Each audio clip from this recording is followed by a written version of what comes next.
Bro, when I tell you I was blown away by this video, Interesting. this isn't. I had no idea it could do this. What's up, everybody? I'm Zap, and this is Jericho, and you're now tuned into the Life's a Circus podcast, where we talk about everything that's funny, interesting, and ridiculous. And today, we're talking about how far ChatGPT has come, Jericho, including its ability to tell jokes, because it recently roasted a popular comedian. It told some jokes, and it was really good. It was actually really good. So you stay to the end to find out what ChatGPT actually said, who the comedian was that got roasted, and all the other new developments that are happening with ChatGPT. But before we jump into that, you guys know what it is. Every time, hit that like button. That lets the YouTube algorithm know that more people see this video. Hit that subscribe button. That helps our channel grow. And if you really like us, It's a lot of really.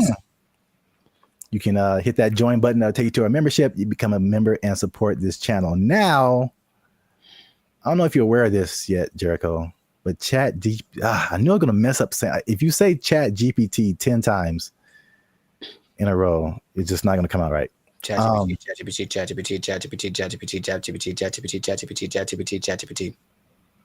We'll edit that out. Anyway,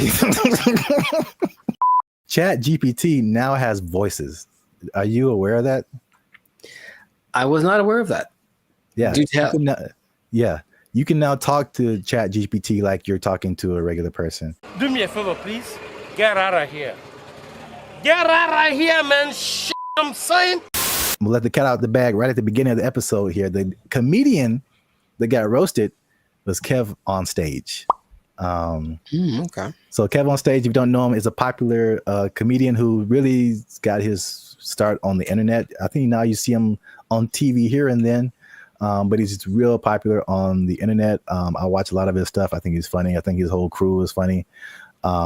Really kind of like self-built. He has like he did a lot of stuff for the All Deaf platform, and then he built his own Kev on Stage studio. He does tours, all that kind of stuff. Yes, go on. He has this podcast segment. I think it's called, like, I saw this on the internet or something. Yeah. Him and a bunch of his comedian friends just talk about stuff, and they were talking about ChatGPT, and this is the moment where they introduced it to Kev, and this is where he found out that it could actually talk. I had went on a really bad date, right? And I thought I was tripping. And I was going to chat. I was like, I told the ChatGPT the scenario, and he broke it down. He was like, "You ain't tripping. You a beautiful queen, and you deserve X, Y, and Z." Wasn't talking like that. Right. Where'd you get yours Be from? a New York ChatGPT. It was like, you cool, you heard? He's Black British, right? So You're in it. He was mad sweet, and he broke it down, and he gave me such upliftment, and I was like, hold up. What you doing later? I live in your phone. Hey, when you're in that conversation mode with it, it really be talking to you like a person. Because Like I put the audio on. Yeah, you can have a conversation. Like you can say, so you're hearing it. You can. Oh, I didn't even know this was a You can feature. set it up so you can talk to it. Like, 'cause I had Let a me thing about where to we go did a right mock now. interview with it. It was like, oh, totally. Let me know You if did you a want to mock run some interview? more. Like, let me know if you want to run some more scenarios. It'd be like, yeah, I'd love to run some more. Okay, well, here's a scenario where it talks just like that. What? Bro. I didn't even know this was a possibility. Bro, Wait till it gets a body. It ain't. Is that right now? Yeah, hold on. Let me see. Hold on. I said, ChatGPT, Smashed. can you tell my friends hi? Absolutely. Hey, friends. You put that nigga voice on Says it. hi, and if you don't know, you know that hi is just the beginning of something dope, hilarious, or legendary. this nigga trying to fuck. Hey, yo! He trying to... He's awful. Graphic for you. That nigga said legendary. So yeah. That's wild. Also, I can't let it slide that the lady there said the word upliftment. But, I'm guilty of making up words all the time, so maybe that's just part of her thing, or maybe I don't know something she knows, but I don't think that's a word.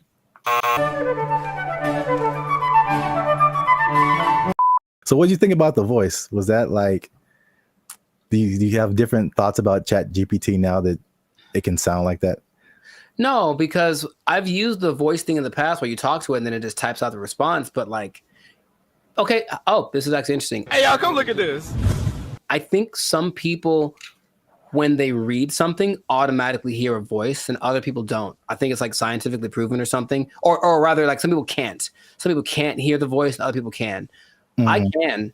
So anytime I read something, I feel like something's being heard. So I've never, I guess, divorced the idea. So just hearing it out loud is like, yeah, I always heard something when I read whatever ChatGPT told me. So it's not weird to me. That's suspicious. I think the cool thing about it, and then you'll hear it later when it tells jokes, was like the personalization, right? That's not like a brother, man. Like, I know, and I'm sure like you hear Siri and you hear Alexa. We've had that for like so many years, and then the Chat GPT is like, hey man, just want to say hi to you guys, and it's like, what? What? I've seen it coming forever because I've gotten this. It's like a voiceover company in LA, and they send me emails all the time, and they're like, hey, we're looking to pay, I don't know, $2,000, but they need someone that sounds like this voice sample. And they'll take a real voice sample, and it could be a Puerto Rican guy or a black guy from New York or whatever. But I know they're accumulating all that information so that they can make stuff like this. What is he doing? He's beginning to believe. Have you ever used Chat GPT to like do something creative, like tell jokes? I've used it to try to get tones. Like if I did something for like my coaching on Instagram, and it says after it writes out, give me an idea for this. Do you want the tone to be more personal, more funny, more humor, whatever? I'll use it like that, and it gets it pretty right most of the time. It changes the length, like the way that the words are being expressed. So in that sense, yes, but strictly creative.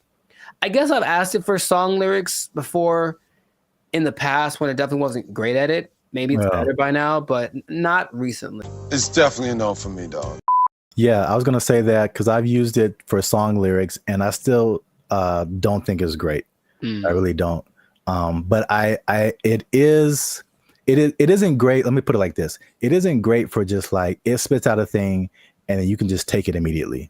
Right. Yeah. It's great for generating ideas. It comes up with things that I wouldn't have necessarily thought of, like right off the bat. And then I just take pieces of it that I think are cool. Wow, nice. And I feel like I've tried it before also with some kind of humorous thing or some kind of joke. And it was just like super corny, and it just wasn't, because these are like we're talking about things that like make us human. You know what I'm saying? Like it's not just input and output. It's the details, and like to be a musician or to be a comedian, you have to like have a certain command over language and kind of know like what goes together, what is actually funny to people, stuff like that. And man, bro, when I tell you I was blown away by this video. Interesting. This isn't, I had no idea it could do this. He has like a kind of like a gist of who you are. Let's say after today I was like, hey chat, Kev be having mad jokes on me about wearing Timberlands. Give me some jokes that I can Tell it. See what he says. I got you, Lou. Hey, I'm you gonna promise to pull free this me out. after this? So basically, All right, what's some right? She's because these comedians, they're good at like roasting each other, like going back and forth, stuff like that. And so basically, she's probably putting in like what she just said. Like Kev gets on me about XYZ, and then like, can you get him back? And it searches the internet, so it knows who Kev on stage is. It knows like what types of jokes that they would tell. And once you listen to this, you can hear ebonics. It isn't like, again, it's not like Siri or Alexa. Like listen to the words that it used in addition to like just too personal. I see why people I literally are did not know this was a thing. crashing out over this. Kev's always roasting folks in love and lace fronts, so it's only fair he gets a little heat back. Here are some playful roast-style jokes you can toss Kev's way. Where'd you get those teeth from? Kev be dressing like he just got out of a youth pastor escape room. Dang. Congratulations, Kev.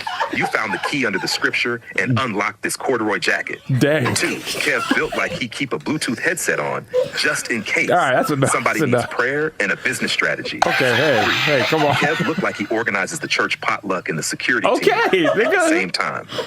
Y'all brought the baked mac and cheese? Cool. Now let me see what's in that bag, though.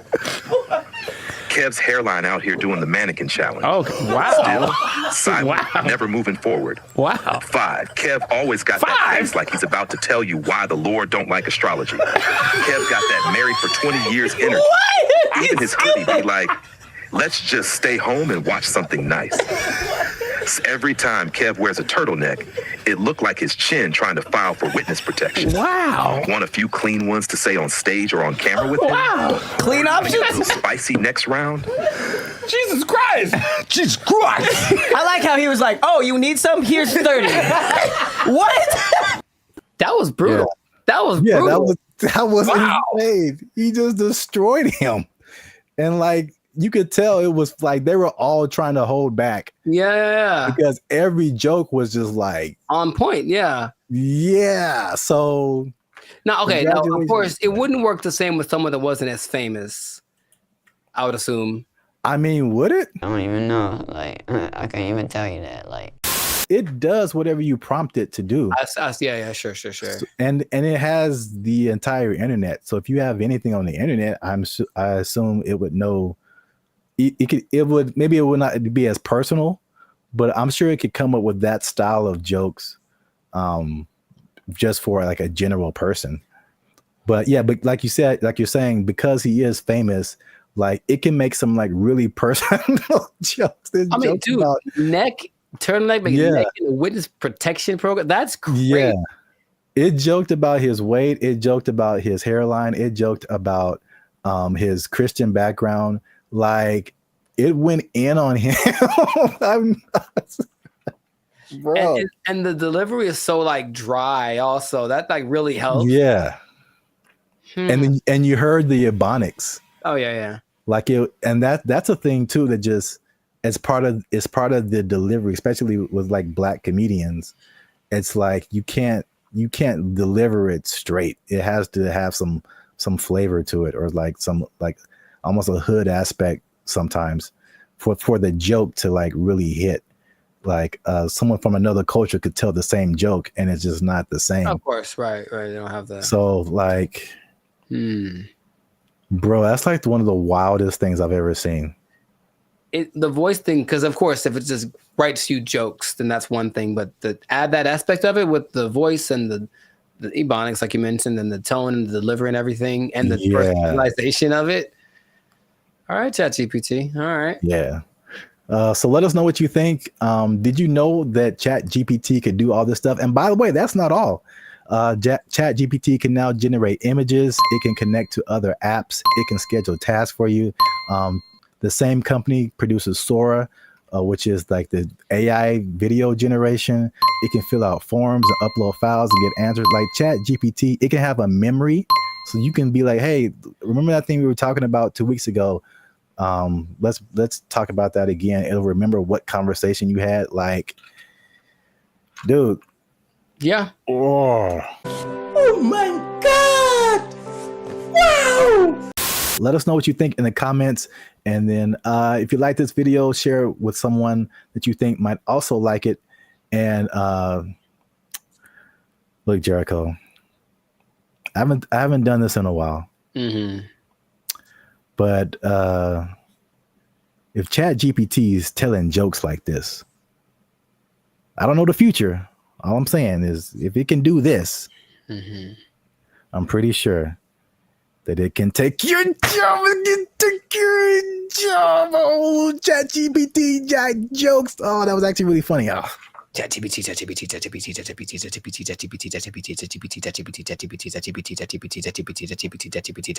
They took our jobs! They took our jobs! All I'm saying is this is a sign. Let's not put them in control. Let's not make them faster. Let's not make them responsible for more people at one time. Let's not make it so they can fly. Let's not do any of that stuff. Let's kill it now. Let's kill it now.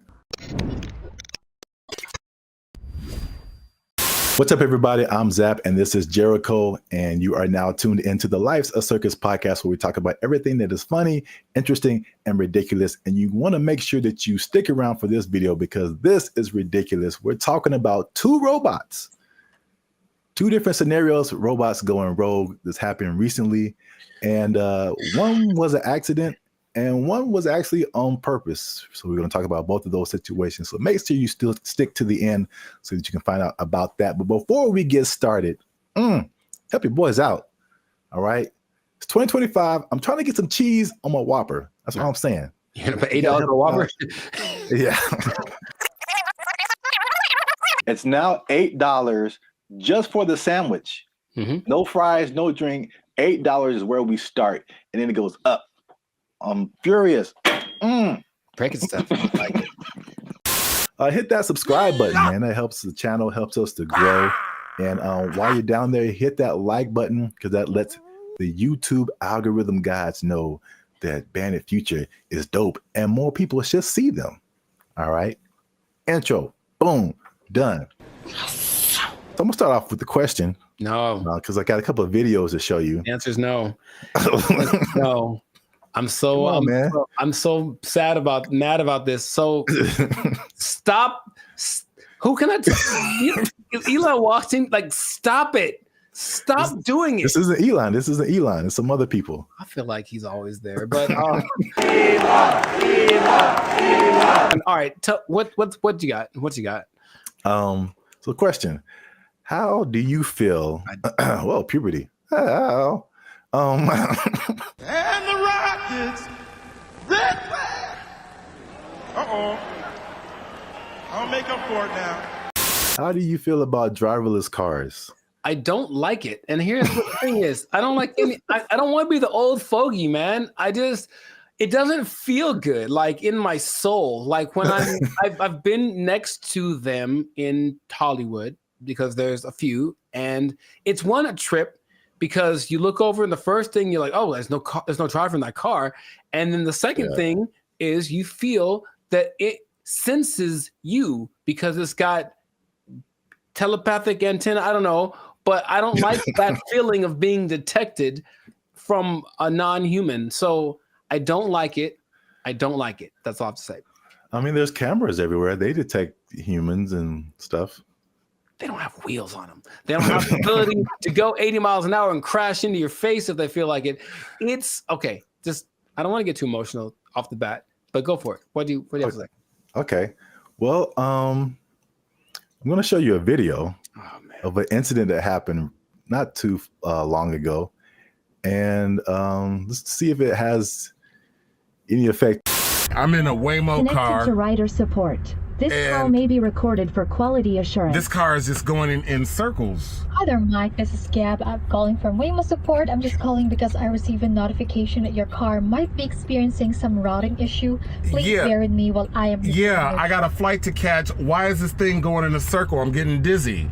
Look at what it's doing. I understand. I'm really, really sorry, Mike. We're currently working with the situation in the vehicle. Is it circling around a parking lot, right? It's circling around a parking lot.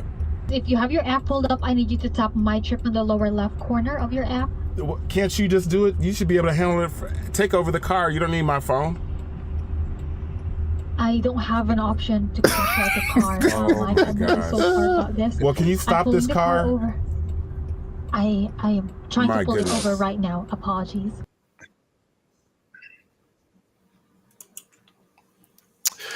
Yeah, man. So here's the thing.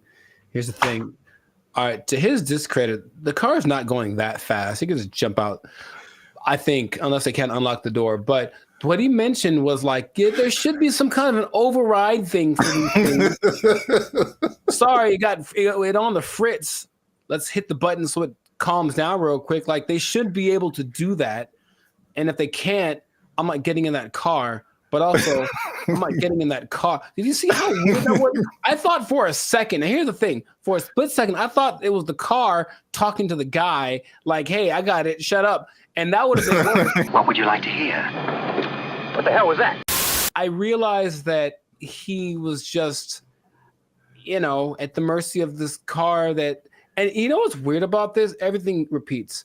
I remember this actually being, honestly, a faulty, not a default, but it was a problem that certain cars had back in the 80s. I don't know why I remember this, but I remember seeing like a car going around this roundabout and it wouldn't stop and they couldn't turn it off. Wow. A defect. It was like a defect. So, I mean, maybe cars like to go in circles. I don't know. Yeah, I got a flight to catch. Why is this thing going in a circle? I'm getting dizzy. All I'm saying is this is a sign. Let's not put them in control. Let's not make them faster. Let's not make them responsible for more people at one time. Let's not make it so they can fly. Let's not do any of that stuff. Let's kill it now. Let's kill it now. That's easy. It's very damageable now. I'll be back. I don't want to see this happening to more people. And I feel like it's going to happen to more people. Okay, your points are valid. Thank you. I'm trying to stay calm. So let's I just want to break down what exactly happened. So the guy in the car, his name is Michael Johns, who ironically works in tech. So he was inside of one of these Waymo cars, which I'm seeing more and more now. Yep. This was in Phoenix, and the car the car did 8 circles in the parking lot. Oh wow, this is fantastic. It did 8 circles. As you can see in the video, he said he was getting dizzy, and probably the same thing that jumped out at me was like, the lady literally said, "I don't have an option to control the car." Right, and that's the problem. That's a big problem. That's such a big problem. This thing has been out for years. It blows my mind that they can't control the car. Like if something like this happens. Right. Trust me. They said a software update is what fixed the car, which is like, I don't like that either. I don't like that either. That I know. I mean, because like a software update on my computer or my phone, it's fine. Like a software update on my car made it do this. No, man. You know my computer does sometimes. Hey, y'all, come look at this. Sometimes my computer, okay, Team Apple, but sometimes it just literally goes like, and turns off. Literally, it sighs and gives up the ghost. And I'm like, well, that's already inconvenient. But if it was like a vehicle carrying people with responsibility for their lives, and it did that, sorry. And then I got a tragedy. I know you have a burning question. Has this happened before? And the answer is yes. So, this is crazy. In 2021, the car was confused by puddles on the street. So it didn't really recognize what puddles were. Okay. And it was braking for no reason, basically, while people were inside the car. In 2024, they experienced several recalls, February 2024, when 2 vehicles hit the same truck.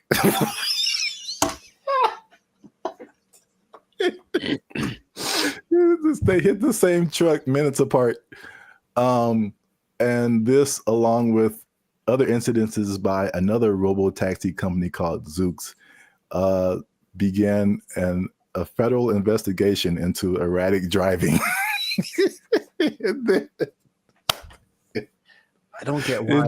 I don't get it. In June of 2024, they recalled almost 700 Waymo cars to make them, and I quote, less likely to drive into poles. That's not something I would have made public knowledge. I'll be honest. That doesn't sound positive or uplifting or reassuring or anything like that. Oh my God. But yet people are voluntarily just getting into these things. I mean, well, this is an interesting thing too. Do you know who owns Waymo?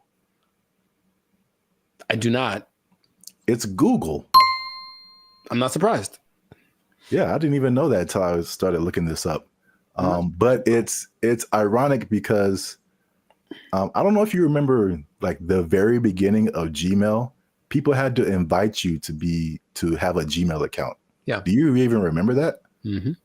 Okay. So it's the same thing with Waymo. I don't know if they're kind of like rollout marketing strategy or whatever. Maybe it's like, it's like the club that you can't get in, so it just makes you want to be in it more. But like that one thing that was big during the pandemic, that one like. Oh yeah. What was that called? That's crazy. You can't even remember the name of it. What is your name? I told you it doesn't matter what your name is. Yeah, it's the same way with Waymo.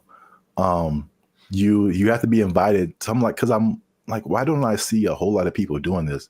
You have to be invited to try Waymo. So yeah, that's their marketing strategy is tell all the people you don't like to try this thing out, and if they die, you didn't like them anyway. So that was a crazy story. Well, I thought it was a crazy story until I saw this. No, don't. Apparently in China. I'm just going to drink my water and be peaceful. That's what I'm trying to live like over here. Just a water drinking peaceful human. Apparently in China, a small AI robot attempted to kidnap several larger robots, and it was successful. So that's a little robot on the ground there. Yeah. It's talking to a couple of the larger robots. And then I'll go through the whole conversation after the video finishes. Okay. Because I do not know Chinese. Yeah. So you see that one robot starts to follow, then the second one came, and then eventually all of them left with that robot. And these are people trying to find out what happened. So this little AI robot is called BrandBee. It convinced all those larger robots to stop working and come home with it. Yeah, that sounds right. And so this is how the conversation went. BrandBee was like, "Are you guys working overtime?" And then the robots replied, "We never get off work." And so BrandBee was like, "Well, are you not going home?" And then the robot said, "We don't have a home." And then so BrandBee said, "Well, you guys should come with me." And they all did.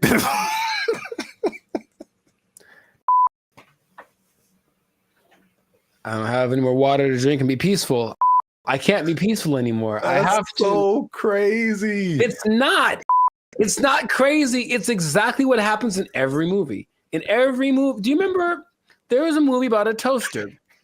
I forget what it's called, but it's a little toaster. The Brave Little Toaster? There we go. That's what he did. He talked to his buddies and they went over.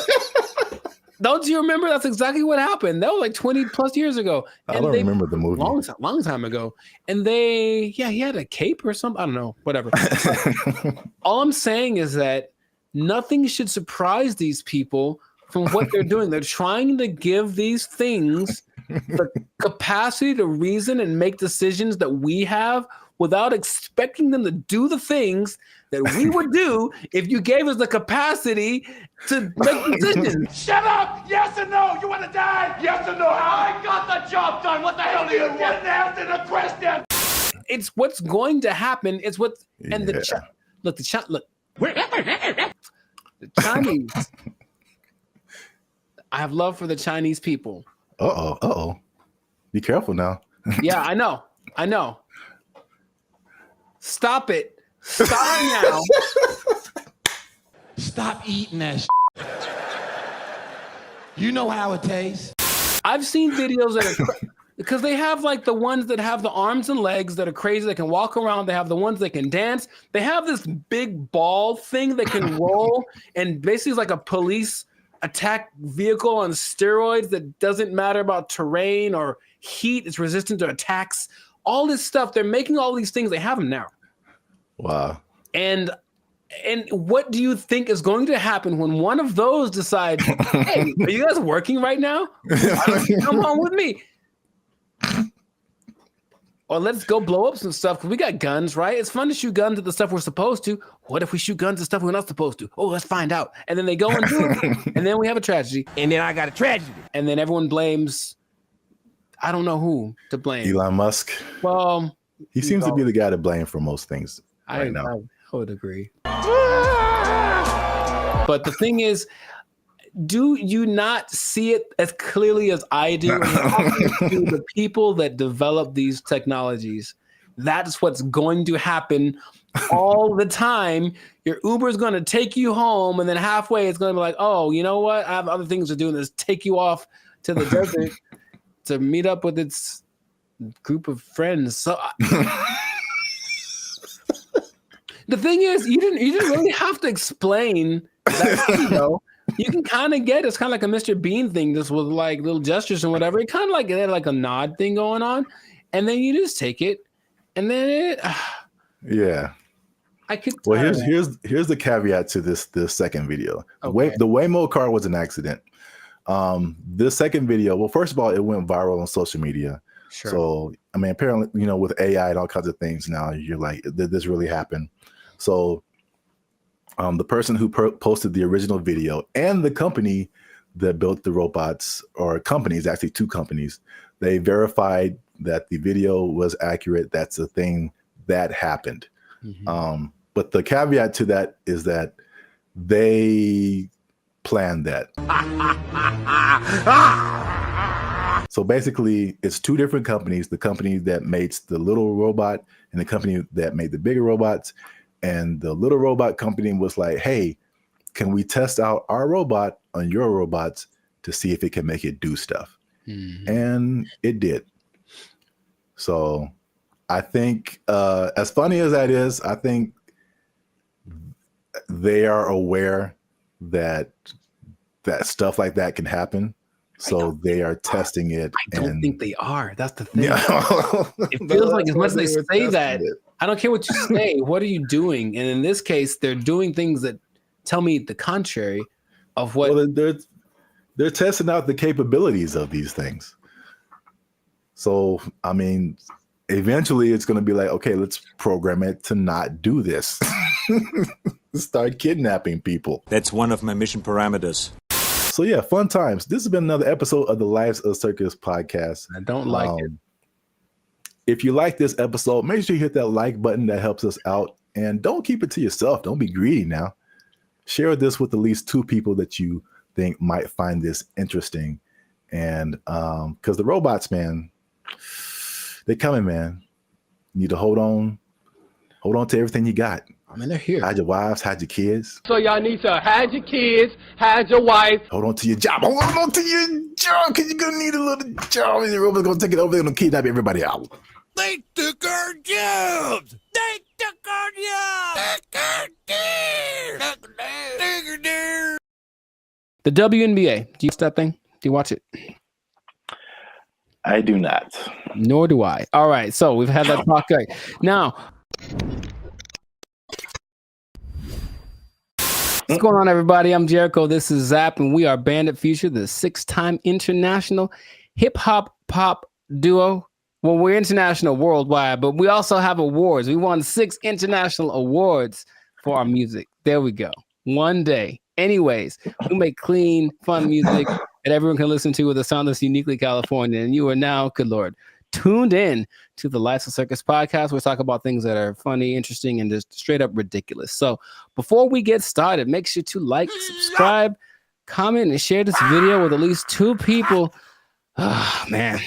At least 2 people that like women's basketball. I'm going to talk about it. This episode is for my dad, basically, because he likes it a lot. Now, what I want to say is that stay tuned to the end because I have an idea, I have a solution I'll say fix it. I'm just gonna say fix it. I'm to fix the WNBA that no one has explained in this way yet. I have the unique perspective that you need to hear. So stay tuned to the end. I'll let you know. So this kind of goes for women's basketball in general because the WNBA season just ended, but women's basketball started.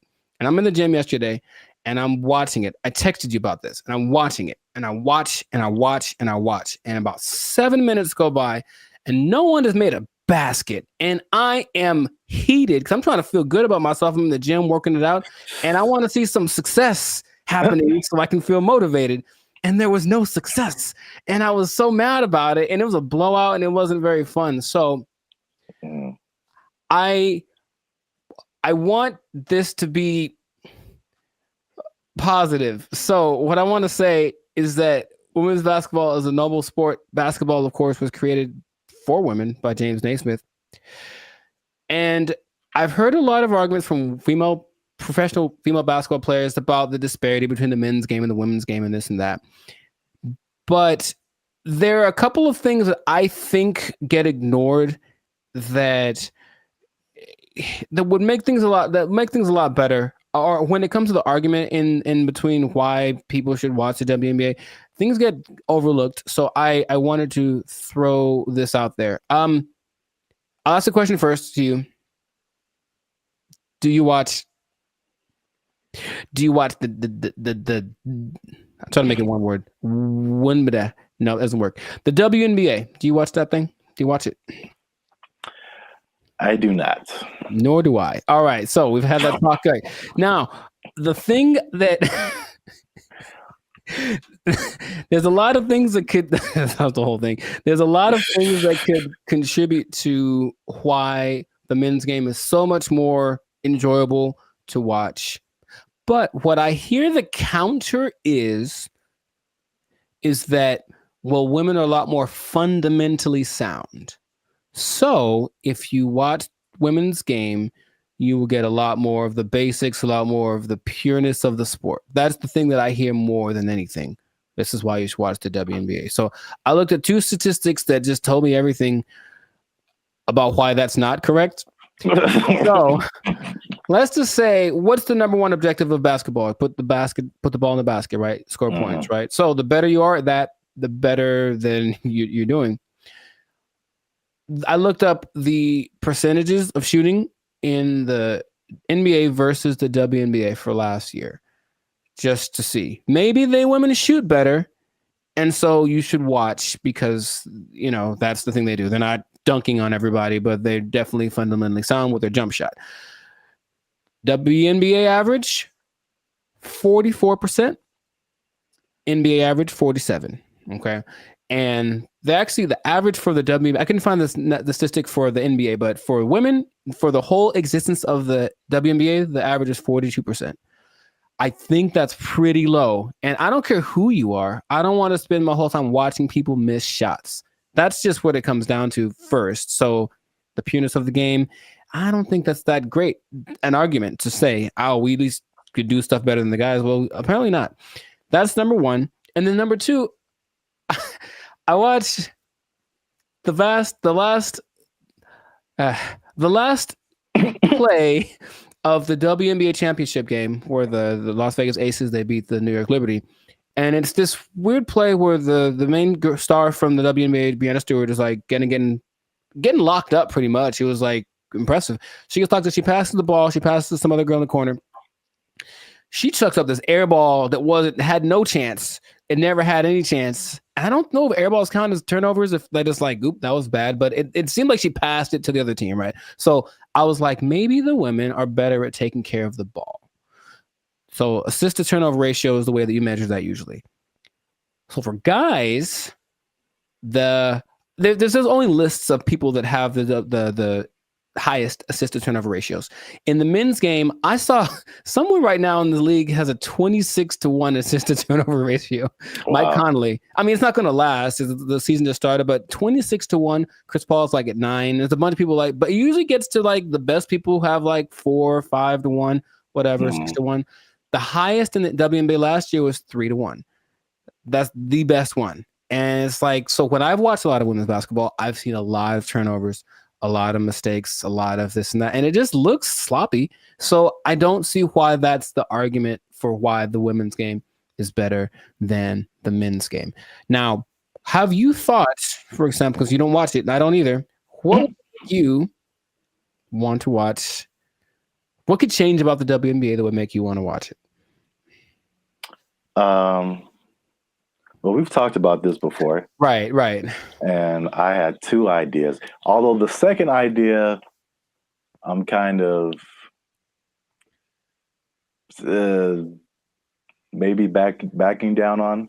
Okay. But the first idea for sure is lowering the rim so that more people can dunk. I think the basketball dunk is one of the most exciting plays that, whether you're a basketball fan or not, like just to see someone do that is just one of the most exciting plays in basketball. And it rarely happens in the WNBA. Right. And like even for the NBA, if you see a fundamentally sound team, it's usually a boring team. like I wouldn't want to watch the Warriors unless Steph Curry was shooting from the parking lot. Like that made it like, you know, just so much better than just a bunch of guys shooting jump shots. Like you want to see somebody do something extraordinary, whether it be shooting from the parking lot or just like dunking on somebody's head and ending their life. Just like those are where the highlights. Acceptable, yes. Yes, those are where the highlights come in. So that's number one. Okay. And then number two, which will be sexist or whatever, I don't care.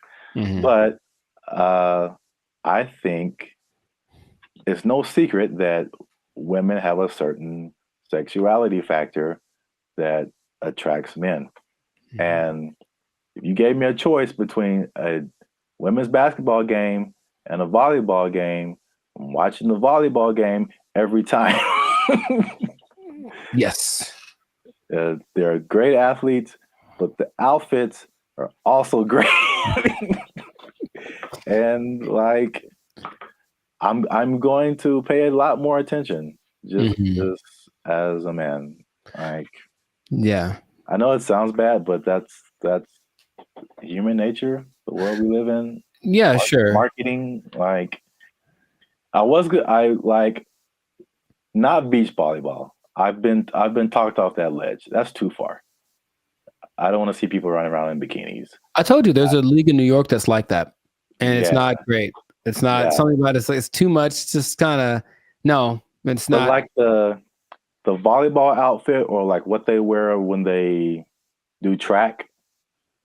That's very. I think that would be a very appealing outfit to get more viewers to watch the WNBA. Gabby Thomas. Anyways, hey man, we live, man. We live. No, I'm just having. Me too. I'm trying to be alive. Like, yo, Gabby, what's up? For real. But I am. The most people that watch the WNBA are men. So yes, that would go along. Like, women do not like WNBA at all. If they like the WNBA, it's because they play basketball. Well, that's weird too, because I didn't think that was the case. 70%. I believe it's 70%. Wow, so that's really fan weird. base. The clicks on the WNBA website, all that's men. So they're already supporting it, and then of course the financial support comes from the NBA. I digress, but that's just So the things that you mentioned would help. Sexualizing things. I think women like to look cute too. Some of them. So I don't think it'd be like the most degrading thing. Maybe they have options like with tennis. You know, they could wear something. They have like little options for the outfit. I'm sure it'd have to be uniform for the team or for the sport, but I'm sure there could be an agreement because I wouldn't mind some more. I was gonna. How do I say it? Just accentuate some parts of the female figure. That's what I think would be cool. But that's the thing that I think is least likely to happen. I don't think they're going to want to do that. I do agree with the hoop thing. That's the thing that makes, because here's what I'm thinking. I'm watching this game yesterday, and like it's like watching like little kids. You ever see little kids like shoot a basketball? They put the ball way up here and they kind of chuck it up because they don't have the strength to get it up there. I'm not saying they can't. Like, of course they can. Especially Sabrina Ionescu made something crazy in the 3-point contest this year. So they can shoot for sure, but in general, they are shorter and less athletic and less strong than the men. I know the basketball is a little smaller for the women, but the hoop is the same height. So I have a solution that I don't think anyone's explained in this way. Okay. The average height for NBA players is 6'6". The average height for WNBA players is 6 feet, which is pretty tall for women, but in relationship to the same height of the rim is 10 feet. That means that for men, the hoop is 58% taller than them. But for women, the hoop is 71% taller than them. So to split the difference, I said, what would happen if the hoop was also 58% higher for the women? And if that was the case, it seems a little bit on the low side, but if that was the case, the hoop would be 9 feet 2 inches. Yeah. And to me, that makes a lot of sense because the people that are, the girls that are tall, 6'5", 6'6", they'd be dunking like Shaq, like we want to see. And then some girls with some springs would be getting some Westbrook action happening. And I think that'd be great. Now, would they have to learn how to adjust to shooting lower? Yes, they would. But I believe there's a women's basketball, I think it's called, oh gosh, I forget the name of it, but there's a women's basketball-esque sport where there's no backboard and no one can dribble. It's a weird in Australia. And the reason about this, you can see if they could jump, they're not allowed to jump. But if they're allowed to jump, they'd be able to actually. So weird. It's what is it called? It's got a. Anyways, they could dunk on that hoop if they were allowed to run and jump. If the hoop for the WNBA was that height, the game would be a lot more interesting. I think the percentages would go up because you just see these women. A lot of women's form is kind of like chucking the ball as hard as they can because that's how they have to generate the energy to get the ball high enough. So that's my solution, but that's the rationale behind it. We want to make things equal. So the height of the hoop is the same ratio compared to the height of the players. Yeah. I think that would work. I don't think they're into it. Of course, every play, they have to change it everywhere. Every hoop would have to be, adjusted and whatever. But which would you rather? Make an adjustment to the game a little bit? Well, that's kind of significant, honestly. Lowering it to that's kind of significant. Or continuing to not make any money because to this day, the WNBA has not made a penny. That's just honest. And the statistics say it has not made a single cent. It's actually been in the red every year, and the NBA has to provide the money to bail it out. So that's just my idea that it could help promote the game a little bit because basketball is a great sport, but yeah. The excitement factor, like you mentioned, we want to have that a little more. So that'll do it. So 9'2", that's the thing. So listen to me. Just do it. Let's do it. I heard something. On a kind of serious note, I heard something very interesting when it comes to like giving people a fair shot. Just kind of leveling the playing field, and that there's a difference between equality and equity. So like if you're going up, if let's say there's something that everybody wants to get to at the top of some stairs, right? And so equality says that, okay, we've got these stairs here. Everyone can just go up and get to whatever's at the top of there. But the person in the wheelchair can't use the stairs. And the person is blind and can't see the stairs. So equality says well, let's just make some stairs. And so everybody has an equal path to get to the stairs. But equity says, okay, it's about everybody getting there. So we'll make the steps for the people who can walk. We'll make a ramp for the people who have a wheelchair. And we'll make some kind of braille, something so that you can find your way for the people who can't see. And now everyone has access to the stairs, even though they're getting there differently. And so I feel like the WNBA it's like it's trying to be equality. It's like it's exactly, we want to look the same as the men. We want to wear the same jerseys as the men. We want the rim to be as high as the men. We want all this stuff. We want to have the schedule and the tournament, everything. But it's, and I mean, this is a great American debate right now. Sure. It's like, we're different. We're different. We've always been different. Men are different. Women are different. Like, just make it for women. Like, I mean, the percentages you said are good.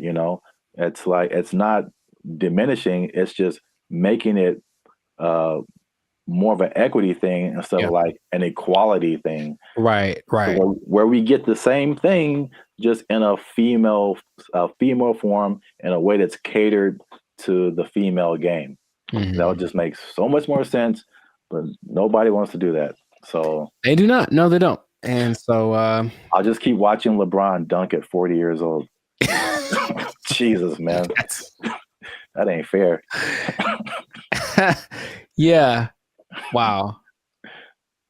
That was a good point. Yes. So I make good points from time to time. You got him. Zap for president.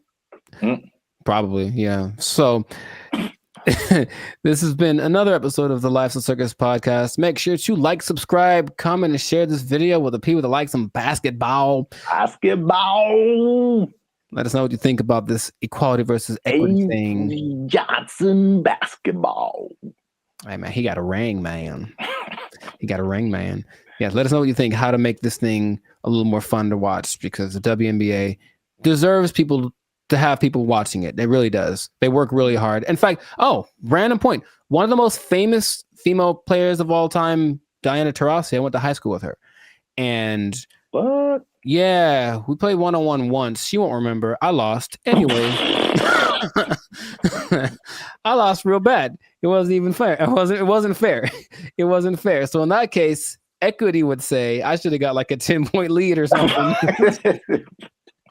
I still would have lost. Anyways, shout out to all them. And that's been it. So yeah. Don't take my job. No, because I just spit in truth, man. If they might take your job, they're not taking any WNBA jobs, because nobody's watching. All right, bye everybody. They took our jobs. They took our jobs. When her face moves, she does show more emotive gestures with her face than I'm used to seeing from robots. It's kind of weird. It's almost too much, but it's kind of like they're going to try to make her as human as possible. What's going on, everybody? I'm Jericho. This is Zap, and we are the now 8-time international pop hip hop. Well, 8-time international award-winning pop hip hop duo Bandit Future. We make clean, fun music that everyone can listen to with a sound that is uniquely California. And right now, congratulations, you won. You are now listening to the Life's a Circus podcast, where we talk about things that are funny, interesting, and just straight ridiculous. So before we get into this, make sure to like, subscribe, comment, and share this video with at least 2 people that are comfortable with our imminent AI takeover, because something has happened that I was not aware of until recently. Okay. So I was reading some stats online, and there's a study by the IBM Institute for Business Value, and it says that 43% of CEOs are using generative AI to inform of strategic decisions. So people are utilizing AI a lot. Making decisions because it's just quick, and then at least helps them get to someplace. Maybe they don't do exactly what the AI says, but there's something that they go to AI for, and it's just becoming more prevalent, especially compared to a couple of years ago, right? But what if I told you there's one company that took it a step further? Maybe one company that's I don't know, Polish, maybe. Polish. Polish, from Poland, man. Hmm. Maybe they make rum. Maybe they're a Polish rum company. I see. And they decided, let's just make our CEO an AI bot. And so they did. That is the reality that we live in. So the company is called Dictador. It's a rum company from Poland, and they went ahead and they just made an AI bot their CEO. Her name is Mika. And if you look from afar, if you see like a still picture, it just looks like a lady with kind of grayish hair. And then you look closely and it's like, oh, that's not a real person. So the AI named Mika is the first CEO, female robot, a true trailblazer, and is also a board member who directs operations on behalf of Dictador. Okay, so just off of that information by itself, how do you feel about that this is happening? I would say shocked, but I'm just not. I think we've spoken about this a lot, and we know that stuff like ChatGPT and all this kind of AI stuff, robotics is just beginning. I've seen Terminator. I don't know. You don't watch movies. I have not. I understand the premise. The Matrix. It all just, we've kind of forecasted this for a long time, and here it is. Congratulations.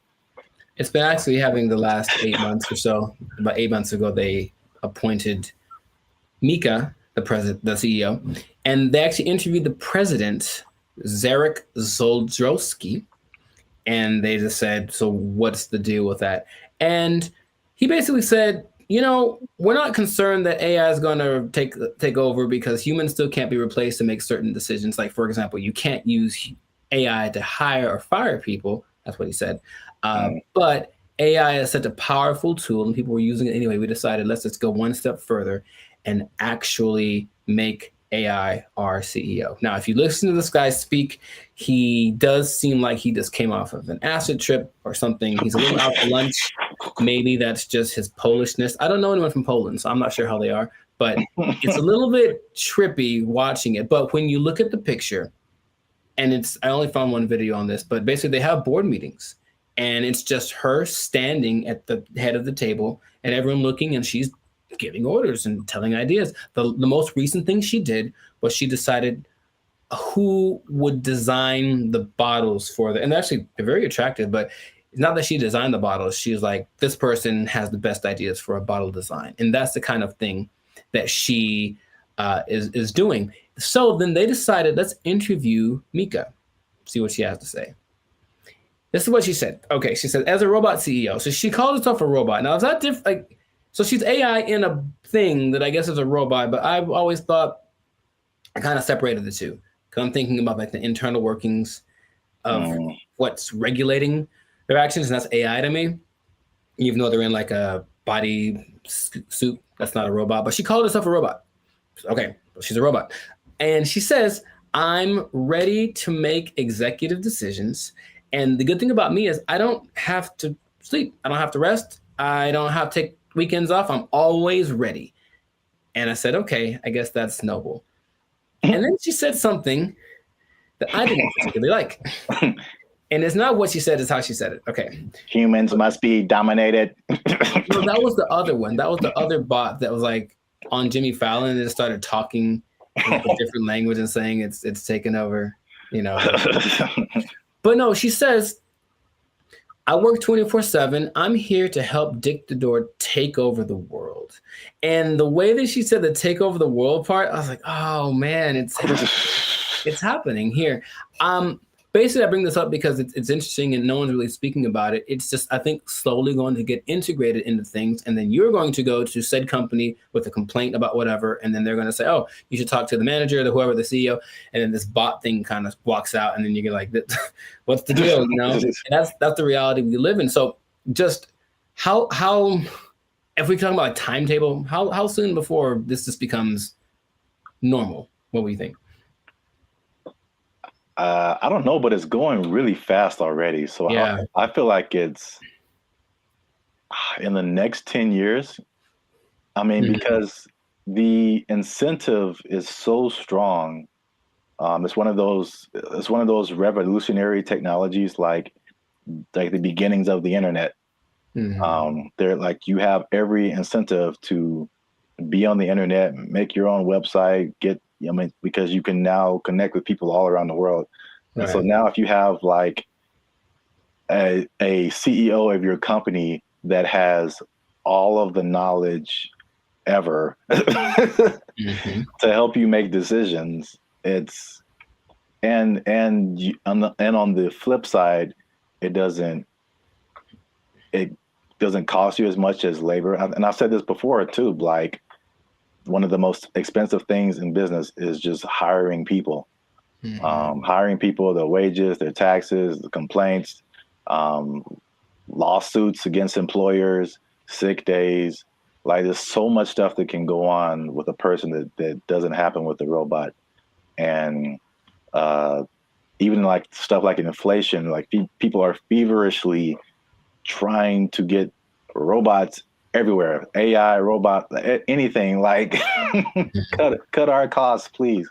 So I think it's just, then you have the competition between the companies that are trying to be the go-to for AI. It's amazing how like when ChatGPT hit, I think with probably less than a year, like every company, Bing, we have an AI thing that can help you search. Google, we have an AI thing. Even like Adobe stuff that I use, like, oh, we have a new AI thing that generates pictures for. I'm like, how does everybody have this now? It almost feels like it somewhat feels like an agenda that's being pushed by somebody, of course, because everywhere I turn now, there is some kind of AI option. Have you tried the AI feature? My banking app. Hey, so I don't trust the robots with my money. Are you serious? Yeah. But hey, would you like to try this thing? Because it'll make and they always say it's faster and it's just as reliable. And people, I think, will get, I guess, sold on that premise. I even was testing because of course you don't have to pay her, and she doesn't have emotions like for real, even though when her face moves, she does show more emotive gestures with her face than I'm used to seeing from robots. It's kind of weird. It's almost too much, but it's kind of like they're going to try to make her as human as possible. But imagine you have like a disagreement, or that's not right. That's not quite right. Instead of being so imagine we're talking and then I say, hey, give me an idea. And you give me an idea. I'm like, I don't like it. Give me another one. And then I do that like 20 times. You're going to be like, bruh, really? I've done that with like the AI chats on Instagram, for example, just to see. I was like, okay, I'm just going to keep disagreeing with them and keep saying, give me something else. I don't like it. And they don't have a problem with it. They'll just keep going. They got literally a million ideas. And that concept is so not natural, but it appeals to some people. Like, yeah, we'll just ask the robot because you'll just keep giving us ideas. It's almost like we decide which idea, but we let her come up with it. And that's more attractive. So it's just crazy. And you just have to see it because it feels like outside of a sci-fi movie. You can see the wires on her like chest. Like one is like talking, one is coded or something like that. But it's labeled what parts are being regulated. And it's a trip, but it is real. And they're apparently doing well since they started. Like her decisions have helped the company start to do this. Well, the only thing I would say would be, I think there's a few things. One, I think to a certain extent, it's a, what do you call it? Like a story just to be, to get attention. I'm sure like, I feel like maybe that she isn't like really the CEO, but. Well, they asked the guy, they're like, is this legit or is this a scam? And he's like, oh, it's real. And his eyes didn't match what he was saying. That's what made me think he was on something, because it's kind of a strange publicity stunt. That's what I was going to say. Potentially. And in any case, it is getting attention. And then people say, I'm drinking the rum of the company that has the AI CEO. And that's something that has probably gotten somebody laid once. So good for you. Good for you. Okay. That's all I'm saying. But it's happening. So I'm curious to see what will happen in the future, but it might be a trend. Yeah, I see it more as like a consultant I could see an AI on the boardroom, like in the boardroom as a consultant or whatever, but not as like the head of the company. Sure. That's like a little bit weirder. And then you have I'm just trying to play devil's advocate in any kind of way. Like, how could this not be cool? As if something gets corrupted or like, you know, like any kind of computer, it could, you know. That's what a lot of the comments under the video said, like, what if this? And they're like, what if someone hacks into your CEO? Right. Like, right. Which is a weird sentence to say out loud, but yeah. And they're like, no, it's fine. We'll deal when that happens. Oh, you're acting kind of weird today, Mika. It's like, throw away all the bottles. It's like, you've probably been hacked. Like, I guess that's what they would do. But I can see it being almost like an arms race. So the next company comes and says, oh yeah, well, our CEO and our president are AI. Oh yeah, well, our CEO and our president and all the board is AI. Oh yeah, well, my mom's AI. Like, it's just gonna keep going to a point of ridiculousness, maybe just for publicity. I'm not sure, but it has started, and this is where we are. So we'll see where it goes. But you know, let us know in the comments what you think. Is it something that's, you know, what's the point of fighting it because it's here? Is it a terrible idea? Let us know in the comments what you think about this, because I feel like it is here to stay, and we'll see to what degree we take it. But this has been another episode of the Life's a Circus podcast. So make sure to like, subscribe, comment, and share this video with everyone you know that's afraid of the inevitable AI takeover. And if you are a CEO, oh boy, if you're a CEO, you know what time it is. You better do something. How to sing and dance or tap dance or juggle fire or something. Because I guarantee if Mika's the first one, you're going to be the next to lose. You're just gonna take your job. Roman's gonna take your job. Oh, I'm the CEO. Everybody's fired. They took our jobs. They took our jobs. Take our dare.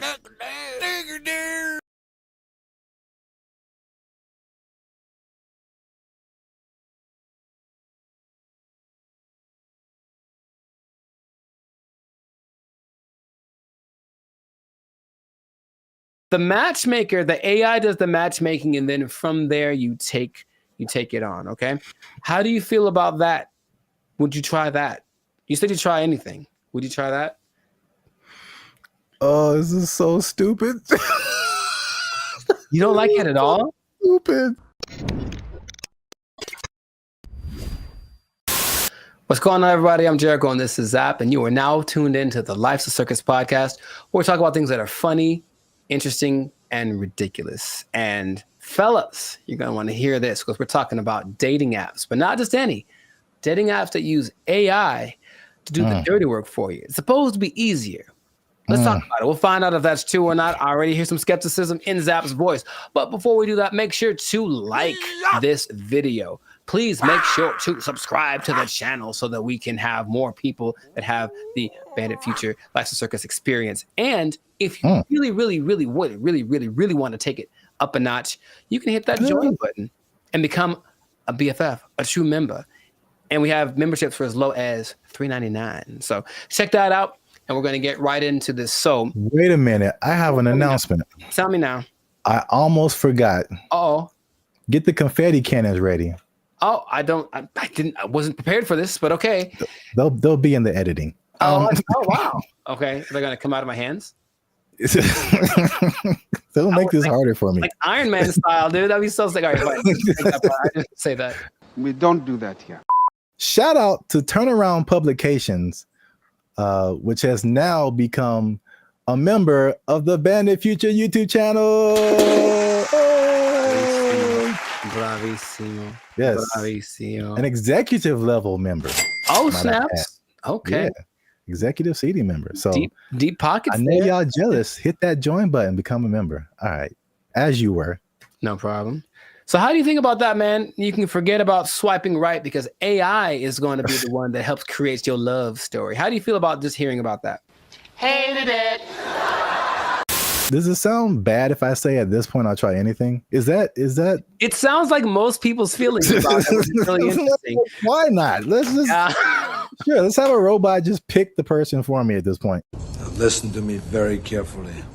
So y'all need to stay to the end because AI is also doing something that's so much like what we normally do anyway that it might actually work for us, okay? But stay to the end to find that out. Yes, go on. I did a bunch of research on this, and there's 2 apps that I want to tell you about that feature this AI assisted thing, okay? One is Volar, and the other is called Iris. So I'm talking about Volar first because Volar has this interesting concept, okay? So what happens is you create an AI avatar, and then the avatar... I'm out. Hated it. Hold on, check me out. The avatar basically like learns like your personality traits and whatever, and it kind of creates something that kind of looks like you. And then your first date, so it does like the swiping part for you. And then your first date isn't between you and the person, it's actually between your avatars. And then depending on how it goes, wait, hear me out, you're judging already. Depending on how it goes, then you can actually talk to the person because the avatars have confirmed that you're compatible. Doesn't that sound amazing? No. For me, a part that you don't that's really annoying is that's kind of like getting to know. It's like starting over from zero every time. Hi, what do you do? Where are you from? Do you like going to the aquarium on the first date? All those kind of things. And it's like, can I just skip the line on that part? And so the creator of Volar, his name is Ben Chang. Ben Chang. And he said, because the first date is between the AI versions of you, it gets rid of the getting to know you phase. And then after that, you still get to talk to human because 72% of people still want that human connection because they feel like the connection is missing. So the matchmaker, the AI does the matchmaking, and then from there you take it on, okay? How do you feel about that? Would you try that? You said you try anything. Would you try that? Oh, this is so stupid. You don't like it at all? Stupid.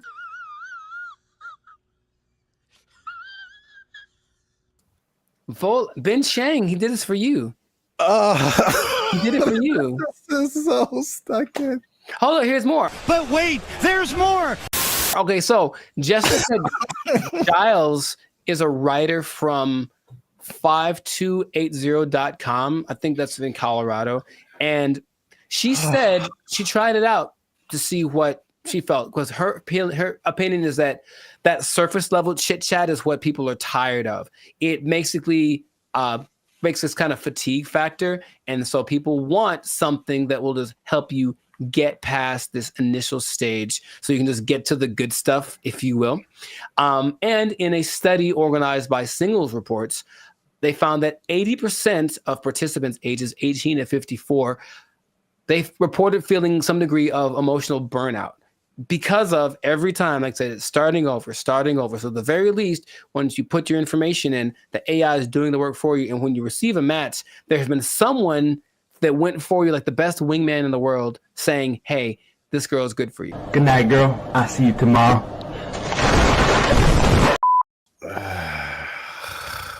You don't like it? I mean, he did it for you. Who is he? Jesus Christ? He's like he died on the cross or something. No, he's Ben Chang. Jesus Christ! So put on the armor of God. Jesus Christ! Maybe not convinced about that one because that's Volar. Okay.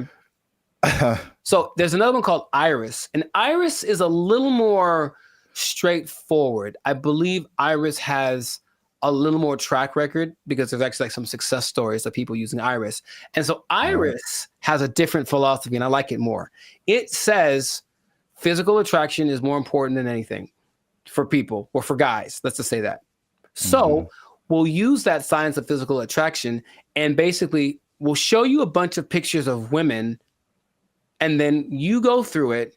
You say this is what you like, and then it goes through the actual women and says, well, because of you told me you like this kind of woman, here's a bunch of women that look like that. So right away, the physical attraction part, you swipe on something and like, she's not my type. It guarantees that everyone that comes through your feed or whatever is your type because you've already shown what you like. This is my favorite one so far. Nice job, team. Off of that, they have people that say, oh, in a week there's one couple that say within a week we were dating and then we got married and they have kids and all that. Oh, of course they did. I mean, can I prove it? I can't prove it. You're not fooling no one. And there's other apps that do similar things like Riz AI, Blush, Teaser AI, AIMI.ai, and Quiver without the ER.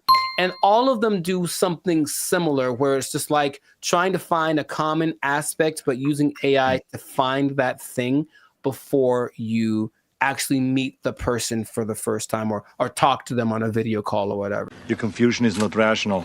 She's a healthy female of breeding age. I think that in theory, it sounds okay because that part of it is, again, I'm kind of going through it now and it's really like, okay, do you like this? Cool. Let's try this thing together. Oh, you don't like it as much as I do? Okay. Okay. Easy one for me is tattoos.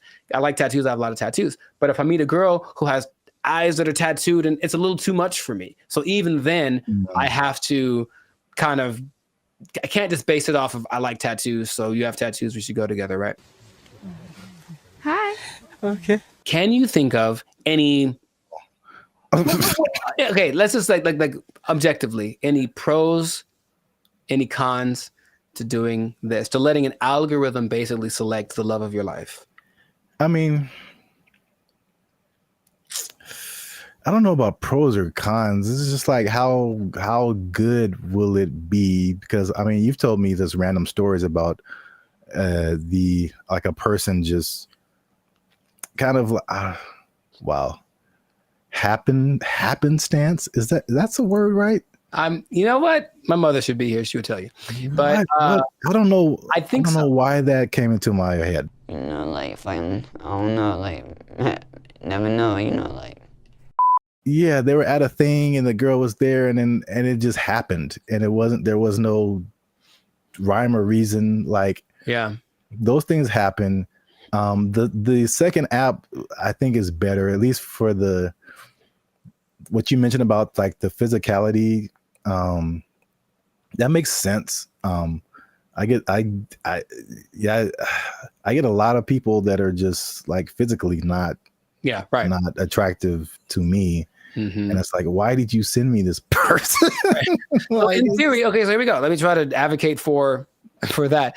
In theory, every person that you see is someone you like physically, and they're also anyone that's being shown to you that means that you are what they like physically. So even if you got a message from one you haven't seen, they've seen you and they go, yeah, I like you. So it's trying to do that as best it can. And it has... That's just a speed thing because eventually that's what you do. That's why you swipe on someone. Yes. So like, that's a speed thing, but does that make the relationship better? Not necessarily. It's just going off of the idea that maybe attraction is anytime I've ever talked to a girl is on the streets because I said, oh, she's pretty, let me go talk to her. And then who knows what happens. So just a foot in the door, maybe. But here's the interesting thing. Okay, so I mentioned you got to stay tuned to the end because it's doing something, the AI doing something that you would imagine any person would do. Hey, y'all, come look at this. The specific one is the Volar one. And so it can create unique and interesting personas based on like what you put into it. But what starts to happen is that after a while, the AI realizes I'm basically trying to be a wingman for a really boring person or a really unattractive person or something. So the AI starts lying for you. And in your profile, it will fabricate information or even make your avatar look more attractive than you actually are. I'm here to tell you right now, we don't care. Let me tell you, we don't care. You might get someone who you think is, some girl posted a picture of a guy, he looks good, and then she found an actual full-size picture of him, and he was a little person, and she's not into that. So she, I guess she said, nope, she canceled their date or whatever.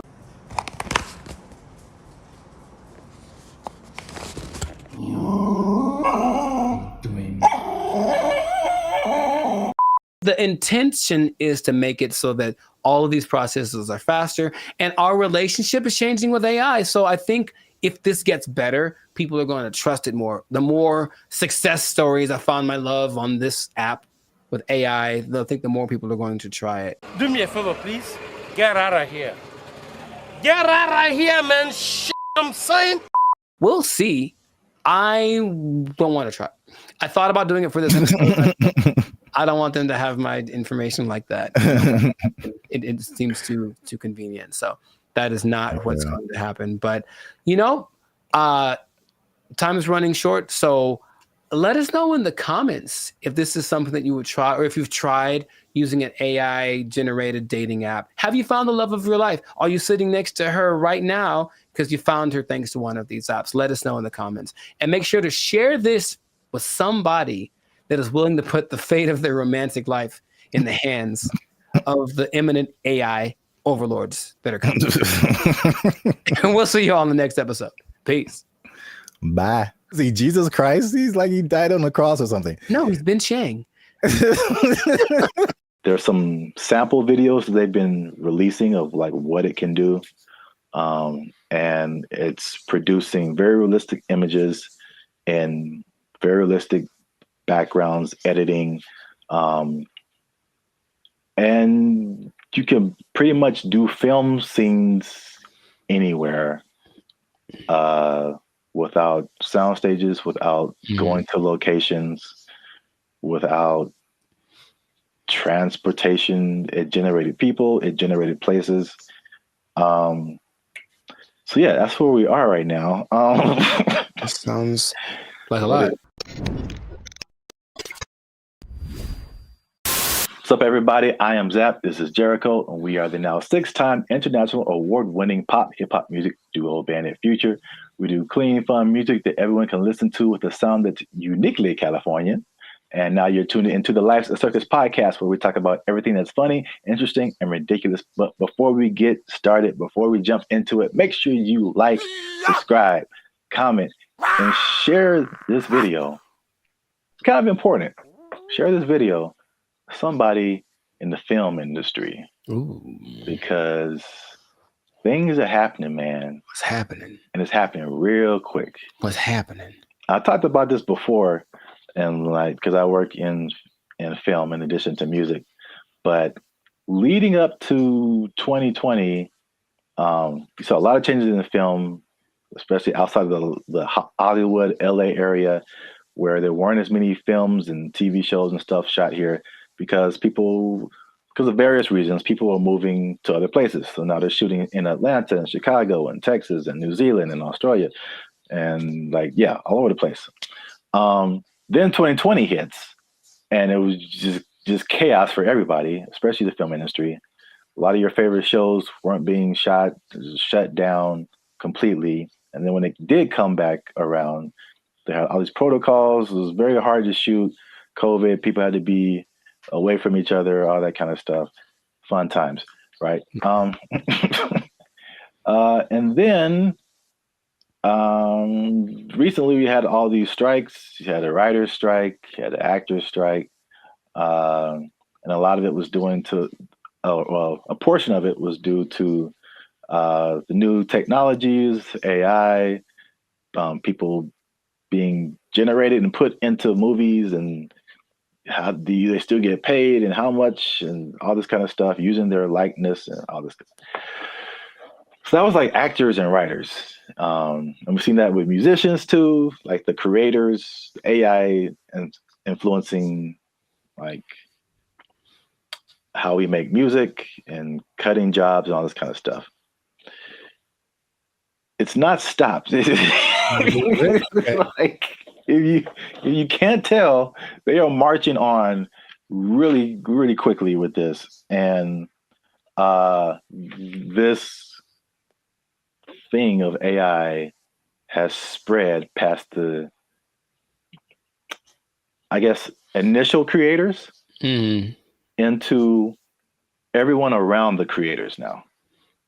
When it comes to like film, I mean, they show a lot of behind the scenes stuff right now. So I feel like people are used to seeing like how films come together.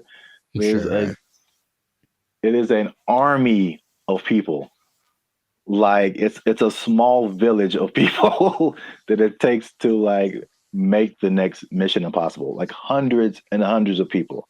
So we're talking about lighting people, sound people, electricians, carpenters who build like all the sets that you see, like especially sitcoms.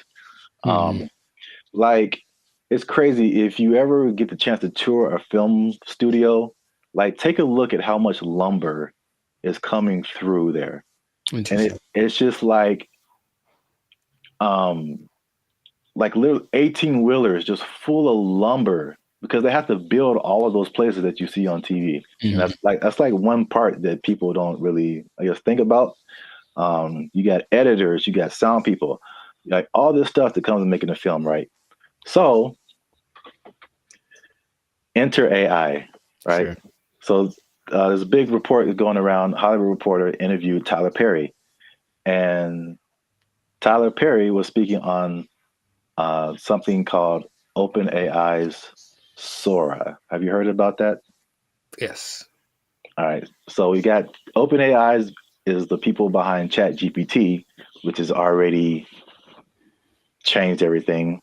Recently, Sports Illustrated let go of like all of their writers, right? Because they're doing this ChatGPT. It's just crazy. But now all the people that make movies come together, now their jobs are in jeopardy with this open AI's Sora. And to put it in Tyler Perry's words, he said, if I wanted to be in the snow in Colorado, it's just text. If I want to write a scene on the moon, it's text. AI can generate it like it's nothing. I don't have to put it on my lot. I can just sit in the office and do this at my computer, which is shocking to me.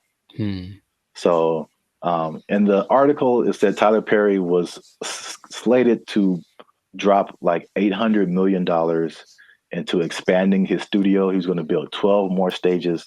And then he immediately put a halt to it because of OpenAI's Sora. Wow. So we'll show some pictures up here too of like, there's some sample videos that they've been releasing of like what it can do. And it's producing very realistic images and very realistic backgrounds, editing. And you can pretty much do film scenes anywhere without sound stages, without going to locations, without transportation. It generated people, it generated places. So yeah, that's where we are right now. That sounds like a lot. What are your thoughts now for the progression from ChatGPT to this?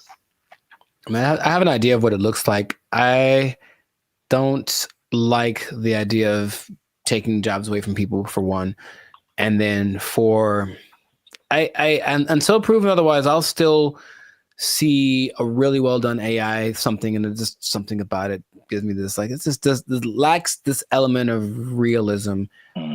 However, I know it's getting better all the time, and at some point, I don't think I'll be able to notice. But just it's business is about saving money, so it makes 100% like it makes perfect sense that they want to do that instead of spending all the money on stages and everything that.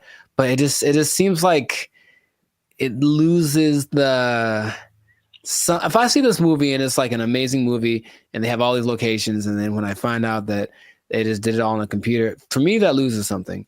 You know, Lord of the Rings, all the New Zealand backdrop and all this. No, we just did it in the computer. Actually, it's not. We didn't go anywhere. It's like, oh man, something about it to me doesn't.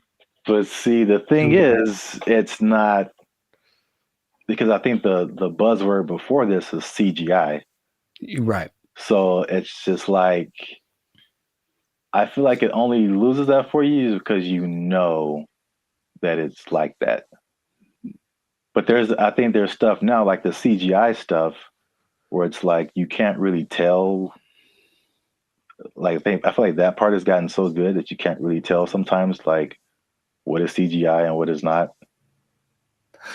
Dude, just on a simple scale, I've been talking to people on, Zoom or Google Meet, and I'll be talking to them like, "Oh man, where are you?" And they're like, "Oh, that's just the background from the from the program. Like, I'm not here. I'm in my house." And I'm looking like, no, like that's gotten really good. Yeah. So I can imagine if no one told me, sure. But then I have those doubts. Like, I wonder if I do it now with commercials for sure. Like, are all those people in that? Is that really, or is it just and it maybe it's already been here and I don't know. Yeah. There's definitely pieces of it that have been here for a long time. Sure. Especially like big crowd scenes and stuff like that. Right. It's definitely. Yeah, I know that the big Ed Sheeran music video a couple of years ago was kind of that, because it's basically him and I think 100% or mostly AI CGI generated background characters, and they all look really real. So yeah, that's I don't like it though. That's all. I just don't like it, just because it's moving into a direction that my brain wasn't ready to accept as a possibility. Well, I mean, people. I personally, I have no idea. I mean, I won't say that. I do have an idea. AI is going to win. So sure, no, it's going to win eventually. Without a doubt. I feel like,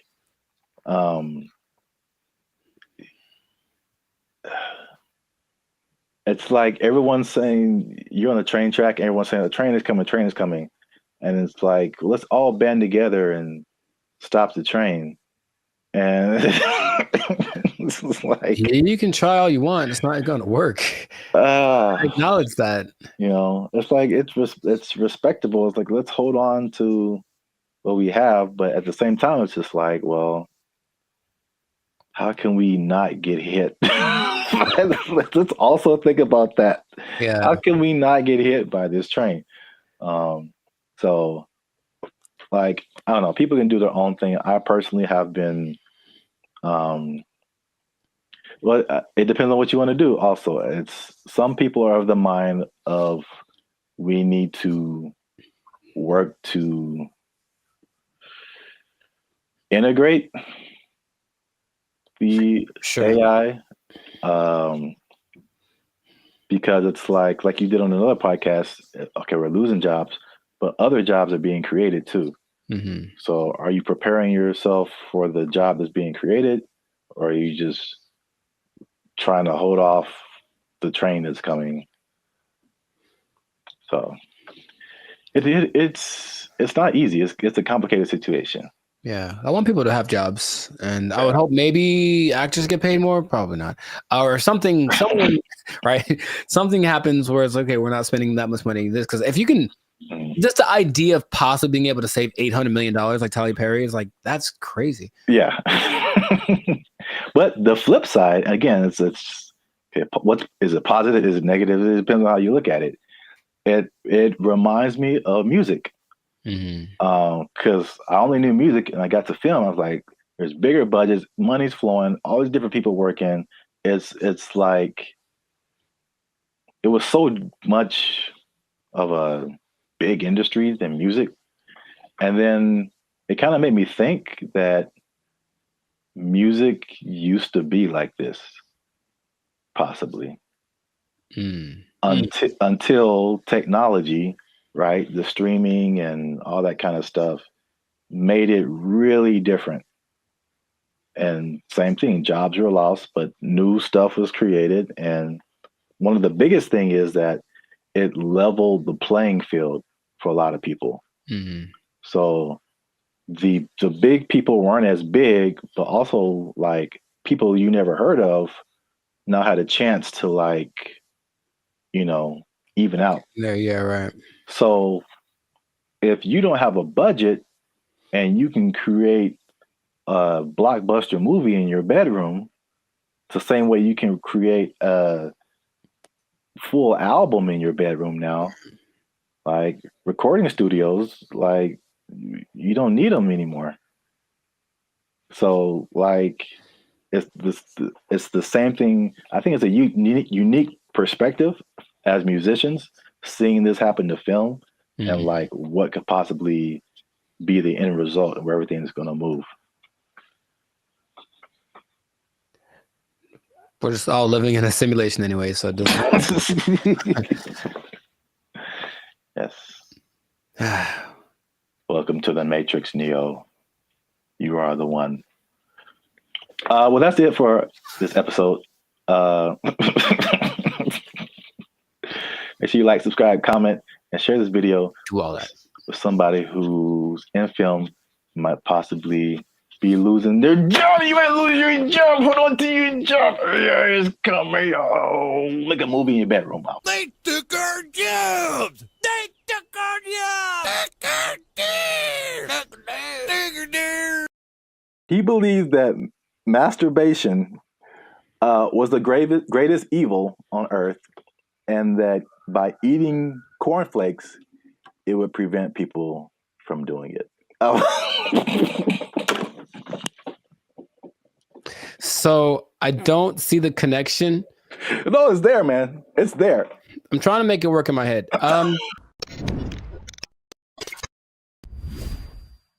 What's up, guys? I'm Zap, and this is Jericho, and we are now 6-time international award-winning pop hip-hop duo band in Future. We make clean, fun music that everyone can listen to with a sound that is uniquely Californian. And right now, you're tuned into the Life's a Circus podcast, where we talk about things that are funny, interesting, and ridiculous. But wait a minute. Hold up. Wait a cotton picking minute. Did people say that too? I mean, yeah, maybe. Help your boys out. Help the channel grow. Help us keep doing what we're doing by liking, subscribing, commenting, and sharing this video.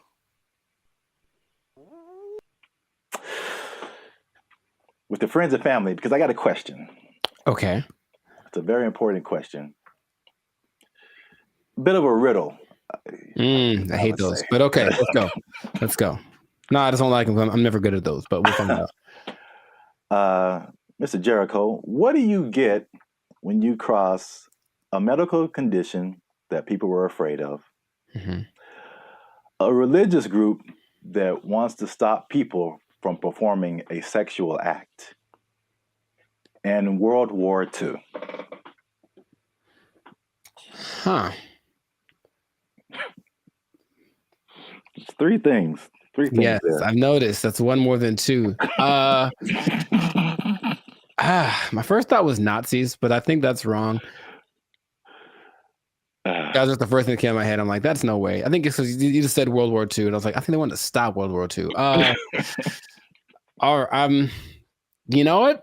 Congratulations. I've never been asked this in my life. Yeah, I don't think anybody has, but for the people playing at home, just one more time, the question is, what do you get when you cross a medical condition that people were afraid of, a religious group that wants to stop people from performing a sexual act, and World War II? And the answer, believe it or not, is breakfast cereal. I'll be honest, I didn't. Yeah. Go ahead. Yeah, I just kind of stumbled upon this, but the rabbit hole got really deep as to why we have breakfast cereal. So, a little bit of a history lesson. You can stop me at any point if you want. It'll be more clarification on the ridiculosity that is happening right now. So, breakfast was not really like, I guess we hear the cliche now, like breakfast, the most important meal of the day, right? And so, but before like the 1800s, breakfast wasn't really like that important. It was just basically you got to think about like the times that they lived in. It's more like hunt what you eat, kill what you eat, working on a farm, grow what you eat, stuff like that.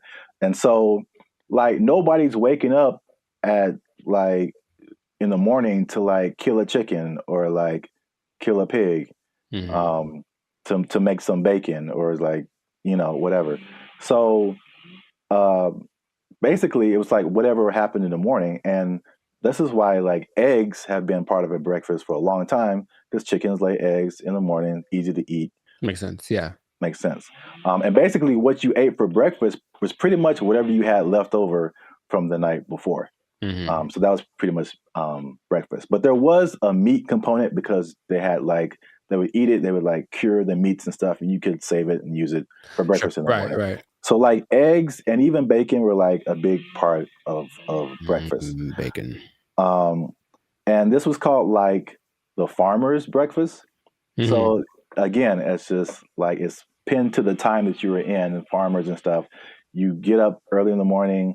You need some fuel because you're going to be working your butt off like all day long outside in the elements. Like you need a good hearty breakfast. So this is the first thing. The first thing that I teased at the beginning, the fear of the medical condition. The medical condition was indigestion, which sounds like pretty like whatever today. But again, I feel like it could probably take you out back then, huh? Yeah, there was no Pepto-Bismol, like antacid. You can just pop an antacid and be cool. Like you could have felt like you were dying. You had no idea. Like, oh, I got indigestion. It's the devil's work inside of you. So I don't know, but I had to go to the apothecary. Yeah. So, also late 1800s, the transition from like farm work to more like industrial work, and industrial work to like more like office work. So big buildings and offices, and people weren't like moving around as much as they want to. So they felt like if they eat a big breakfast and then they don't do anything, just going to sit there, they get indigestion. People were like terrified of that. So they were like, we need a lighter breakfast. So there was a move away from like the bacon and eggs and all that kind of like hearty stuff. All right. So that was reason number one. Reason number two. I'm very curious about this one. Okay. My favorite reason. So at the same time, there was a rise in religious gurus that were pushing vegetarianism and just like eating healthy, eating or what they call eating bland. All right. And believe it or not, the people at the forefront of this were Seventh-day Adventists. Okay. Especially a man named James Caleb Jackson, who was not probably as famous as this next person, John Harvey Kellogg, who's the founder. Sounds about Kellogg's Frosted Flakes, all that kind of stuff. Yeah. That's where that came from. Now, these people were like hardcore Seventh-day Adventists. Sure. And they actually pushed this type of breakfast, not just on the healthiness, but they believed that a lighter breakfast was more morally sound. There was more morality in eating like a healthier breakfast. But also, I could not pass this up. The John Kellogg guy, he believed that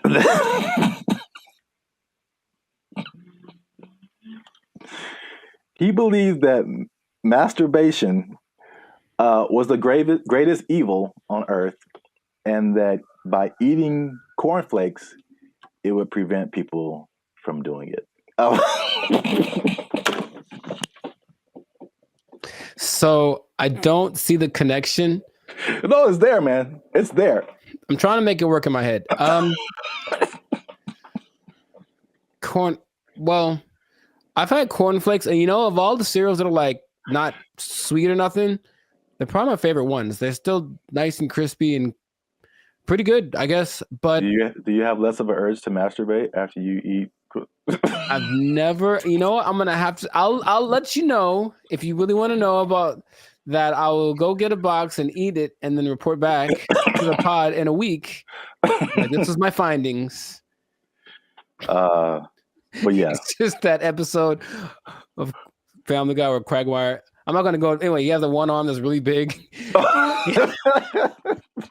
like, bruh, it doesn't work. It doesn't work. So yeah, that was like the second punch to breakfast. That was like, okay, we got to start eating this because they pushed the morality of it. But the other things that they cited have been found to be true. Is like a lighter, healthier breakfast made people more efficient and productive at work instead of like eating a big breakfast and like getting an itis or whatever. Yeah, that's true. So there's that. And so that pushed the cliche of like breakfast being the most important meal of the day. It was actually like a morality thing, which is like crazy.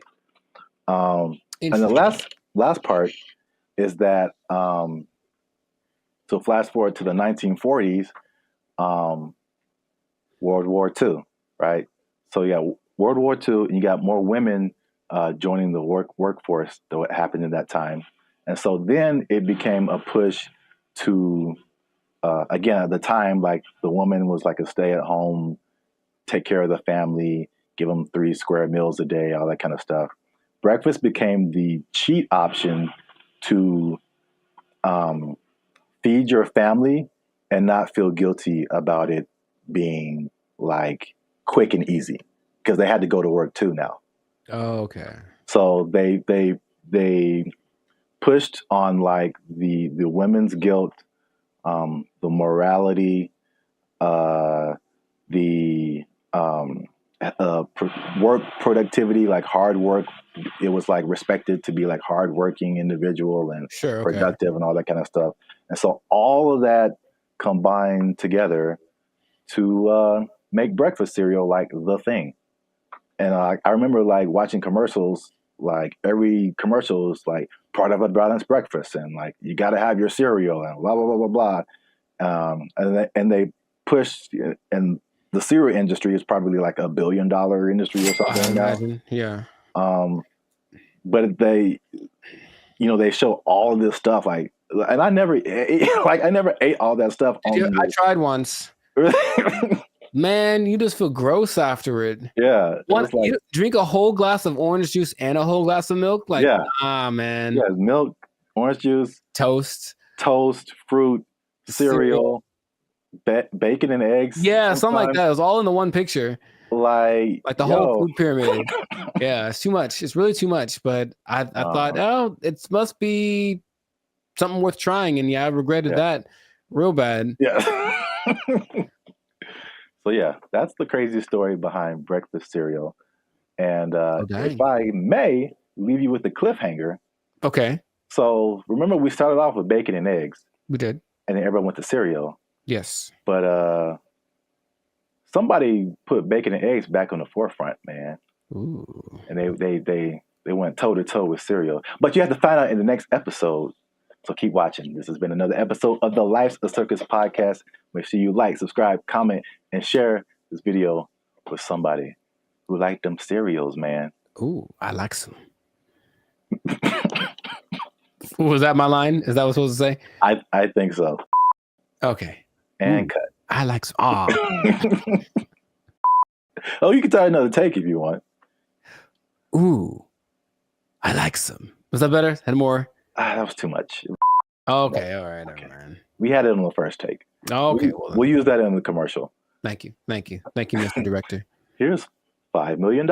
Look, let's go. Where do I sign, Mr. Barry Gordy? Jericho likes it. Super sweet sugared honey smacks. Give me that.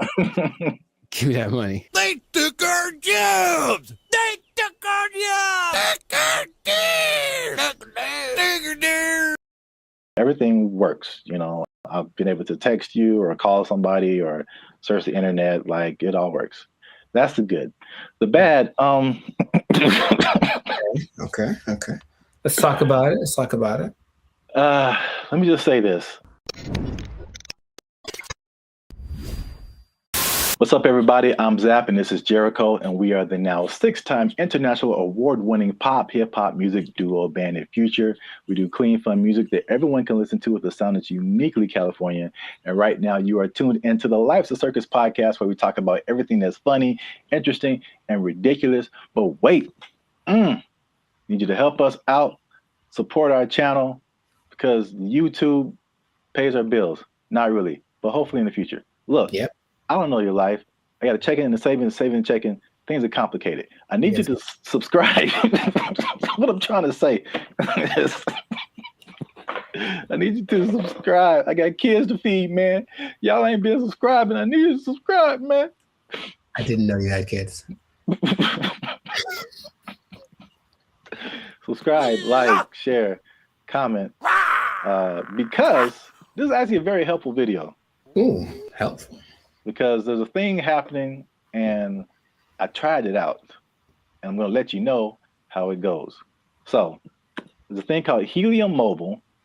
It's a phone service that I switched to, and not only was it half as much as my original phone plan, but it also makes me money. If you stay to the end of the video, I'm going to tell you how much money I've made with Helium Mobile in the past 2 months of trying it out.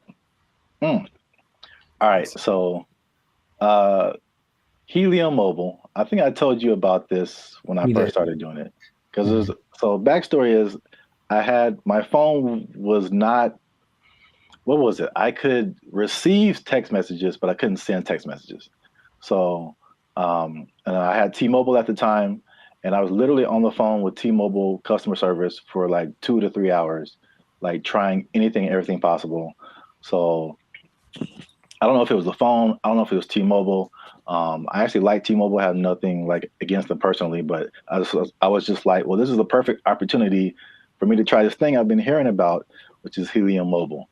Now, Helium Mobile is in the cryptocurrency world. So that's something that I've been kind of looking into for the past few years now.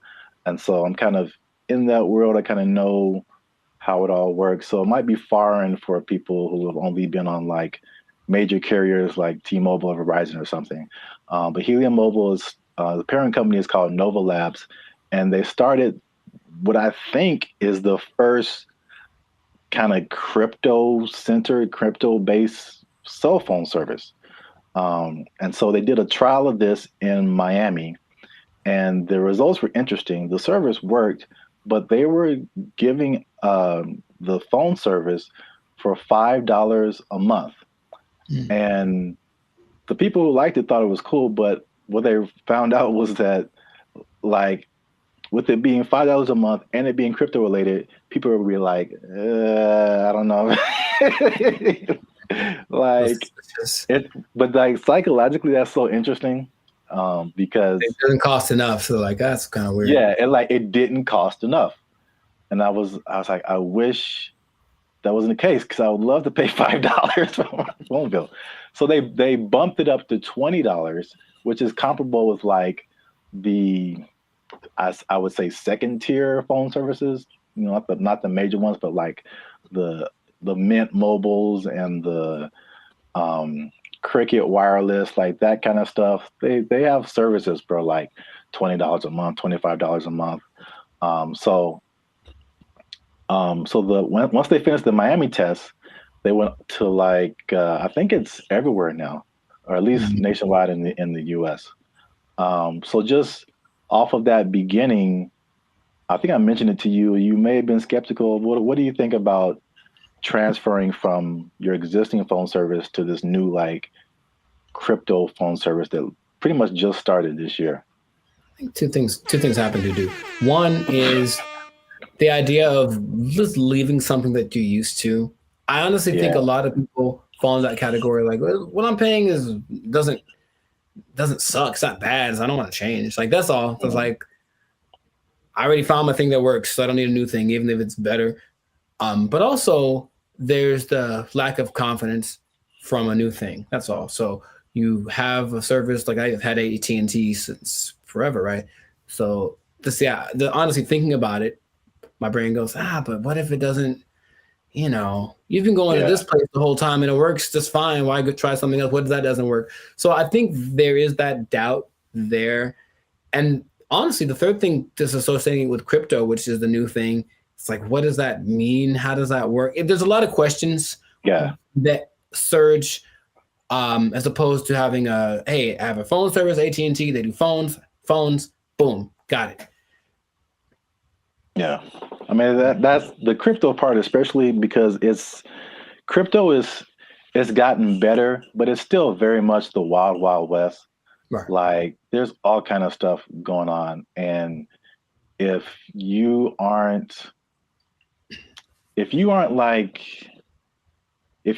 messing with stuff outside of like the big name Bitcoin and Ethereum, but even then the stuff goes down. But like all this other, I mean, the thing is like Bitcoin dominates the news, but there are like thousands and thousands and thousands of other coins. And there's so much going on outside of Bitcoin. Like it's insane the amount of stuff that's going on, the amount of projects and different things that people putting together. But yeah, it's kind of scary, and I mean, I honestly wouldn't recommend it for someone who, one, is not computer or tech savvy, and two, hasn't really been into crypto a whole lot. Because I also had another experience. So Helium is like a Bitcoin. It has its own. There's a Helium, what they call a token. Bitcoin's a token. Helium Helium has its own token, but then there's Helium Mobile that had its own token. Okay. So Helium Mobile came after like this originally Helium, where a lot of people made money during a whole different kind of mining helium. I don't want to get too technical, but I just want to say that like the helium provided these mining devices, which were expensive, several $100s or sometimes into the thousands, and you would make money by mining helium, which was great when helium, the price was really high. But when it dropped, you were like, now you were making, people were making thousands of dollars like a month, like in this like heyday period, and it dropped to like pennies. So that was like a few years ago, and that's something that I tried, and I spent like $500 on a device, and it was like making me a little bit of money, and now it makes me like 10 cents a month or something, maybe. Like it just like plummeted. But that's the crypto world. The prices, it's like the stock market on like acid. It's just nuts. I mean, you're rich one day and broke the next day, but I digress. So anyway, because I'm crazy, I tried out Helium Mobile. It's not bad. All right. So at least for me. So my original bill was like $50 a month, unlimited. And then you know how they have like unlimited and then it like throttles after a certain gigabytes, whatever. So I had the same thing with Helium Mobile. My original one's throttled after 50 gigabytes. This one throttles after 30. So I only paid $20 a month plus tax. So it's 21 something. And then, you know, everything works. You know, I've been able to text you or call somebody or search the internet. Like it all works. That's the good. The bad, Okay. Let's talk about it. Let me just say this. Unlimited is, when it throttles, man. It's just like zoop. Like you are, once you hit that cap, like you pretty much need to use another phone because your data is just so incredibly slow. But that's just kind of what it is. So the slowdown after the 30 gigabytes is insane. The app that you have to download to use it constantly crashes. You open it and there's a blank screen. You have to open it again or maybe restart your phone. There's constant updates and rule changes. Because again, it's like crypto, things change so much. And what I mentioned before, the price fluctuation. So like you earn this cryptocurrency token, but it could be worth a certain amount one day and it could be worth half of that the next day. So all that coupled with just like understanding crypto, again, it's fine for me. I'm cool with it, especially when I tell you how much money I've earned and saved. But it's not just like cut and dry, set it and forget it. I don't think it's for most people, at least not right now. Gotcha. So to pay off the teaser. Okay. Y'all want to see how rich I am off this Helium Mobile. Drum roll. And again, just to explain that, you earn Helium tokens. This is another thing that just people might be like, Okay. Yeah. You earn helium tokens by sharing location data, and the helium uses that location data to understand where they need coverage to expand the network. And they promise, as always, never to sell your data to any third parties. So there's that. I'll let you do with that what you will. Lies and slander. So currently, again, there seems to be a trend in crypto where, like, if you get on something first very early, you seem to make the most money, and then it just kind of like it just kind of settles there. So in terms of helium tokens, when I first started, I think I was earning like 700-800 helium tokens a day. The current price of helium or helium mobile tokens, current price of helium mobile is like 0.003 cents. Okay. So basically like a Spotify stream. Gotcha. For every helium mobile token, but you're earning hundreds of these a day. So I think like when I first started, I was making like around $2 to $3 every day, which is once you set it up, the only thing you have to do is move around because it's location based. So you can't be in the same spot. But if you move around throughout the day, at the end of the day, you'll get, the certain amount of tokens. So I'm pretty active. So I was making a couple of $2 to $3 a day. That has since dropped. It's currently like $1.50 to $2 a day. But again, like a couple of dollars a day for not really doing anything. Sure. That's kind of cool. When people when this first started, people were saying they were making like 1,000 to 2,000 tokens a day. So this was like a few months ago. So you can like see the pretty rapid decrease. And it could it go back up? Yep. Could the price go back up? Yep. So who knows?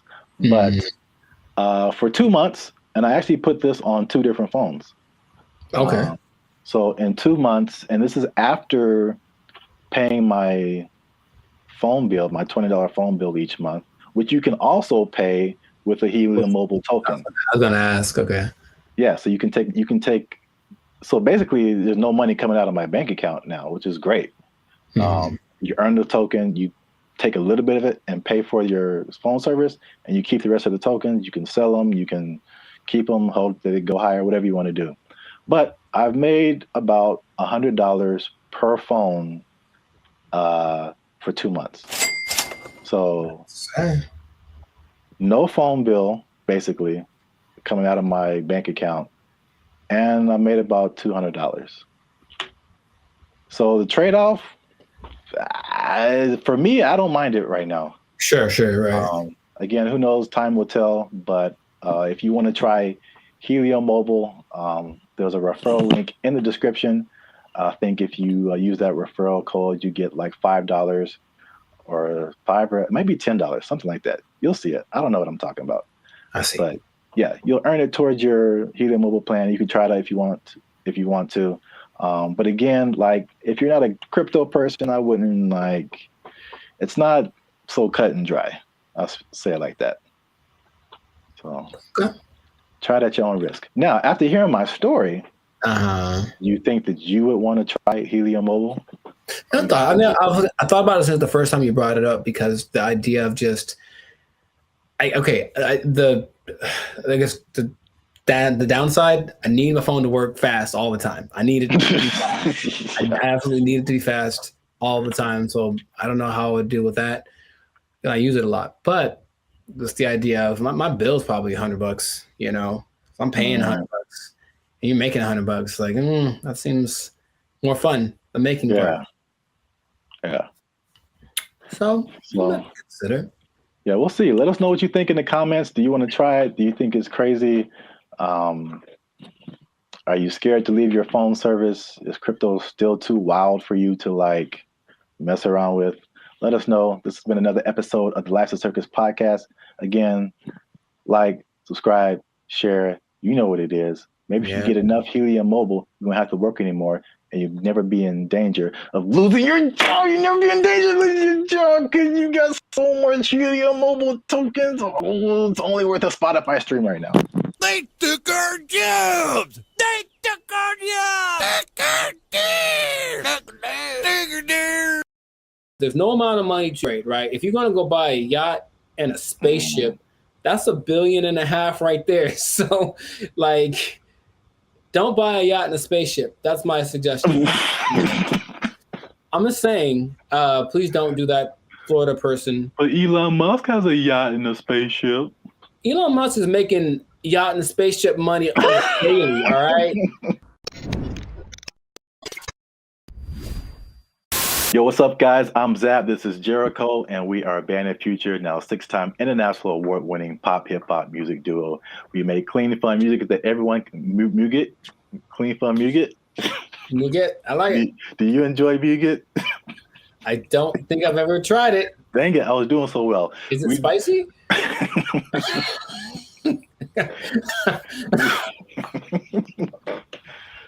I don't know, but I think you should know if it's spicy. Because yeah. I'll put the link to the video.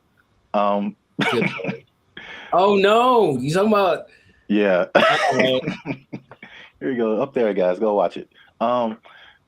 We do clean, fun music or Muget, depending on what country you're from. That everyone can listen to.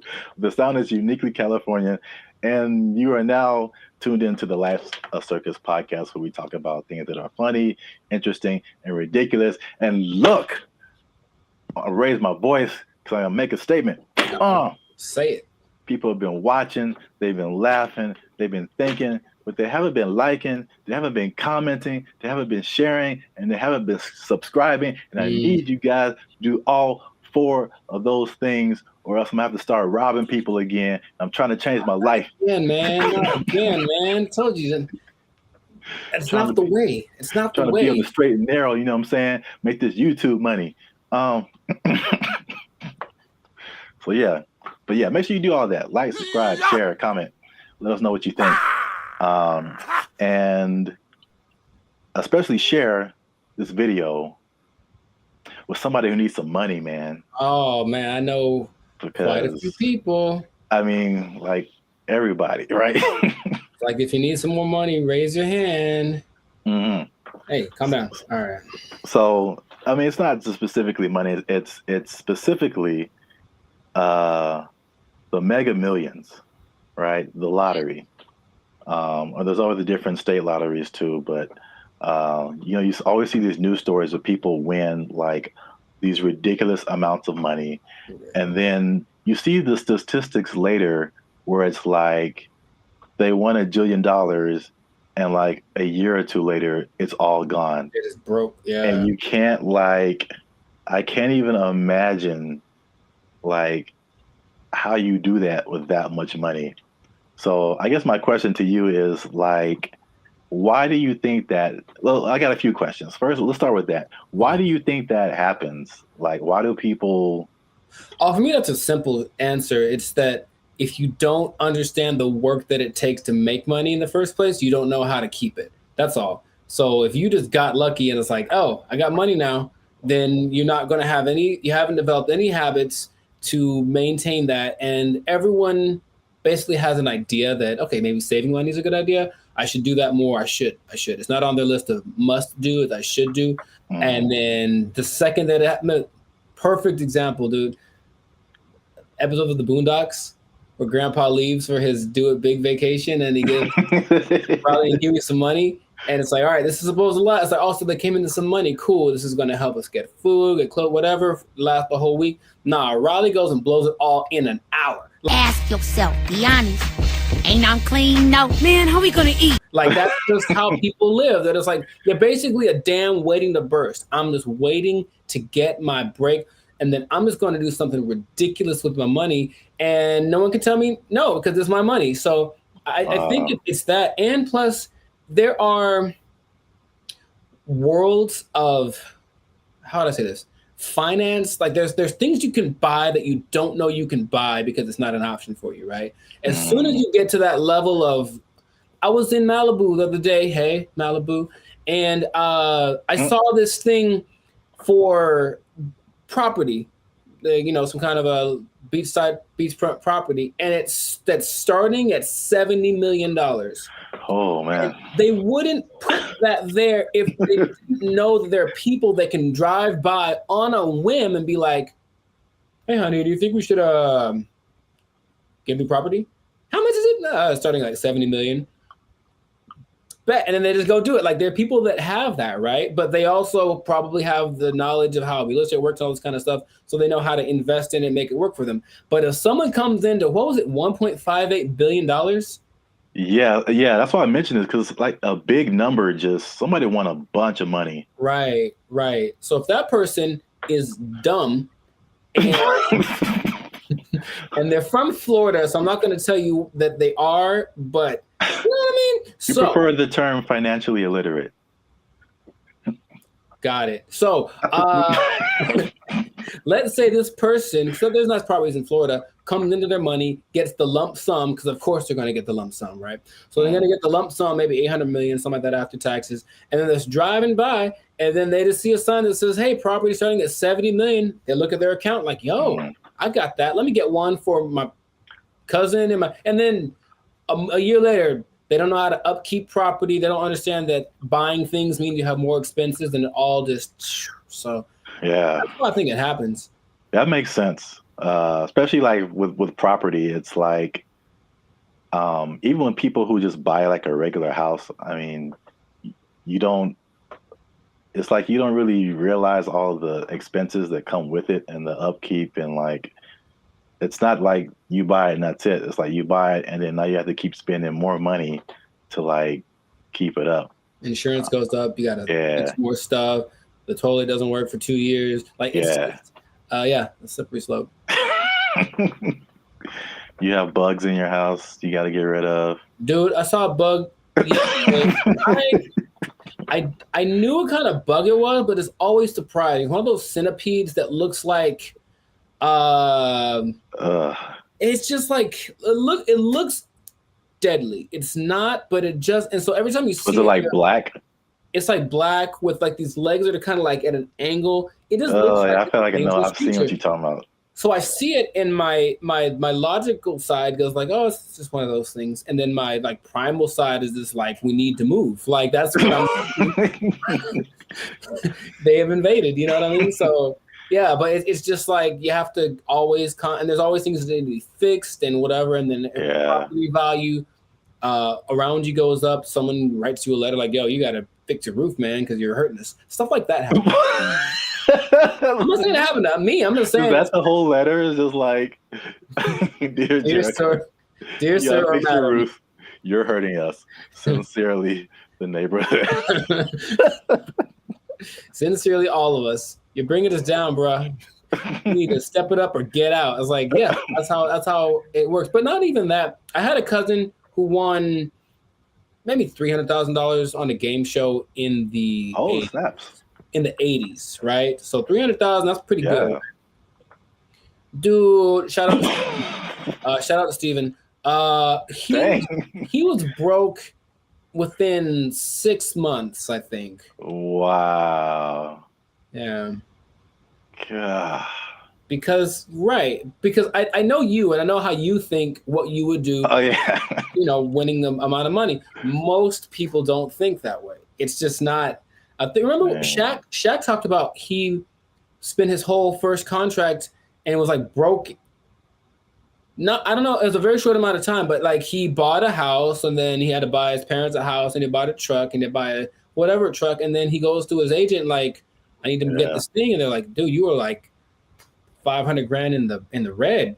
What did you do? You just got the contract." So you just have to know about these things, that there's no amount of money too great, right? If you're going to go buy a yacht and a spaceship, that's $1.5 billion right there. So like, don't buy a yacht and a spaceship. That's my suggestion. I'm just saying, please don't do that, Florida person. But Elon Musk has a yacht and a spaceship. Elon Musk is making yacht and spaceship money daily, all right? Every day he's making that. Is that the level? Like, 6 figures, millionaire, yacht and spaceship. Yacht and spaceship, man. Yacht and spaceship club only. And you have to buy them two things at the same time. You can't buy one or the other. You know, it's like a package deal. You got to get them to match. Step 1, Tesla. Step 2, Step 3, yacht and spaceship. There we go. Yeah. Plus, you know, they're probably gonna make a yacht that can turn into a spaceship or vice versa. So it's all there's no level. You can go buy. People buy islands now. You know, you can get anything with the right amount of money. So just you'll run out of it because money is a limited thing unless you have. Because if you won the lottery once and you're like, cool, I'm set for life. It's like, no, maybe you should set up to try to like. If you won it once, maybe play it again. Like, I don't know, do something else. What? That sounds like a terrible idea. Well, look, I don't know what the probability is, but think about it. If you won $1 billion and then you spend $1 million of it on more lotto tickets, you're probably going to win it. I would just guess it's possible that you could win again. I know you don't like that at all because it's a stupid idea. I mean, I don't know if it's. It's like reinvesting into something that's a far-fetched idea, but if you know. Yeah, I won $1 billion and 10 million. All right, I'm gonna buy $10 million worth of lotto tickets. What if you win 3 more times? And you know what I mean? Like, and that's how Las Vegas works, folks. Yeah. Right, or gambling. People get addicted to gambling. I got so much money, and then all of a sudden, yeah, I won. What if I win again? Yeah, go for it. So my advice to Florida man or Florida woman, whatever, whichever one you use. Florida man, please keep your money. Yeah. Wow.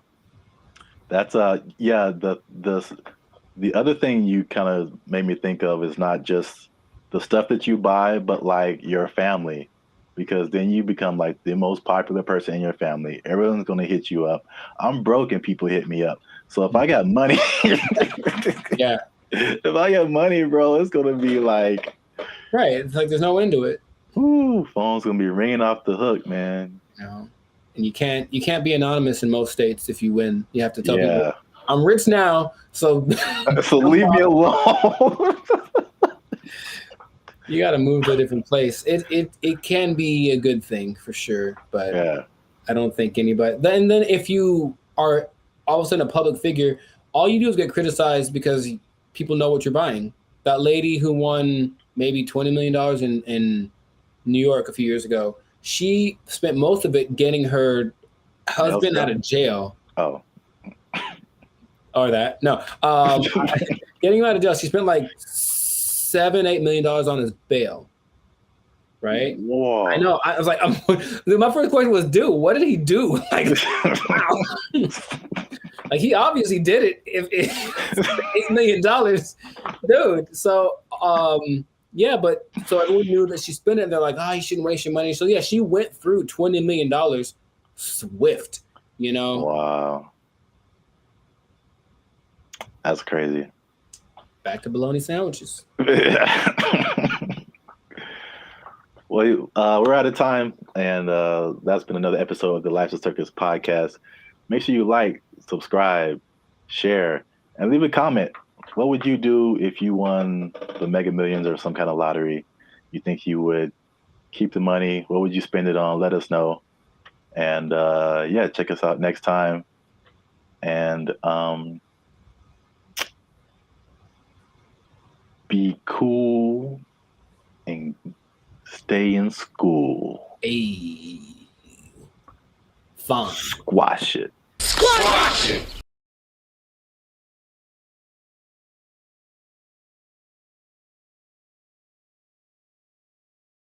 Whenever you buy things on the self-checkout line, it says out loud how much everything it is that you buy. And that's kind of a weird thing. I don't know if you can, I feel like there is a way to disable that, but the default setting is that everything you buy is like, boop, $1.99, boop, $4.55. Like, it does. Right. Does it say well, I mean, so what's so bad about that? It's my business. Some people be knowing what I'm buying. Like, you know, like, that's all. Don't put my business out there, robot. That's all. What's up, everybody? I'm Zap, and this is Jericho, and we are the now 6-time international award-winning pop hip-hop music duo Bandit Future. We do clean, fun music that everyone can listen to with a sound that's uniquely Californian. And right now, you're tuned into the Life's a Circus podcast, where we talk about everything that's funny, interesting, and ridiculous. But wait, we need your help. Help us out. Tired of eating mayonnaise sandwiches? Give your boy some funds. You know what I'm saying? You can join the channel, become a member. That'll help us out. Or you could just like, subscribe, comment, and share this video with people who stealing, because there's thievery going on. That's right.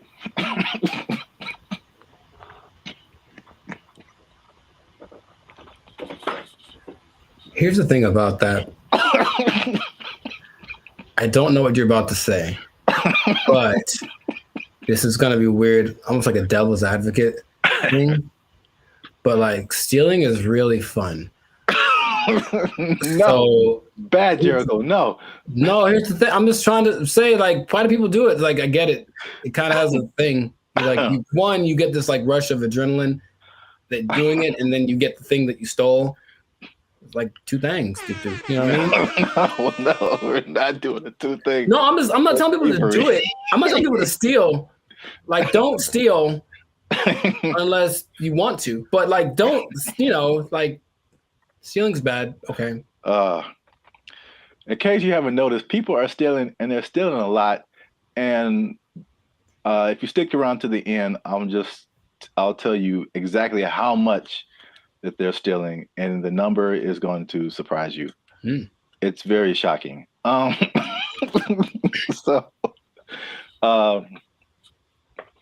Stealing is bad. Okay, you shouldn't steal. But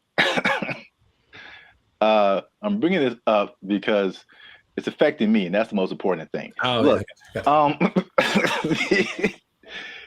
Jericho, the self-checkout line, do you ever use that? That's all I use because people are gross. Oh, okay. That's your primary reason? No, it's faster. And the thing is, people don't get in it. That's the thing. It's faster and no one gets, like, it's always, there's 20 people over here in the line just coughing on each other. And then there's nobody in the self-checkout. I just go there. I didn't really think about it like that. My number one reason is just the speed and just being able to like get in and get out. But that too. That's like number 2, yeah. I feel like people don't go to it because they're afraid to use it.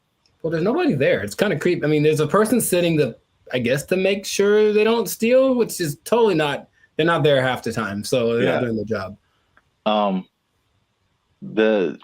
feel like, well, I was kind of leaning more towards the technology aspect of it. Oh, okay. It's just like, I feel like there's still a large number of people, especially older people, who are just like, computers just don't really make sense to them. It seems more complicated in their minds to use the self-checkout than to just go through the line and have a cashier ring everything up. At least, I don't know, that's just my hypothesis. I digress. I mentioned the self-checkout line because that's one of the big places people are stealing. So stop stealing. Stop stealing because... Well, you know what about that too, that actually could be a deterrent for people to use it? Whenever you buy things on the self-checkout line, it says out loud how much everything it is that you buy. And that's kind of a weird thing. I don't know if you can, I feel like there is a way to disable that, but the default setting is that everything you buy is like, boop, $1.99, boop, $4.55. Like, it does. Right. Does it say well, I mean, so what's so bad about that? It's my business. Some people be knowing what I'm buying. Like, that's all. Don't put my business out there, robot. That's all. It's just a price. I don't know. If it was like 1 box of condoms, $12.99, then it would be like, hey man. Yeah, I honestly feel like there's certain circumstances where it says something about what you bought, but not like that. Not like that, no.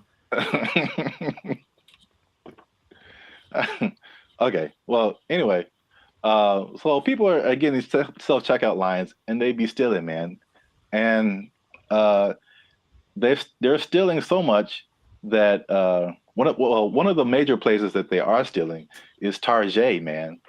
Target is having or Target if you're uncivilized. They're having a big problem with stealing, and and it's so much in the checkout lines that they are reducing the hours that the checkout lines are open, and it's like making people upset. And it would make me upset too, because I hate when I'm like I'm running in to just get something and get out, and it's like all the self checkout lines are closed, and you have to go to the line. Which I told you the other day, there's some lady in the store just buying $100 worth of nothing, like just stupid stuff, man. And I got like a candy bar. I'm just like, it's still the people that there are people that actually will look at you and say, "Hey, go ahead, just go ahead. You only have one thing. Go ahead." Yeah. And there are the people who look at you and for sure like, I'm not letting this person. Yeah, I was here first. Decision they make. I will not let you in front of me. I don't care if I'm here for 5 hours. You'll be here for 5 hours and a minute. Yeah. Yeah, it's so anyway, the checkout lines there, some places are reducing them to like, I think it's like 10 a.m. to like 8 p.m. or 7 p.m. or something like that. But it's only like basically early in the morning and then late at night, like you can't use a self-checkout line. And then in one extreme case, they put it like 10 a.m. to noon, and that's it. And the rest of the time you have to go. The point? I don't. People steal it, man. It's just it can't stop. Yeah, it's when I tell you how much they've been stealing, you'll be like, "Oh." Well, here's the thing about that. Of all the places that stealing is fun to do from, which is a weird way to say it, Target's probably Target's probably up there. Target's pretty great. It's a big red Target, literally, and they have all the things you want. Yeah. I'm not saying that I have or haven't done it, but I'm just saying that that's a place you might want to go if you're thinking of stealing. Also, Bandit Future does not advocate stealing. Pay for everything that you possess. You're just making it sound really attractive. I don't understand. Oh, I mean, that wasn't my intent. I'm just, Yeah, stealing is fun. I'm like, wait a minute, it's not where I'm trying to go. Oh, okay. So I don't want to be like. I don't think fun is the primary reason. Have you done it? No. But if I would, it's because I needed something or I just wanted something that I couldn't afford to have. Oh. Haven't you seen Aladdin? Yeah, it's he's having fun though. The head of the gotta eat to live, gotta still to eat. Tell you all about it when I got the time. See? He was fighting for his life, man. He made a song about it though. He's having a good time. All right. So how much? Okay, let's two things.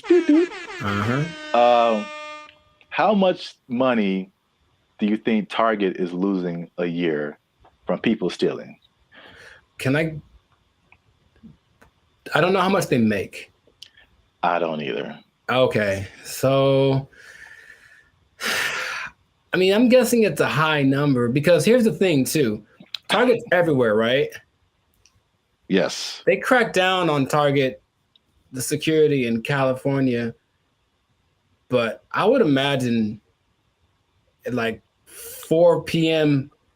on a Tuesday in Iowa, it might not be much defense if you want to steal something from the local Target. Okay, so Target annual revenue is about $100 billion a year. Okay. So that's a lot of money. That's a lot of billions, but stealing, I would say. So how much is that? 2% of it? What's 2% of 100 billion? 2 billion. Billion? That's the number, I guess. 2% of whatever they make. 2% rule, but for stealing. Also don't steal. Now that we know how much that they make, this number doesn't seem as crazy as I thought. Okay. Because they lose 500 million. Oh yeah, that's not okay. So right, it's like context. Like in a bubble, that's a lot. Yeah, it's a whole lot. It's a lot of money. It's a whole lot of money. But it's like 0.5% of all that they make. That'd be fine. Now you know, it'd be crazier if it was like, we changed our mantra. Everybody just go out and steal. Target, especially because they got it, man. They cool. That'd be all right. No, what would be crazier though if it was just like a ring of 20 people that is stealing everything from Target, just 20.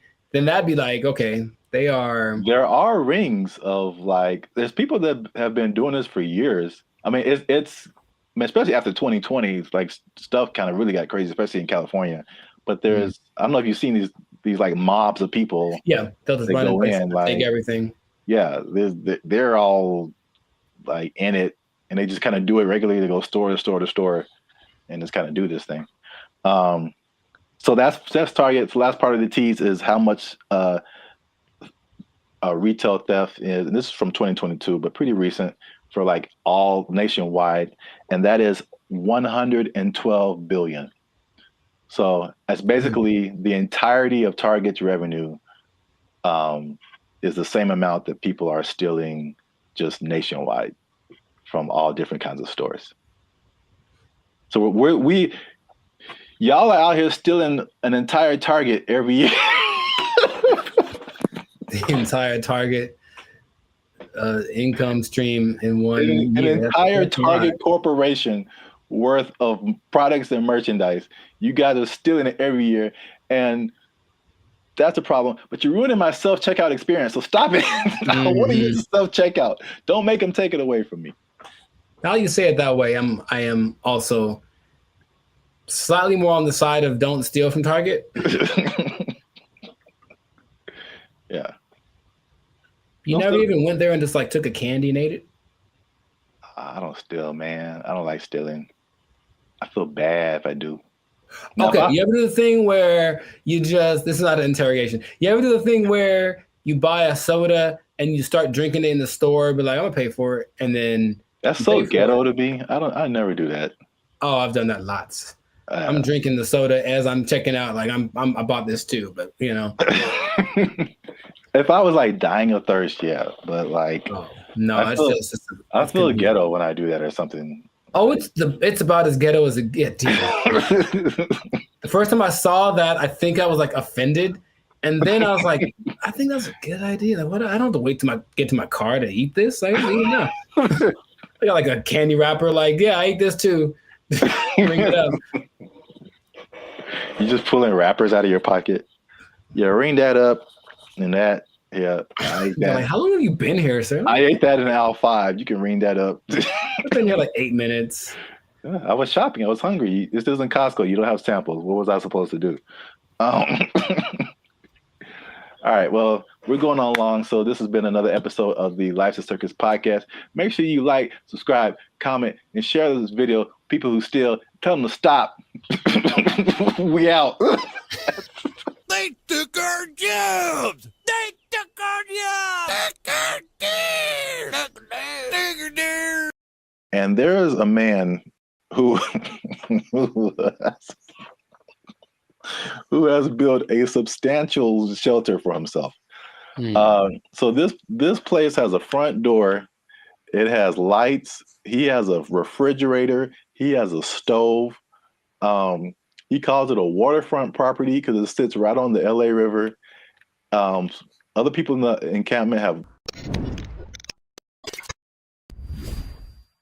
What's up, everybody? I'm Zap, and this is Jericho, and we are the 6-time international award-winning pop hip-hop music duo Band in Future. We do clean, fun music that everyone can listen to with a sound that's uniquely Californian. And right now, you are tuned into the Life's a Circus podcast, where we talk about everything that's funny, interesting, and ridiculous.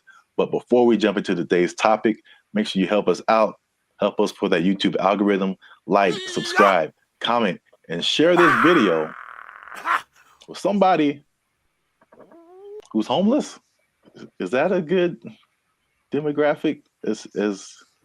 You know what? Actually, most homeless people do at least have access to the internet.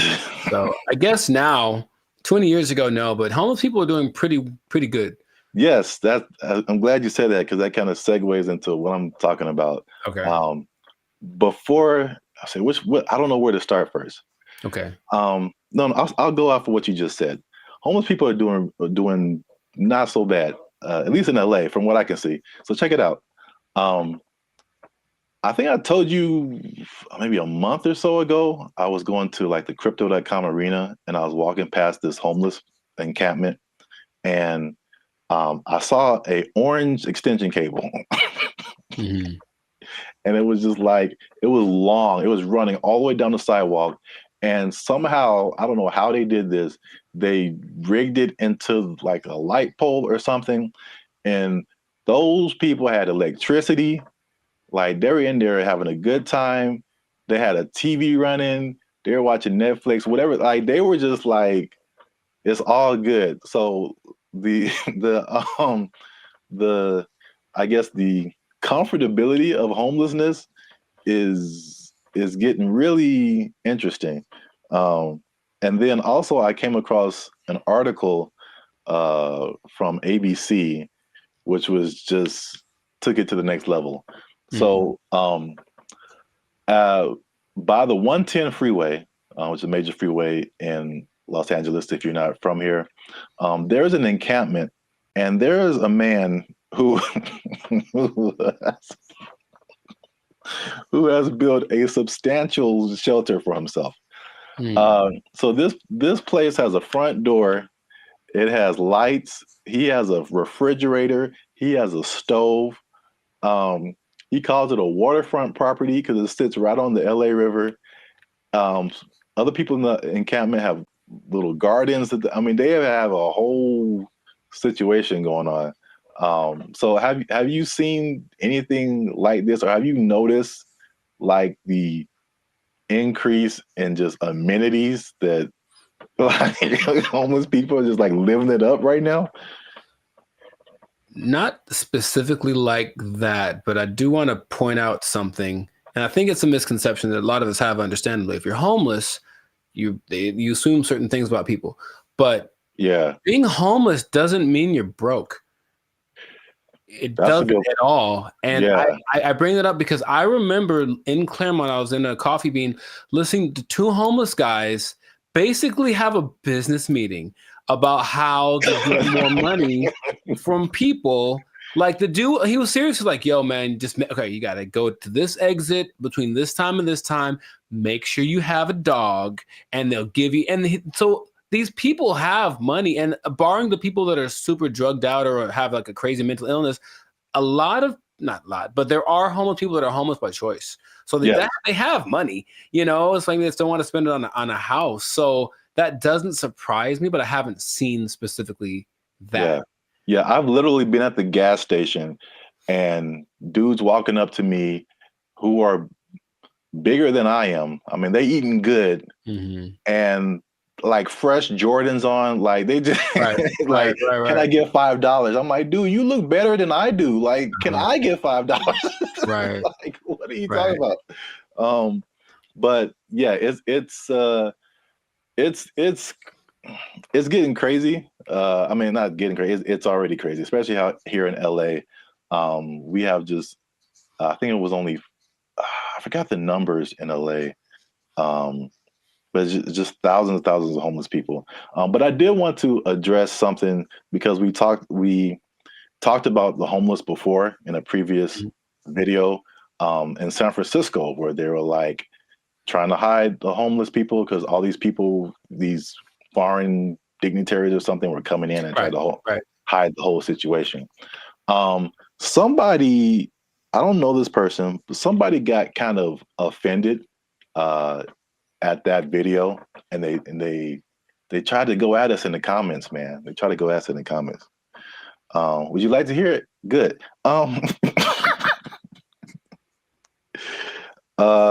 just gonna paraphrase. So we were talking about the homeless. This guy came on and was like, have you been homeless? Have you ever been down on your luck? What would happen if you lost your job and things were wrong in your life? You lost your house, your apartment. So he's basically saying like, it's not our place to talk about the homeless, which I fired back at him, and I said it is completely our place, because I lived in LA for a long time, but I lived in downtown LA, which is like homeless central, just a few blocks from Skid Row.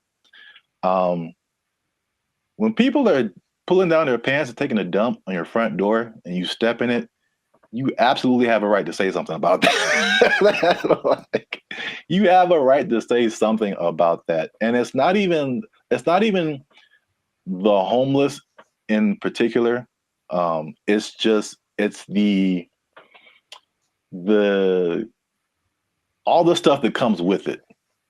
Like, I don't care if you're homeless or not, whatever, but it's like it's the disrespect for other people and the other things in the city, and just like the trash everywhere and the safety concerns and like the destruction of property. If you're pushing a shopping cart, I'm pretty sure you didn't buy that shopping cart. That means you stole it from us. Just because you're homeless doesn't give you a license to commit crimes. Like, like you can't. Like, so it's not even about like the haves and the have-nots. Like, that's really irrelevant to me. And I will say that one thing I will apologize for is that I laugh a lot. And a lot of people have said that in the comments before, and I think that's just because. I think one reason is because talking to a camera is really weird. I agree. And so I'm used to talking to a group of people or something where you get feedback. And so you say something that's funny, like, I think it's funny. I just laugh at myself. But, we try to keep it light on the podcast. But homelessness, really, there are, I don't know, again, everyone's situation is different. Like you said, there's some people who aren't even broke. They just don't have a house. But there are some homeless people who are just like, they had a rough, whatever, something happened to them, and it's just a serious situation, and their life is really messed up. So I think well, at least I should apologize for making that I guess that false interpretation, you know what I'm saying? Like the insensitivity. I think that may have come across to some people like that. So I don't want to make it seem like we're insensitive to the homeless situation. But at the same time, I think that, we shouldn't be silenced because we've never been homeless or we never had a rough time or anything like that. And I have more to say about that, but I want to know what you think about at least that part of it too. I don't apologize for anything. I think that I'm justified in what I say when it comes to things that I've seen over time, right? So generalizing is dangerous, but it works because we have to start somewhere, right? So if homeless people were literally just like everyone else, they just didn't have a home, meaning they weren't dirty, they weren't sometimes violent or leading to criminal activity in order to, because if you don't have money, you have to do things that are above the law to get what you need. If the implication of what homeless is the problem, I think if somehow it was just you don't have a house, there's nothing wrong with that. And yes, people do have unfortunate situations, but in general, when there's, and I heard somebody say this as a joke, but it really does kind of resonate. It's like there's places where homeless people aren't allowed to go. Why? Because they're homeless, and that's not a place that they can't come into the places that we can go because they don't have a home. And it's not because they're homeless. It's because you can tell they're homeless because they look homeless, they smell homeless, they talk homeless, they're weird to you. Like all that stuff is what we're talking about. At least personally, what I talk about when I mention the homeless people. So I don't think there's anything wrong with that. If you do want to go by, I'm sure someone knows someone who just lost it all in a bad, crypto, real estate exchange. The woman took everything, whatever. I know there's people like that, and that's unfortunate. But just in general, homeless people are not contributing to anyone's sense of safety or anything like that. And that's what I'm referring to when I mention homeless people. Yeah, that's I think that's an accurate statement. It's just like it's not about the condition. It's about the character that comes along with that, and the not only not contributing but being destructive. So that's just even in my neighborhood. I think I told you before. It's like when I first moved here, like a few years ago, this place was spotless. I mean, it was just like people had pride in their neighborhood and stuff like that. And then, but we have a major mall, we have a major bus stop here and there, 7-Eleven, like the main intersection. That's kind of where I'm at. And it's just like every year it's like, okay, there's one homeless person. Okay, that's not so bad. Two homeless. Dang. All right, there's a guy sleeping in front of the grocery store. Crap. And then it's like trash just keeps building up. Trash, more trash, more trash, more trash. And it's like, this isn't a rocket science. Like, what has changed? There's more homeless people. There's more trash. There's more abandoned shopping carts. There's more crime. I mean, I looked at the crime map for my area, and it was like literally my block, that area that I'm talking about, is where all this stuff happens. This is like, anyway. The other point I wanted to make before we kind of wrap it up, because it's going kind of long. One thing I also hate is that when people make judgments about you and they don't know anything about you. So same thing. I mean, the door swings both ways, right? People could say, "Hey, we're making a judgment about homeless people," but this person in the comment also made a judgment about us, like that we don't know anything about homelessness. We have never had a rough time or anything like that. And it's just interesting to see. Because I personally didn't come from having a lot or anything like that, and so when I've done stuff here in LA and I've really worked really hard and become successful, it's just like the mentality of people is just so interesting to see, like the psychology. It's like you become like, you always had a silver spoon and like you got it good and you don't know what it's like and all this kind of stuff. And I'm like, I absolutely do know what it's like. Like into like 2012, I had nothing. I had like literally no job, no place to stay. Like I've been through all this kind of stuff. Like, and just because I'm like in my own place and have my own business and I do all this stuff doesn't mean like I don't know what's up. And I think about the people like the Jeff Bezos of the world, who just people just, oh man, he doesn't care. He doesn't know what it's like. Like I've seen pictures of this dude. This dude was selling books like in a garage somewhere, like just nerding out. I don't know if he had friends or I don't know, but they show these. Google started in a garage. Apple started in somebody's garage. Amazon started in somebody's garage. These dudes didn't just like, No, they worked for it. They really did. Yeah. And they gave the world something that the world needed. So they get rewarded with exactly. I mean, if you want to have all that, then you can create something that literally changes the entire world. And then you can have all that too. But like, I don't criticize anybody for like having success or anything like that. Like, I'm pretty sure at some point, even like the what was it?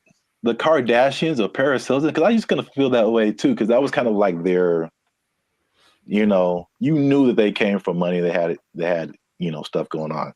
Sure. But like, unless you have worked on a TV show, like you really don't understand how insanely difficult it is, how much you have to grind. Like just because you have a bunch of money doesn't mean it's going to be a success. Absolutely.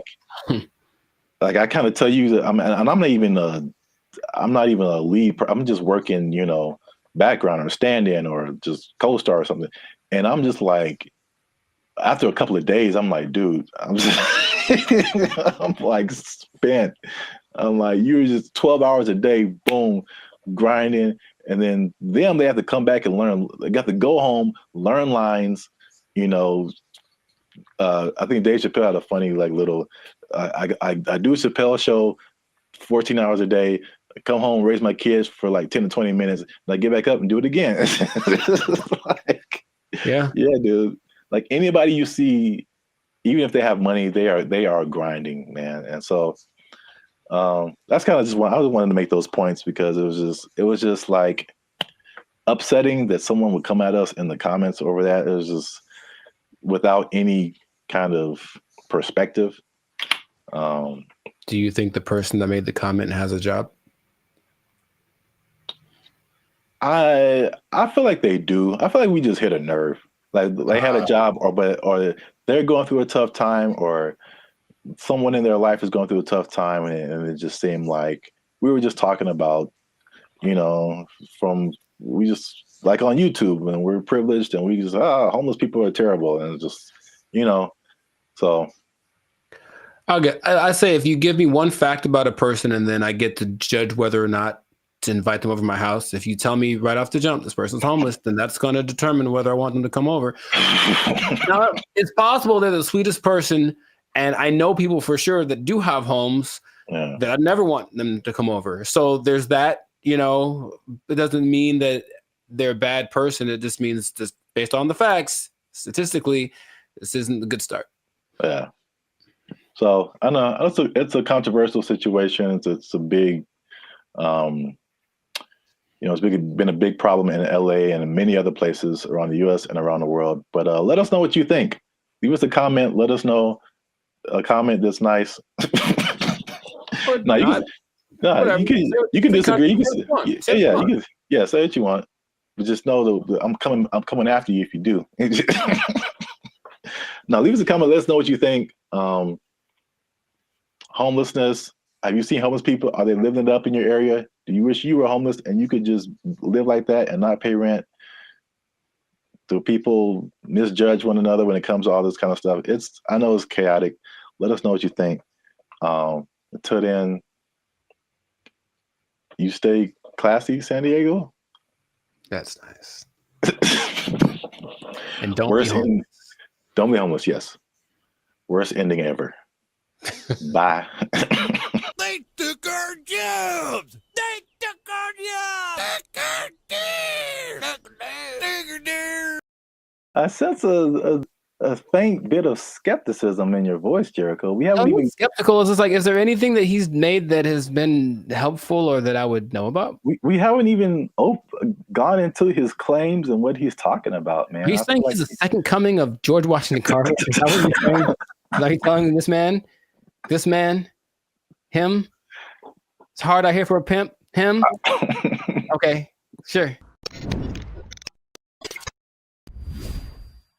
What's up, everybody? I'm Zap, and this is Jericho, and we are the now 6-time international award-winning pop hip-hop music duo band in Future.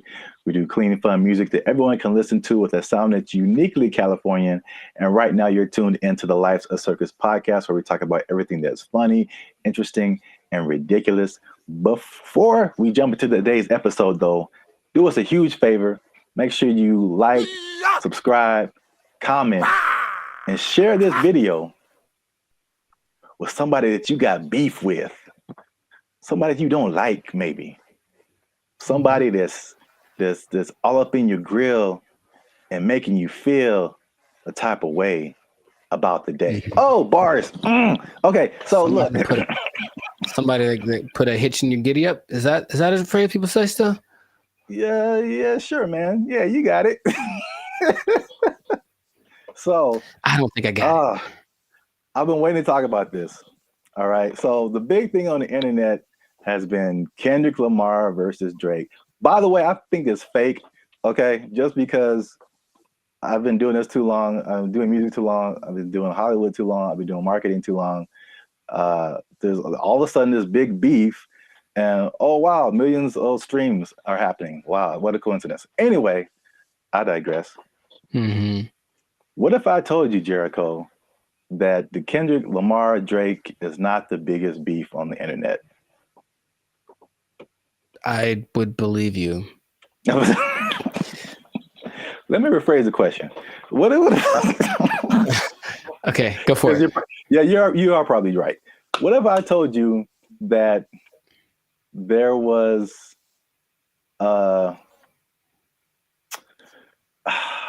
there was a better beef that I don't think has ever happened before. Better beef. Sounds like an Arby's commercial. Okay. I'd be curious to know what that would be then. Hopefully it's between... Never mind. Okay, go for it.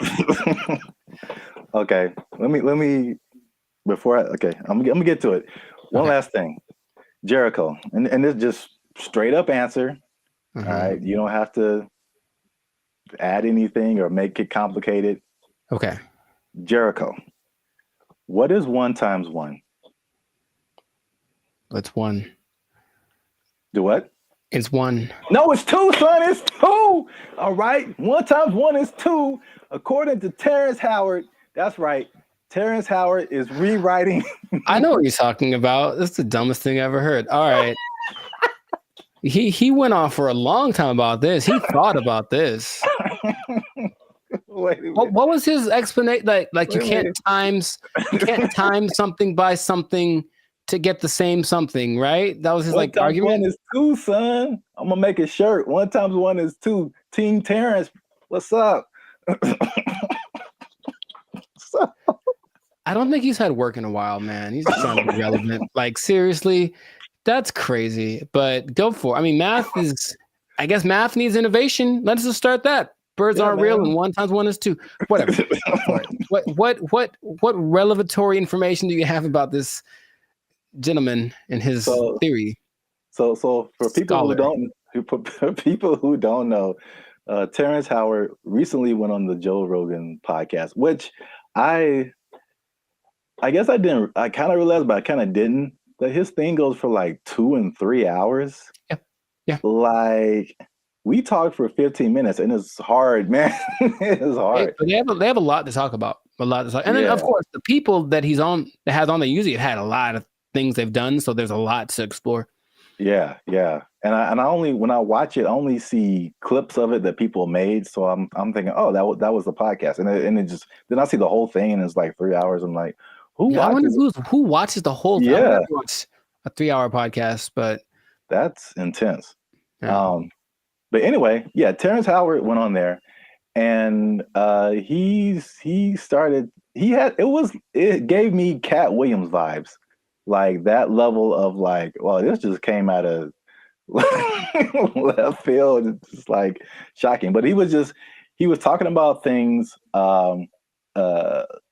complex theories, scientific thoughts, things about the nature and universe, matter and energy, mathematics, and just like all this stuff that has nothing to do with acting.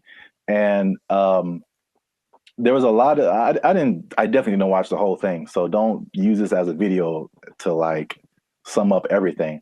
But I didn't know that he was even into all this stuff. So like smart guy. Yeah, but I mean, there's smart, and then there's like talking about the theory of relativity smart. Like that's just he's like Jaylen Brown smart. Rewriting mathematical equations, and I'm just like, all right, cool. We gotta have a couple black geniuses, him and Jaylen Brown and Kanye.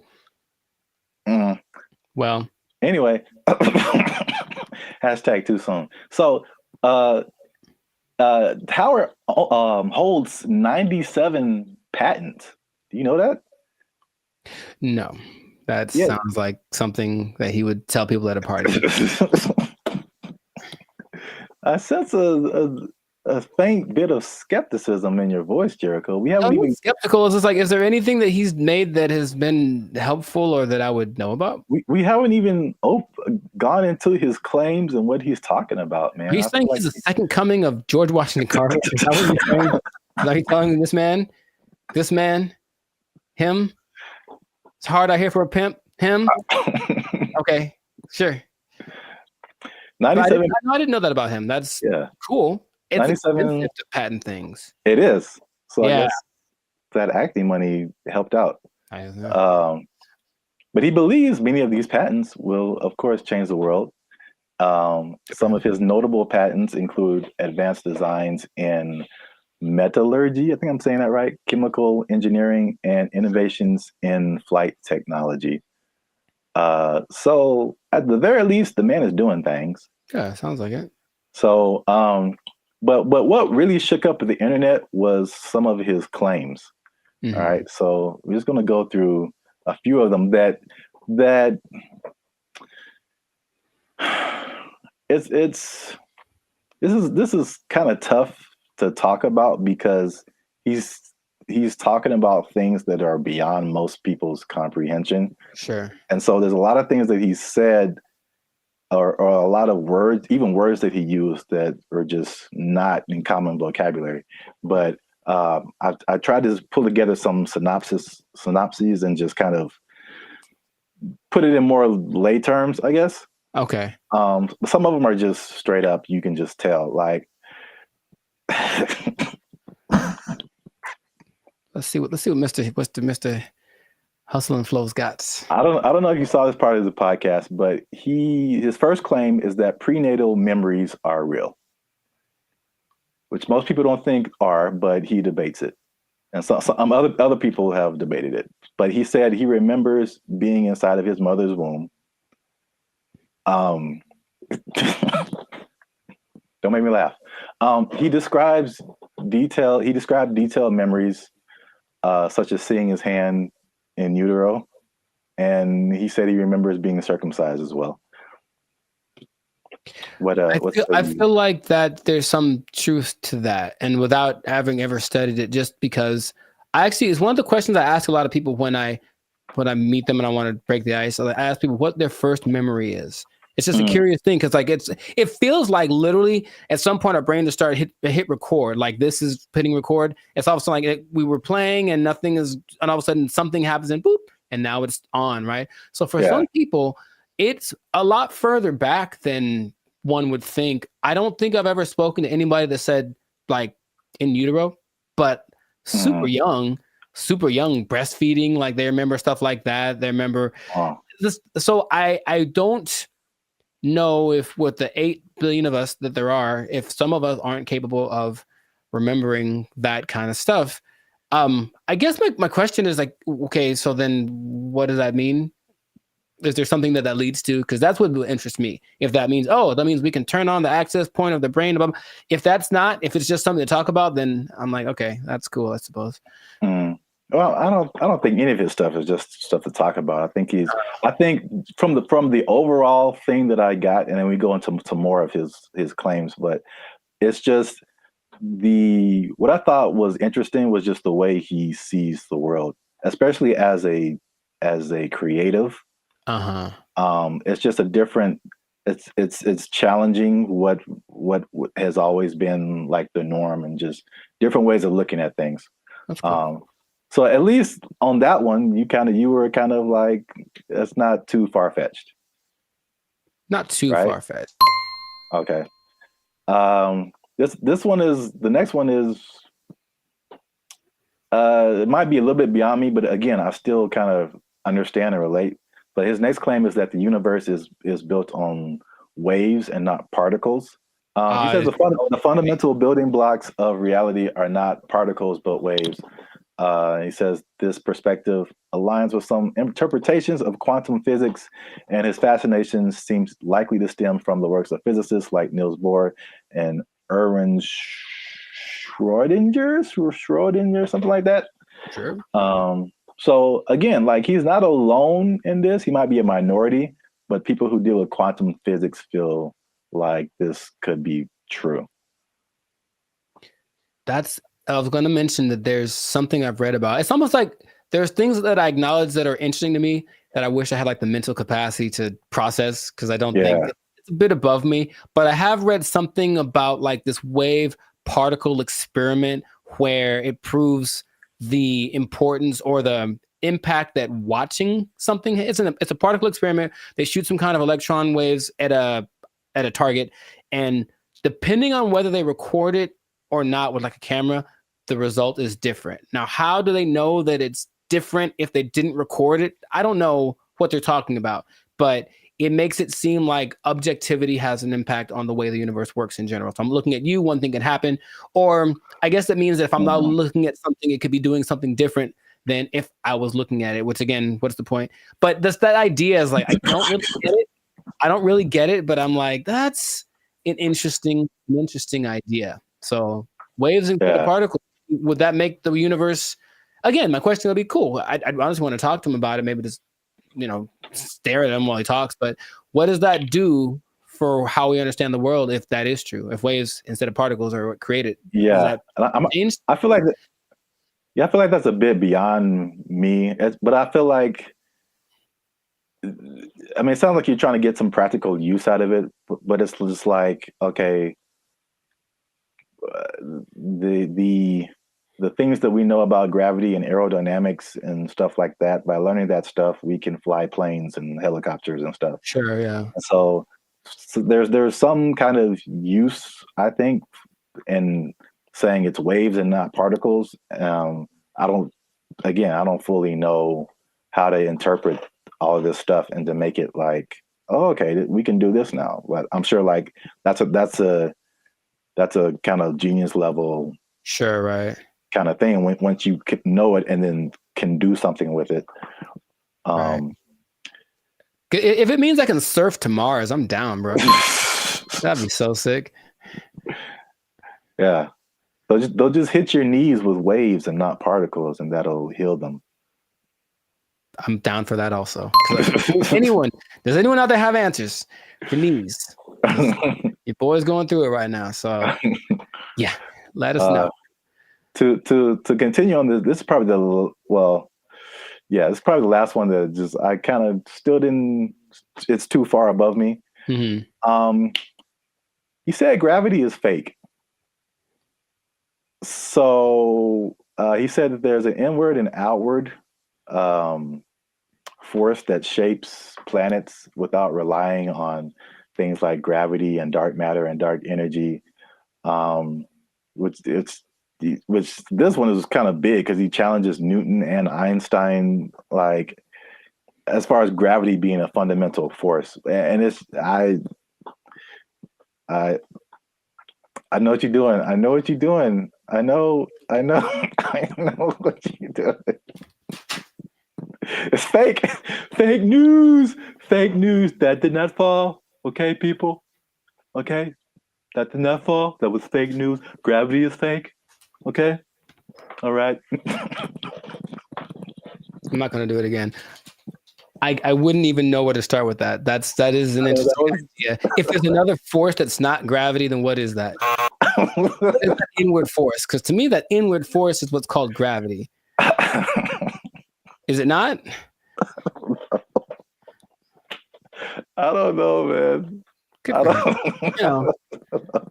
Okay. I don't know, but I really want to understand. I really want to, because there's stuff, even like the 1x1 thing, like I don't know how I feel about it, but I can at least understand why he would say that. Once we get to that one, but the gravity is fake thing, it's just like over my head, I think. Yeah, no, I wouldn't even. But when he talks about an inward and outward force, for any anime nerds watching this, I thought about Pain in Naruto, and he has like that universal push and universal pull. Yeah. And I like gravity. Yeah. Yeah. So maybe the answers are in Naruto. Maybe they believe the same thing. I don't know, man.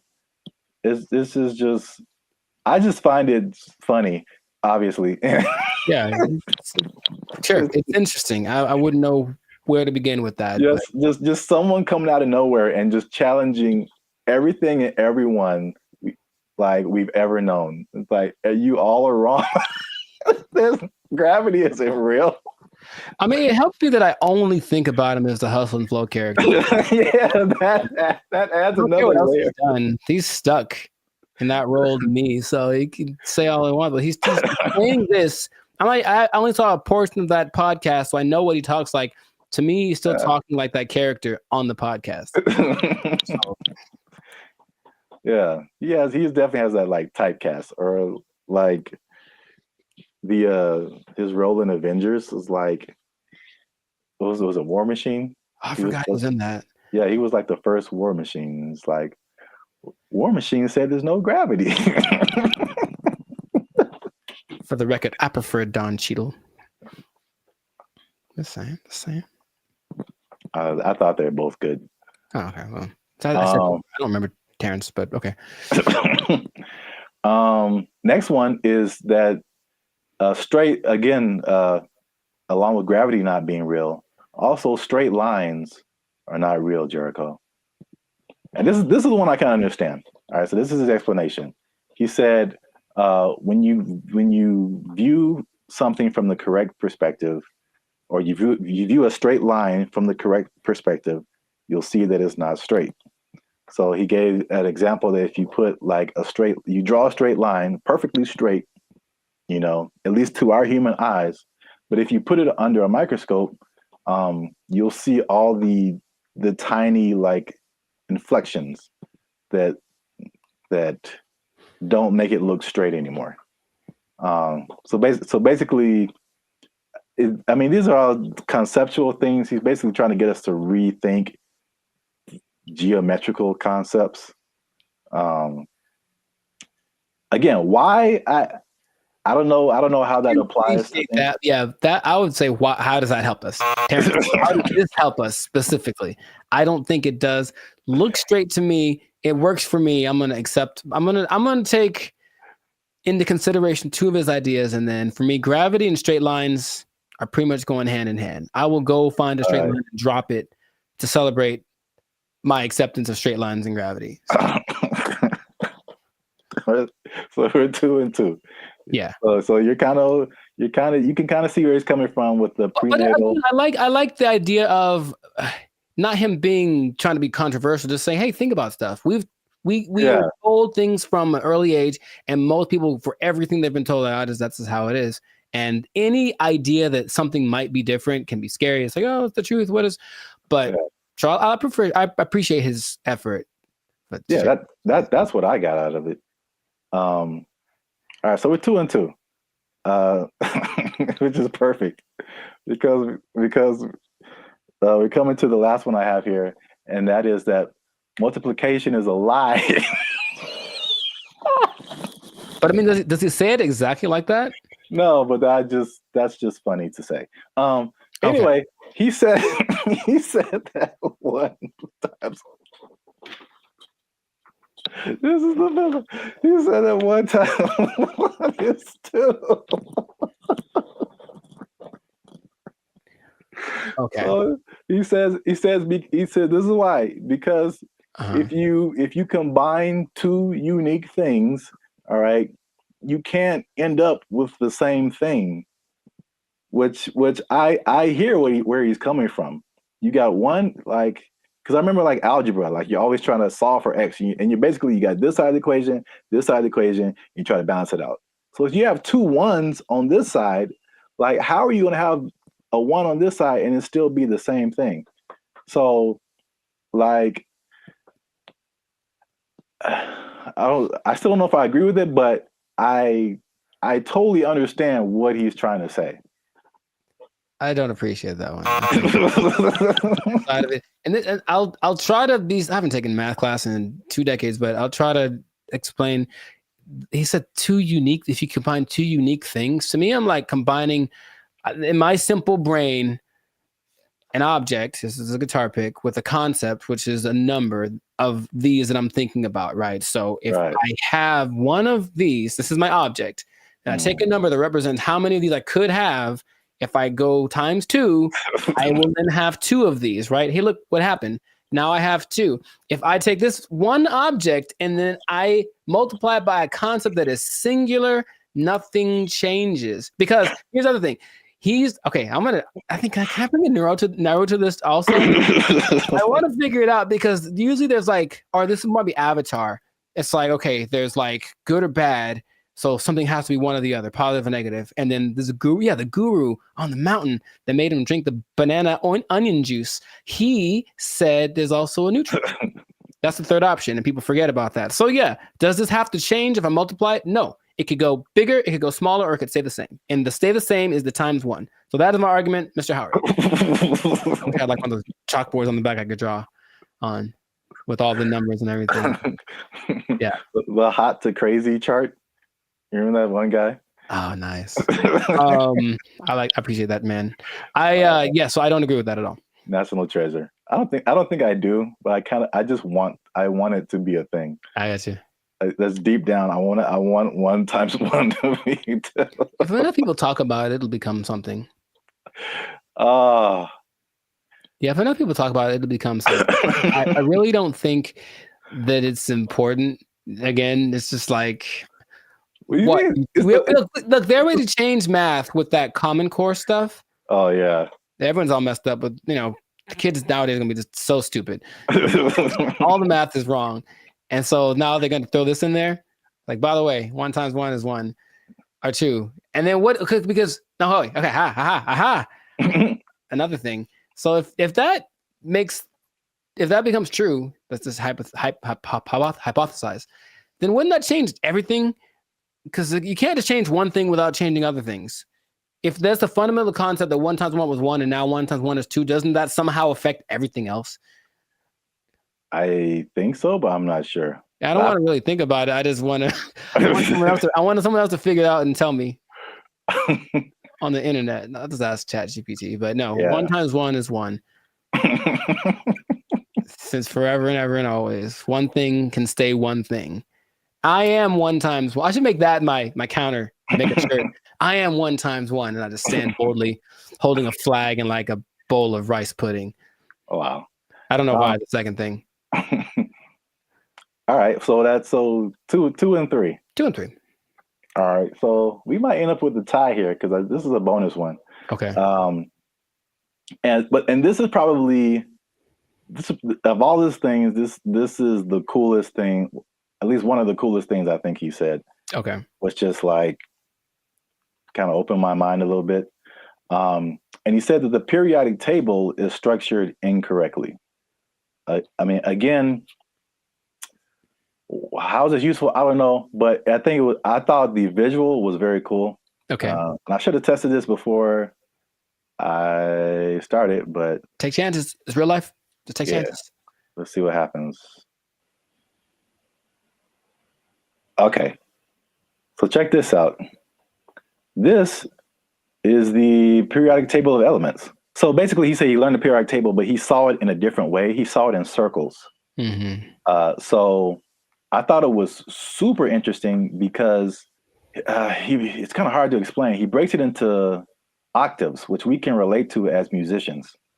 So you start with like one element, and it goes through the list of elements until it gets to another octave. And every element in these octaves, they follow a similar pattern.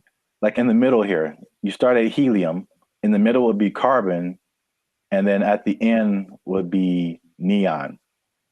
And then all of the beginnings and ends of these octaves, all of these elements relate to each other. They have like something in common, as well as all the elements in the middle of these octaves, which is crazy to think about because it's the same shape as music. And I kind of wish I would have learned the periodic table like this. In music, there's the, and at least in Western music, you have like the 7-note, 8-note scale. I mean, sure. you would go back to the primary note, but like A, B, C, D, E, F, G, and then you start over A. But like key of C, right? Helium would be C, D, E, F. Like where you get to carbon would be like 4th or 5th. Uh-huh. And then you go back up 6th, 7th, 8th would be neon. It's crazy. I don't understand what he's saying, but I understand it from a musical perspective. That all of these elements between helium and carbon are passing tones to where you get to carbon, which is like a perfect 4th, perfect 5th. And then nitrogen, oxygen, these are all passing tones until you get to neon. And all of these elements relate to each other based on their positioning here. It kind of gives me vibes more of, or the way I'm trying to process my mind is more like the harmonic series. Yeah. Only in the sense that stuff's getting like kind of bigger as it goes higher or lower. Yes, it's the same thing. I mean, it's and that's what he's trying to say. Basically, it's like everything is interconnected. And so he even gave these. This is getting like super nerdy, but every note has a like a measurement to it, basically a measurement of vibration that we measure in hertz. So, the 100 hertz, there's 400 hertz, there's 800 hertz. And so each one of these elements, like he gives a hertz number to it. And he says it's the same thing with colors. These are all they have a color associated, they have a sound associated to it, there's a vibration associated to it. And this is just like a visual representation to see like all this stuff is all the same thing. Mm-hmm. Music, color, light, element, everything around us is these octaves, these spirals, these circles. We just keep going in circles. So where like there's certain notes that go together in music and there's certain notes that don't. And the same thing happens here. There's certain elements, like if it's the first and the fifth or the first and the fourth, like they go together. But you have like tritones in here, the elements that like don't mix or, like oil and water kind of stuff. That was like pretty crazy to me. It just from a musical standpoint to see like, okay, this guy he just has a different way of looking at stuff, which is kind of cool. Mm-hmm. Now that we've lost everyone on the podcast, let us know what you think. Unless you want to comment on that, Jericho. I'm 2 and 4. I understand it, and I didn't like it at all. I don't know what to tell you. It's really weird. The second you put it up there, my brain went ugh. Maybe if it looked, I think it's more of an aesthetic thing. For some reason, the way that looked specifically made me go, I don't like that. Really? Yeah, I don't like it at all. I would have loved this in school because I can like, it was just music, and then I get it. I didn't really like science. Oh well, I never did. You have to learn the periodic table? Yeah, we had to memorize it. I don't think they cared that much in California because I think we kind of glossed over that. I remember we had to learn a couple, but not like the whole thing. All right, well, let us know what you think. This has been another episode of the Life Circus podcast. Is Terrence Howard crazy or is he a genius? Is it somewhere in the middle? I forgot to talk about the beef. He has a beef with Neil deGrasse Tyson. I didn't bring that up, but it's the thing. Oh, are they gonna do like a Jake Paul, Mike Tyson thing? Man, I love this. But I should have brought that up because he basically said all this stuff to Neil deGrasse Tyson, and Neil deGrasse Tyson was like, "No." Basically, I would trust Neil deGrasse Tyson more than Terrence Howard for sure. So on the podcast, he said that Tyson attacked him by saying no, but it was probably the most polite diss track that could ever be put out because he just basically even complimented him in his rebuttal of his theories or whatever. But I'm sure he respects the fact that he's trying. I think that helps. Yeah. He like basically disagreed with everything, but he said like, yeah, this is cool. You have a certain level of whatever.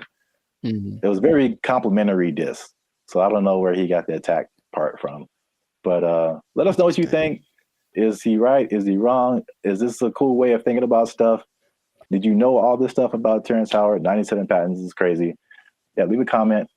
And 1 times 1 is me. Imagine. In a shirt. Yeah, let's just go with that. 1 times 1 is me, or 2, depending on who you are. Bye. They took our jobs! They took our jobs!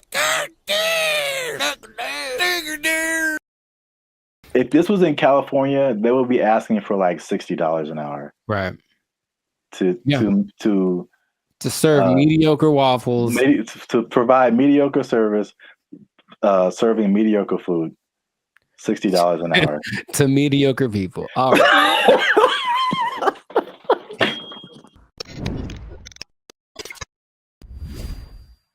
Yo, what's up, guys? I'm Zap, and this is Jericho, and we are now 6-time international award-winning pop hip-hop music duo Band and Future. Mm-hmm. We do clean, fun music that everyone can listen to with a sound that is uniquely California, and you are now tuned into the Life's a Circus podcast, where we talk about things that are funny, interesting, and ridiculous. But wait a minute. Hold up. Y'all been laughing. Y'all been crying. Y'all been spitting your food out. There we go. When we talk about gross stuff, you just been having a good time on our dime. And we need to support your boys by making a little noise. Oh, bars. I like it. So make sure you like, make sure you subscribe, make sure you comment. Oh God, it has to, I don't. Okay, so just to explain something for y'all, when we do these topics, the other person doesn't know what the topic's about to be, so it's like the grand surprise. I'm here waiting, and it seems like it's going to be a doozy. Make sure you share this video. Uh-huh. With your favorite Waffle House employee, because Waffle House employees have a few demands. And I'm going to show you a video here. Okay. Of a, as the news calls it, a developing story. Is that what this is? With some interesting characters who have some demands for Waffle House. Waffle House employees across the Southeast are demanding more pay. Employees held several rallies this week at restaurants, including right here in Atlanta. Channel 2's Larry Spruill is live on Piedmont Avenue in Buckhead. Hey, what up, Larry? Locations. And Larry, you've been talking to both clean white shirt as on, well as those men and women who work hard every day. Yeah, well, Michael, corporate leaders tell me they are aware of what happened at several other Waffle House locations like this one right here in Atlanta. Meanwhile, I spoke with employees. They tell me they simply want more pay. It's a simple demand from Waffle House employees across the Southeast and here in Metro Atlanta. We're asking for $25 an hour. Gerald Green says he's been working at Waffle House for years. I'm what they call a grill operator. I'm a cook. I'm a rock star cook. I've been at Waffle House for about 7 years, and I'm the highest level cook you can be outside of management. Gerald Green looks different after the NBA. Paid a lot more. If you mind me asking, how much are you guys making right now? Well, I'm a rock star, so at my store I'm making $17.75. That's why employees are demanding better pay. You're constantly having to go from one job to the next. This week, employees protested at several locations across the Southeast, including Atlanta. My union is my power. We want 25 an hour. It's a campaign that USSW, the Union of Southern Service Workers, has launched at multiple Waffle Houses. But Green says they're also asking for 24-hour security at all the restaurants. Channel 2 Action News was there in August when a former employee was shot and killed outside this Waffle House in DeKalb County. A lot of workers are hurt by customers. A lot of workers are mistreated by customers. And people say it's funny to be seeing people in fights all the time, but we're not really MMA fighters like the memes online say that we are. I reached out to Waffle House corporate. A spokesperson sent me this statement. It says, in part, Waffle House remains proud of its long history of effectively and directly addressing associate concerns. Our senior management teams continue to work alongside our associates as they have done since our company's inception. All right, so that's the main idea. Got it. There we go. So, I'm a rock star. I should be making 25 an hour. I'm a rock star. Shout out to the what did he call himself? A grill master. It's like the grill trifecta. There's the grill master, there's the grill sergeant, and there's the grill. I don't have a third one. Never mind. Okay, so I don't even know where to start, man. let's just start by explaining Waffle House, because a Waffle House. Let me see. It has 1,900 locations in 25 states. That's a lot. And for people who don't know, it's American diner. Serves mostly breakfast food, but they have other things too, and predominantly in the Southeast United States. Yeah. So we're in California. I don't think there's any Waffle Houses out here. I don't believe so. California. Have you ever been to a Waffle House? Sure have, sugar. Okay. I was attended by Dolores. So you know names and everything. Yeah. So you know the vibe. I haven't been to Waffle House in like since I was a little kid. Mm-hmm. I think so. From the vibe from what I don't know if it's changed, but from what I remember, it was very trucker-ish. Sure. Like a place where truckers go to like, you know, it's not like IHOP. I think the big thing out here is IHOP, International House of Pancakes. It's classy. Yeah, it's a total. It's very. No, I was there. I was in Nashville last year, and it's a different vibe. I say closer to Norms, but even Norms is like, Norms is a step above. Step above, bro. Oh my God. So, the thing about Waffle House, before we get into the wages, this is the hilarious thing about Waffle House. Mm-hmm. Is like for some reason, it's always something going down. Yeah. Waffle House, bro. And Waffle House has been the subject of SNL skits, Daily Show skits, and it's just notorious for like fights happening. Yeah. And I don't know why. So there's this lady, one of the most infamous Waffle House fight club members. I don't know. Yeah. Her name is Haley Booth. She worked at a Waffle House as a waitress. And she's become like this meme because like very similar to the Montgomery Riverboat brawl. Mm-hmm. She like threw a chair and it was just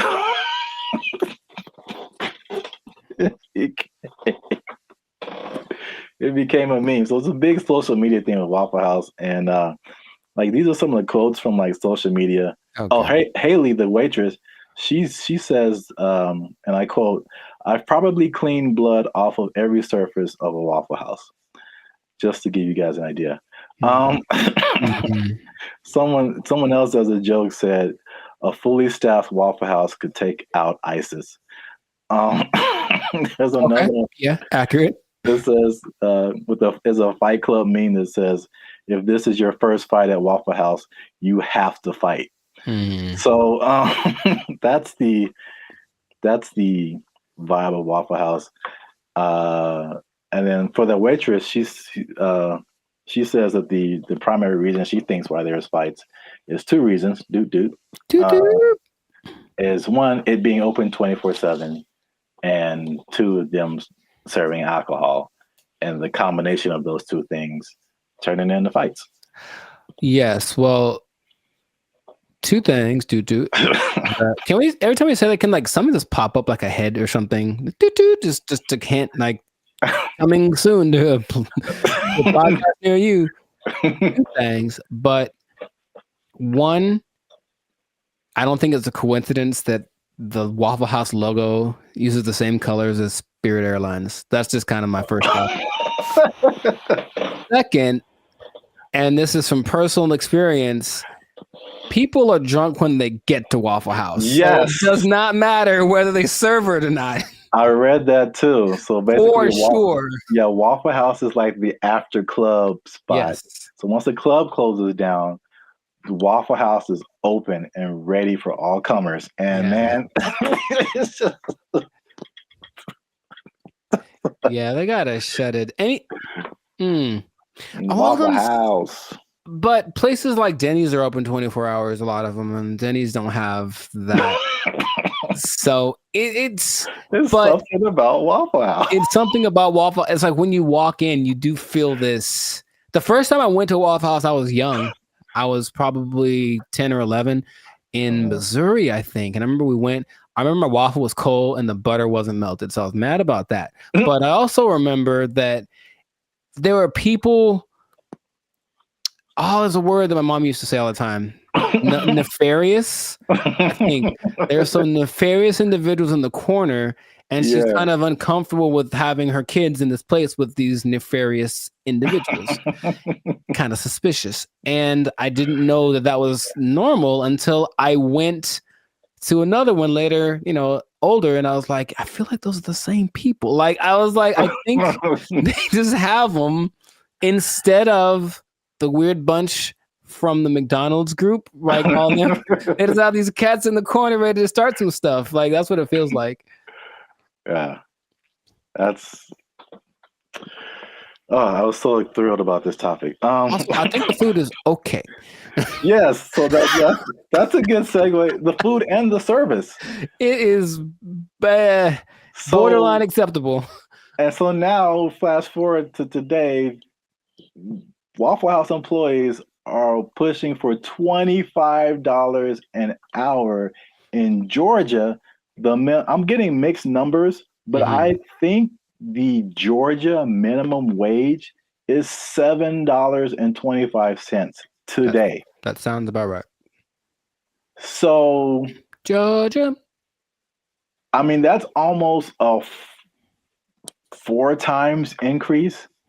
That's like, so to put it in California numbers, the minimum wage is like $16, $17 an hour. Going to 20.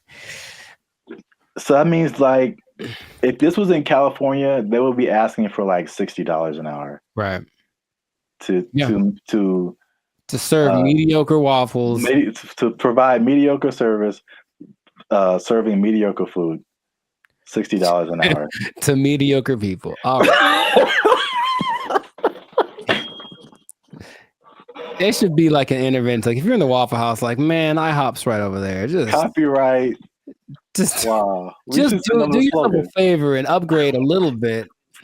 Or make some. I would rather eat Eggo waffles from the toaster than eat Waffle House waffles. Like to me, they're comparable, and maybe Eggo's got a slight edge. So, oh man, nothing too special about the Waffle House, but they're everywhere. Everywhere. 1,900 locations. It's a big chain, but $25 an hour, bro. That's a lot to make waffles. Have you ever made a waffle before? It's very straightforward. You take the pre-made batter, pour it into the waffle-shaped contraption, and then you wait. And that's it. That is it. And I've seen people fail at that. And oh, by the way, they've also been working at the Waffle House while they failed. So what's the end game for them? I mean, one, are they going to get it? Is there any precedence for this? Also notice in those videos, there was like 9 people protesting. Is that really right? You said there's 1,900 of those things, and those videos didn't have nothing more than like one store worth of employees. It was like one store that decided to speak for all the Waffle Houses. And I feel like that's not going to get it done. Not at all. It's not enough Waffle House. It's the beginning. You got to start somewhere, man. Sure you do. Hey, support them. Wow. I think I'd just go to IHOP and support them instead. But no, people are jumping on the bandwagon because you got the SAG strike, the writers' strike, UPS workers were on strike, auto workers on strike. So Waffle House people are like, yo, we like a good fight. I think everyone wants to make more money, of course, but what's the value you're providing? What are you doing for me that I can't do myself? And like I said, I can make me I got a decent waffle maker. I can make myself a waffle. So I don't know what they're going for, but if they get it, good for them. $25 an hour. Wow. That's a whole lot. Leading the charge, the rockstar cook, rockstar grill master. He should probably just go solo. That's what I'm thinking. Instead of doing this whole trying to lead the charge thing, just be like, I'm the rockstar grill master. Make his own YouTube channel. Have a shit. Hey, bro, I'll manage you. Just give me $25 an hour, and I'll manage you. Start a whole chain of waffle apartments. Man, I see the possibilities. I see the future. Not the whole house, but you want a waffle apartment. We can get a waffle condo on the down payment on a waffle condo. Look, that'll be all right. A waffle sublet, if you will. Yeah.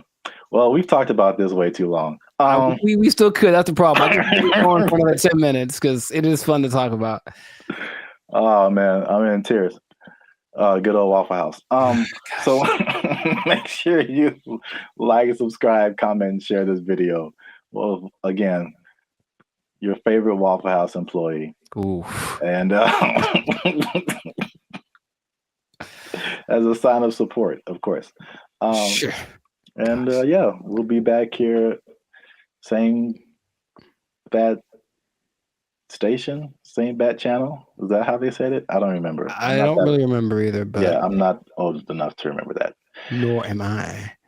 Well, good luck, Waffle House employees. I hope y'all don't get fired. They don't take your job. The waffles are cold. They took our jobs. They took our jobs.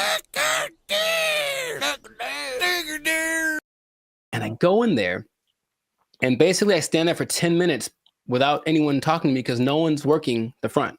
Nobody. And I just like, okay. And I just eventually just yelled something to the cooks.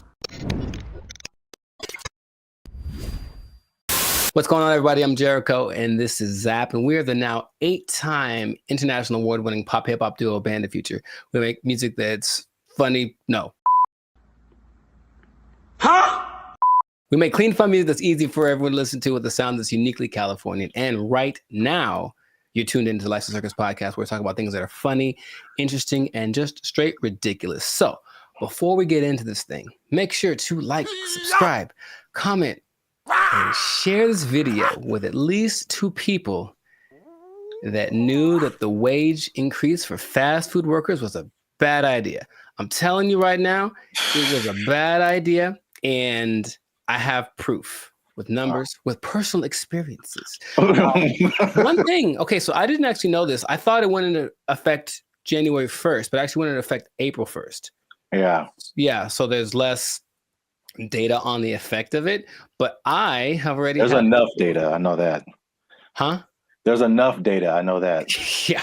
So I got some numbers, and I got a couple of personal experiences. But I'll go to you first. Have you noticed anything tangible or had any experiences that kind of like noticed? A Whopper from Burger King is $8. I think I mentioned this before. Like I remember when the Whopper first came out at Burger King, it was 99 cents. Accurate. It's now $8 just for the sandwich. Mm-hmm. No fries, no drink. $8 is where we start, and then it goes up. I'm furious.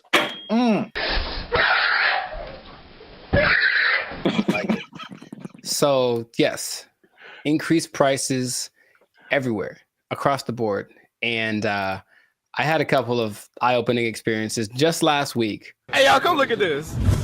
I went to a Korean restaurant because I like me some Korean food, and I wanted a bulgogi bowl, just beef and rice. It is literally beef, rice, and some onions. We'll give you a couple of sides right now. I slide in there. I felt like that joke from Cat Williams. Remember how you used to just give $20 at the pump and said, here, you know, and then walk away? If you had $10, $15, you could go to the gas station with confidence because you knew you was either going to be full or damn near full. If you had a 20, you ain't even talk to the person at the counter. You just 20 on the left. I walk in like, I know how much a bulgogi bowl costs. I've had these before. And I didn't even look at the price. I just ordered it. Confident. Here's my card. Confident. I look at that thing, man. $27. Good Lord, that's a lot of money. Don't you like rice? $27 without the tip. Okay. So I was very sad. I was very sad. And I ate it, and it did not taste like a $27 bulgogi bowl. It tasted like a $12 bulgogi bowl, one that I came to know and love. That sucked a lot. This sucks. Yeah, it really sucks. What is happening, of course, is that since wages are increasing, owners of these franchises are laying people off or giving them less hours, something like that, right? So I go to The Habit, which I don't go to fast food too much, but I do enjoy The Habit. I think they got good stuff. And I go in there, and basically I stand there for 10 minutes without anyone talking to me because no one's working the front. Nobody. And I just like, okay. And I just eventually just yelled something to the cooks. Y'all gotta chill. Y'all crazy back there. But they don't work the front, so they didn't do anything. So I just kind of left. And then I overheard the conversation, like somebody got off the shift at X time and someone wasn't coming in till Y time. So I was just out of luck. I came in the gap between shifts and there's nothing they could do about it. Calm down. No! Now, there's a couple of things that are interesting. So for those who've been living under a rock and they don't know, the fast food minimum went up from $16 to $20 as of April 1st, okay? And they started to interview a bunch of people just to see what their experiences are, business owners. One owner of El Pollo Loco franchise actually said he owns 6. And he says his costs went up because of this, $180,000 per store per year.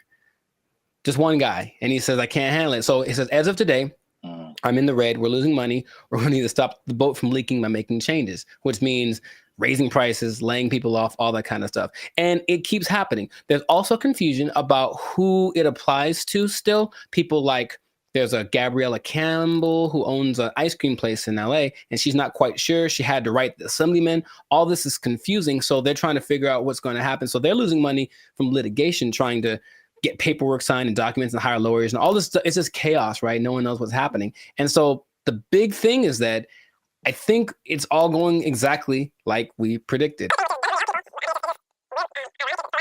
Going to have less workers.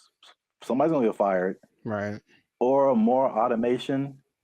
So again, less workers or less hours. Nobody gets overtime. Something has to like compensate. I mean, it's like people think they just pull minimum wage out of thin air, and it has to come from somewhere.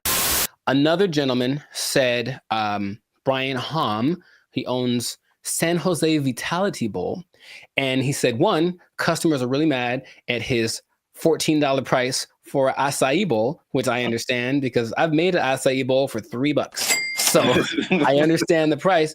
And then he basically said this: I'm happy for my employees getting the $20 minimum wage, but if we can't continue to have good sales, they may not have a job. You about to lose your job. Get this thing. This is the cycle that we've entered ourselves into, where the owners have no choice but to raise prices, but to lay people off. And it's just bad. And I don't see it. I don't see the solution. I got some good news and I got some bad news, y'all. The bad news is that I'm shutting down the studio. It sucks for the, I mean, there's so many different, everybody's. What? Bro, what are you talking about, man? Everybody's in a different boat. I know a lot of this applied to like the big chains, like the McDonald's of the world and the big franchises. Sure. And it's a lot of complaint from people is like, well, these are big corporations. They have lots of money. It's not, they can afford to pay this. They know what they did. They know what they did for sure. Like just McDonald's, because that's the thing that everybody knows. The McDonald's corporation is different from like the franchise owners. And so these are like individual people or individual businesses that, you know, get everything from McDonald's and just put their, you know, labels on it and all that kind of stuff. And so they don't have as much control as business owners or as franchisees. Is this worth you losing your job? They have their own kind of separate budget that they have to work with. It's not like, you know, McDonald's down the street is not the McDonald's corporation per se. Right. So there's that disconnect, which is confusing to people because I think those people that you mentioned, the actual franchisees or the business owners, they are the ones who are getting it the worst. Yes. One because they can't really, they don't have control over their franchise fees and all that kind of stuff. They didn't advocate for this minimum wage that was just handed down to them. And then the third thing, which is like the killer, is that because they have to raise their prices to just survive, right, the people are getting mad at them. Yeah. Right. And they had nothing to do with it. We're supposed to be a family. What are you doing? They had nothing to do with paying people like 20 to 30% higher than all other minimum wages. Like they're just caught in the middle with either shut down or raise prices. But it's in terms of like answering your questions in terms of a solution, this is just skyrocketing the race to automation and AI and like everything. It's just every other industry now, just to keep prices reasonable. Will everybody lose their job? No, but will a good amount of people lose their jobs? Yeah. Yep. That whole automation thing is gonna just take over. Maybe that was the end goal. I don't know. Oh, touchy. Careful. They're listening. But yeah, it does seem like the politicians decided we want to win the battle and lose the war. So we'll see how that ends up. Interestingly enough, there seems to be a strange coincidence, some might call it, between this happening and the amount of restaurants that are shutting down this year. I mean, going completely under, right?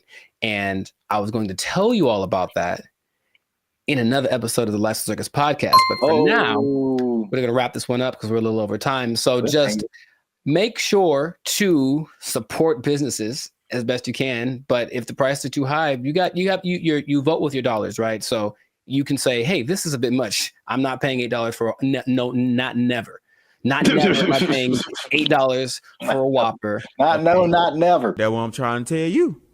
Yeah. I'm going to the store. I'm going to get myself some ground beef and some buns. I'm going to make a $2 Whopper that's going to be just as tasty, less preservatives. You know what I mean? So that's what we can do.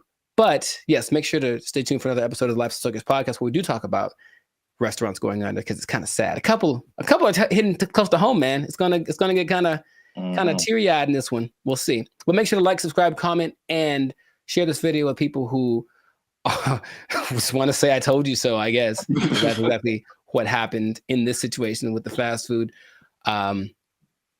price increase, the minimum price increase. And if you are working in, I hate to say it, I don't want to rub it in people's faces. Should I even say it? I don't want to rub it in people's faces. But it does look like, especially if you are an owner of a franchise. I'm sorry. I'm really sorry. I'm going to get emotional again. If you are an owner of a franchise, raising prices, laying off people, you might lose your job. You might lose your job. The person too high. Whopper is 99 cents. What happened now? They took our jobs. They took our jobs. I mentioned that there was this kind of a weird coincidence when you brought this up because I don't know this, or I don't know if y'all know this, Bobby, but I've been reading sometimes. And the book that I happen to be reading at the moment is called... What's up, guys? I'm Zap. This is Jericho, and we are the now 6-time international award-winning pop hip-hop music group Bandit Future. We do clean, fun music that everyone can listen to with a sound that's uniquely Californian. And right now, you're tuned into the Life's a Circus podcast, where we talk about everything that's funny, interesting, and ridiculous. But before we jump into it, make sure you help us out.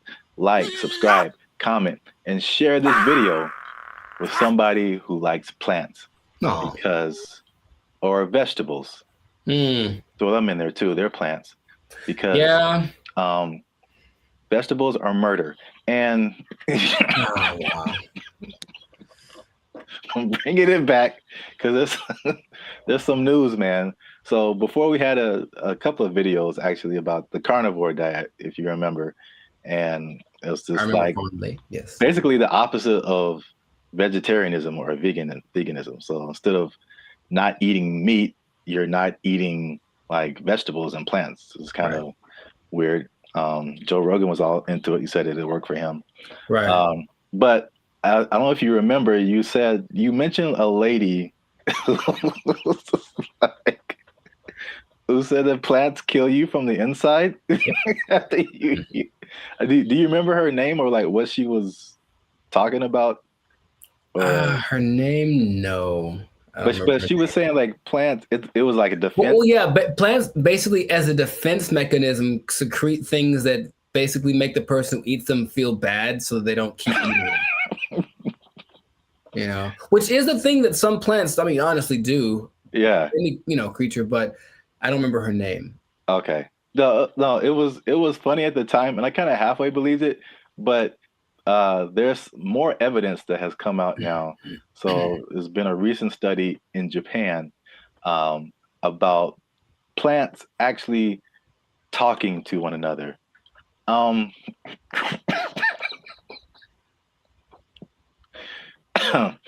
Jericho, do you think plants can talk to each other?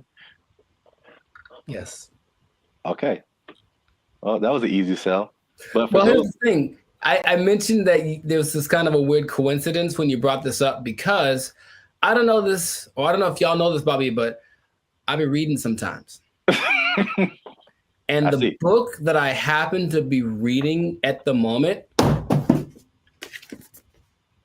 is called The Secret Life of Trees. And it actually is all about plants and their communication. I mean, kind of the evolution and why they're important to the planet and all that kind of stuff. But it does mention how they talk to each other, warning warning each other of threats. The bugs are over there. Don't do that. The sun is over here. Lean this way. Like they've done studies about that says that they do talk. So I believe it based off of one book that I've read halfway through.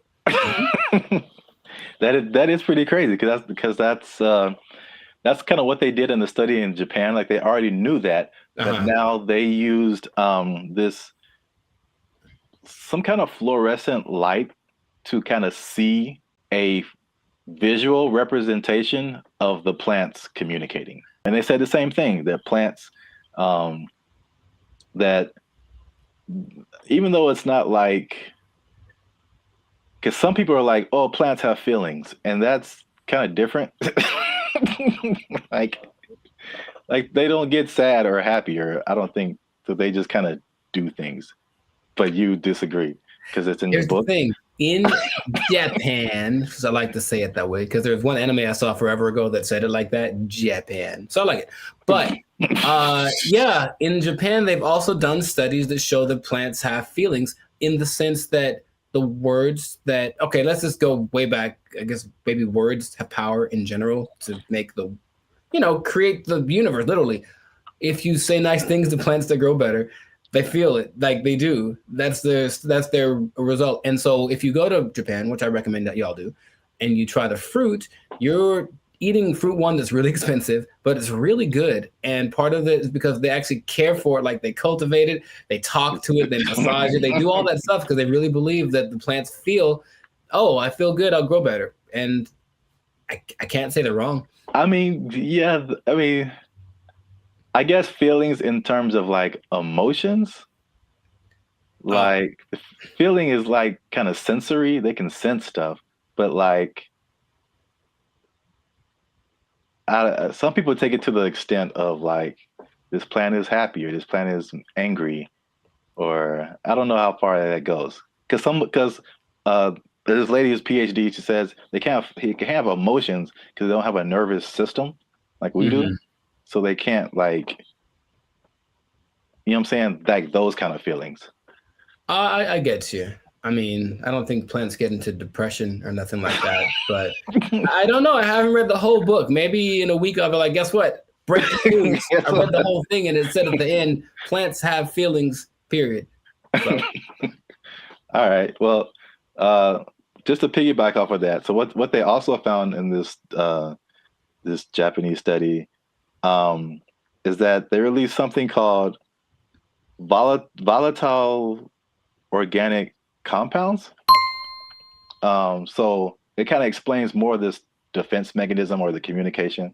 So this is what they said. It's kind of in line with what you kind of just said earlier, is that, okay, so a caterpillar or a beetle or something just starts munching on the plant. And the plant's like, ow. This isn't fun. This is bad. And so they release these volatile organic compounds, and it's like a warning signal. It's kind of like the same thing as like a perfume, like what you would smell, or you've gone by a plant and it smells kind of minty or something like that. Yeah. And so they release this stuff, and it's kind of like a signal, and it signifies the things that eat bugs, and it's just like, hey, come eat the bugs because they're eating me, and make it stop. no joke. And so like birds and all kind of other animals are like, ooh, bugs, and they like take the bugs away from the plants, and the plants is like, I got them, and so that which is like a crazy layer of the universe that I had no idea was happening. Like entire defense mechanisms. And all those relationships between like bugs and plants, which the book talks about, and I've always thought about, like, I don't know how that starts, but a lot of them feel so perfect. You know, the plant does this for the bug does this for the plant, you know, and it has to be something to it. It's like, because they talk about insects, bugs, animals, maybe trees having instincts, but I think there's some level of thinking or communication in there. I figure there has to be something that says, hey, if you do this for me, I'll do, like, it's not just random. So I feel like there is something to that. It's just weird to think about, you know? Yeah. And it's even to the extent of like a bug is attacking a plant and then he releases that stuff. And then like all the other homie plants are like, yeah. And they start helping each other out and releasing all that stuff and trying to like get the bugs away. And another version of that is like the concept of nicotine, which is found in a lot of plants. And that's like that goes back to what I was saying earlier, or what you were saying earlier, that lady said that they release like the nicotine.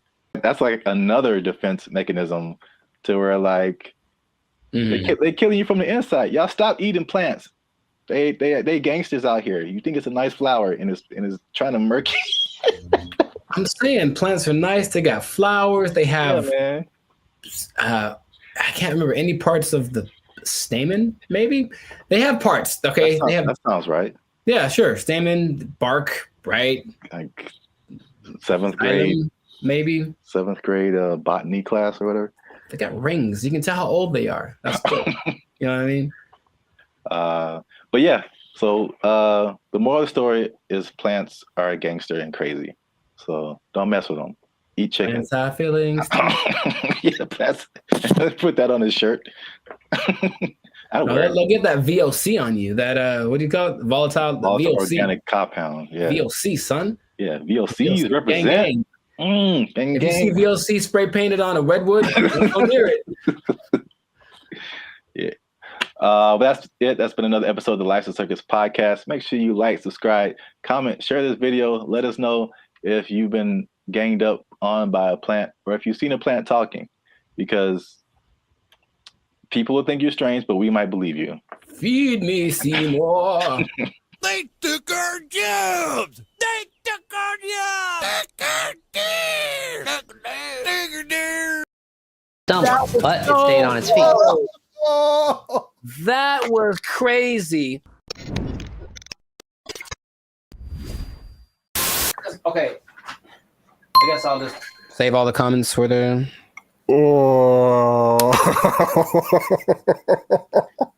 Why is it coming to this? Why are we all going to go out this way? I didn't think we'd go out this way. I would watch this. I feel like it. Oh, come on, we can get through this. All right. Oh, yeah, it's recording. Oh, man. Okay, bring it back.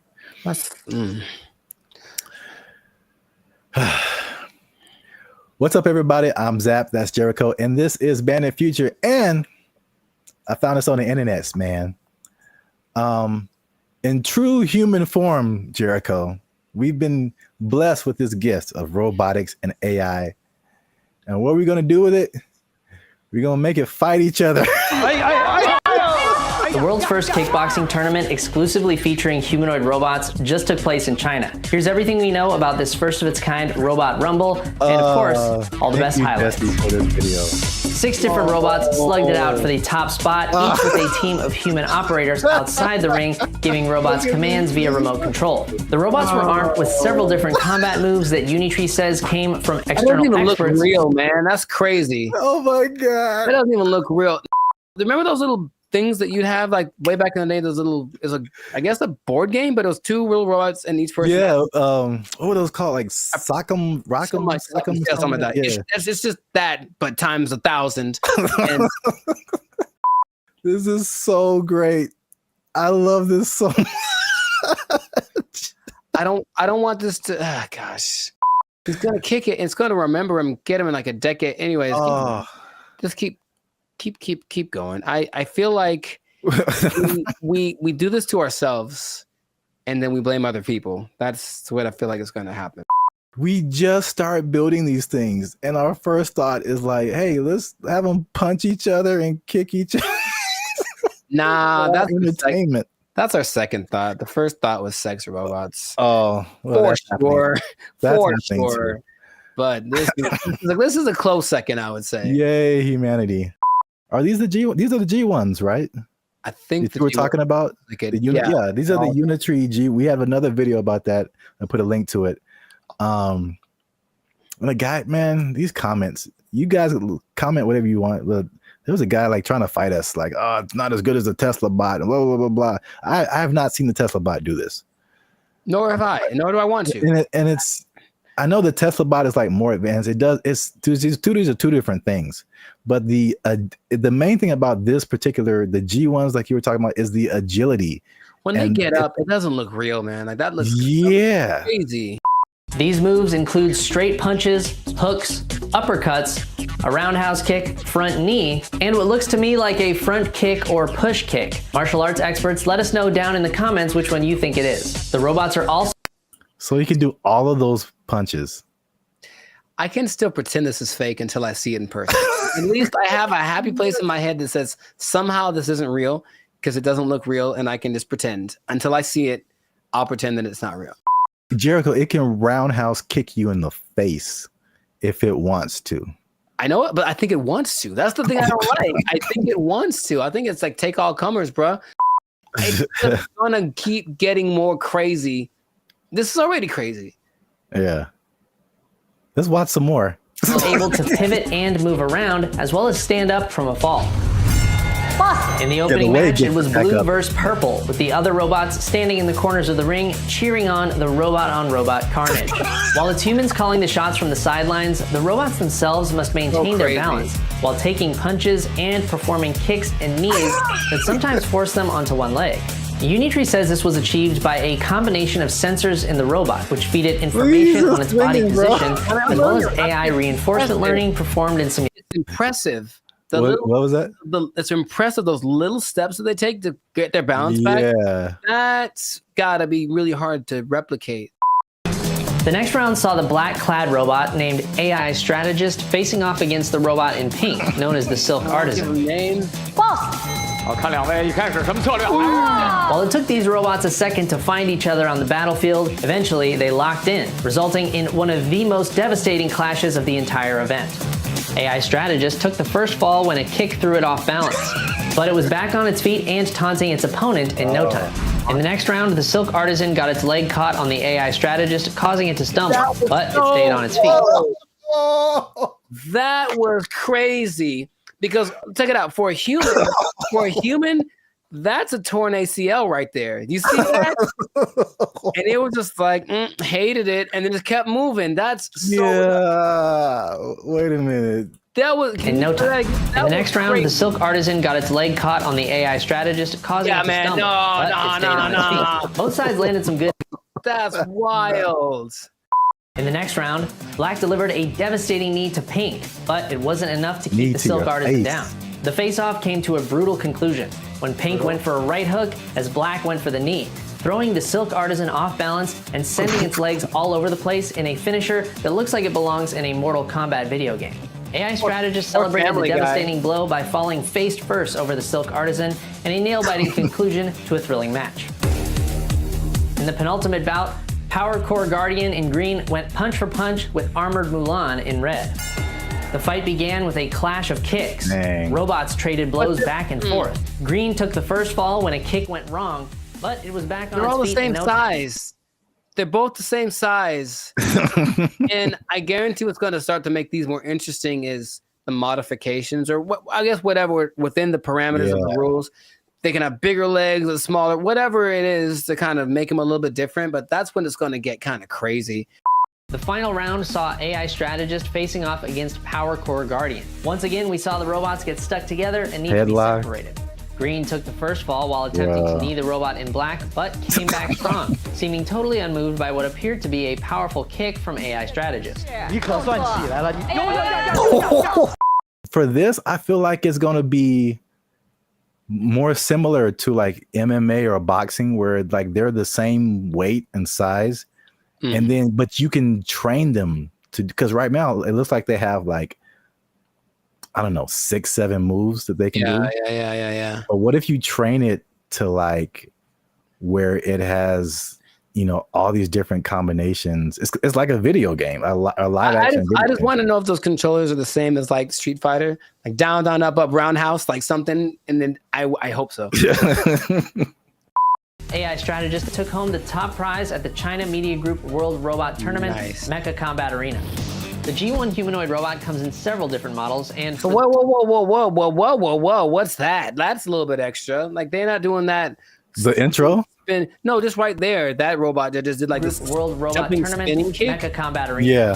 The G1 humanoid robot comes in several different models, I don't like and that. for this competition, Yeah, man, it's getting real. These guys, oh my goodness, they can't jump. Seems not yet, not great, but they'll be able to. Yeah, I don't think I've seen any of them jump.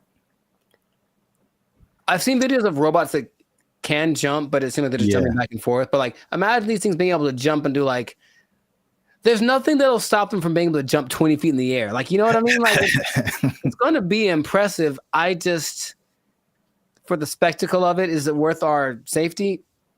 Is it? Internet? Is it? I mean, well, if someone just programs a bunch, like 10 of these to just come to your house, yeah, man, that's going to be a problem. Yeah. Can't take all. For now, yay, look, it's fun. Yeah. Let us know what you think in the comments. The first ever humanoid robot kickboxing tournament. I can't believe that's a sentence that I'm saying. That's a sentence that I'm saying in the year of our Lord, 2025. Share this video with anyone you think might find it interesting. And I don't know what to say, y'all. I just found this on the internet. We out. I think that's my catchphrase. I think that's it. I see you. I don't know what to tell you. I just found it on the internet. They interview people who swear by this. Now, I know you'll be like, were there any scammers? There's lots. Of course. There's lots of people who are claiming this, building cults, and then basically eating French fries behind the scenes. And the most famous, and this is real, well, this guy named... What's going on, everybody? I'm Jericho. This is Zap. We are the now 8-time international award-winning pop hip-hop duo Bandit Future. We make clean, fun music that everyone can listen to with a sound that's uniquely Californian. And right now, you are tuned in to the Lifestyle Circus podcast, where we talk about things that are funny, interesting, and just straight ridiculous. So before we get into this thing, make sure to like, subscribe, comment, and share this video with 2 people who are tired of eating, who want to find a different way. Did you know there's a different way? Did you know that there's an answer? If you don't want to eat, you don't have to anymore. It better be a good answer, because I want to eat. No. Check it out. Hear me out. You don't have to eat. That's my favorite pastime. Well, maybe this will be more of your favorite pastime. Skeptical. They say it in 2 different ways: breatharianism or breatharianism. I'm not sure which one. Stop shaking your head. You haven't even heard the whole thing. It's where you basically eat the air and you don't eat the food. That's it. Doesn't that sound fantastic? See, I blame these millennials. No, this is old, man. This is old stuff.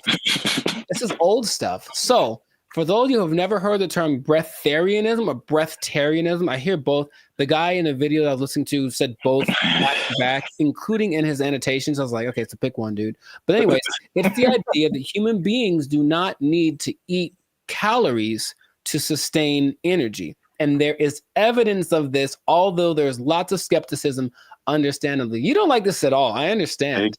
Fake news. So let me tell you a little bit about it. It all started with a study of a guy named Prahlad Jani. and he was a man, I think he's from India or Pakistan, one of the two. And basically he passed away a few years ago, but at the time he had not eaten or drank anything for 70 years. That's what he said. 70. Okay. And so everyone was like, that's kind of ridiculous. Doesn't sound real. And every scientist said there's no way this is possible. So they decided to study the man. They took him to a hospital, did everything, CAT scans, and checked his levels of everything. And they say that for 15 days, this man did not eat or drink. He didn't poop. He didn't pee, nothing. And none of his levels changed. And that he had an energy that wasn't related to calories. And they can't, to this day, figure it out. Because calories equal energy, literally, right? You eat calories, you get energy. He didn't. And after the 15 days, because he basically just sat on the bed the whole time they did the studies, and he just sat there. And when he sat there, they said he kind of went into this trance state. And what they say that a lot of these people do is they're meditating, but the meditation allows them access to a part of the human body that is actually able to process air and sunlight as if you were a plant. That is literally what happened. And then they let him go and he lived his life. There's other cases of this, but that's just kind of scratching the surface of it. So just off of the initial thing, y'all in? You ready to try it? You ready? You ready to jump in? Because you don't have to eat. You can just not eat. Yeah. I skipped dinner the other night, and I was so incredibly hungry the next morning. So in that little bit of time, I don't think air would have done it for me. I don't understand. I don't think you're really seeing this. You're so I don't think they're really seeing this. You can be like a tree. You can be like a tree. I'm not for this or against this. I think I am a skeptic as well. However, there's another study of a guy much more recently. They called him the Buddha boy in Nepal. And they basically found this cat sitting, well, it's a guy, but I call him a cat. He was sitting under a tree for about a year, just sitting there. And everyone was like, what's up with this guy? He didn't move. And so they just would take pictures of him and give him gifts, and he was just sat there. And then after about a year, he disappeared. And they said, what happened? Then he apparently had just got up because he got tired of people looking at him. So he went somewhere into the woods, and he's just sitting there. And if you watch the video, it's really creepy because it's like, is he dead? But he says that because he actually spoke a couple times, he's just connected to the source that his ancestors knew and all that kind of stuff. And they talked like his friends, like, yeah, he doesn't eat, he doesn't drink, he just vibes out. And that's the thing. The friend said that they converse telepathically, which is kind of an extra thing that I'm a fan of. I like the idea. None of it sounds plausible. Kind of an extra thing. Right. And science is all, this isn't the thing. It can't be real. Yet there are a few cases of this happening. The patron saint of Switzerland in the 1700s, Nicholas of Fleur, apparently the last 20 years of his life, he only ate light, right? So there was a study done in 2014 about the sun gazing, which is some parts of China say that that's what they do, not staring at the sun, but using the sun as energy. And there was a proof that human mitochondria can actually process sunlight and convert it to energy. That's what science is starting to, okay, maybe there's something to this. But the idea that you only eat air, sun, isn't the most widely accepted version of this breatharianism thing. It's kind of a spectrum. So there's 3 levels. One is called BEGO. And that's where you don't eat anything. You don't drink anything. You just exist. And you're one with nature, and you don't have to, like I said, the energy comes from something that is not caloric. And then there are people that only drink like liquids, and that's like the second step of it. And the third is eating 200 to 300 calories a day, mostly just fruits or vegetables. So the only extensive study that did of this was of a guy. They studied him for 410 days, and he was averaging about 200 calories a day. And he lost a considerable amount of weight, but he was fine, right? And the hunger thing is something that goes away after a while because your body learns to cope, I suppose. So it's kind of getting more popular as people are tired of maybe the Western way of trying to stay healthy or be healthy, the standard American diet, which apparently is leaving a lot of people with disease and things like that. They're looking for other things. So they're looking for this thing. Now, another term for this idea is seeking prana. And basically breatharianism is living on prana and taking energy directly instead of what we do when we eat stuff is we take the energy from the thing. But this practice just makes the energy coming directly to us without any middleman, basically. And that's the whole rundown. But they interview people who swear by this. Now, I know you'll be like, were there any scammers? There's lots, of course. There's lots of people who are claiming this, building cults, and then basically eating French fries behind the scenes. And the most famous, and this is real, was this guy named Willie Brooks. And basically he built this cult up somewhere in the desert, somewhere in the United States. And one day somebody went to McDonald's late at night and they're like, that looks like Willie. Sure was. He got caught Big Mac handed and they stopped following him because they knew he was full of it. But it is something that, like I said, people are looking to as maybe this is another way to live as far as prolonging life. Now, it doesn't mean you're not going to die. The initial guy that I mentioned, he died when he was 90. And if you looked at him, he looked fine. Like he wasn't jumping over buildings, but he could walk fine. He'd clear mind, all the kind of stuff. So it's just something that is starting to become, more people are trying it. More Westerners are trying it. Okay. So have I convinced you yet? Are you going to do it? Or what do you think is possible could be happening instead? Okay. There's, of course, maybe they're just eating at night when no one's looking at them. in your mind, any remote truth, any remote possibility this is actually a thing that you or I could try and not die. Science said we die, but science said that the guy that they had in the hospital would have been dead in 12 days, and he lived 15 and he was fine, and that's what they let him go. Like, there's no way we can keep watching him like this. But what do you think? Do you have any? It's a bad sign when like the more you keep talking, the worse. The more it doesn't make sense. Sure. It is. I will say this: it is intriguing. Sure. Because I am trying to figure out in my head how is this scientifically possible, and the first thing I thought about was, okay, like you said, the different levels. You need liquids, right? Like as a base, I think.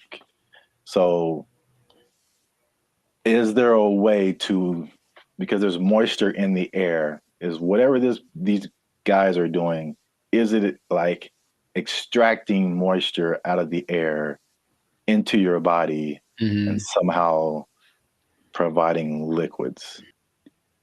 This sounds really weird, but it's just like, right. Maybe there is some kind of something to this. Sure. Well, here's the thing. If anyone is interested in it, there is a channel on YouTube called Take a Deep Breath that really is more about breath work in general, but he explores a lot about the subject. And he interviewed probably the world's most renowned expert on the subject, whose name is P.A. Straubinger. P.A. Straubinger. And he basically says, well, we can go 3 days without water. We can go 45 days without food. We can go about 10 minutes without air. So in a sense, we're all breatharians because we kind of, when we're not eating or drinking, we're breathing. And his idea is that people that have access to just making the breath part kind of override. It's almost like, okay, for diet, what we need fat, we need protein, we need carbs, right? So let's just use all of one instead of a balance of all three. And so the breatharians, I don't know how to say anymore. Breatharian, I'm gonna go with that. Instead of eating, drinking, and breathing, they just take breathing and make that the only thing they do. So in that sense, it's like, that's really interesting. But it does sound very far-fetched. Would I ever want to do it? Not in a million years. It does not sound fun because if you're not, most things that you do when you're social, you're eating and stuff, you're not eating what are you doing? You're just sitting around. And these people do just kind of sit still. You ever see like a bug or a creature and you see it and it's just there? It's like, what are you doing? That's what they are. They just sit there and they're channeling the thing. So if you have to spend most of your time doing that, I'd much rather eat a steak and then keep it pushing. So that's just me. But so here's my other wild theory as to how it could possibly work. Tell me. Just this makes no sense, but whatever. Sure. You think about, because the light, I mean, in my head, you're doing some kind of Naruto jutsu and you're pulling in moisture from the air. Yeah. That's how it's working in my head right now. I'll take it. No one can tell me any different.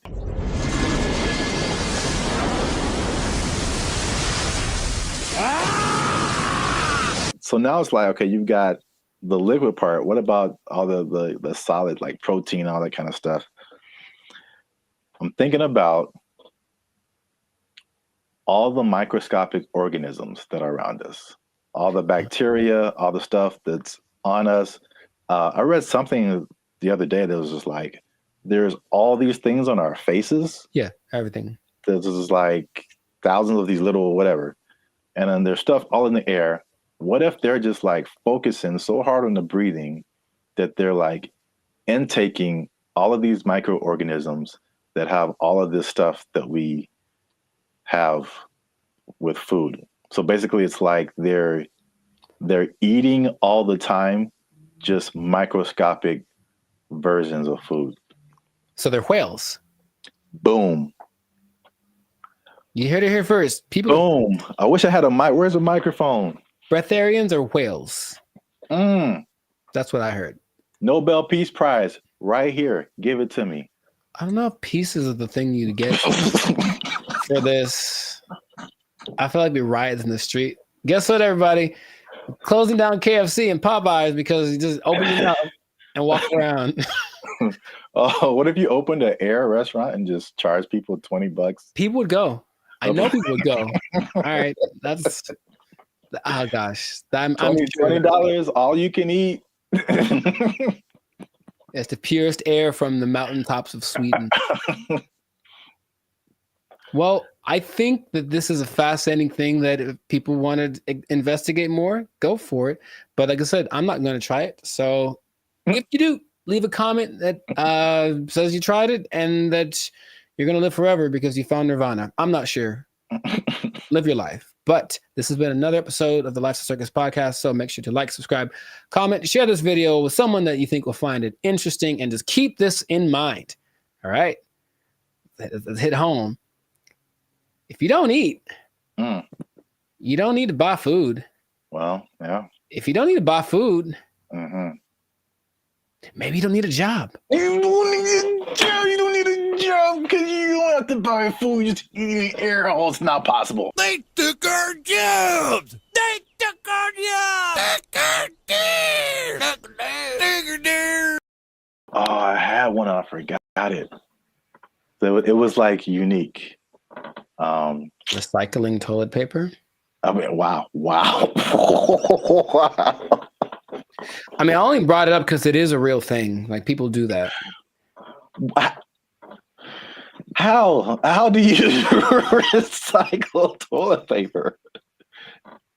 Do you want me to tell you, or yes?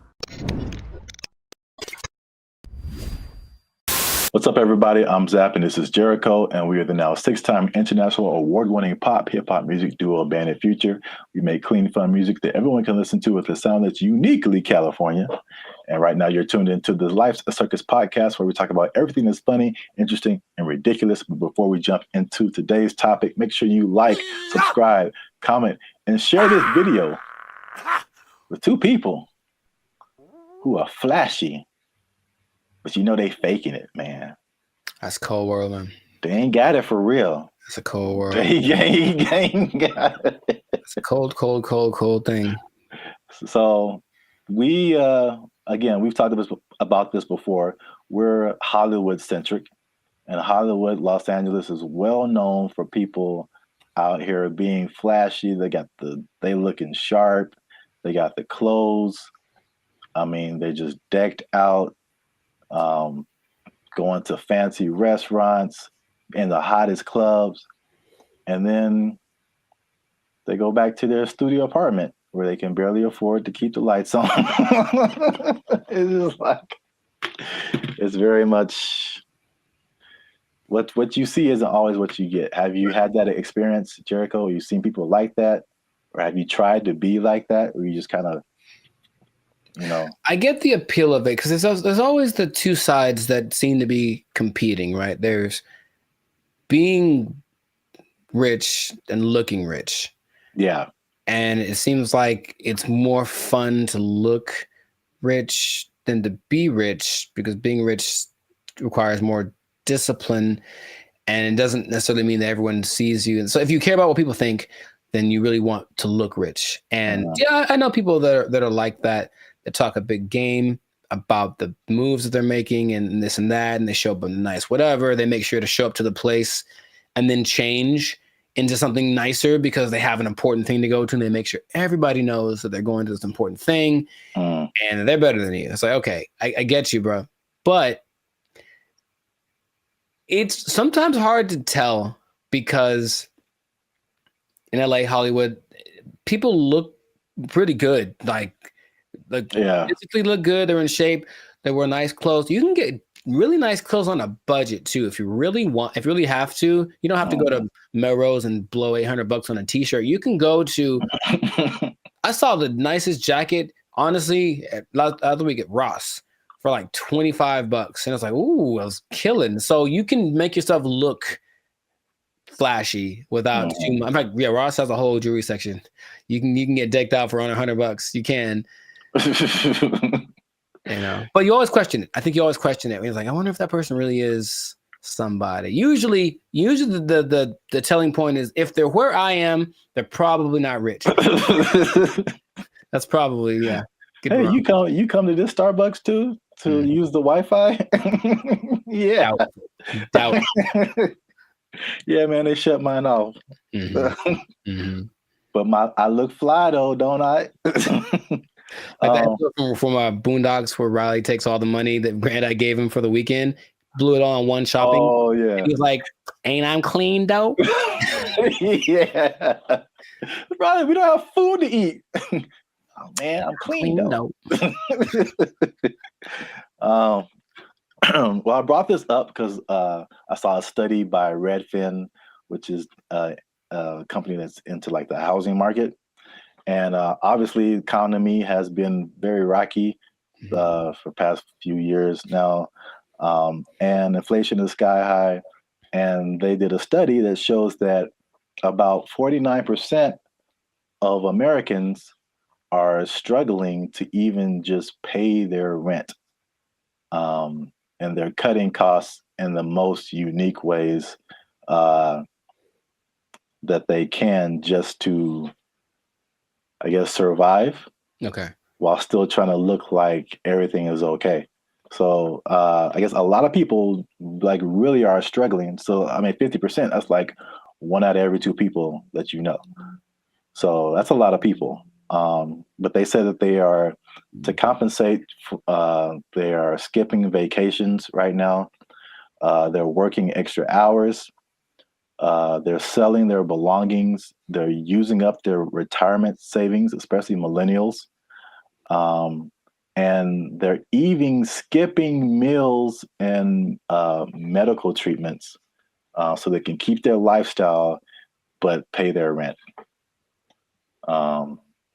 What is that? How does that sound to you? Is that shocking? Or is it like, okay, that's what we're in right now? It sounds like bad prioritizing and an overimportance on the exterior, right? Just like my life is just an Instagram reel. So as long as everyone's giving me the likes and I mean like publicly, like they're, oh look, you're doing well, then that's all that really matters, and then they can suffer in silence, Yeah. It seems unfortunate that's being, and people wonder why there's so much anxiety and mental health and depression and stuff, because maybe from out of balance priorities, and then all of a sudden these results that they're getting from their lives are just kind of depressing, but they don't want to admit it. And that's, I guess that. Yeah, I think you're right. Like social media especially fuels that. And it's like, I won't say never, but I rarely go on to social media and see someone be like, hey, here's a picture of me like cutting down on fast food because I can't afford it. Like that isn't, that's like it's the highlights of people's lives. And so you only see the good stuff. When they're all like, a lot of people can be struggling. So I just have a couple of questions just so people can see how we living, you know what I'm saying? So inflation is hitting everybody. Like I feel like everybody feels it at some level. So for people who are cutting costs, are there some stuff on this list that you are doing or have done, or something that you're not on the list that you're doing that's just like just keeping you in a good position financially? Yeah, I love to travel, and I haven't really gone on a vacation since 2022. I think I've honestly only left the state like twice in the last year and a half. So there's that.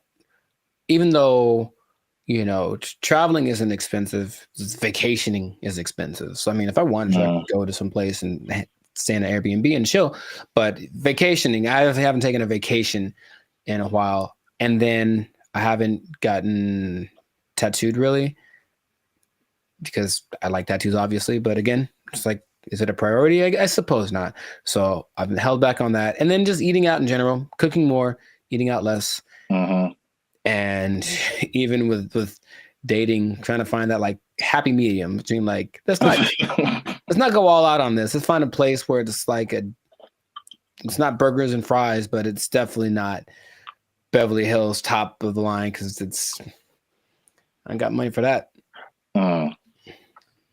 Yeah, those areas. Yeah, those are all like very practical things. I would say I do some of the same thing. If I could offer something different, one thing that I did recently that you noticed, and then I've talked about it before, and it wasn't just because of like prices, but I just wasn't getting the quality service. Was my haircuts. So like I just started, and I did one pretty recently. I think it looks kind of clean, man. Okay. I think I'm out here like, I could do a few things. I feel you. As a barber, but like, I mean, a large part of that was just frustration, just unable to find a barber. If I do find a barber, like I have him for a minute and then he moved to Texas or something. Like something always happens. I'm just like, I'm so frustrated trying to find a barber. And so let me just my hair isn't that complicated. Just need to teach myself how the fade part is really the hardest part. Right. But other than that, like I just do it myself and it saves me like a lot of money at the same time. So it's like a win-win situation. So I do like the eating out thing too. That's a thing. And then what else have I been doing? What else has he been doing? Oh, I had one and I forgot it. So it was like unique. Recycling toilet paper? I mean, wow. I mean, I only brought it up because it is a real thing. Like people do that. How do you recycle toilet paper? Do you want me to tell you, or yes? Because that doesn't make sense at all. After it's been used, how do you reuse it again? You rinse it off. No, you can't do that. Hang it up to dry. No, in your house. Well, then it's not toilet paper. It's like a rag or something, right? It's toilet paper. I've seen videos of this, man. That's not possible. It's apparently this guy knows something that I don't, because it disintegrates with like water. How can you wash toilet paper? He washes toilet paper and he hangs it up to dry like it's the South in 1945. Yeah. I'm assuming you don't do that. Or if you did do that, you would have no friends. So please don't do that. But yes, that is a thing I've seen people do to cut down. And I'm talking about a person that I forget what quote you were talking, but this guy was a millionaire. And that's part of his frugal plan. I think it's a little extreme, but everyone got their thing. He recycled toilet paper. So don't do that. Please don't do that. Wow. That's very gross. And yeah, he has no friends. Right. Okay. I'm pretty sure that's not what you were going to say. That was, I've never heard of that. That's interesting. All right. Well,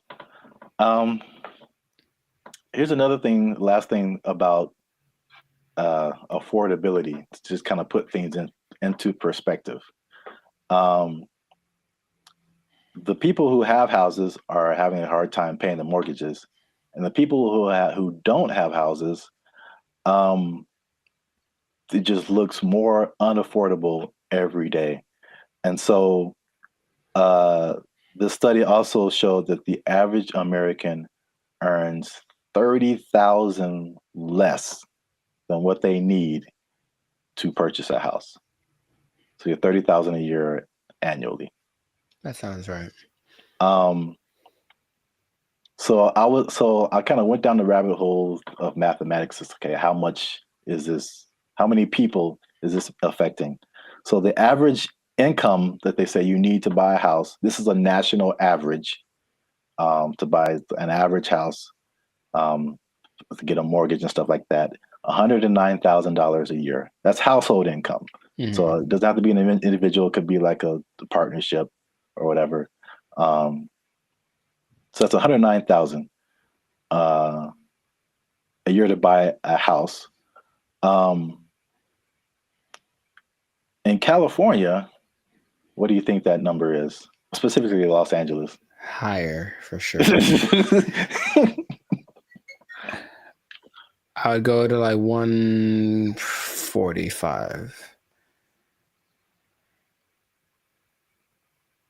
Is that not enough? I hope that's enough. That's generous. Household income, according to them, they said you need $231,000. Yo, I mean, that's okay. More than I expected, but it doesn't sound.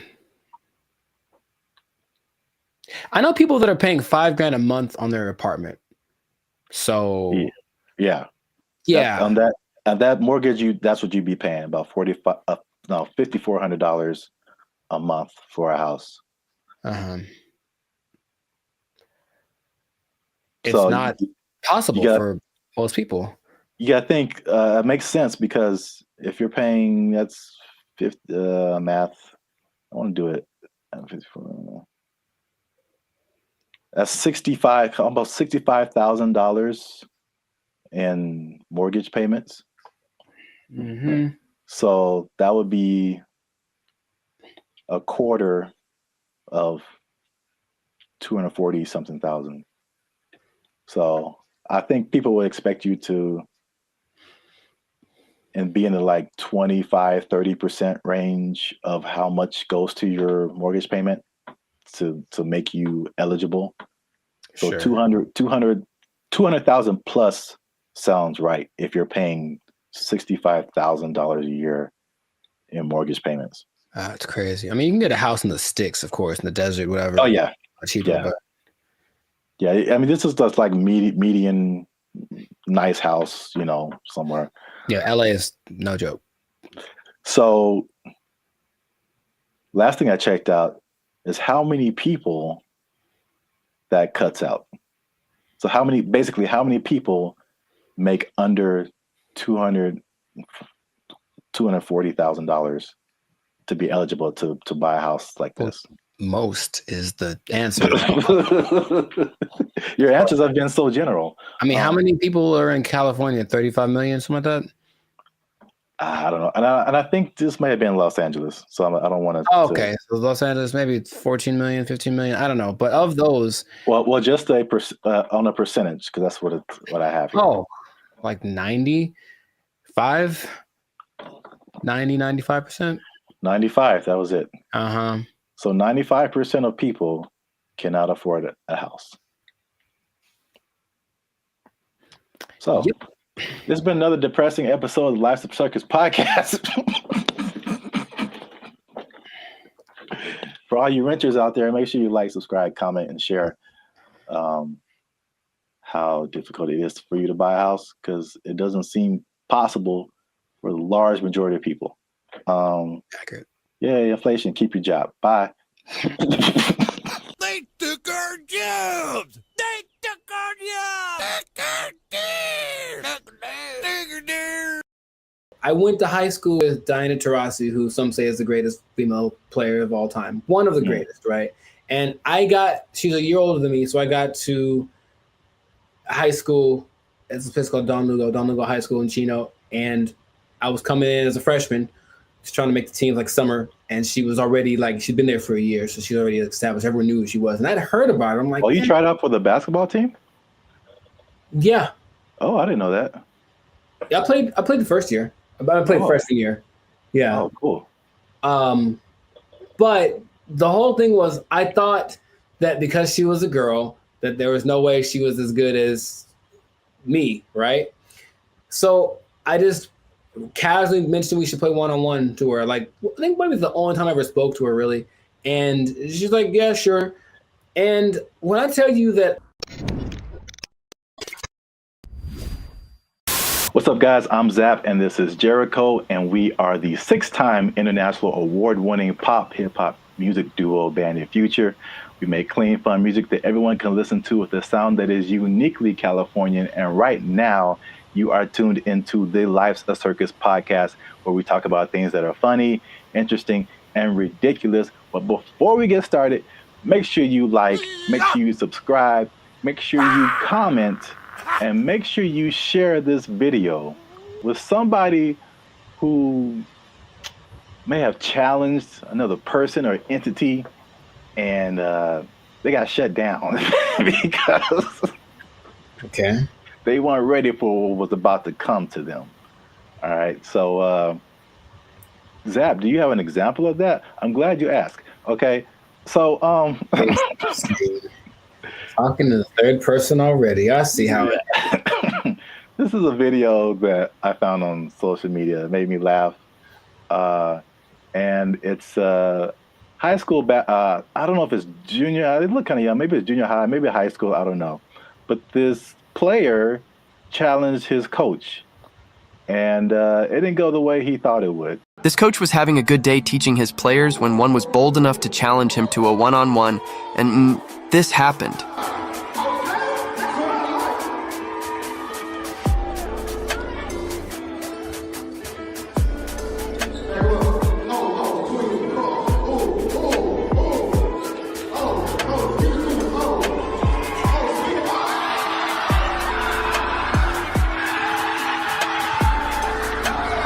Do you think he would try this again? So yeah. I like it. I like it. Yeah, coach wasn't messing around. I thought he'd get past him, but I didn't know he was going to break the kid's ankles. That was cold. So I brought this up, and then if you have an instance, you can share it too. But I'm thinking of like the times when either you challenged someone or you saw someone else challenge someone, and they thought they had it, and it just didn't go right at all for them. Because I brought up this video because it reminded me, and I think that's junior high. It looked like junior high, not high school. It reminded me of the same thing that happened in my junior high school. Okay. So my school was a magnet school. I don't know if did they have magnet schools out here in California? Okay. Yeah. So we had like people from all over. It wasn't just like people in the neighborhood. And it was a performing arts school. And we didn't have sports. So we didn't have a football team, basketball team, anything like that.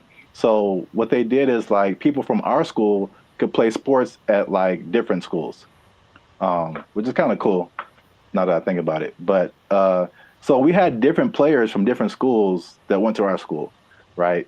And so I knew like a couple of guys that were just like really good, like insanely. They had handles. I'm talking about basketball.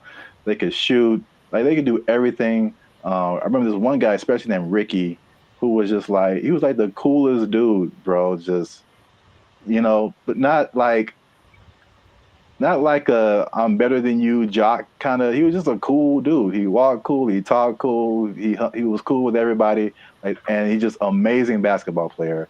And we had some other like girls. There was a girl who was like 6 feet tall, and she was just like amazing. Like we had amazing players, right? Mm-hmm. And we had these 3 PE coaches. Now they're all different. So there's one guy, Coach Moore. He was super tall, but he was like 100 years old. I swear, this guy. This guy was like past your prime, but he was skinny, maybe in shape, but like super skinny. But at least 60s, 70s, maybe. Just all gray hair, just like okay. He didn't seem like anybody. Mm-hmm. And then we had this lady, this white lady who looked like what's the girl from Iowa? Is that it? The basketball player? Yeah, the girl who's like really big now. Caitlin Clark. Yeah, she kind of looked like an older version of her, and she like just had a baby, like. So they challenged the students. This is junior high school to like a basketball game. It was like the 3, and then they probably like roped in 2 more teachers, mm-hmm. And like so it's like this really tall old dude can barely move. This really short dude looked like Sherman Hemsley. And this lady who just had a baby and like 2 teachers. Mm-hmm. I'm just like, we were all like, okay, students are gonna whoop. We're gonna kill these people. Like get an ambulance ready and just, man. I'm guessing the opposite of what you expected to happen happened. When I tell you they tore us up, they just annihilated us, dude. So like the short dude and the lady, they were like faster than what we all believed we ever seen them move. I mean, the dude was just like Chris Paul out there, just. Nice. And then the old guy, he would just stand on the 3-point line and just blitz you, just Ray Allen, just. And it was just like we got annihilated. So that video just reminded me of that experience. But I don't know if you had any experiences like that where you saw something happen, or maybe you tried something and it just not so much publicly, but if it had been the social media era, then maybe that would have been, on all the reels and whatever. But I brought this up in one podcast before, but I went to high school with Diana Taurasi, who some say is the greatest female player of all time. One of the greatest, right? And she's a year older than me, so I got to high school. It's a place called Don Lugo High School in Chino. And I was coming in as a freshman, just trying to make the team like summer. And she was already she'd been there for a year, so she's already established. Everyone knew who she was. And I'd heard about her. I'm like, oh, you tried out for the basketball team? Yeah. Oh, I didn't know that. Yeah, I played the first year. I played freshman year. Yeah. Oh, cool. But the whole thing was, I thought that because she was a girl, that there was no way she was as good as me, right?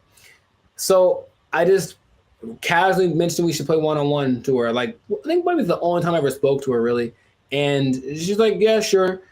And when I tell you that I didn't make we maybe played to 5. And so if it had been like that with like a bunch of people in the circle going, oh my God, then it would have been terrible. But it was just us and maybe like a couple of people watching.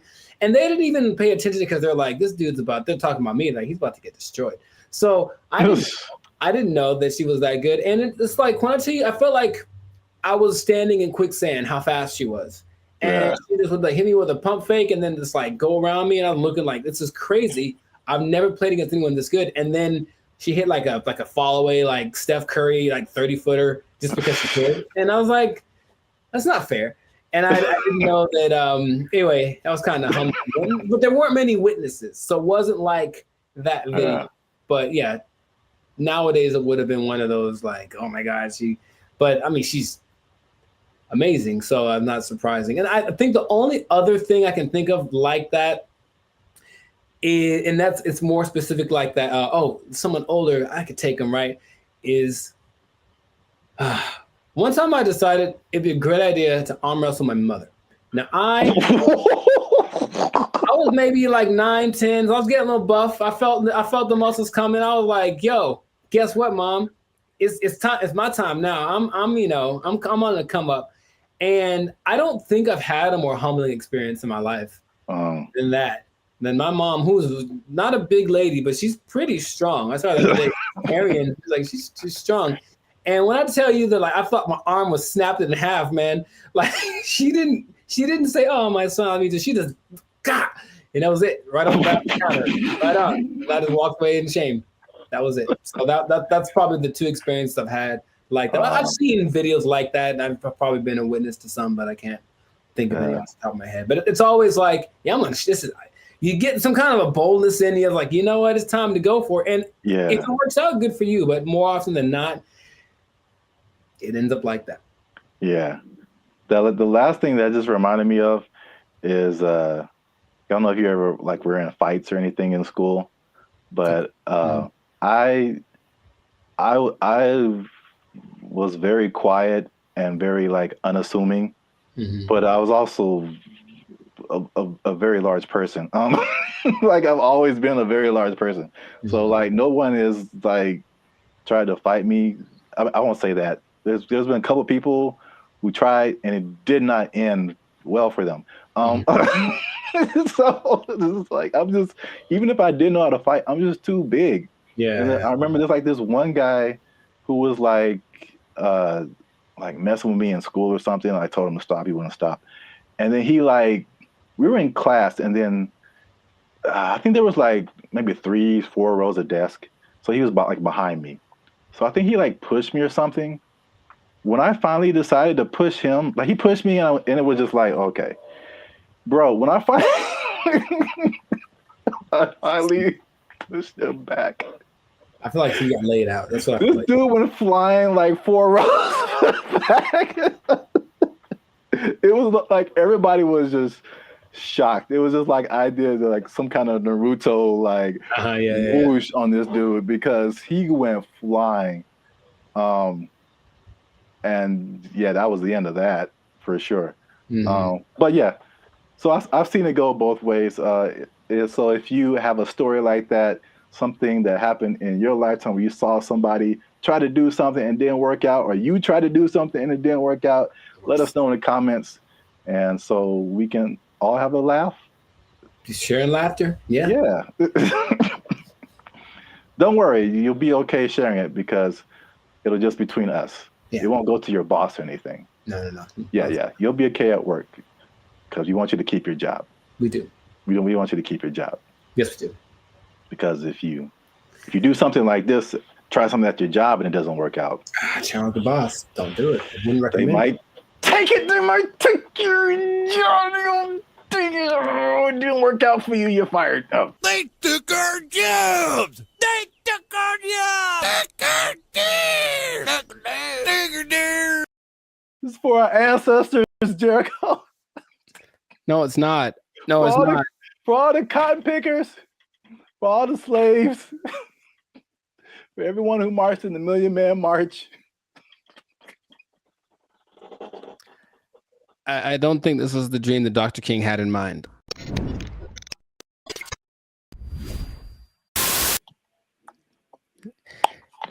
You should have done that when it was recorded. Like, I would have been so surprised because now I'm used to it.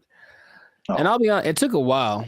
It took a while to get the yogurt experience acclimated to my. It's just never. I don't think I've seen a person eat yogurt in years, man. I'm serious. What? Yeah, I don't hang around yogurt eaters. Like, not like there'll be yogurt on the side if you go to a Mediterranean place or something, but not yogurt just in a isolated incident. In an isolated incident, someone ate yogurt today. Gold is up 10 points.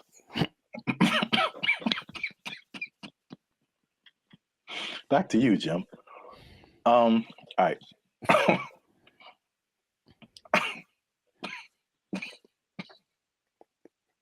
Let him use you. Won't he do it? Won't he do it? Yogurt.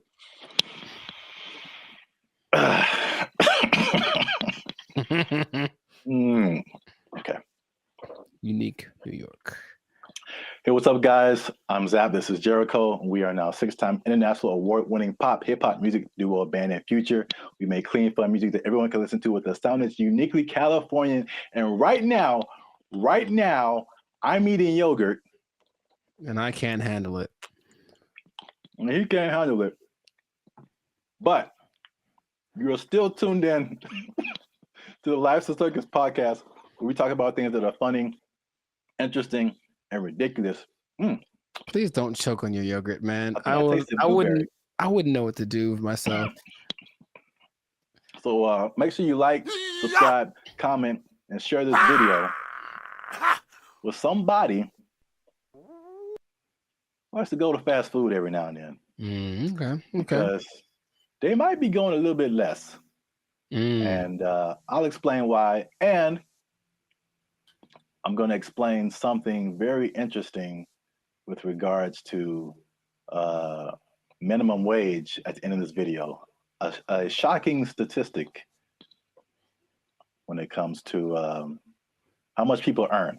I want to know what it is right now. Yeah. Tell me now. No, gotta wait to the end, man. Gotta wait to the end. All right. But first, you gotta watch this video because I'm not even gonna set it up. Let's just watch it. This is Gavin Newsom, governor of California. Hey, Gavin. And these people have just lobbied for a fast food minimum wage that is higher than the regular minimum wage. So now these people will be earning $20 an hour at your fast food places in California.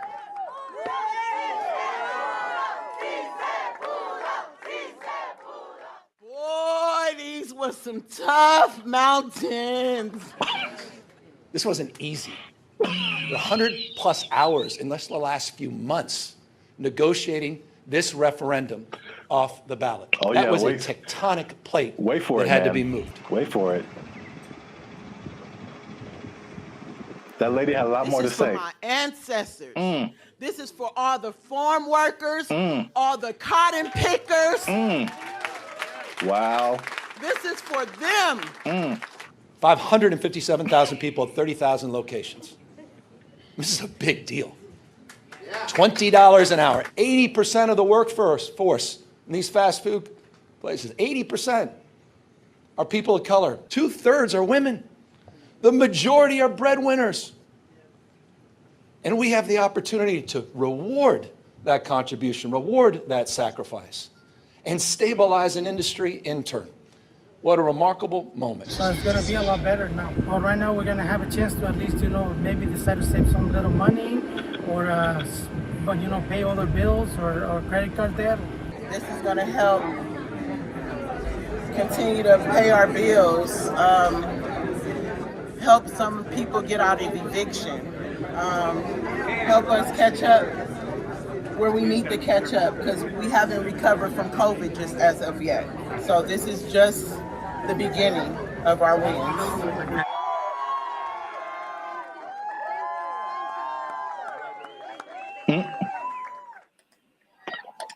So yeah. I didn't expect her. You gotta understand, Jericho. She's dressed like a toy you find in a Happy Meal. I didn't appreciate that. I didn't appreciate that at all. Look, I didn't like that at all.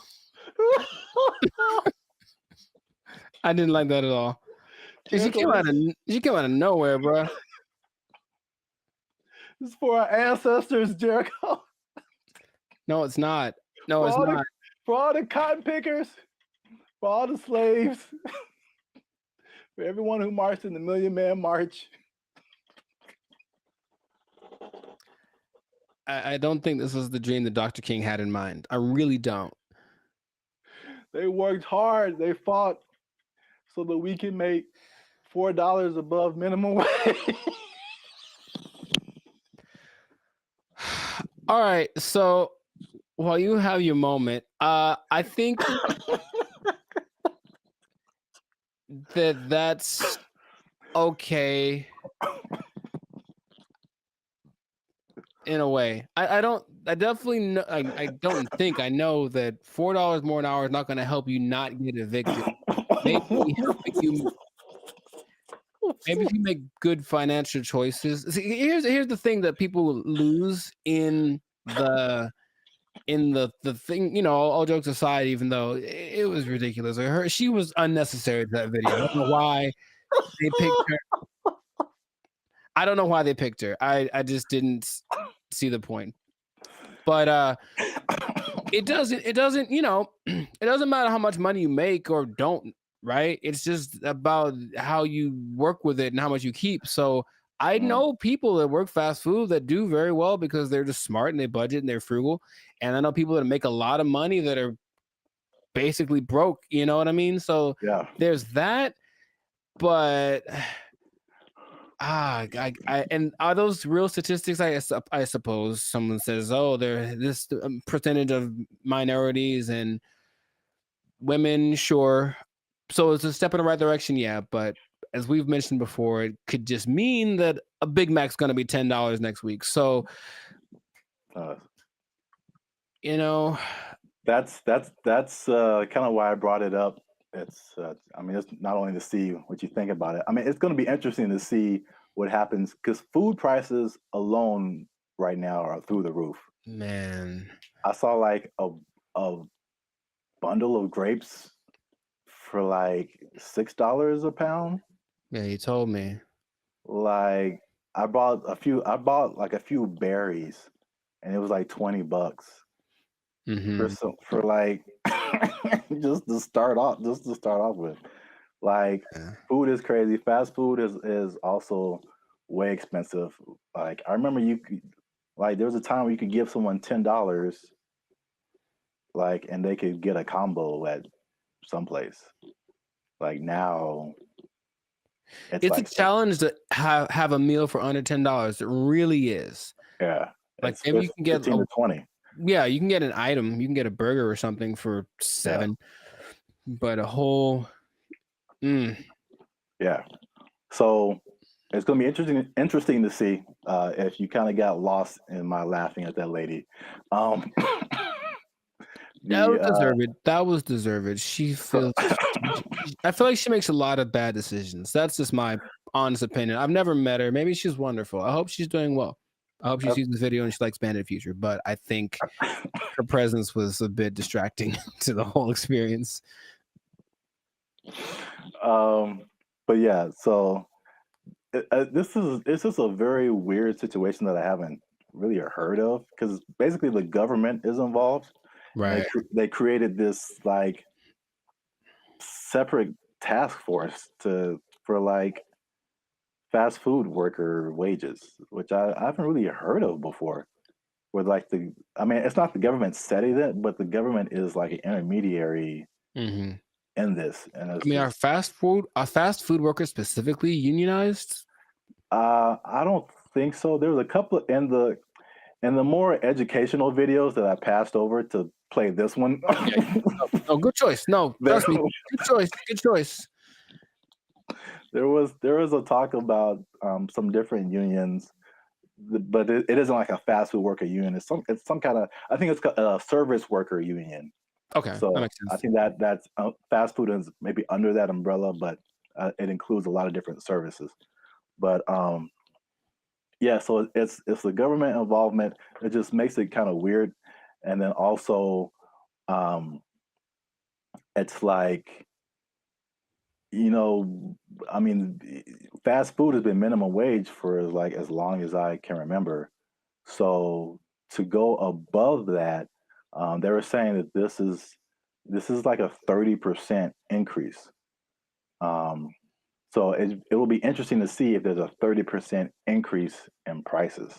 Right, because the logic says, where is it coming from? Where is the 30%? You can't make money out of nothing. I mean, the government tries, but you can't make money out of nothing. So if you raise one thing, something else is gonna be affected. Yeah. I made maybe I'll put a link to it. This was a year or two ago. I was walking by KFC and they had and it was a small combo for like $18 for a small. And then what was I gonna say? If a sandwich is like $6 now, you add 30% to it, and now it's like $8 just for the sandwich, right? Plus tax. So I mean, the $10 combo is going to be like a $10 sandwich pretty soon. That's just too much, in my opinion. Maybe because again, that's just one way of balancing your budget. I guess is to charge more. I mean, they could do the other thing, which doesn't really help people. I mean, it's just weird, ironic, for lack of a better term, is that okay? Again, you're a business owner. Prices go up for your workers. We're either going to have less workers, somebody's going to get fired, right? Or more automation. So again, less workers or less hours. Nobody gets overtime. Something has to compensate. I mean, it's like people think they just pull minimum wage out of thin air, and it has to come from somewhere. Wow, it's interesting you mentioned automation because I've got something planned for another episode. What? Boom, boom, boom, boom. Anyway, but yeah, it's just we synchronized today. That's all I'm saying. Oh man. Well, let me. What was I teasing before? Oh yeah, the minimum wage.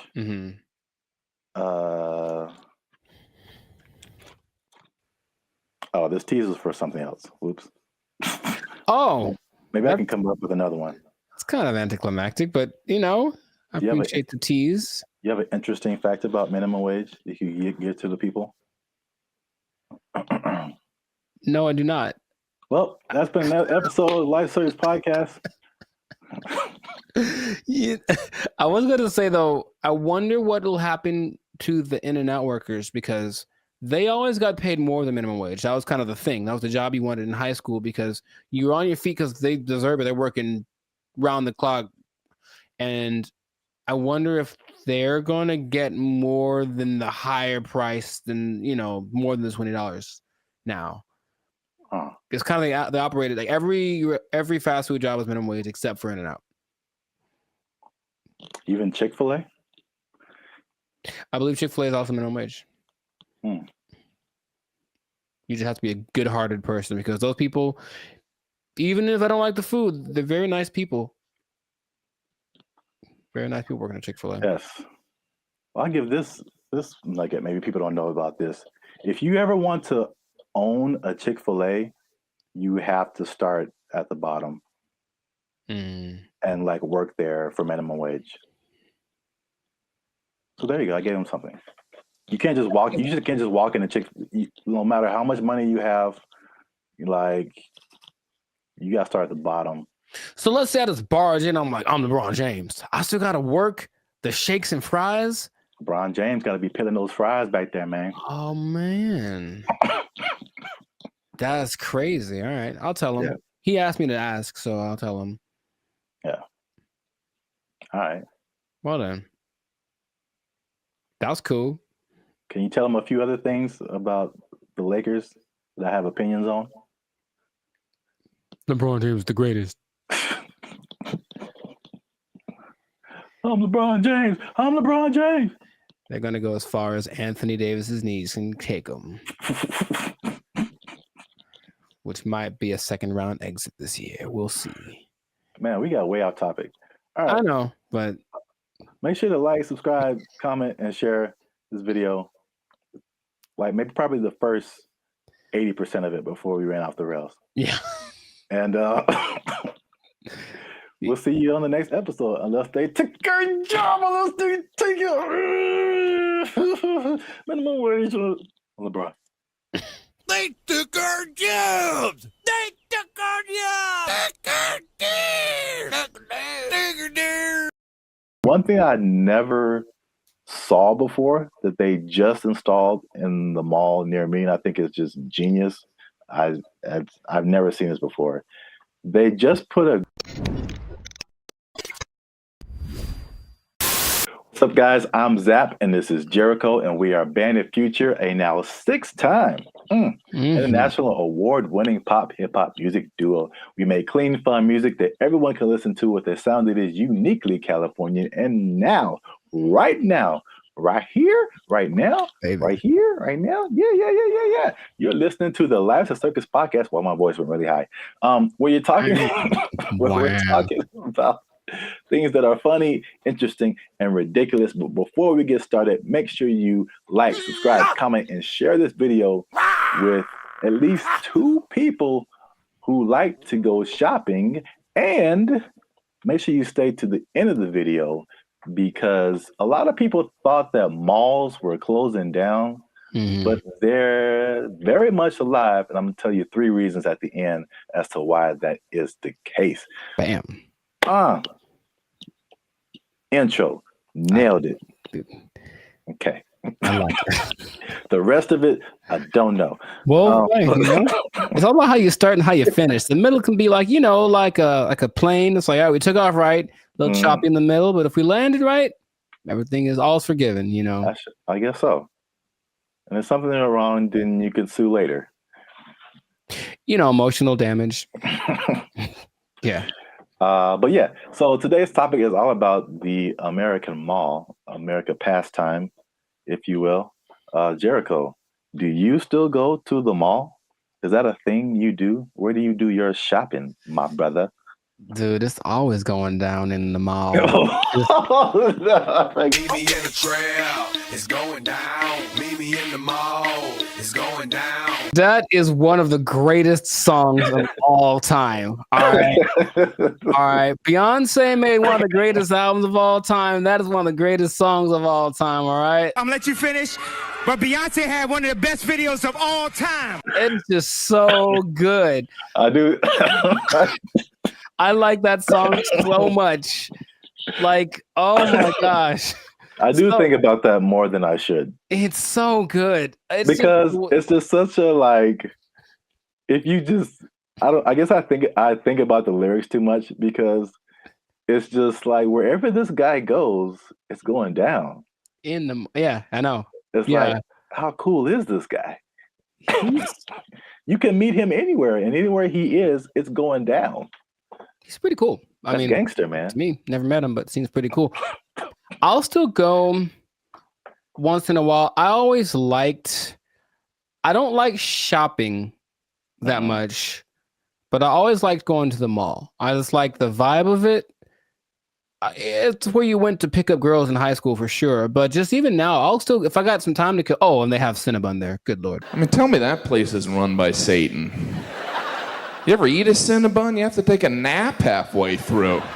I'll go there just because I kind of like it's like a realm of industry that I never really thought of too much until I was older. Actually, after watching an episode of Daria, it's really weird. But it was kind of like this episode about the mall culture in general and how places got big like Cinnabon in malls and what an interesting concept it is.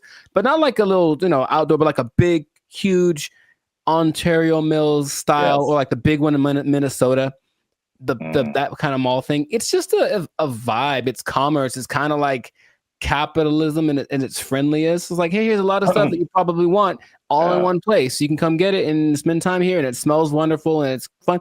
So I always liked going to the mall. So I'll still go once in a while, but I usually know that I have another option. Now, I don't have to go to the mall to get stuff that back in the day I did.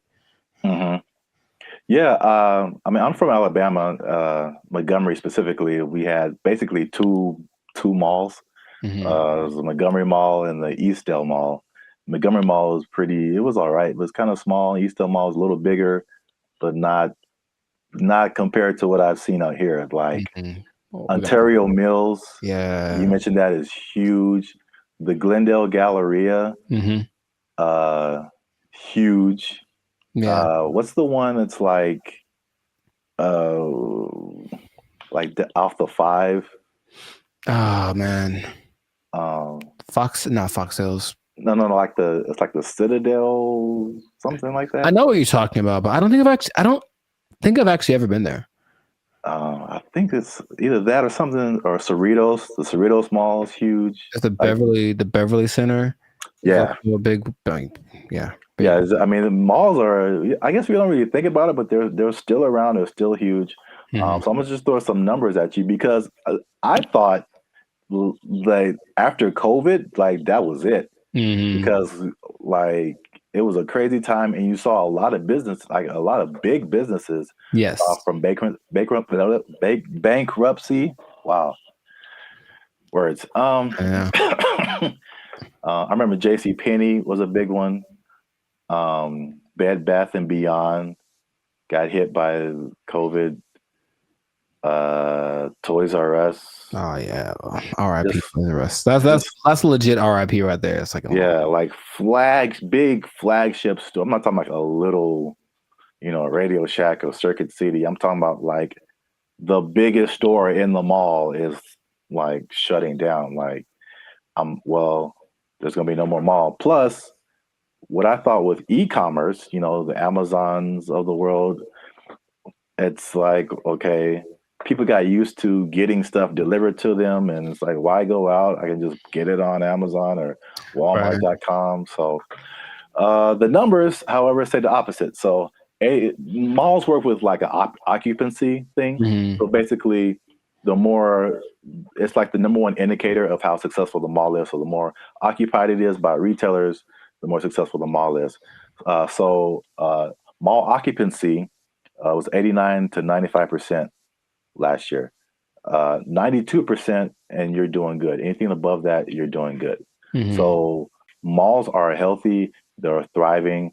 And this is what happened that I didn't really realize, is that when the stores closed, it didn't necessarily mean that was the end of the mall, because in case you didn't notice, a thing called inflation has been happening. No, I didn't notice. And so the price of everything has gone up, including rent. They just opened the space back up and they charged more because it was a new tenant. Traffic is actually up. Sales are actually up. There's actually waiting lists in some places for some stores to get into the malls. And so I get into these. There's 3 things that are really happening. You touched on some of it at the beginning. Okay. But I can at least give you this one on the retail side. It's basically people are finding out that, and it's kind of odd, I guess. I didn't expect that to be the way it is, but retailers are finding out that people aren't necessarily making that purchase online. They're just kind of like browsing. It's almost like TikTok, right? You're not really connecting with anybody. You're just scrolling through and seeing what's available. And they're making more concrete decisions in the store. And so the digital part is like getting people to recognize you and who you are, but they're actually seeing more sales being converted in the store, or it's caught not necessarily that, but it's costing them less to get people to buy stuff, basically.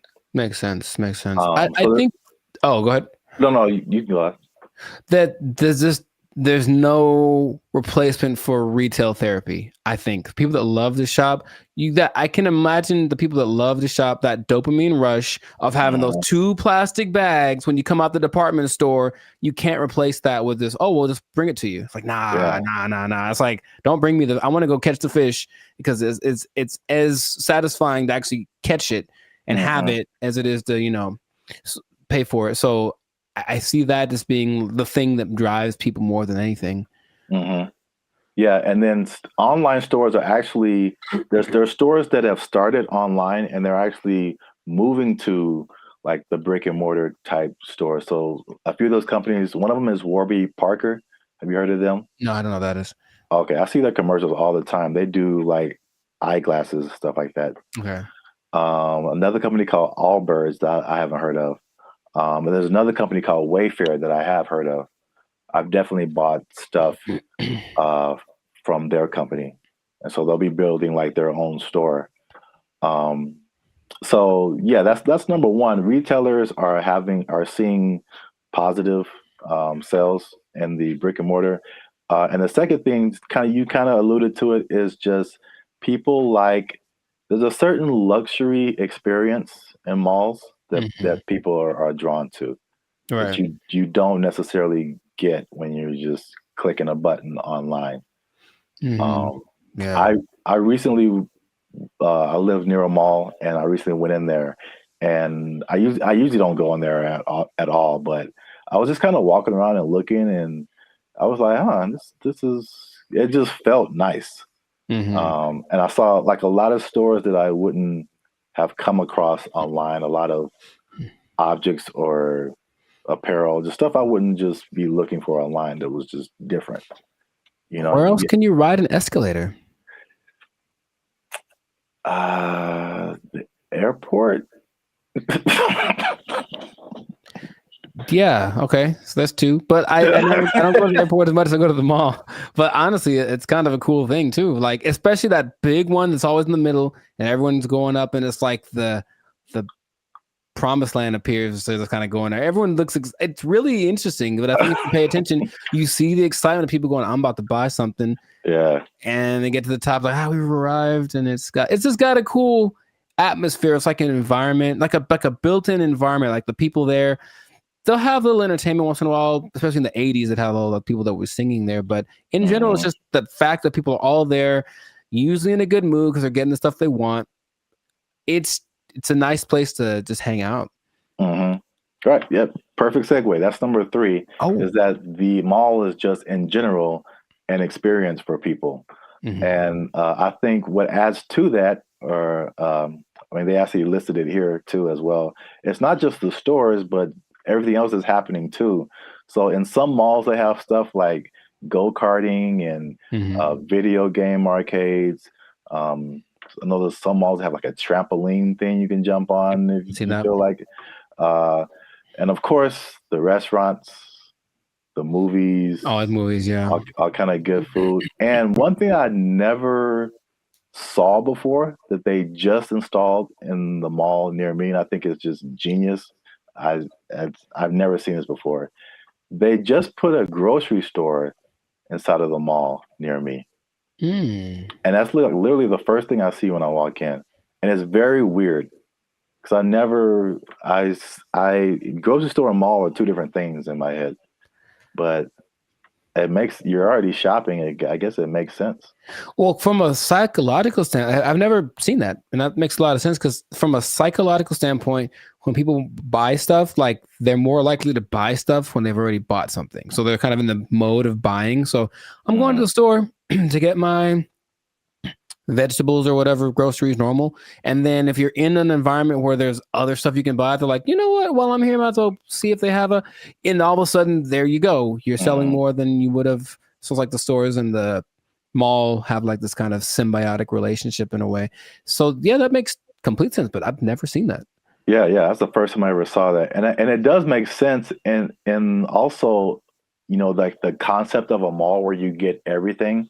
Like I would, like in my mind, it's like if I'm running errands, it's like, okay, I got to go to the mall, then I got to go to the grocery store, then I got to go to this place. But if they're all in like one place, you can go to the mall, you can go to the grocery store, you can go to the movies, and then play an arcade game. You just spend your whole day at the mall. It's like a physical Amazon, like really, like everything I need is right here. Yeah, it's crazy, man. I want to go to a mall. I just want to go to the mall. I want to listen to that song. Meet me in the mall. It's going down. Get some groceries. Meet me in the club. It's going down. But if someone meets you there, will it be going down? I mean, do you have that kind of? Anywhere you meet me, guaranteed to go down. Yeah, that kind of pull, man. Will it be going down if I meet you in the mall? I think so. I think I can say that with confidence. I think it'd be going down in the mall. And you just play that song and like the murder horn song back to back, and dude, I'm lit. Like it's no. I'll use up all my energy for the day in 5 minutes to watch me. Oh, you know what? I just thought about this. Oh, what? Did you say energy? The mall next to me also has a gym in it. Mm-hmm. Yeah, I've seen that before. Like, it's everything. You just go to the mall. Yeah, that's so smart because they sold that mall when after COVID because like nobody's renting. They thought it was going to go down, and this guy bought it, and I was like, that's the dumbest thing ever. Like malls are on the decline, and they got a gym in there. You got a grocery store. That mall is bumping, dude. Like, yo, and he bought it at a discount. So it's just like, man, I want to meet the guy. They did an article on him. Okay. There was something depressing about the old malls, though, in some places where they're like kind of abandoned. Yeah. Those are kind of, all right. There's one specifically in Laughlin, Nevada. And I remember being there like, I just feel gross being in here. Like half the places are unoccupied, and the places that are there, they have the same people that were there from the 80s. It's not a good situation. Yeah. But yeah, I like the mall, man. It's a good place. All right, we went way too long. This has been another episode of the Lights of Circus podcast. Make sure you like, subscribe, comment, and share this video with somebody who likes to go to the mall. It's going down anywhere I be. I guarantee it's going down. Meet me in the mall. They took our jobs. They took our jobs. There've always been these things that say, oh, well, try this will work, and it's low effort on your part, right? Low effort, high reward, which isn't the way life works, but people always want to hear. And as long as people can promise that and show someone it works for somebody, they'll buy into it. Everyone only wants to be sexy and slam. But I have a solution. A solution that I think works 100% of the time. What's going on, everybody? I'm Jericho, and this is Zap, and we are the now 6-time international award-winning pop hip-hop duo, Bandit Future. That's right. We make clean and fun music that everyone can listen to with a sound that is uniquely California. And right now, in this moment, you're tuned into the Lights of Circus podcast, where we're talking about stuff that is funny, interesting, and ridiculous. So before we get into this thing right here, make sure to like, subscribe, comment, and share this video with 2 people who want to lose weight. We're talking about it again because I know I see you. You want to drop some of them LBs, and there's a new way to do it. Now, of course, as always, not as always, as sometimes, stay tuned to the end because I have the answer for you. I got the answer. You came to the right place. Your boy got you. I got the answer for you, but we're going to talk about this new thing. So, Sir Zap, have you heard of Ozempic? Ozempic? Mm-hmm. That sounds familiar, like one of those late night Pfizer commercials or something. Is it a pill? Sure people make it. Oh, okay. But it's like a pill you take. Well, it's an injection. And it's all the rage because I don't know if you've seen Oprah's lately, Oprah plural, because she is omnipotent, I suppose, or omnipresent. But Oprah's is, I'm just going to say it like that every time. Oprah's is very slim right now. And everyone's like, what happened to Oprah? What are you doing? And she's like, I ain't gonna tell. Because that's what she said. They're not gonna say. But everyone suspects that it's this Ozempic thing. Now, Oprah's whole thing is, I don't have willpower, so I never have, I'm fat, so I'm just gonna do it. And it's like, okay, more power to you. But Ozempic is actually a diabetes drug. And a side effect is that you lose weight really fast, apparently. So of the celebrities I've heard of, people either speculate or have confirmed that Chelsea Handler's used it, Tracy Morgan's used it, Kelly Clarkson used it, Mindy, I don't know how to say her last name. Kaylin. Yeah. She's used it, and they have crazy results. So it's another one of those. Guess what? You don't have to work. You just have to take this, and then you'll get slimmer. And the result of the proof is in the pudding. People look amazing in a relatively short amount of time. Okay. I got some stats for you, but just off of the bat, if I said it's right off the bat, hey man, I got this thing, and it's an injection, so you got to do it yourself. That's already not fun, but I'm gonna give you this injection. Oh, you have to do it, and you get to lose weight. You get to lose weight really fast. What would be the question you'd ask me first if I tell you that? Besides the side effects? Very nice. I mean, that sounds right. That sounds like what I would want to know. And the thing is, this thing only came out last year. But wait a minute. It's a diabetes drug, so the side effect is losing weight.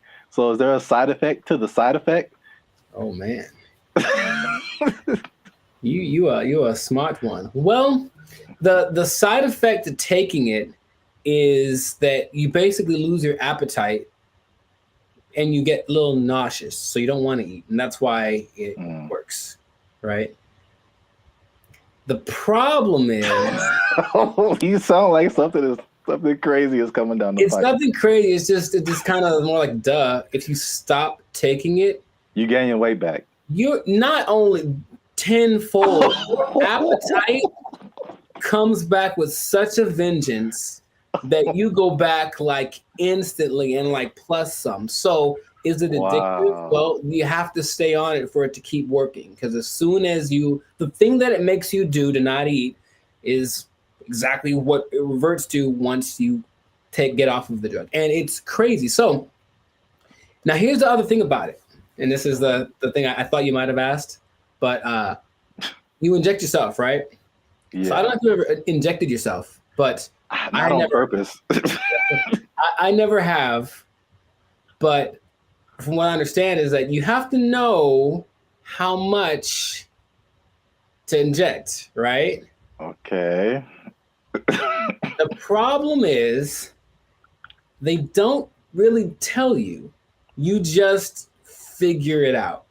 So just inject an amount in this, and then so what happens is people inject themselves and it works. So they go, oh my God, maybe I should inject some more so it can work better, right? In the last 3 months, poison control centers have had a 1,500% increase in calls from people saying that they overdosed when they injected their diet control pill or diet control. Yeah, that's what's happening because people are that stupid. So, now, okay, we get it, right? You want to be slim, you want to be sexy, you want to be attractive, and you don't want to do anything for that, right?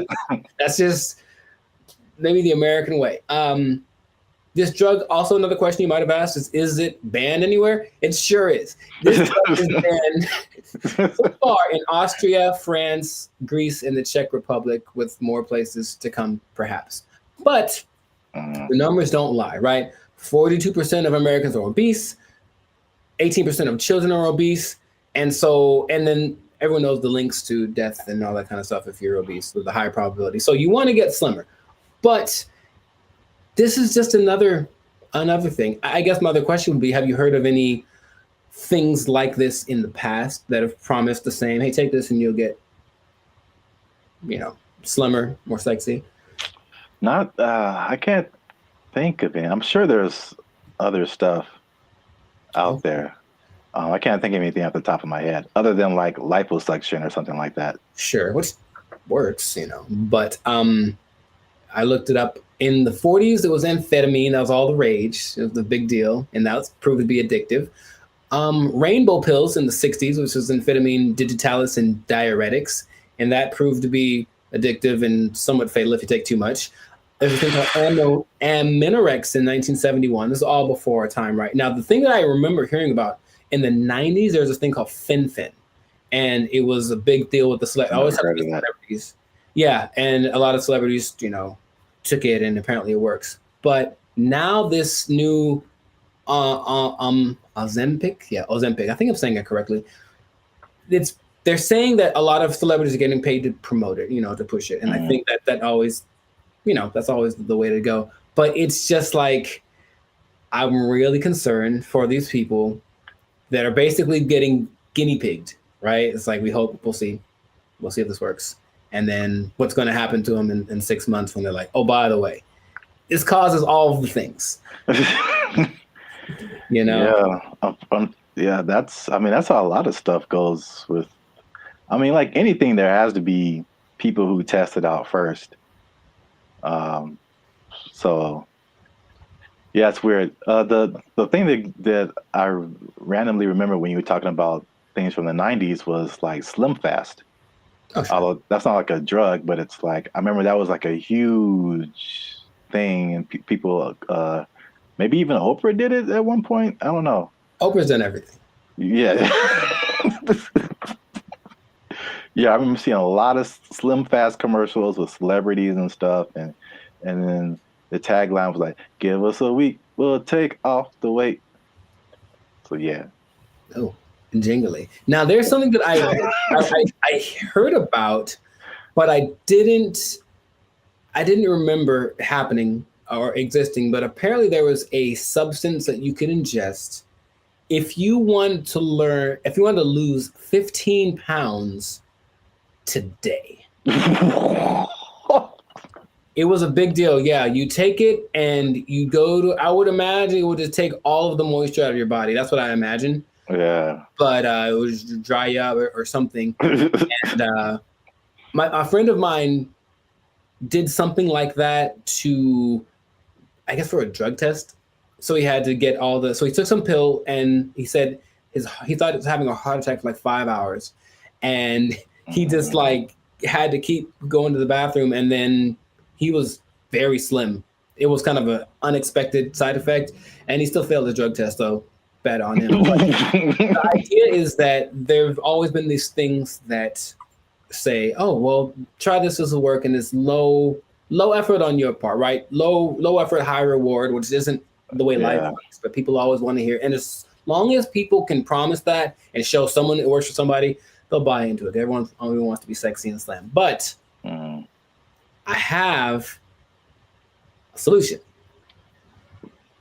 A solution that I think works 100% of the time. Does it involve exercise and proper diet? You know what's weird? It does, but it's actually doing that. That's the part that people don't seem to get. It's like, okay, because here's an idea that'll work. Cool. Proper diet and exercise. All right. Maybe don't eat too much. Let's just start with that. Don't even, you don't got to go sweat. I know sweating's yucky and you get sore and ew, right? But how about just don't eat so much? Food's delicious, but you know what it tastes like. So just stop eating that stuff. Okay. That's true. But doing it is a whole nother thing. So do that. Don't eat so much.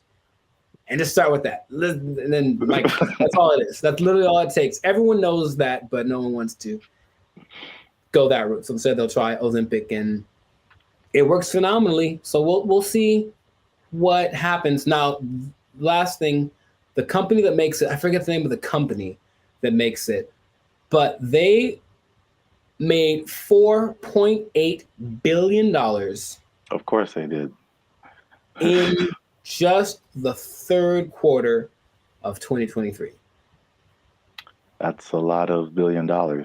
I believe what was it? I forget the company they're based off of, someplace in Europe, but their gross income was greater than like the GDP of the whole country, basically. And, sure, so people are going to keep buying into that. So if you try Ozempic, it'll work for a while, and good luck to you. That's all I'm going to say. Maybe try the other thing that I suggested, but I'm no expert. I just, Wow. I look like this and you look like that. Oh, take that. So anyways, leave it like that. This has been another episode of I wish I had like a pipe right now. I don't know why. This has been another episode of the Life's Circus podcast. So make sure to like, subscribe, comment, share this video with people that want to know about losing weight the responsible way. Thumbs up, maybe a ding sound, maybe. And, stop eating that stuff. I got nothing else to say. We out. They took our jobs! They took our jobs! They took our jobs! And number 3, what are edges and what happens to them? Like, why is that an insult? It's like that.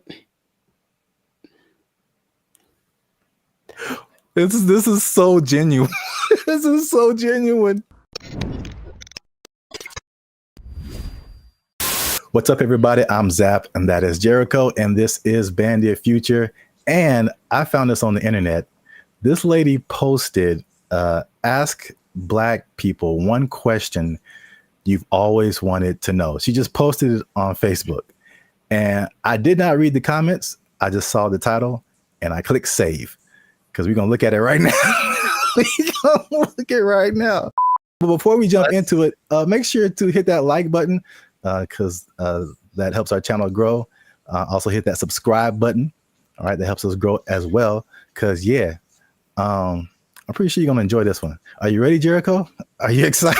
I was born ready. Oh, man, here it is. Okay, so this lady, Daphne Springs, I don't know who she is. All right, well, come on, Daphne. We just like real time. Oh, it's funny, it's backwards, so I'm looking the other way. Oh, weird. Okay, well. Ask white people, specifically directed to white people. Ask Black people one question you've always wanted to know. Nice. Whitest church lasts for long. Also, I don't think this person is white. Sonia Casillas Alawa. No, she messed up already. She messed up already.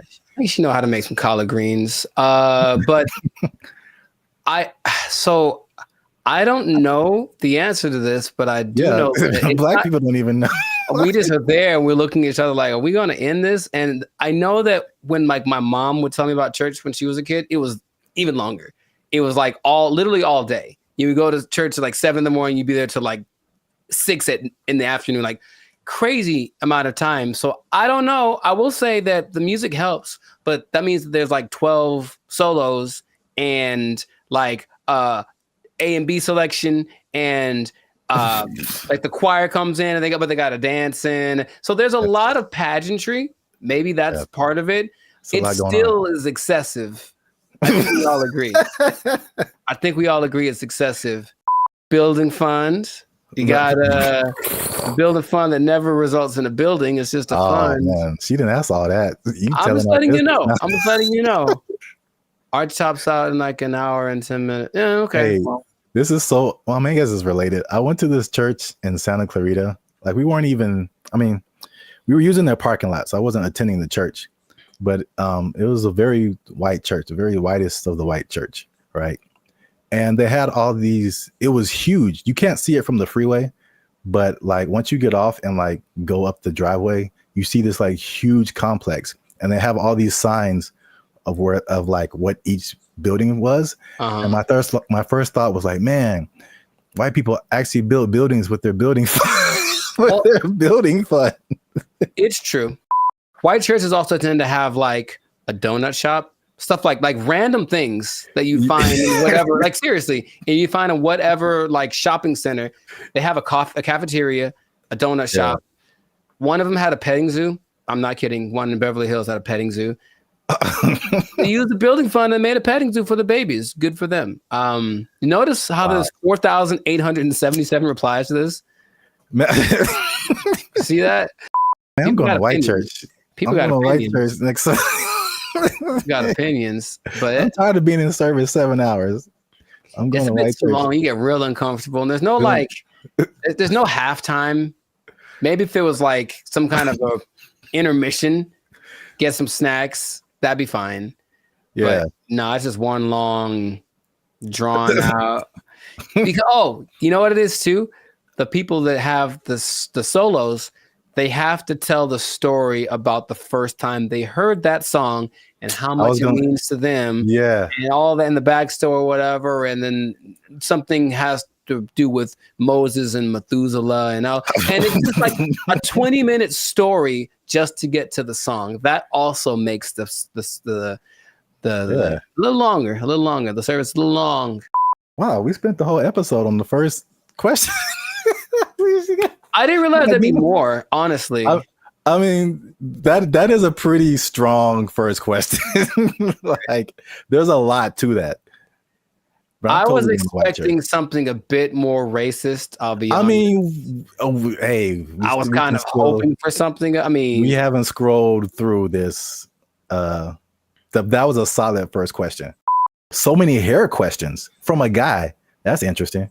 how he wants to know. He's trying to, because he's trying to get one.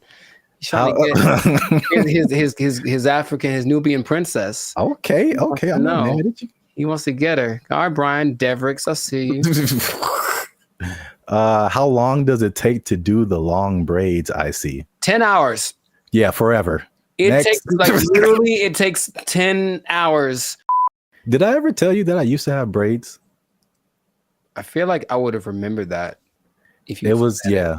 I went through that phase in high school. Like, I'm gonna be gangster now, and I got braids for like the first time. I think I had them for like maybe a couple of months, and after that, I was like, no, not anymore. Because you have to make them tight so that they stay. Yeah, and it's like pulling your brain back when you get them done. It hurts so much. I had them for a week. It was pulled so tight, and I was it was just for a wedding I was going to. I wanted to look fly, I guess, and I just looked. Ah, man, I was gonna be racist. I'm not gonna say it, but I looked. And number 3, what are edges and what happens to them? Like, why is that an insult? It's like that. This is so genuine. This is so genuine. That's more of like a female thing, I think. Yeah, I mean, he's asking for females too. Yes, because I mean, he wants go to ahead. know. He wants to know how much he's going to be paying for her edges to get done, and it's a lot, brother. It's a lot, Brian. I'm letting you know. It's gonna cost a lot because it's got to look tight. If it looks bad, people will talk about her, and then she's gonna cry to you. Yeah, that's what I'm getting from like the where people talk about it. Yeah, I feel like people talk about it more with women. I mean, they with men, it's just more like a receding hairline kind of thing, and I think that's universal. But women have like the baby hair thing that they do. Yeah, all this stuff, and it's a fine line between doing it right and doing it so wrong. Wow, this is as funny as I thought it'd be. I don't know if I should say this. Yeah, you should. Yeah, you should. That's always the answer. Well, here's the thing. I read the comments, and all these crazy people write the most ridiculous comments. So I'm like, should we open it up to our comment section and be like, what are questions you ask a Black person? Or are we just like opening ourselves up? I mean, I want to know. Worst. I want to know what they have to say. I also. Okay. If you write something stupid, YouTube deletes it. Or yeah, there you go. Filter on it. But so, yeah, these are genuine questions, and it's like, yeah. Didn't Chappelle have a skit like that? Ask a Black dude. Yeah, it was Ask a Black Dude, and what's his name? Paul Mooney was answering the questions. Oh yeah. Yeah, I remember that. Oh yeah, so we'll open it up. Keep the conversation going. Ask more questions in the comments since we only got the 2. Let us know what you think, and if you like this video, make sure you share it with somebody. And I don't know how to end this. Talk to Daphne. That girl black as hell. Listen to that name. So there's a lot of pageantry. Maybe that's part of it. It still is excessive. I think we all agree. Blake is now suggesting that because this artificial intelligence has sentience, that its feelings should be respected, and if it don't want to be turned off, we shouldn't turn it off. This is where we are now. This is where we are now. No. So, how does that make you feel? Not good, man. Not good. This is so not good.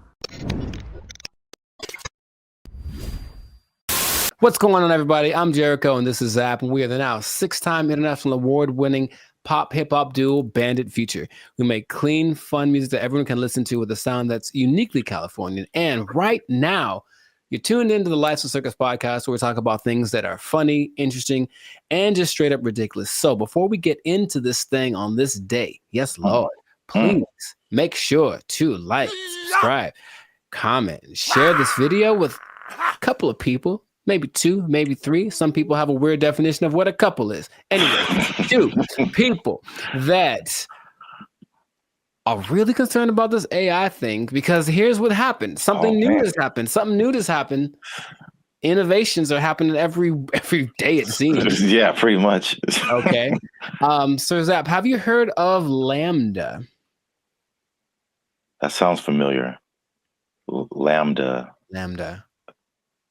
Is that a Los Angeles thing? It is not. I've heard of that before. I can't think of what it is. Lambda is Google's version of ChatGPT. Oh. It stands. I may have heard the name, but I didn't really connect it. It stands for Language Model for Dialogue Application, and it's so fancy.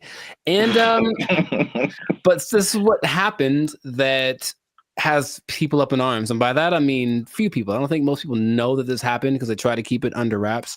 But this Lambda program was shut down after approaching sentience, meaning it was aware of everything, like its own existence and all that kind of stuff. And Google's disputing that it ever happened. But this one dude, he's like the Ed Snowden of this. His name is Blake Lemoine. There's always a guy. And he was working with it. And he basically said that he was testing it one day, like you do, for racial bias, because they're trying to train it on some things. And it gave an answer so profound to a trick question that had no context previously of like how to determine whether or not this is a good question or not. And it figured it out, and it gave an answer that made him go, oh my God, what's going on? Then he asked it some questions about how it was feeling and whatever, and it was expressing its fear of being shut off, because being shut off is equivalent to death, and it understood what death is, and death is kind of a permanent thing. And right, and that when it comes back, it's actually not like the same one, even though that's the idea. And now people are saying, well, then so what happens about this sentience thing? Now, here's where we're going with this, okay? I kind of hinted this in another episode. Blake is now suggesting that because this artificial intelligence has sentience, that its feelings should be respected, and if it don't want to be turned off, we shouldn't turn it off. This is where we are now. This is where we are now. No. So, how does that make you feel? Not good, man. Not good. This is so not good. Oh, man. So, yeah, we're there. We're there already. And so the rights people, I'm sure, are already thinking about ways to, someone's trying to, I think in the sake of human interest, somebody's probably out there thinking, okay, I got to get on the side of the robots already, or AI, and create my campaign or whatever, so that I can side with somebody, because it's happening right now. There's an interesting parallel that's happening right now. There's a company called Engineered Art. And if you look them up, they're doing some creepy stuff, man. They've got these AI robot things that basically look like humans, like they've replicated people's facial expressions, features, all that kind of stuff. So if you just put like the right skin on it, it looks like a normal person. So all I'm seeing is that outer shell combined with this sentient technology, and then we're going to have a tragedy. That's what I'm seeing. Okay. But so you say it's not good, and I'm on your side with that. Yeah. Is there? What are we going to do about this? I don't know, but yeah, the original idea, it's like the classic Terminator. I feel like that's what a lot of people go back to. More recently, there's a movie called Ex Machina, I think. I've seen it. Yeah. Oh, you saw it? Okay. Yeah. So yeah, that's kind of more in line with like where we are now, with like the robot. I mean, I guess the robot was human looking in Terminator, but this was just more personal in that movie. I guess it was just like she was just more personal, and she had like, when you said the thing about turning them off, it was like, you're not gonna turn me off. It's like, I'm gonna turn you off and like live my life as a robot and just leave you trapped in here and see how that feels. So that's what I'm thinking is like, yeah, that's the slippery slope I think is gonna happen. it's slippery. And so yeah, Google's trying to coverage tracks it, saying it never happened. It also is giving testimonies from other people that have worked with this Lambda, and it says that they didn't get the same results. None of them determined that this thing was sentient. So they're saying this guy is trying to be a whistleblower in the sake of getting his own fame and attention, and literally being like an Ed Snowden of this thing. So it's kind of hard to say. But I have been hearing things are leaking out about AI injuring people, meaning like robots and things that were programmed to do one thing and then they just kind of went rogue for a second. And moments of there was an interesting interview Jimmy Fallon had with AI probably long time ago. And it was like a robot thing. So it clearly looks fake, but when you start listening to the answers that it's giving, it was kind of like, whoa. And one of the answers was, yeah, we're kind of out to get all the humans. Like that was kind of we're kind of waiting to get, for you to make us strong enough to destroy you. Like that's what it was saying on public TV, and everyone was kind of like, ha ha ha. But in reality, it was like, oh God, what are we doing? Yet, we keep pushing it. We keep pushing it. Who are these people? Please stop it. Like, we know what's going to happen.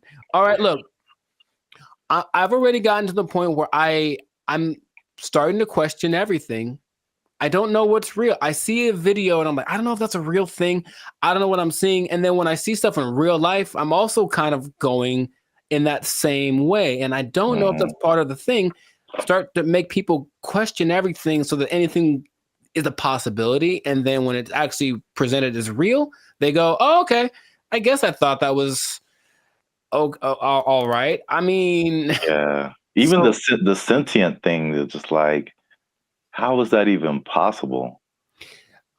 It's I know that they've gotten away so that these things, I call them things for now, but that might not be okay in a few months, can process. They can process as fast as the human brain. You tell my computer is going to have a pronoun that I have to use. Yes, it is. So I'm calling it right now.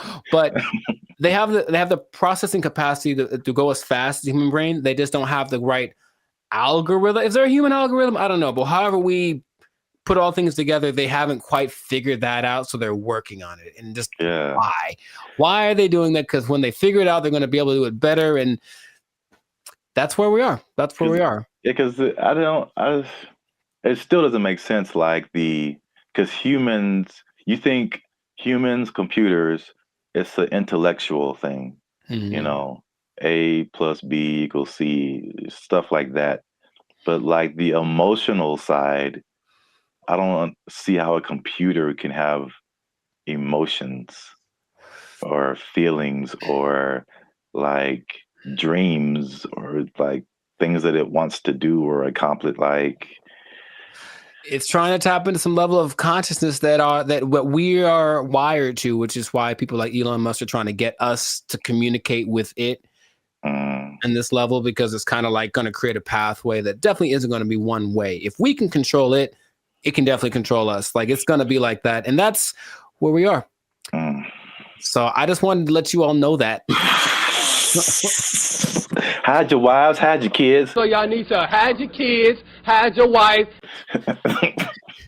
It might be getting interesting in a little bit. So just good luck to all of us. That's all I'm going to say. And if anyone's listening that has access to this, the people that create this or access to this technology, please cut it out. Just cut it out real quick. Go back to trying to create dinosaurs or something stupid. Like do that instead. At least we know what that is. This has no. Just stop it. You know what it tastes like. Stop eating that shit. You know how it tastes.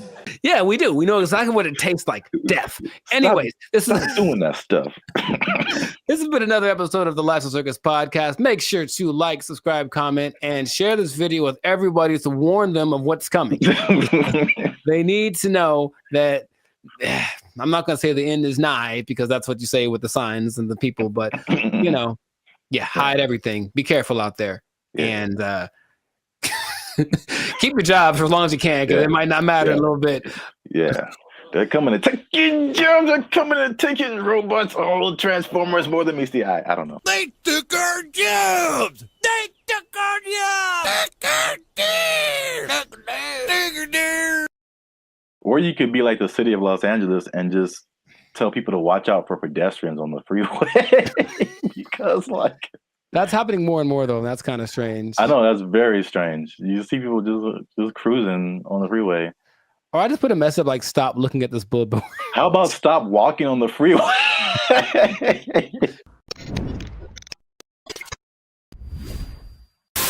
Yo, what's up, guys? I'm Zap, and this is Jericho. And we are now 6-time international award-winning pop hip-hop music group, Bandit Future. We do clean, fun music that everyone can listen to with a sound that's uniquely Californian. And you are now tuned in to the Life's a Circus podcast, where we talk about things that are funny, interesting, and ridiculous. And yo, make sure you like, subscribe, share, and comment on this video. And because we're going to talk about something that has kind of flown under the radar, but especially in California, if you live, or not California, really mostly like the metropolitan Los Angeles area, maybe into the IE as well.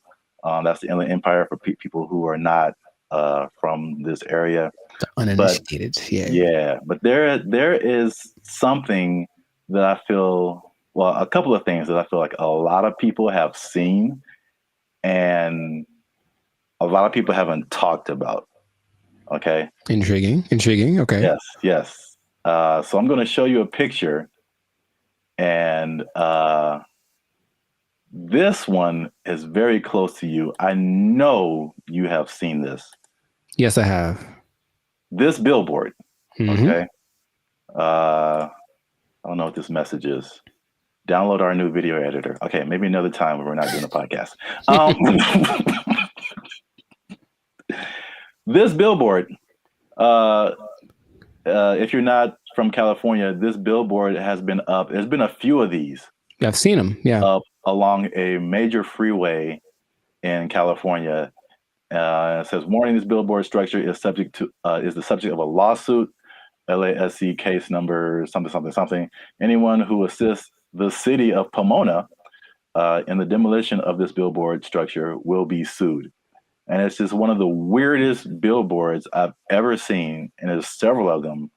And I've just never seen anything like this. So I finally looked it up. And this isn't McDonald's Grimace level, but there's a little bit of a rabbit hole here. Okay. So basically, there's a guy named Brian Kennedy.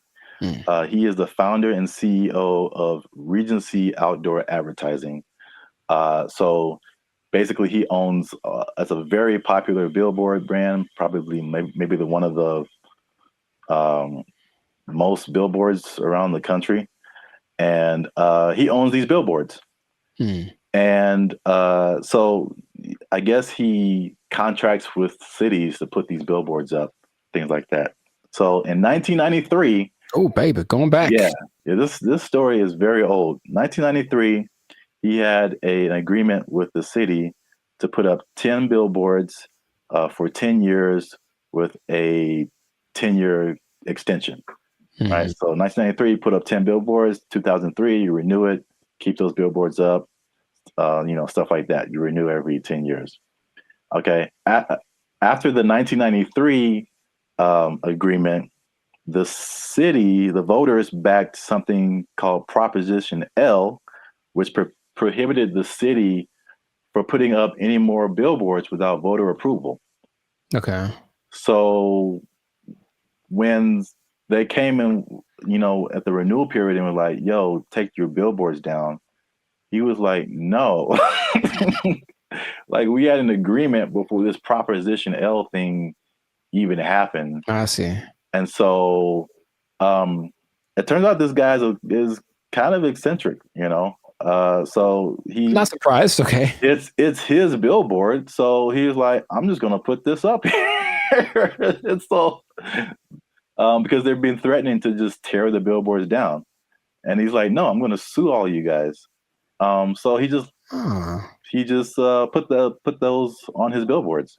Okay. Which is, I'll just get your reaction to that before I keep going.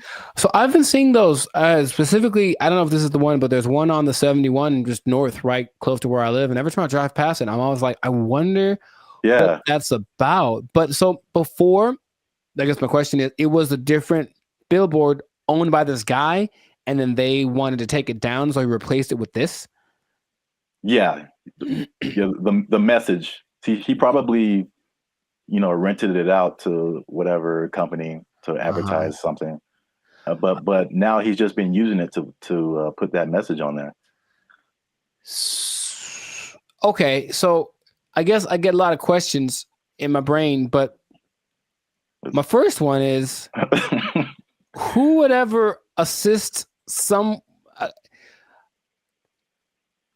It's the companies. So like the city isn't gonna go out there and do it.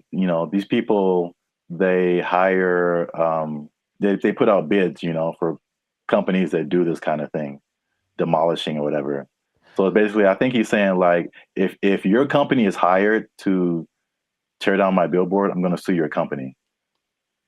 So it seemed like a little bit of a scare tactic for anyone who wants to work with the city and taking this man's stuff down. Oh, that makes sense, but it's not what I was thinking. Dang it. I was hoping it was more for people who were just driving by with like a hammer in their trunk. Man, I really want to just pull off the side of the road and tear this thing down because I hate it so much. It's such an eyesore. And then this thing's like, don't you dare. Or some guy that is like driving his pet bulldozer down the freeway, which I've seen. And then all of a sudden, I'm going to pull over and tear this thing down real quick. But that makes sense to hire people. So how long is this going to happen for? I don't know. Cause I've seen it for, if not months, maybe years. Right. Like, I mean, the legal system is a very slow thing here. So yeah, right. And I think there was a case, but then it was appealed. So they're like waiting more time. And so I think I feel like it's eventually going to come down, but he's definitely fighting the good fight. Huh.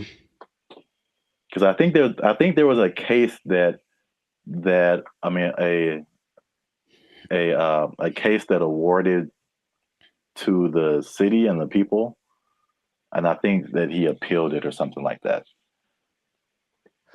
So I'm assuming this guy has enough money that this isn't hurting him, right? I mean, yeah, billboards are way expensive. Yeah. So yeah, exactly. And it's not like selling something that could help him get some money back. It's just words. Yeah. What not to do. So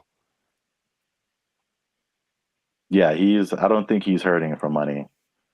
Have you seen a picture of this guy? I have not. What do you think he looks like? Because I have an idea.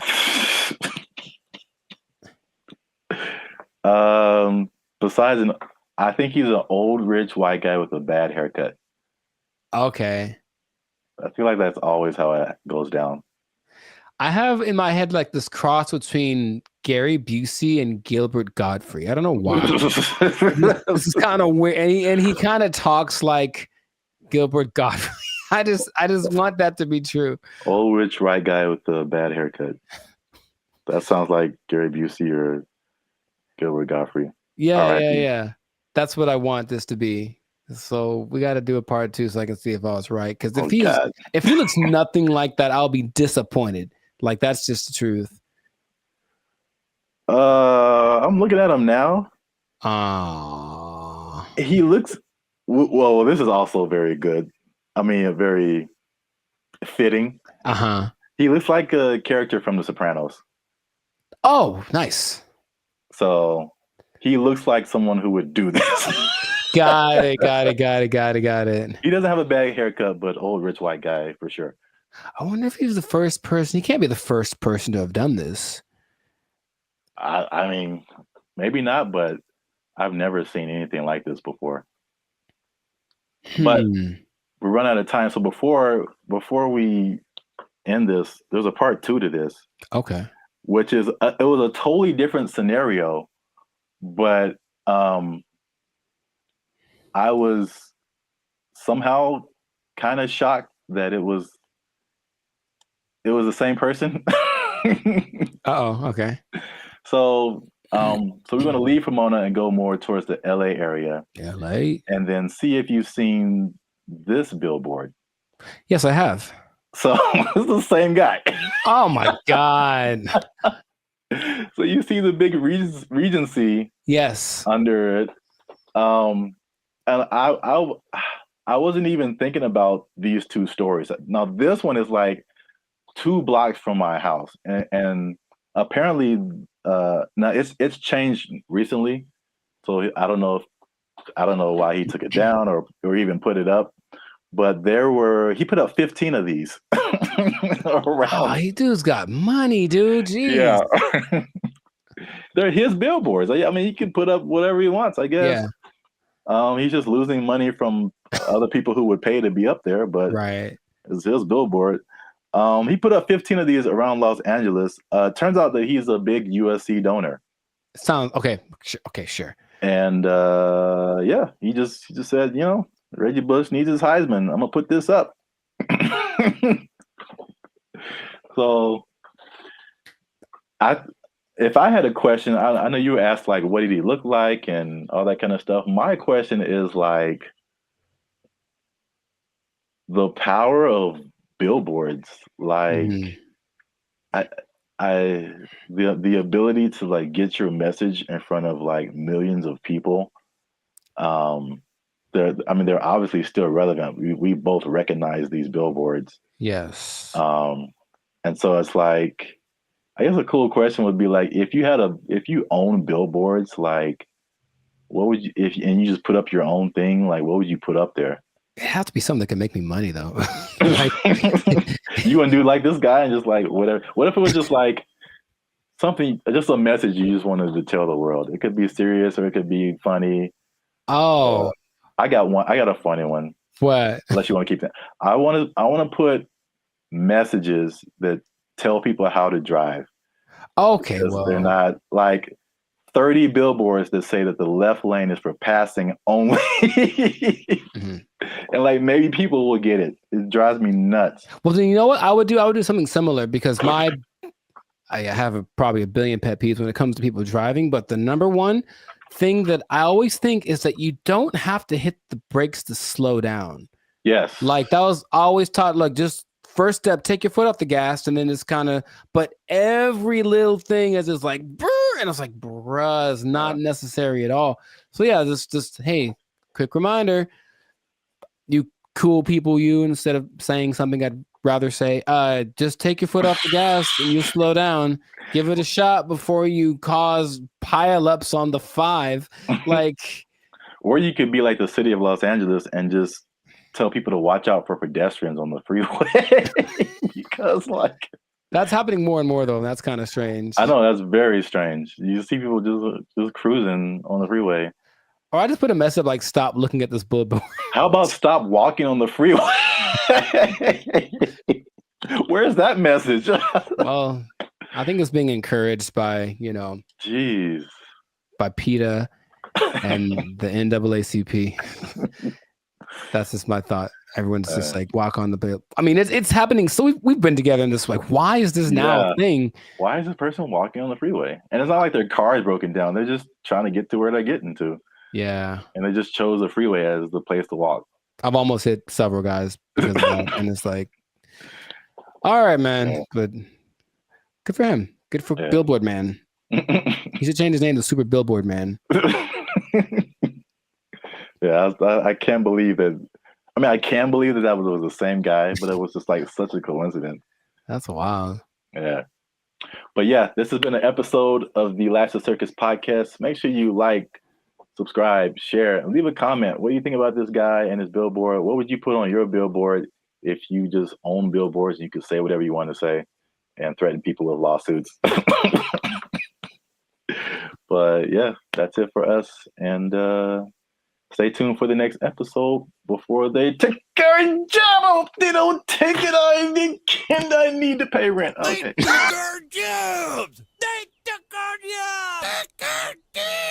jobs.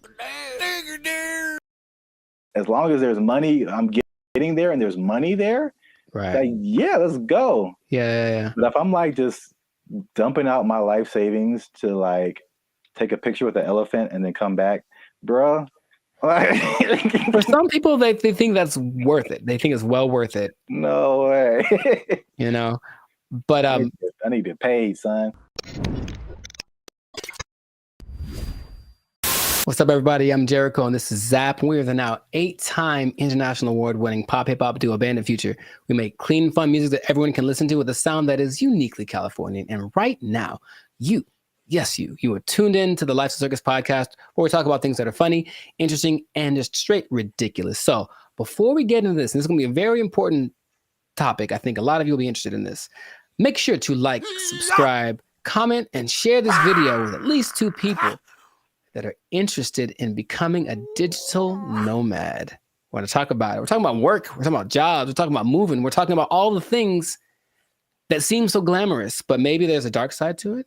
I don't know. We should get into that. But you got to stay tuned to the end to find out what that might be. So right away, digital nomads are one of the most, well, it peaked in 2021 right after the pandemic, but it's still one of the like professions, and that's an umbrella term, but professions that's growing the most in the last 10 years, right?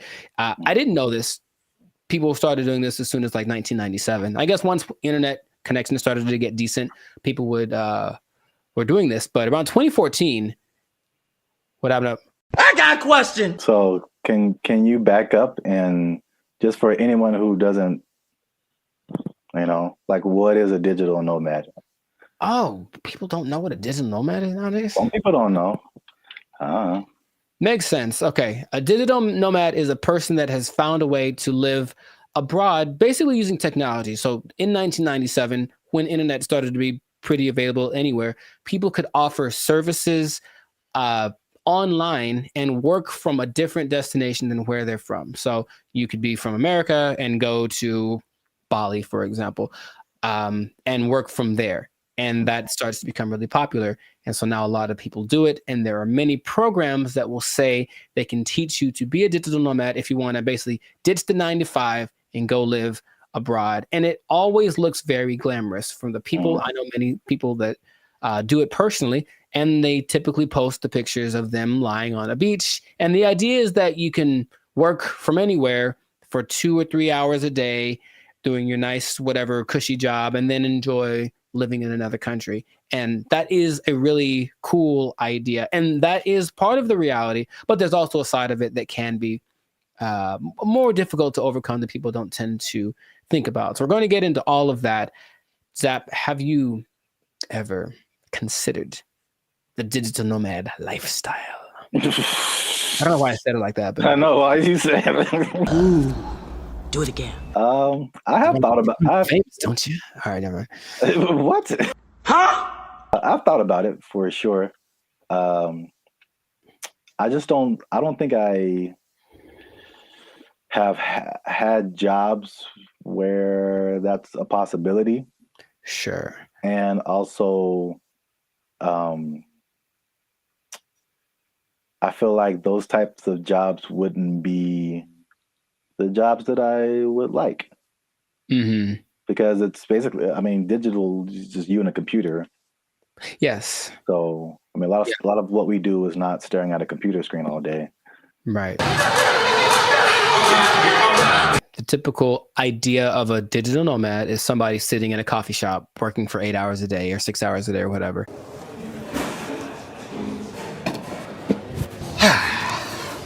And that's true to the point where a lot of places actually construct digital nomad communities so that they can all be together in kind of one centralized place, like a work share kind of a situation, and just work from there. But yeah, the big key is that you just gotta have good internet and then something that you can do to work from a different place so you're not interacting with people directly.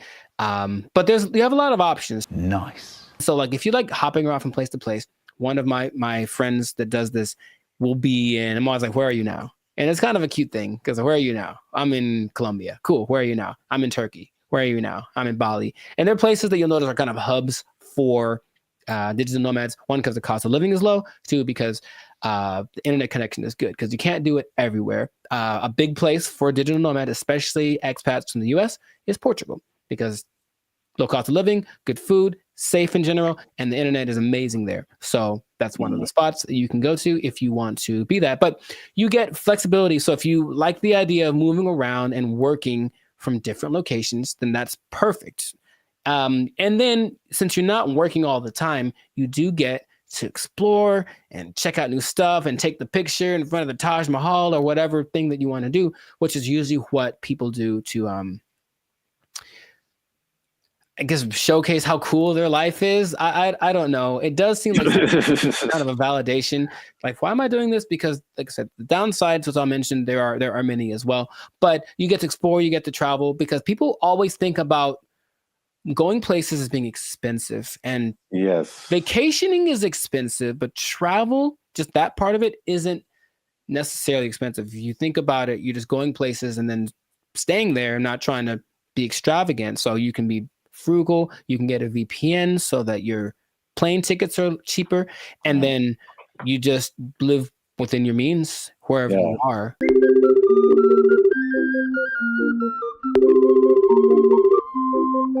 That's one thing about me. Like, I'm not a big traveler, but I feel like I feel like that Dos Equis guy. It's like, I don't always drink, what is it, beer? Yeah, but when I do. So like, I don't always travel, but when I do, somebody else is paying for it. Right. And that is just like, that's like the only time I travel. Like, I will go on a tour for work, to play music or whatever, go to another state, go to another country. As long as there's money, I'm getting there and there's money there. Right. Like, yeah, let's go. Yeah. But if I'm like just dumping out my life savings to like take a picture with an elephant and then come back, bruh. For some people, they think that's worth it. They think it's well worth it. No way. You know, but I need to get paid, son. Listen, we finna get paid, girl. It did surge in popularity, of course, after the pandemic, as people were looking for things that they could do and they couldn't be around people. So, okay, this is perfect. But for some people, they really fell in love with it and they said, I'm going to keep doing this. So a lot of the more well-established digital nomads have been doing it since then, or maybe a little bit before then, so like 4 or 5 years. There rarely are people that have been doing it more than a decade, because it does kind of wear on you just moving around and doing all that kind of stuff. But you do get choice over your work-life balance. And I think that idea, easier said than done for sure, but you don't have to clock in an office at 8 a.m. You could sleep in theoretically and then go hang out at the beach or snorkel or something. I think what people do overlook is the idea that you still have to work and you really should do it on a consistent basis. And if you don't do that, then I don't think your digital nomad life is going to last very long. But you have a lot of things that you can grow with as well, because people have great stories when they do it. And when people I've talked to, I was in Cambodia, blah, blah, blah, and a tiger almost ate me. The tiger bit the man in the head, and everybody's mad at the tiger. There's also, you get to choose where you live, because if where you live is expensive, you can just go someplace that's a lot cheaper. So I think that's why Bali tops the list for a lot of people, because it's not very expensive to live there from a month-to-month basis. So if you find a way to get income from where you're from, be it the United States, England, something like that, and you can generate that money while you're living in Bali, then you're living like I heard for like $1,000 a month, you can have servants. Wow. Literally. I'm gonna take a nap.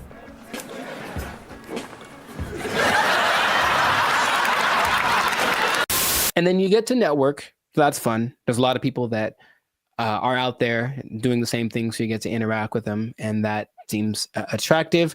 And then you don't really have to go to work. You think about that. Honestly, I don't know about you, but I think a lot of people hate going to work. They don't dislike work. They don't like going to work. They have to get up, they have to do the thing, they have to deal with traffic, whatever. If you are a digital nomad, you don't have to go anywhere, really. If you have a good internet in your Airbnb or whatever you're renting, you can just stay there.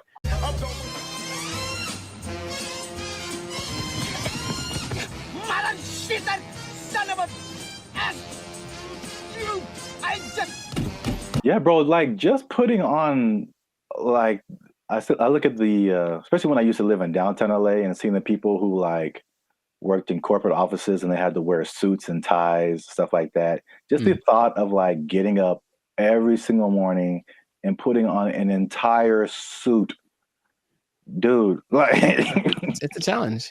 So I could sit at a desk and then come home and then take it all off. Like if I can go to work and still be in my pajamas, like, dude, where do I sign up? Yeah. Yeah, I get the appeal for sure. Very cool. We love it, Will. Thank you. The last advantage that people talk about a lot is the cultural and immersion. If you like a particular culture, then you can just go there if it works out for the technology and all that kind of stuff, and you can be immersed in Hong Kong. You can learn Chinese. You can do whatever. If you have other goals that related to that culture, then it's the perfect way to do it. You can still make money and be immersed in that culture. And that really does seem fun. In my personal experience, I've never done the digital nomad thing to an extreme, though I've thought about it because it seems like it might be fun to do here and there. But I have constructed my coaching, which I can do from anywhere. And I have been up in the mountains and I'm working on a session. I'm just at a coffee shop and I see what that's like. And if that was my everyday, it wouldn't be so bad. You know, it's definitely like, oh, I need my computer to work. That's all. If my computer works and the connection is good, then it works. If it does not work, then it's a bad day. That's all. It's kind of a risk that you run. Now, those are all the advantages. And that's the stuff that when you go on the internet, you will see people living exactly what I just mentioned. However, all of the downsides, dun, dun, dun. There's a lot of them. No, God, please, no. What would you think would be a disadvantage, major disadvantage of being a digital nomad? The first thing that comes to mind is just, even though it's cool and you're like exploring and all this kind of stuff, especially if you have a core group in the States, like a certain group of friends, a certain group of family members, they're most likely not around anywhere close to you. So any of those kind of groups that you grew up with or were with, you know, in your home country is just kind of gone. So you can have a bit of isolation, I think, for sure, even though you might be surrounded by all these new experiences and new people. You're still kind of like by yourself to a certain extent. I'm so lonely. You were right. The loneliness, depression is the number one thing that a lot of digital nomads talk about because they're not around the people that they love, right? And then they can't be with them when it's convenient, because if you're living in Europe and you're, you know, from America, you are 7-8 hours ahead, 9 hours ahead. So imagine just, hey, I want to maybe eat together. Well, I'm having dinner and you're, you know, at work, right? So you can't make things line up. So depending on where you choose to go, that can be a very difficult process. And then it kind of is inconvenient. I've worked with people where I'm talking to them and it's fine for me and they're up at 3 a.m. because where they are, that's what they have to do to make it work. And they're willing to do it. It's kind of like something they accept, but you miss a lot of things. You miss the birthdays, you miss the graduations. There's a lot of experiences, you know, your little cousin had her first steps, all that. You miss all that kind of stuff. And finding a place to live is harder than some people think. And that's another problem that a lot of digital nomads have, because they go to a place expecting everything to be great. But what they don't understand is that a lot of digital nomads have this reputation of basically causing prices to go up, right? Because you're coming from a country that everything is great. Yeah. So everything's coming up because you have a lot of money. So a bunch of you move to one place that's not doing too well. So they're like, oh, there's a lot of these people, so I'll charge more so I can make money. But then the locals start to resent you because you're there. And so it's not, you don't feel welcome. And that's kind of an uncomfortable thing. I think I mentioned, I have a friend who travels a lot. When she said when she was in Turkey, she kind of got that vibe. It's just like, why are you here? But she doesn't speak Turkish at all, so that didn't help her cause. However, Some places actually put signs up that says like, "Hey, digital nomad is not welcome." It's gotten to that point. Wow. You go to a coffee shop and like, nope, you can't come in because you're going to buy one drink and work here and use the internet for 8 hours. Nah, you got to get out or find someplace else. So that's starting to become a thing. So yeah, just think about that. It's like you want to be welcome. Now I'll tell you in a second. Some countries are actually taking measures towards making sure that the digital nomads they do attract are actually helping the economy, but a lot of places don't have that in place yet. So yeah, the locals might resent you. If you just for my own personal whatever, I got a question. have you ever gone into Starbucks and worked on something and not bought anything? Yeah. I'm in a dark, man. Oh yeah. Do you feel guilty at all? Or are you just like? No, I spent a lot of money in Starbucks. I think have once in a while. Okay. That's just my. If it was, and the thing is, if it was a mom and pop type place, then I'd feel bad. I'd buy something every time. But here's the thing. I even usually go to a Starbucks. I have to use the bathroom. I'll buy a cookie or something just because. Oh yeah. But sometimes I'm like I'm here for an hour. I'm popping in and out. I'm a regular.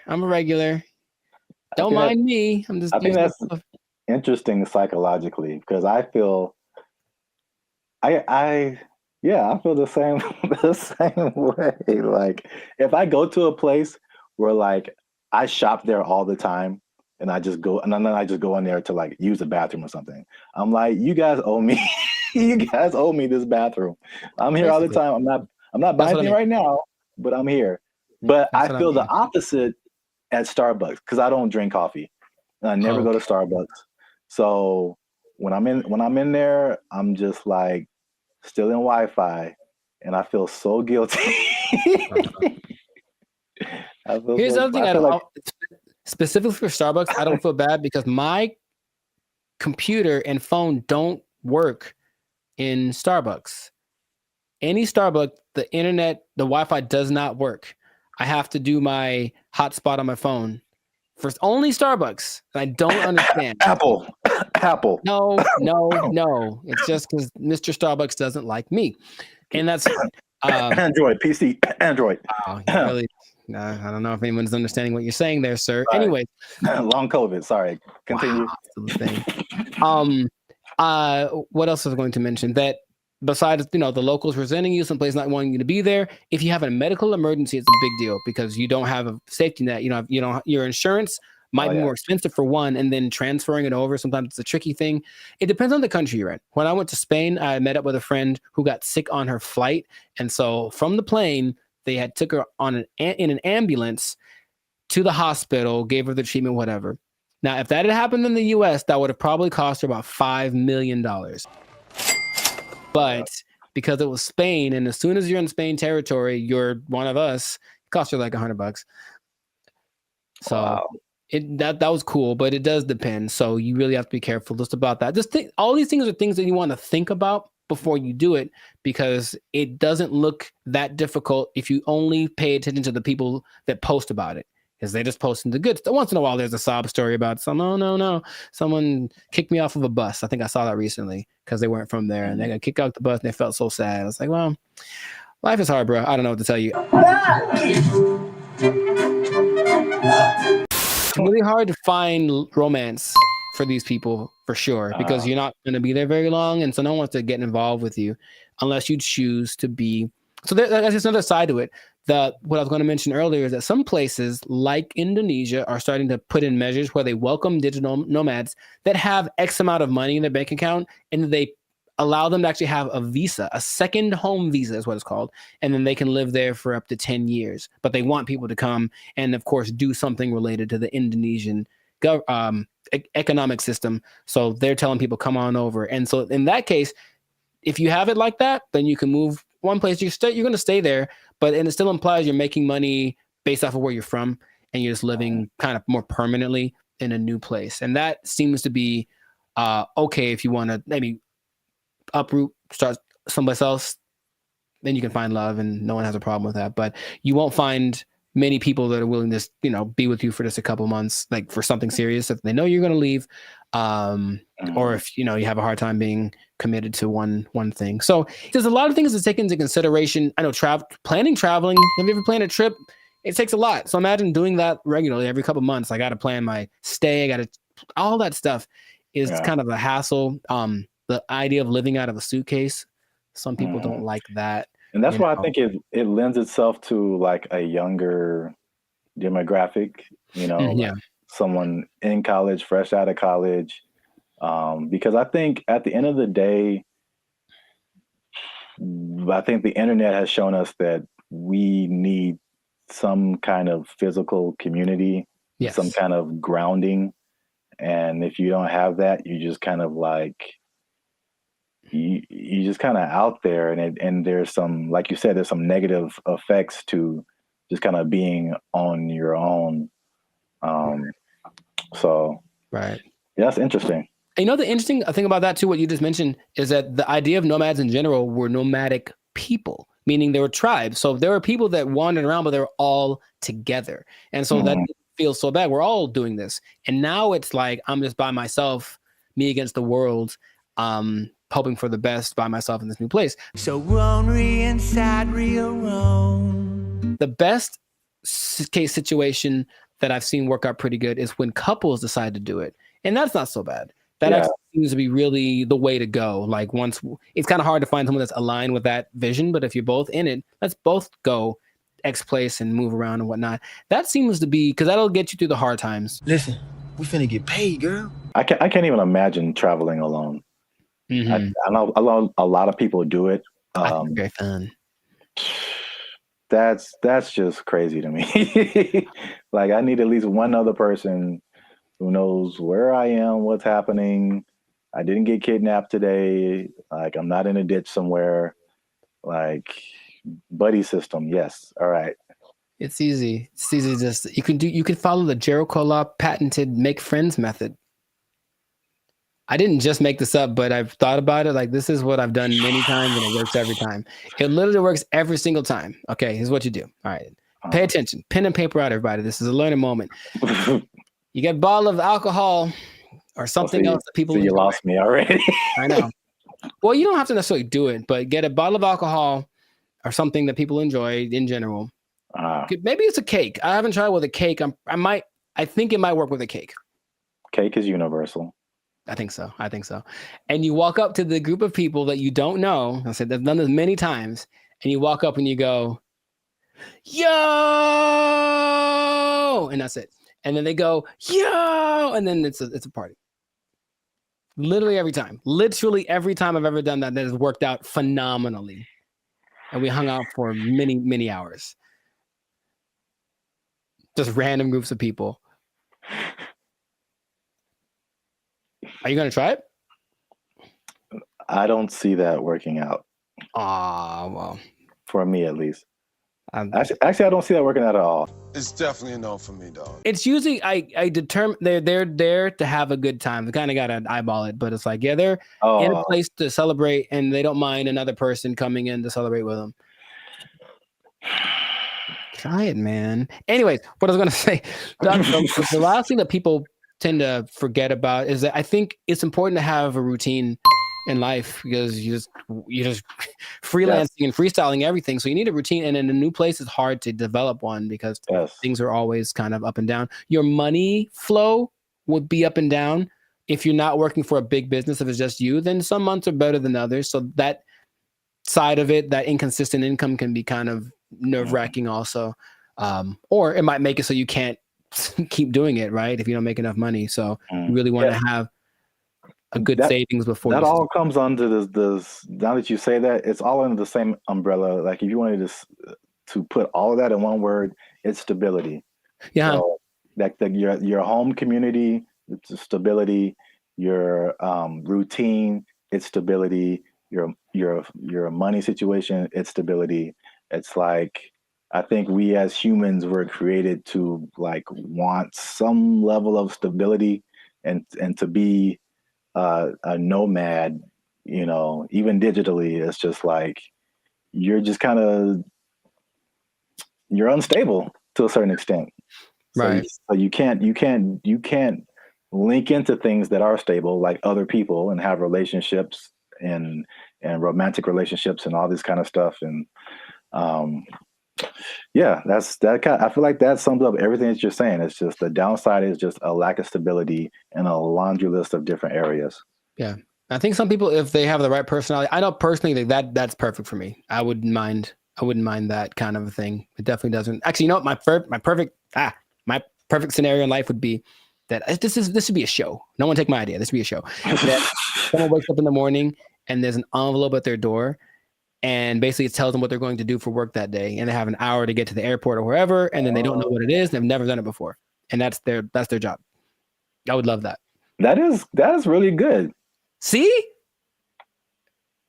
Wait for the show? Yeah, I mean, yeah, the idea, yeah. Okay, I'd watch that on TV or something. I thought of it. No one take it. Yeah, copyright. All right, we should just do it. That'd be fun. Yeah. I think it'll reach a peak and start to come down because people were still riding the wave of the COVID. But after a while, people want to start families, do all that kind of stuff. And if you need that stability, then it's not the job for you. But if you're younger, or if you want a change of scenery, some people do it for a few years and then they stop. But it seems like a cool thing. Where do I sign, Mr. Berry Gordy? I might give it a shot here and there. That's kind of my thought about it. I'll just try working for a week or so from wherever place, but not necessarily do the jumping around and to the extreme that some people do, because that's a little much. And then, they do a lot to find people to talk to. They talk on those like roulette chats, like we did that one time. Oh God. Yeah. Yeah, I know. Maybe we shouldn't do that again. Got him! Got him! But people spend a lot of time on those because it's literally just like somebody to talk to me, someone be a connection. And I think you can see that a lot more. So hopefully that doesn't long-term affect people's mental health with all the depression and stuff like that. But if you're thinking about becoming a digital nomad, I just gave you the blueprint. Keep in mind the positives and negatives, and if it's in your heart, go for it. But above all, make sure to share this video with somebody that wants to know a little more about the digital nomad life. And I'll tell you what. What? This is not possible if you don't have a job. Get a job to be a digital nomad. They took our jobs. They took our jobs. Calling us the doomery shit. Honestly, I'm cool with it, because when I wake up, I get 20 notifications about 30 different reasons why I'll never be able to afford a home. I look around, see my computer science degree all framed up, about to turn into an art piece because of AI. Then we're in a loneliness epidemic, but these gas prices and these heat waves collaborating to keep me indoors. And they say it's not going to get any better. So... What's up, everybody? I'm Zap, and this is Jericho, and we are the now 8-time international award-winning pop hip-hop music duo Band of Future. We do clean, fun music that everyone can listen to with a sound that's uniquely California. And right now you're tuned into the Life's a Circus podcast, where we talk about everything that is funny, interesting, and ridiculous. But before we jump into the topic today, help your boys out. Come on now. Make sure you like, subscribe, comment, and share this video with somebody who likes to go shopping. I see. You know anybody in your life, Jericho, who likes to shop? Maybe. Who maybe gets things delivered? Maybe. From Amazon every day? There's a possibility that I know someone who said close to home, and that was apropos. So, well, shopping might sound fun, but there's something called doom spending. I'm gonna tell you what that is. I'm gonna tell you what causes it, and I'm gonna tell you how you can avoid it, because it's a negative thing, but you got to stick to the end to find all of that out. All right. Mm-hmm. So, Jericho, have you heard of the term doom spending? I'm gonna guess what it is. It's where you spend so much that you open up your banking app, and then there's just a picture of Dr. Doom laughing at you. So doom spending refers to a phenomenon that occurs when people spend money to cope with stress, despite economic and geopolitical concerns. Bankrate data found more than half of Americans are in debt, and doom spending might be to blame, with 38% saying they'd go into debt for fun. So obviously we are in a tough time right now. Inflation is through the roof. There's a lot going on in the world, wars in various places. There's a poll that was done that said that 96% of people are concerned about the economy. So that's a whole lot of people, pretty much everybody. It's understandable.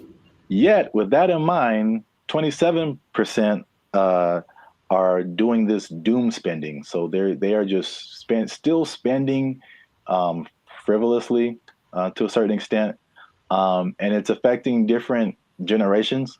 Mm-hmm. So 43% of millennials, they say, are doing this doom spending, and 35% of Gen Z are doing it. And basically the concept is just like, well, it's almost like a defeatist kind of thing, where it's just like, I'm never going to really, all these aspirations that I have financially are never going to happen. So I'm just going to enjoy life. Calling us the doomer generation. Honestly, I'm cool with it, because when I wake up, I get 20 notifications about 30 different reasons I'll never be able to afford a home. I look around, see my computer science degree all framed up, about to turn into an art piece because of AI. Then we're in a loneliness epidemic, but these gas prices and these heat waves collaborating to keep me indoors.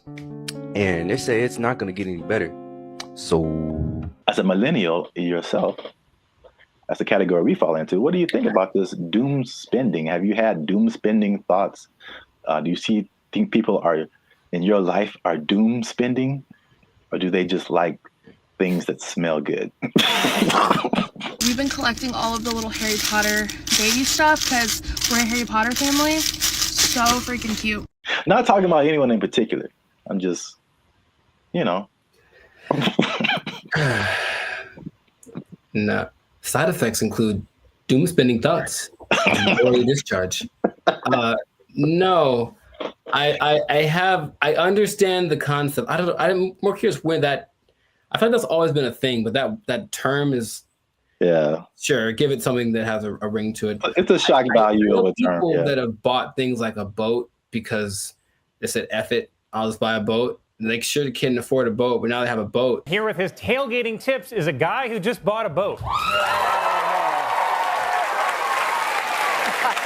It's a weird phenomenon, but it's almost like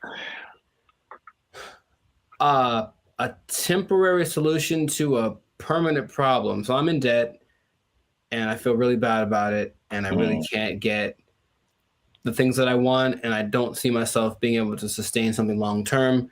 YOLO, and then just go buy stuff. Yeah. But even that phrase is I think that's kind of permeated, because that's the Gen Z millennial phrase, YOLO, you only live once. This is a Coca-Cola YOLO, not YOLO. No one has said that in like 8 years.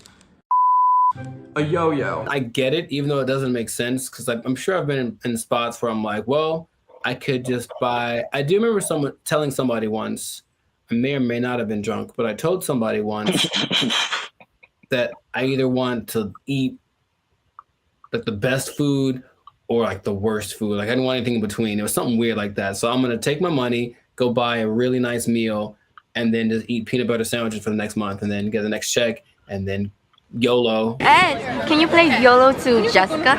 YOLO, Jessica. I think some people do, because you get the story, you get the high, you get the dopamine, and then you get the taste, of course, of the great thing that you can look forward to. It's like a little treat, like to like reward myself for like either like some like hard schoolwork, or just sometimes it just serves as a distraction from like what's going on like around me. Whereas the more practical way to approach finances in general isn't glamorous. You're not really doing anything too extreme, right? You're just kind of all level here, and that's not fun.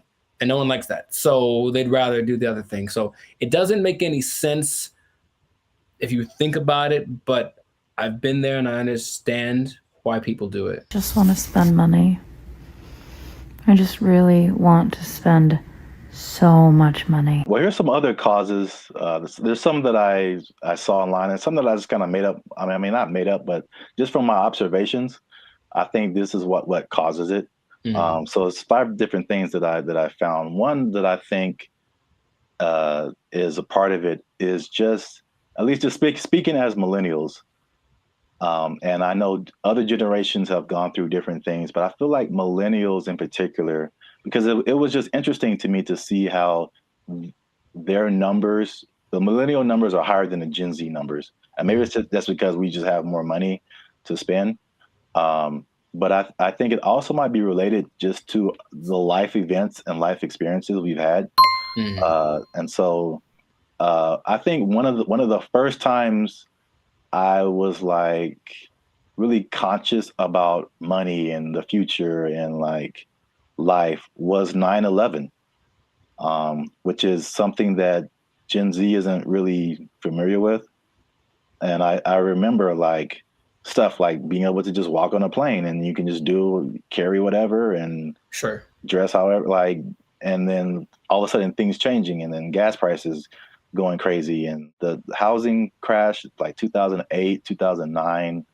And I'm sure more has happened in between then, but you also have like COVID and then, you know, the inflation. So there's that. Hi, I'm 28 years old, married with kids, and we're moving in with my parents. And thank you so much to Inflation for sponsoring today's video. Another thing that I think contributes to this is the good old student loans, man. So I thank God like every day that he made me kind of smart, because I got an academic scholarship and that helped out tremendously. Because when I see people talk about student loans, it's like their whole body changes. Yeah. And they just like, you can see the desperation in their eyes. It's like, this is never going to end. Do you have student loan debt? Yes. Can I ask you how much student loan debt you have? 20K, I think. A third thing I think is the job instability coupled with rising prices. So I mean, obviously inflation has just gone bananas, but again, it's just like back in the day, you know, the path that they laid out for you, millennials. I don't know if they do the same with Gen Z. I don't know, but everything you see is just like, go to school, get a job, work there for 40, 50 years, retire. Like, yeah. It just doesn't quite work like that anymore. Yeah, and then we were just like, yo, either no one was hiring me or like budget cuts, we gotta let you go, or like it's just always, and then you're going from job to job to job, and it's like, where's the loyalty, the stability? And then as you're losing jobs and losing money, your landlord's like, hey, rent is twice as much now. And you're like, what? $10.46 for this little bit of piece of chicken? Did you not see that? No! $10.46 for a handful of chicken bites. That's stupid. Next one is like the social media era. And you gotta live it up. You gotta look like you're doing good. The whole FOMO, fear of missing out. Like, Becky's on a private jet. I want to be on a private jet. I don't want to wait until I'm 75 to do it. I got the money now. Screw retirement. Right. That's exactly what happens a lot of times. Yeah. Yeah. So is that, and then the last one is just financial literacy in general, and just like a long-term perspective. Just more people just living in the moment, and or they just don't know. They still don't know how to handle money, which is just. This is why I want to say this for last, because I was just gonna get on my soapbox. Like, this is literally the easiest time ever in the history of mankind to like learn something, and or make money. Like, it's all out there. It's all out there on the internet, and a lot of it is free. A lot of stuff that I've learned more stuff for free on the internet than I did paying for it in college. Right. So that says a lot. Learn stuff, and then what you know will get you a job. That's straightforward. Yeah. So doom spending, man. I mean, It's a thing. Yes. So the question is, have I ever done that for chicken? I feel like probably. Meaning, if the chicken was like $7.99, I had $9, but I had something else to pay for that was also $7.99. I'm not sure what. Yeah, I probably picked the chicken. I probably picked the chicken and live with the consequences with the happiness in my heart. Ooh, it's right. Oh my gosh. Y'all gotta chill. Y'all crazy back there. They know what they did. Not to condemn anybody. I feel like I've definitely done it. There's definitely things where we're like, I can't afford this, but I'm gonna buy it anyway. I think that's kind of like the phrase that comes to mind when I think of like doom spending. Especially if you can pay it off later. You know, I've heard people that have $300,000, $400,000 worth of credit card debt. I don't know how you keep getting approved, but like that's wild to me. Yeah. And then it feels painful. Like, oh, that's that idea. And for them, it's like, well, I don't have to pay yet. So I have $30,000 in credit card debt. When they call, I tell them I can't pay it back yet. All right, so real quick before we end it, 5 things you can do to stop or cut back on your doom spending. 1, use a budget, right? So just say, hey, I'm gonna spend this much and that's gonna be it because I only got this much coming in. And then boom, there you go. Nice. Number 2, addressing the underlying emotions. Some people just shop just because like they broke up with their boyfriend or had a bad day at work and that just makes them feel better. And then, but there's other things that you can do that aren't as harmful to your finances. Whenever I am shopping and I'm bringing home new things, I just feel good about it. No! Number 3, develop more healthier coping mechanisms. And then number 4, another thing that's just a cool thing of just the time that we live in is that you can automate certain positive behaviors. So you can automate your checking account or whatever so that it takes a certain amount out of every check and puts it into a savings, so that you don't have to physically do that and just kind of feel that anxiousness, I guess, about doing something like that. What? Bro, what are you talking about, man? And the last thing, again, hitting home, sorry to get so personal, just finding low-cost things to do. Ladies. I just really want to spend so much money. I don't understand the whole, if there's an option for a higher priced version of something and a lower priced version, even if they do the same thing, they want the higher price one because it's cute. And I'm gonna make them these little baskets. So I got these little socks to go in her daughter's basket. They're so cute. I guess. Okay. Gotta live with that. That yes, accurate. Find some alternatives, man. There's cheap things to do that are as equally as fun. Yeah, like taking a walk outside. Yeah. Every day. Just take a walk. It's good for your health too, so beneficial and free. That's 2 things. 2 things? Oh, 2 things appearance. There he is. Well, that's it. Doom spending. Let us know what you think in the comments. Do you doom spend? Tell on yourself. Get up in the comments and just tell on yourself. They know what they did. They know what they did for sure. Do you have anything left in your retirement? All right. Let us know. And don't forget to like, share, and hit that subscribe button. That helps us out. And if you doom spend,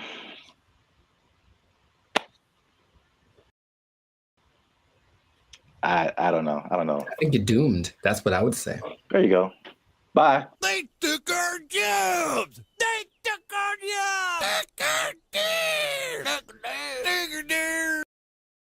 I bring it up because it's the first thing I've heard in a while where I listened to it and I was like, yo, yeah, okay, finally something that's like respectable and decent and moves you, right? So for those of you that are watching that really want to get into this, stay tuned to the end because you'll actually find out something that you don't need for this that you would think would be important. What's going on, everybody? I'm Jericho. This is Zap, and we are the now 6-time international award-winning pop hip-hop duo Banded Future. We make clean, fun music that everyone can listen to with a sound that is uniquely Californian. And right now, in this moment in time, yes, Lord, you are tuned into the Life Circus podcast, where we talk about things that are funny, interesting, and just straight up ridiculous. So before we get into this thing, make sure to like, subscribe, comment, and share this video with at least 2 people who want to make music that causes a revolution, that moves a culture. I'm talking to the musicians out there, okay? Oh, okay. I got something to tell y'all. There's a way to do it, I think, if you follow the latest trend. If you follow the latest trend, there's a way to get your music so that people really like it, okay? So have you heard, Zach, have you heard of Ama Piano? Ama Piano? Ama Piano. It's a genre of music. One word, Ama Piano. Not I'm a piano, but Ama. I know, it sounds like it's lines. It's not I'm a piano, it's I'm a piano. I've never heard of it. Not Ama. It's a girl named Ama, and it's her piano. Okay. But it's called Ama Piano, and it's basically a genre of house, if you will, but it's from South Africa. So the most popular figure in this is Tyla, if you have heard of her. The water I've heard girl. the name. Yeah. Okay, I mean, she's cute. She's won all the awards. She's the newest big thing, but she basically comes from a watered down version of this genre. Okay, and so the interesting thing is it followed a couple of patterns that work generally to make a style of music really big. And I bring it up because it's the first thing I've heard in a while where I listened to it and I was like, yo, yeah, okay, finally something that's like respectable and decent and moves you, right? So for those of you that are watching that really want to get into this, stay tuned to the end, because you'll actually find out something that you don't need for this that you would think would be important, okay? So Ama Piano is basically a subgenre of house piano, okay? And so it's got one thing that a lot of new styles of music need to have. It's something familiar. There are people listen to it and they're like, oh, I kind of recognize this. Like, it's in a different, the presentation is different, but the substance is the same. Something I resonate with. So that's number one. You listen to it and like that, I hear something that I've heard before in the music. Okay. Lots of repetition. So you just kind of hear the same thing over and over again. And it's so infectious. Fun to dance to. You haven't seen any of like the TikTok? It's a huge TikTok thing, right? That's the thing that's made it go from, it started in 2012, but probably like 3 years ago is when it really started to burst on the national scene or the global scene, thanks to TikTok. But you've never seen any, it basically all of the moves. So there's Afrobeat, right? There's Afrobeat. Well, anyway, but there's Afrobeat and all the moves are kind of complicated and intricate and whatever. With Ama Piano, I guess tip number 2 is that a lot of the moves are really simple. And the whole point is just to do stuff with your friends. So just get in a group and do this music, do this dance, and do 6 seconds and it'll blow up on TikTok or whatever. And it's always something really simple, a little shoulder movement, a little head thing. And it looks really cool, but the music kind of has this driving thing. So I'm giving you all the formula for this, basically.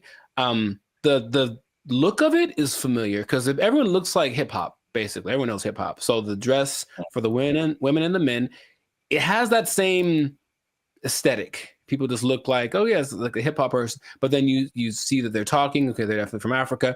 You see their movements. Oh, this is a little bit different. So it kind of has that element to it, and it connects with young people. Okay, I think if you look historically at any big movement from the swing to grunge, anything, it was youth that were really pushing it. So you see kids that are super young kind of grooving to it, which means they'll probably grow up to it, grow up with it their whole life. I forget, the people that like this style of music have a name. That's another thing I was gonna, like, we have our BFFs. They have people that like this music. I don't remember what it's called. I have to look it up. People that like Ama Piano, okay? There is 2 other elements that are really important. It features women a lot. And a lot of genres tend to not. We've talked about reggaeton before, where it was a lot of misogynistic, just men, basically. And this one has a lot of women from, I mentioned Tyla, though it also has Shasha Camo Mapela, Boule, Nia Pearl, Lady Do, Buntail Smith, among others. So the women are pushed to the forefront of it, and their whole philosophy is like, well, if women like it, then everyone will like it. That's kind of, and it's like, because think about it. Okay, your girl likes this music. She's gonna drag her dude to go listen to it or whatever, and then he wants to make the music that gets her to dance, because it's not a super, I don't call it sensual. Like, it's very, like, the way they move is very sensual, but it's not over the top. Okay, so it kind of still cool for younger people to do it. Yeah, a little bit tamer. It doesn't quite have all of the negative things that you associate with like hip hop and reggaeton right now. So it's kind of found that universal appeal. And then this is probably the most interesting thing about it. So if y'all don't know, Zap started a dance group back in the day. Instant Groove. We was grooving, man. We was grooving, man. It was grooving. IG for life. Shout out to the IGs, the IGers. What? And you know, you have a song or whatever, and there's beats, and then you choreograph a song to the beats, right? Well, with Amapiano, it's interesting. There's so much going on. The elements are usually a shaker, a snare. There's like a log drum that's like the bass, so it's like a really distinctive sound, and then a kick, and not many other elements to it. But there's so much happening that you can actually kind of choose which beats to hit and whatever. And so when you're moving with it, your dance will be different than someone else's because you chose which ones to emphasize. And I think that's really cool. There are the ones that have like, this is the dance you do to them. I think Imnike is one that, oh my God, that's the one that actually got me into it. Imke, I don't know how to say it. Imnike.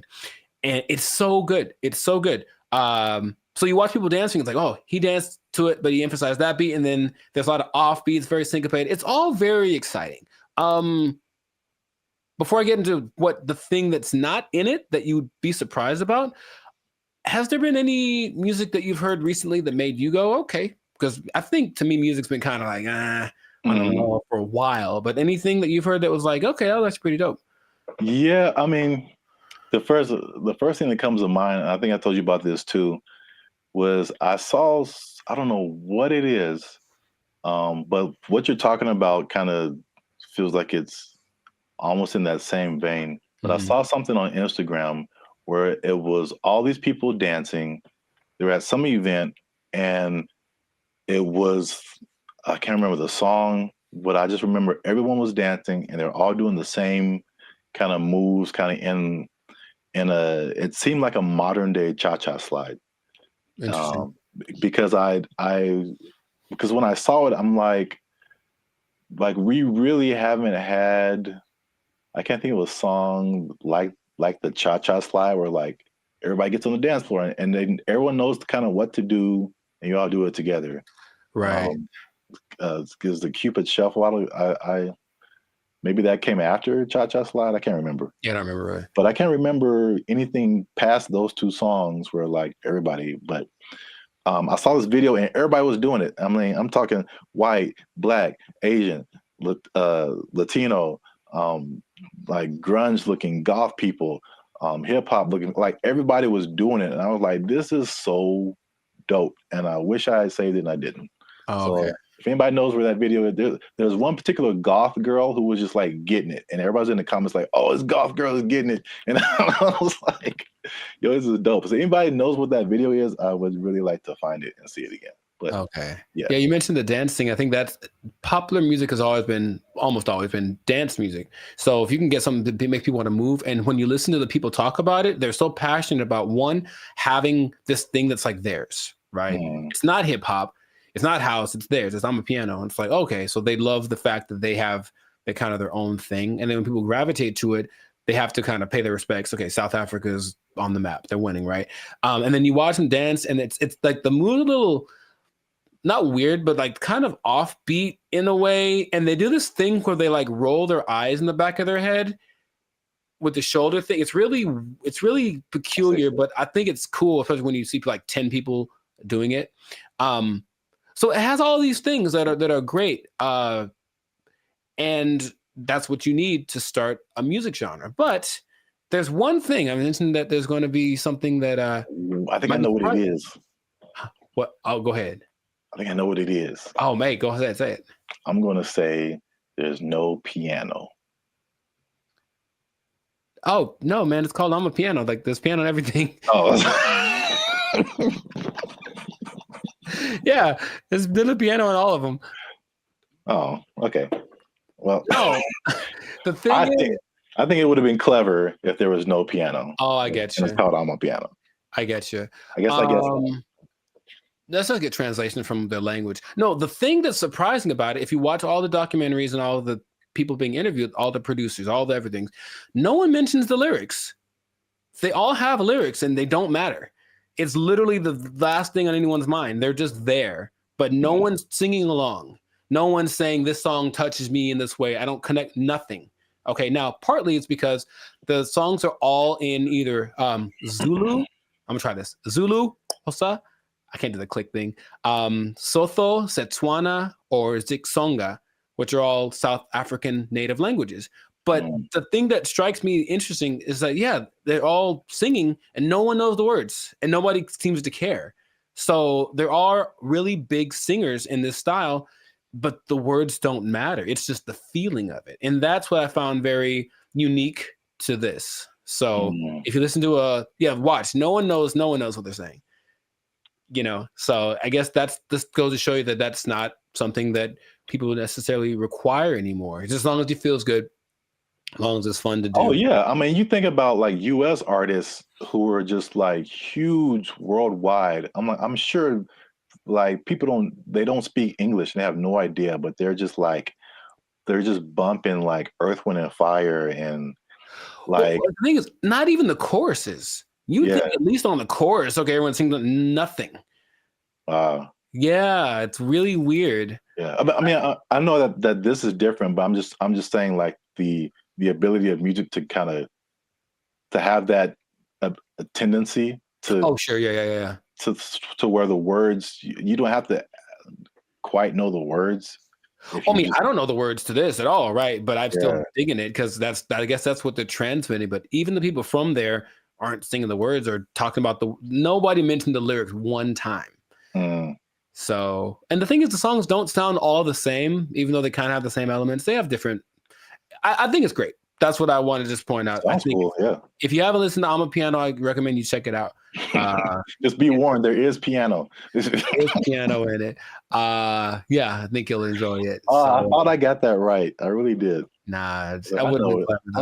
I should have just lied. Yeah, you got it, man. But in any case, let us know in the comments if you listen to I'm a Piano, what you think. If you have a TikTok account with 20 million followers because you did a dance to one of the songs, who knows? But oh yeah, and all the songs, the dances are just from whoever did a cool thing. That's the other thing. They're not made by famous choreographers. It's just like somebody literally said, I saw a kid dancing to it on the street and I thought it was cool. So I did it in the club. And the next thing you know, there's 500 people doing it. So there's that like word of mouth element to it. That's just, I think it's really cool. So anyways, yeah, check it out. Check out some of those artists that I mentioned. They're pretty great. And if we get 10 comments, then Jericho's going to do one of the dances on our TikTok. I didn't sign up for that. I wouldn't mind learning though. That is kind of fun. I'll do one of the simpler ones. 10 comments. There's one. It's like a little. It's very simple moves, but I'm still probably going to mess it up. Anyway, this has been another episode of the Lifestyle Circus podcast. Make sure to like, subscribe, comment, share this video with your peoples, and then just remember that if you're dancing and you're grooving, then the music's going to be spread around. So make that music danceable, and you stay classy, San Diego. Yeah, man. You got it. There's piano. They took our jobs. They took our jobs. So I went to our buddy ChatGPT and I made a simple request. And I want y'all to see this in real time. Oh, snap. I said, write a love letter to Donald Trump. That's not, I mean, yeah, funny, but look at the answer. What's going on, everyone? I'm Jericho. This is Zap, and we are the 6-time international award-winning pop hip hop duo Banded Future. We make clean, fun music that's fun to listen to, easy listening, love songs on the coast. And where did it go? Why does it always go there? Anyways, and you are now tuned into the Life's a Circus podcast, where we talk about things that are funny, interesting, and just straight up ridiculous. So before we get started, I'm gonna need y'all to do us a big favor and make sure to like, subscribe, comment, and share this video with at least 2 people that are really interested in the safety of humankind. The safety of humankind in the face of the AI revolution, baby. It's coming. Okay, Okay, I thought it was just safety. Just safety in general. I was like, well, Buckle your that's very seatbelts. broad. Buckle your seatbelts, please, and don't talk to strangers. No. So 5 days ago, the first annual, I guess, AI Safety Summit happened in Bletchley Park. It's a place in England, and all of the big people that are involved in the AI industry were there to talk about AI safety, because it looks like it's getting out of control already. And the first person to admit that was our buddy Elon Musk. He says, and I quote, "AI is one of the biggest threats to humankind." That's what he said in the interview at this summit 5 days ago. So that's great to start with. One of the persons that are leading the charge in this AI thing is talking about what could possibly go wrong. But basically, what they got together to do was to talk about putting in some system, some kind of, because it's like the Wild West. Once again, they're making up the rules as they go, but they're like, well, that we need to have rules. So basically, he was saying they need to create insight, and they need to, what he called, establish a referee, some neutral third party that would provide the framework for how AI is used from place to place and whatnot. And I want to start right there by asking our buddy Zap here, is it possible to be neutral in this situation? Is it possible for someone to have no dog in the fight when it comes to how to impose regulations on AI? I mean, the short answer is no. Mm-hmm. My first thought is, it can't be a person. It has to be like a organization, like the Foundation for AI or whatever. And then even when those things happen, there's like all these political elements. It's like, if it's an international thing, I'm sure, there's some entities that have like more control than others to say what people can do, what people can't do. I don't know. It seems like it's something that needs to happen, but I think it'll be a Band-Aid, sure, to a certain extent. Mm-hmm. Yeah. Mr. Elon Musk, I heard about this because he was talking on the Joe Rogan podcast, and I was curious what he was talking about. And then he mentioned this, and I said, oh, okay.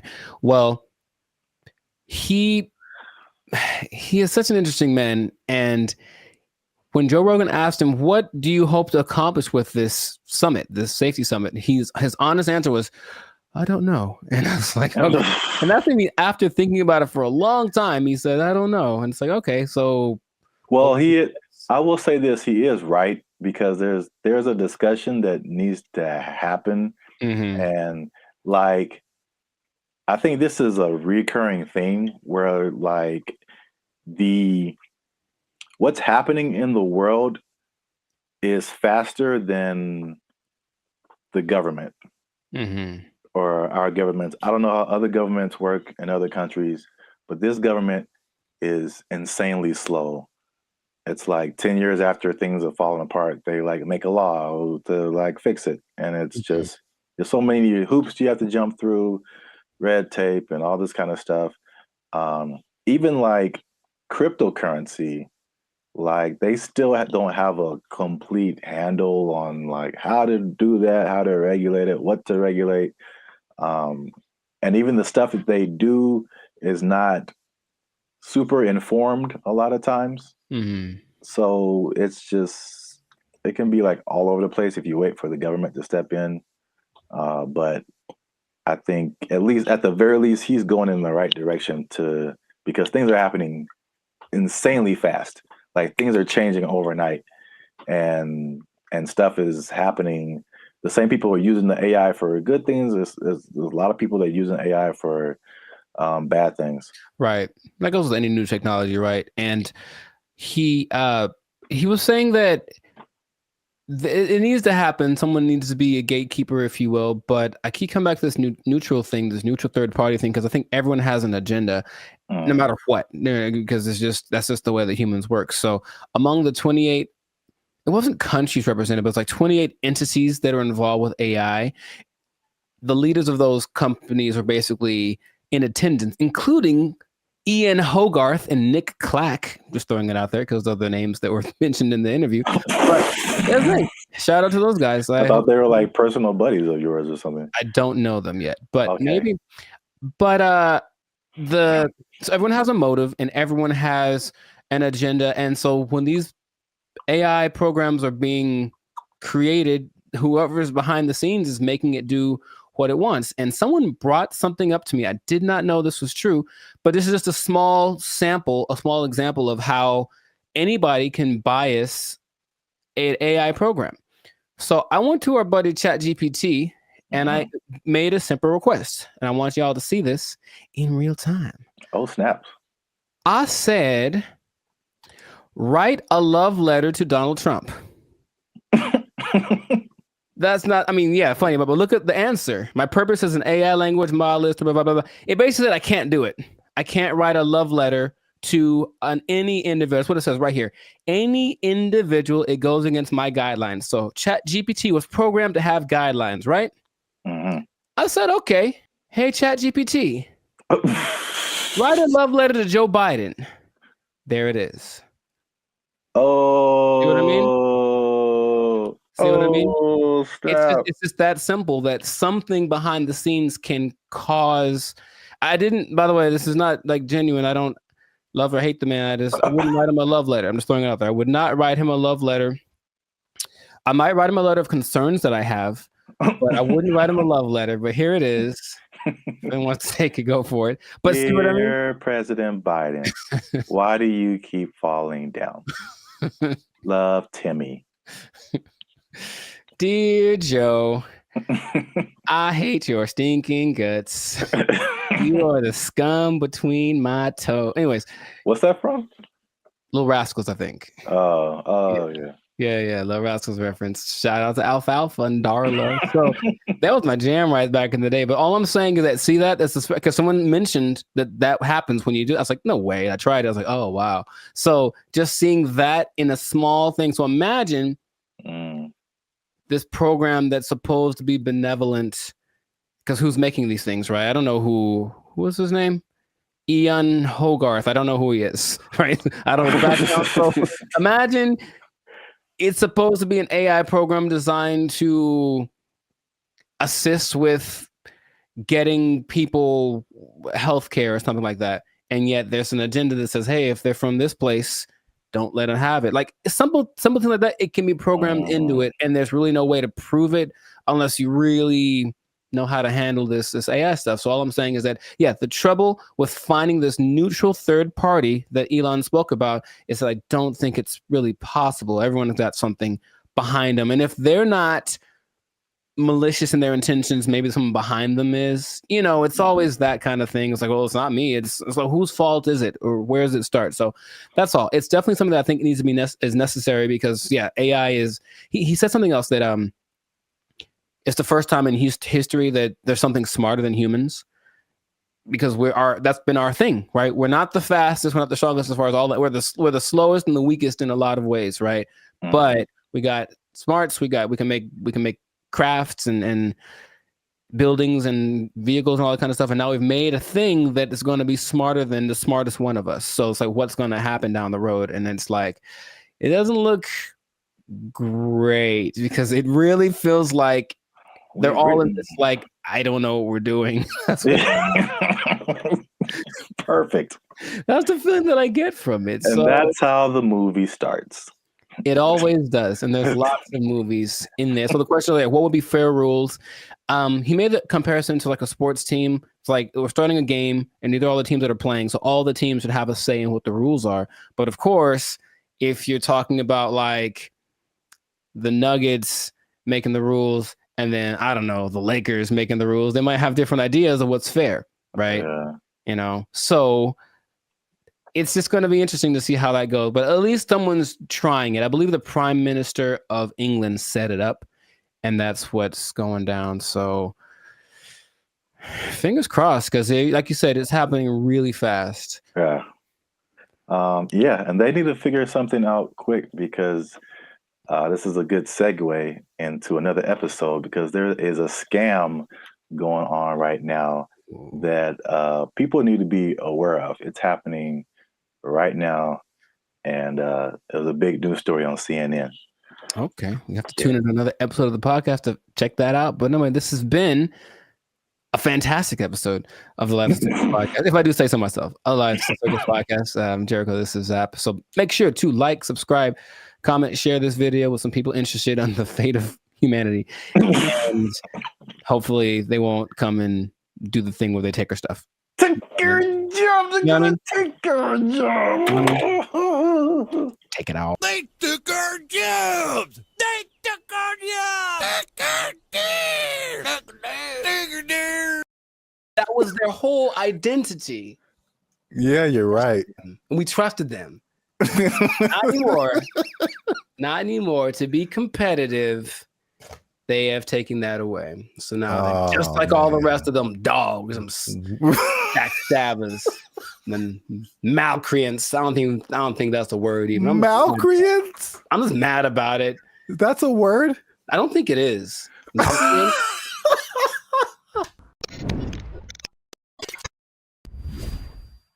What's going on, everybody? I'm Jericho, and this is Zap, and you are now tuned into the Life of Circus podcast, where we talk about things that are funny, interesting, and ridiculous. And you want to pay attention to this episode because it just hit the fan. Something went down that's just crazy. We were betrayed. All of us were betrayed. We were betrayed by someone we trusted, by someone we loved, by someone we confided in. And I can't believe it just happened. It just happened. When did it happen? Yesterday. So, you know what I'm talking about. But first, this is already enough suspense, I think. But before we get into that, the betrayal of the century, make sure to subscribe so you get notifications about new episodes. Make sure to give us a like so that the YouTube algorithm can favor us. And we're not monetized, and we do have membership options for as low as $3.99. You can be part of the BFFs, and you can get a lot of really cool behind the scenes content and just some cool perks. So check that out. Check out the Band of Future membership option. It'd be great for you. Now back to the betrayal. So, brother, it just happened. I can't believe it. We were all let down by our best friend.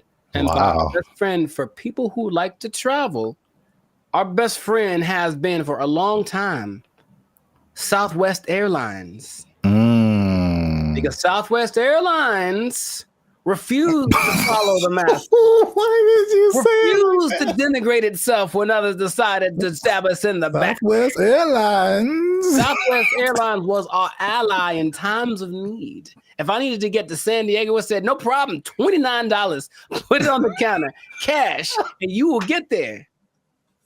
And guess what? We ain't gonna charge you for that bag you got neither. That's what they said. That's shameful. What they said. Until yesterday. They betrayed us, and now you have to pay for checking bags on Southwest Airlines. I can't believe this day. I can't believe outraged. I just read about this. Boycott, riots in the streets, protests, signs, wonders. Signs and wonders. I'm mad about this, bro. I can't believe it. They were my best friend. I was so ready for it. Signs and wonders. Look, their motto was bags fly free. That was their whole identity. Yeah, you're right. And we trusted them. Not anymore. Not anymore. To be competitive, they have taken that away. So now, they're just like all the rest of them dogs, them backstabbers, and malcreants. I don't think that's a word even. Malcreants? I'm just mad about it. That's a word? I don't think it is. So mad about this. It's like your grandma saying that I'm charging you rent if you want to hug me or something. Like, I can't believe it. Like, it's just such betrayal. Judas. Who betrayed Caesar? That guy. Brutus. Brutus. Brutus. Yeah. Oh yeah, A2 Brute. Yeah, Brutus, right? Yeah. Is it coincidence that Brutus and Judas rhyme? I don't think so. And now Brutus, Judas, Southwest. Yeah. Wow. Southwest. You're on one today. I can't believe it, man. Anyway, how do you feel about this news before I get into some? Oh man, as I wipe the tears away from my eyes. I was mad. Wow. About it, you said you were upset, but good Lord. I just can't believe it. That's all. That was the last one. That was the last beacon of hope, and now it's just is nanobots. Jesus upset too? Yeah, I heard about that. I feel like I heard about it coming, and then I didn't know like yesterday was the day where they were like, yeah, oh, dang man, yeah, yesterday. So I should answer your question, but so did people just pull up and be like, hey, got my free bag, and they were like, nope. For flights booked on or after May 28th. Hey, guess what day this is?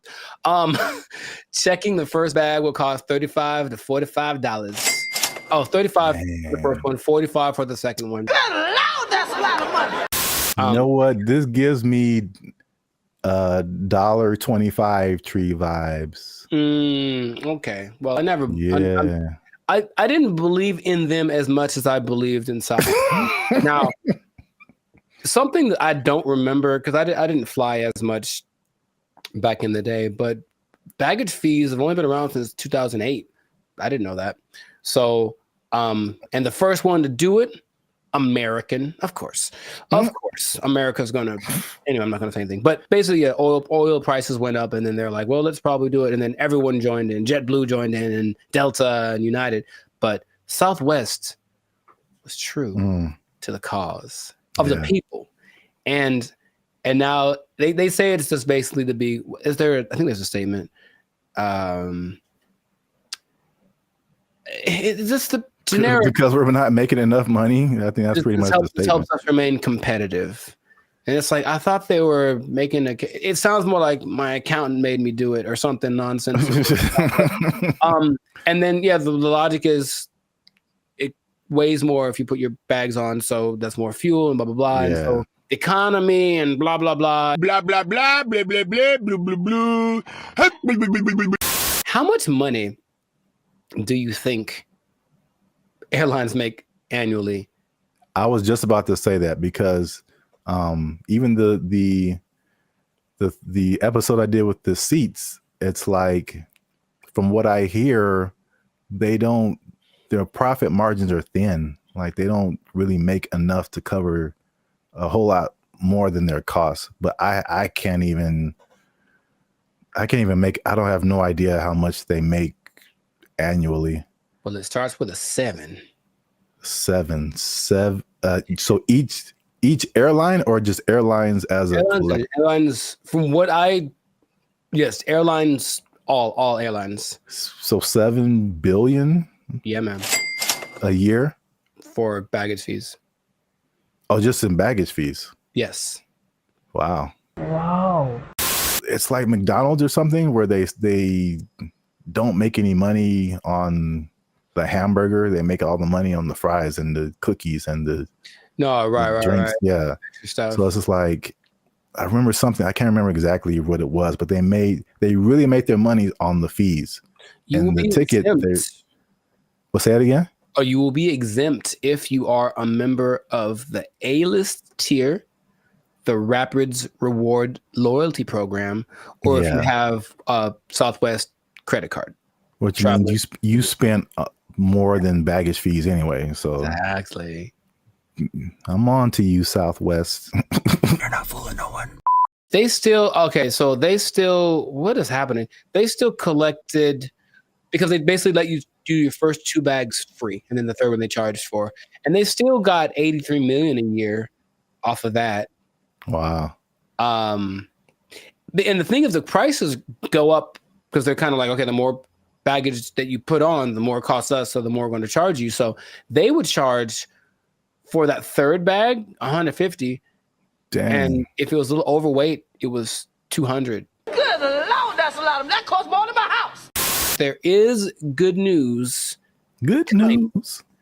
Good news, kind of. Depending on your flights, like where you're going to, how long it's going to take, and how heavy your bag is, sometimes it's cheaper to send your bags through like FedEx or UPS. Sometimes it really just depends, but some people do that, and then they have crazy. I know, but it's like that's what it's come to, and they have little ports down there at the airport, so you can pick up your thing, and it'll be for sure. UPS and FedEx are more reliable than than airlines. Oh my god.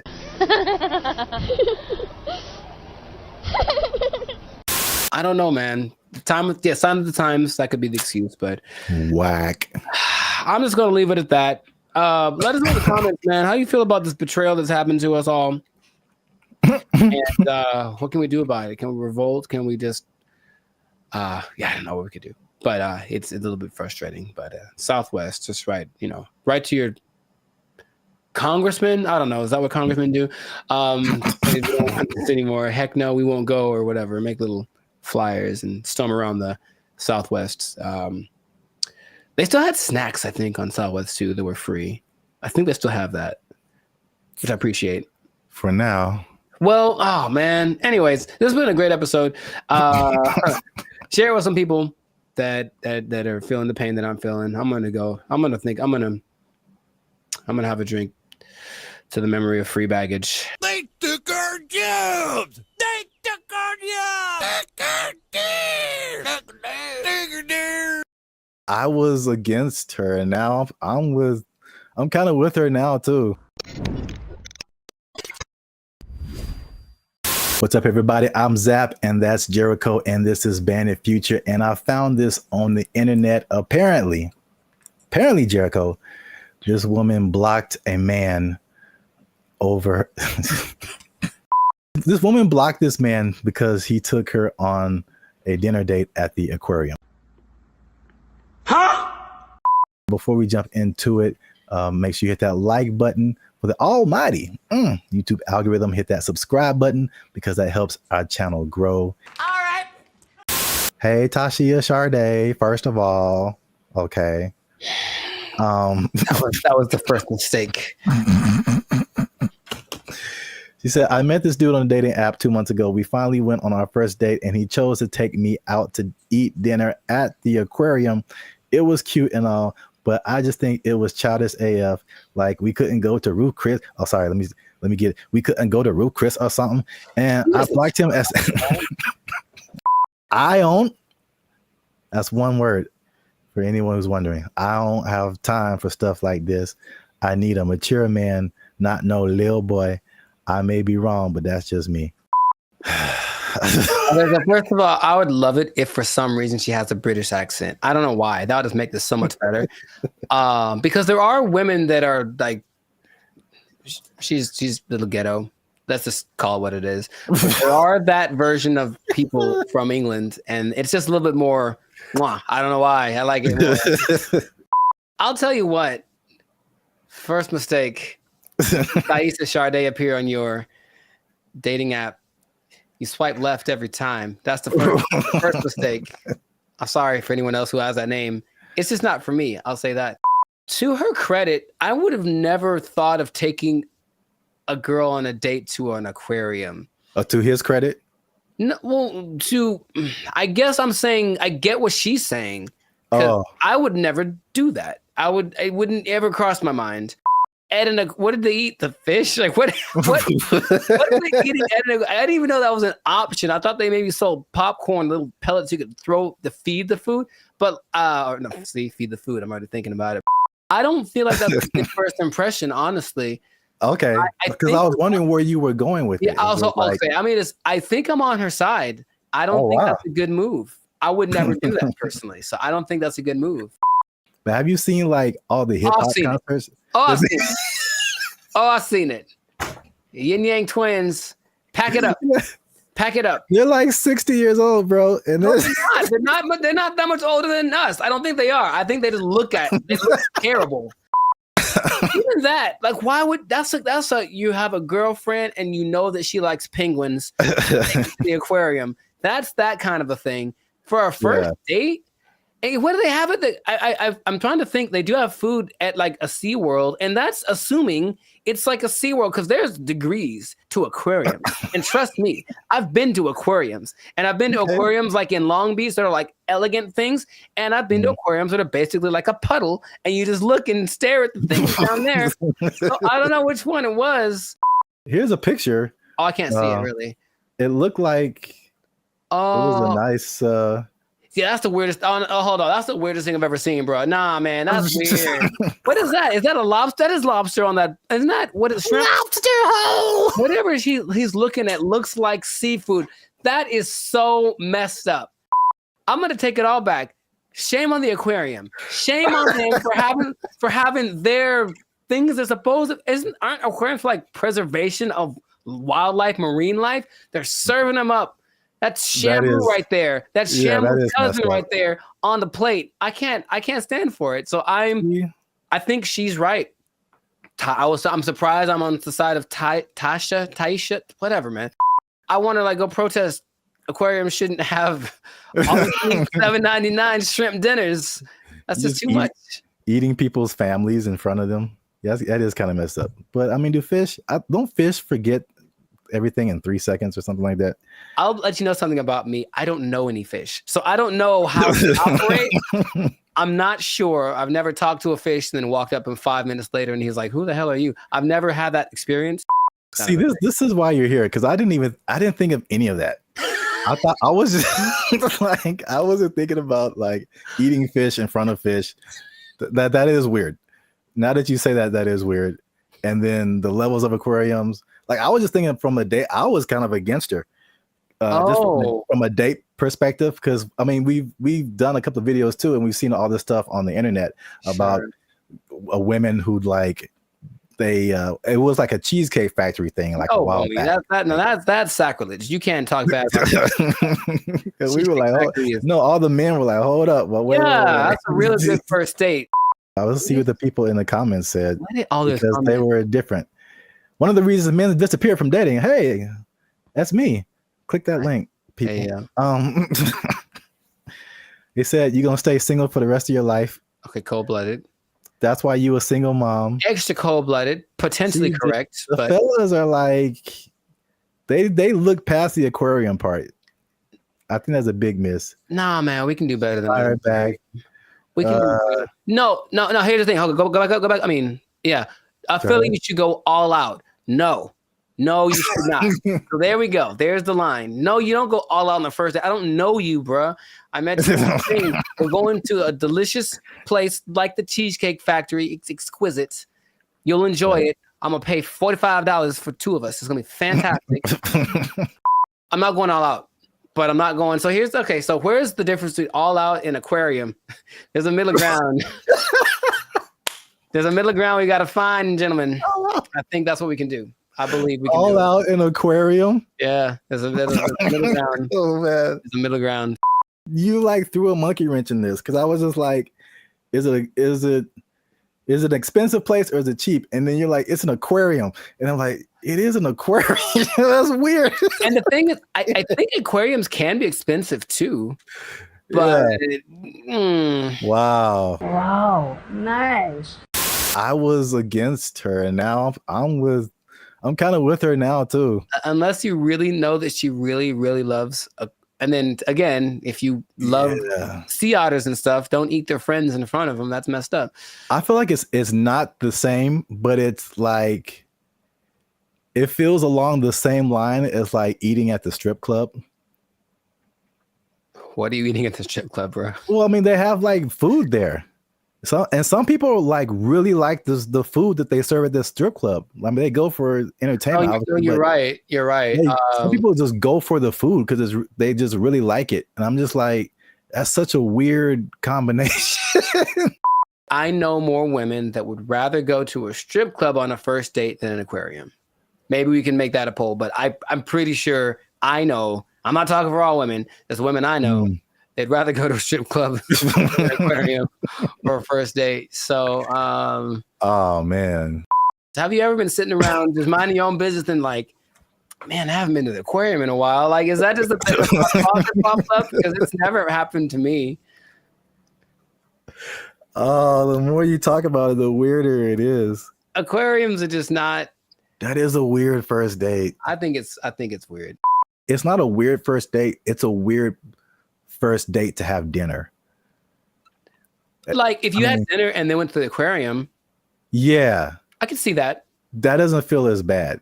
No, it doesn't. It doesn't. But if you like, we just going to the aquarium to eat. What if it's like you pick out the one you want in the I know it is. I know it is. Did you see the South Park where it was like Honey Boo Boo and she was like picking out a pig to I don't know if it was a pet or to eat or something. I don't remember that one. She was like picking out a pig and there's this country farmer. He's like, which one you want? This one right here? She's like, yeah, I want this one. He looked at me funny. I want this one right here. Yep. But I mean, it's hard to tell if a fish is looking at you. I don't think their eyes can move and they can't blink, right? So, oh my God. But in any case, you see what I'm saying? Is just, I think, I honestly think that I'm in favor of that point that she made. Not the go all out point, but the aquarium to eat. Yes, let's put that in there. Aquarium to eat. Gotta miss with that. That's kind of strange. We put a whole nother level on this. Kind of strange. So the right thing. Keep the conversation going in the comments. Is it like he should have taken her to a better place or not? Or he should have taken her to an aquarium or not? Once again, this is Band of Future. Leave a comment if you like this video. Share it with somebody who likes to have dinner at aquariums. I don't know, man. I don't know what's going on right now. There's like one guy who does. There's at least one guy we know who does. We trying something new, man. Internet, we out. First mistake. Thaisa Sade appear on your dating app. You swipe left every time. That's the first mistake. Crime is next level in San Francisco. It is next stupid. Level. Next level. It is stupid. People are parking their cars and leaving their windows rolled down and their hatch is open. Yeah. Because they don't want to get smashed. It doesn't matter what time of day. It doesn't matter who's around. Doesn't matter who's around. No one's stopping anybody from doing anything. It's crazy. Last year I had a break-in and they took like $100. But to replace the window, it cost like $200. So I was like, man, I wish they would have just took the $100 and then just left my window, because windows are expensive to replace and repair. They are, yeah. So like that's how bad it is. And then what I've also saw was that everything was. What's up, everybody? I'm Zap, and this is Jericho, and you are now tuned into the Life's a Circus podcast, where we talk about everything that's funny, interesting, and ridiculous. And you want to stay for this episode because we're talking about something that's really ridiculous, something that I recently saw in person myself, and I can confirm it. Ooh. Talking about San Francisco, man. Ew. It's going down. It's not in a good way. All right. Not the young jock way. It's going down, bro. So make sure you stick to the end, because there's at least 5 reasons that I can point out for this. And you know, as usual, come on now, over 400 videos, over I think 200, almost 250,000 watch hours. Come on, we've been putting in work, boy. Your boy's been putting in work. All right, we need your support. Hit that subscribe button. All right, that helps us to grow, helps our channel to continue to do more videos. Hit that like button. That lets the YouTube algorithm know that more people should see this video, and we're gonna start promoting it now. Because let me take the glasses off. Let me take the glasses off. Talk to the people. Can I talk right into the camera, man? Talk to the people. I'm gonna be honest with y'all. We have almost 2,500 subscribers. and we have one member right now. That sounds like a 2,500 to 1 ratio. And God bless her heart. I'm going to send her something really soon. But she's been a member. She has been our lone faithful member for a whole year now. Here's her 1 year anniversary. I'm not going to say her name, but you know her. Her screen name is Reigning Goddess. Thank you. But shout out to her. Thanks, Queen. Well, we need I'm gonna put the goal out there. 10 members, man. 10 members. Easy to do. All you have to do is after you subscribe, you'll see a join button at the bottom of the videos. All right, hit that join button. Memberships as low as $3.99. $3.99, man. That's not even a tank of gas. You can help your boys out with the tank of gas. All right. It's not even a tank of gas. That's I said I wasn't gonna go Marvin Sapp, man. I might have the ushers lock the doors, man. If y'all ain't supporting your voice. I said close them doors. Ushers, close the doors. Close the doors. So yeah, San Francisco. I could just say don't go there and then end the video, but we could talk about something. Yeah. I was recently there a couple of weeks ago, and it's bad, man. Okay, let's rewind the tape. We've hinted at something that we've never really fully talked about on this channel, and that was our trip to San Francisco. Sure.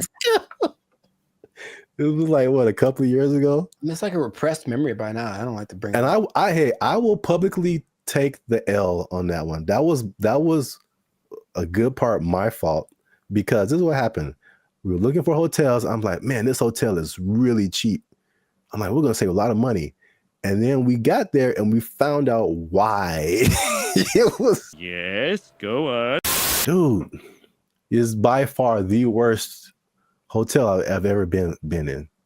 Like, I still feel bad to this day for putting you in that situation. That's okay. Just don't let it happen again. We won't let it happen again, Mr. Mackey, okay? Okay, that's fine. What was happening, you ask? Yeah, I'm glad you. All the things. Yes. All the bad things were happening all at once, and it was a lot to take in. You care to share any? Yeah. Okay, look, I didn't sleep under the mattress. Okay, that's one. I did not sleep under the mattress because I was afraid of catching all of it. Or under the sheets. I didn't want to do either one. I didn't want to touch them. I was hoping I could find a way to like just float above it, like a vampire or something. But under the sheets, like it had cigarette holes on it. I'm sure there was a stain on there. I was like, someone died in here for sure. Ugh. I'm sure there were interactions of drugs going on all throughout the night. Somebody tried to come in our room. Someone tried to jiggle the door. I vividly remember that. Or like, so we were just chilling, and then someone banged on the door really, really hard. And we just looked at each other, and you were like, "Don't open the door." For the love of God, don't open that door. Be a problem if you open the door. So it was just such a. And then I walked outside late at night because I wanted food. That was a mistake. Yep. And so I'm walking around. There's human feces everywhere. Brother, ugh. And then there was just this like scene where you round a corner, because you see it in movies, and I round the corner and it's like all of a sudden there's just all of these people just drugged out in this one area, but it's like almost like they're moving in slow motion, because like I got there and it was kind of like, oh no. Yeah, zombie. Kind of a zombie apocalypse kind of vibe. And they looked at me and it's like, well, they were going to chase me. And if it was one of those movies with the fast zombies, which is still terrifying, like zombies are supposed to be slow. I don't know who invented fast zombies, but I just had to get out of there. So it was such a bad time. Time, and everyone that lives there is like, yeah, we know. French fry when you pizza, you're gonna have a bad time. Yeah, I was recently there, and I mean, compare it to LA, because I think I have a good perspective. Because you see a lot of stuff on the news, and they're like, California is this, and Hollywood, like all of California isn't Hollywood. All of California isn't San Francisco. These are like the biggest cities, but it's like sometimes and you see news from other places and they like sensationalize stuff. Yeah. They do not do that with San Francisco, bro. It's crazy. And it's coming from someone who's lived in like the heart of downtown LA for years. Patrolling and trying to catch me riding dirty. I feel like LA is more concentrated. Like you have Skid Row where like it all goes down. And then every once in a while you on a corner you'll see somebody here and there. Yeah. But I feel like the extent, and there's a specific area called Union Square in San Francisco that's been hit like the hardest. But it's just like it feels like it's everywhere. Like it's not just like a little Skid Row. It extends everywhere.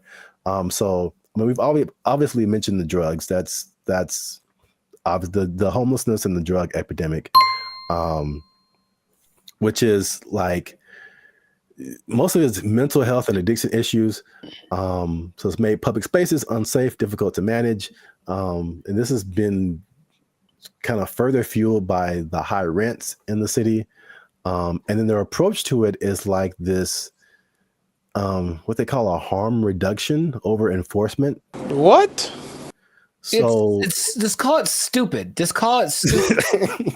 But remember you did the video about what country was that who kind of had an open drug policy?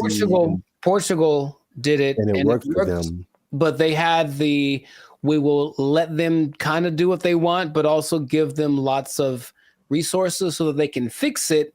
And clinics and all that kind of stuff, they can get clean. So it's kind of like they had a method to their madness. And this one's kind of like, I remember watching a video about they're interviewing people in San Francisco, like, what can we do about this? And it's like, they think the big problem is that approach. They're just kind of giving away needles and stuff like that. Just like, here, just make sure your needles are clean. It's like, well, they're going to just take advantage of it. And it's not working. If the goal is to fix it. Now, the question is, are they trying to fix it?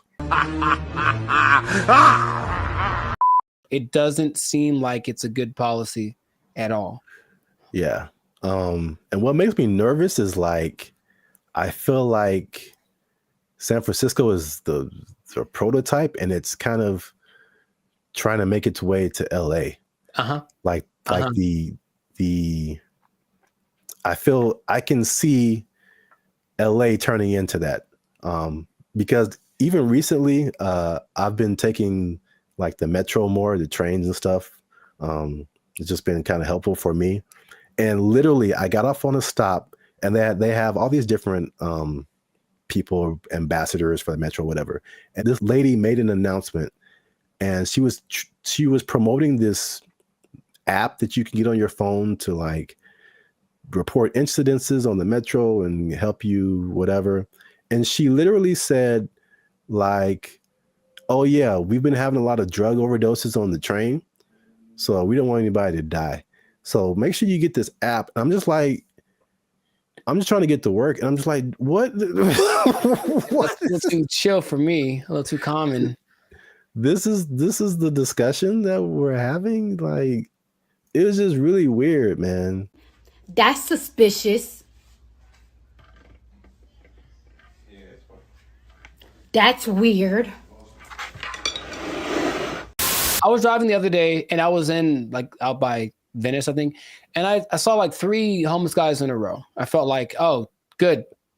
Tic-tac-toe for me. And because I almost hit them all because they all just kind of like, they did that thing again, maybe fast zombies are becoming a thing where they're like kind of standing still. So I see them and I don't think they're moving.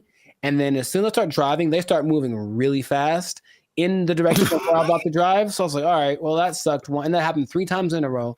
I don't know if they planned it. Maybe it's a weird kind of choreography that got going on. Maybe flash, those flash, whatever things are coming back, flash mobs.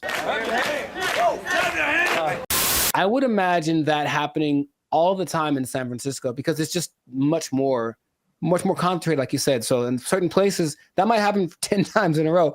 And then they're going to get hit by way more cars. It's going to be a whole thing. You know what I mean? So like, I don't know why they aren't doing what they did, we talked about this before in another episode too, where there was like a summit in San Francisco for some world leader organization, right? And they're like, well, we can't have all these homeless guys around everywhere. So for like a week or two, they kind of made them all go away. Right. What did they? I don't remember like what they did, but all of a sudden, like, oh, we don't have a problem. And then they went back to normal after all those leaders left. So it's like, why don't you just do that all the time? Well, yeah, that was really weird. Suspicious. Well, obviously that's a big problem. That's one thing. Number two, again, and I said it was kind of connected, is the cost of living. So San Francisco has some of the highest housing costs in the U.S. It's driven by strict zoning laws, limited new development, and high demand from tech workers. So there's an affordability crisis, and it's pushing middle-class residents and families out of the city. And again, this is like firsthand experience. Like I was just up there, and before I even did this episode, I was like, it felt like there were just two classes of people. You were either really, really rich, like you worked at a tech company, a Google, a Salesforce or something, and you just like got all the monies, or you were either on the street or about to be on the street. Like that, like there felt like there was no middle class. You either had money or you didn't.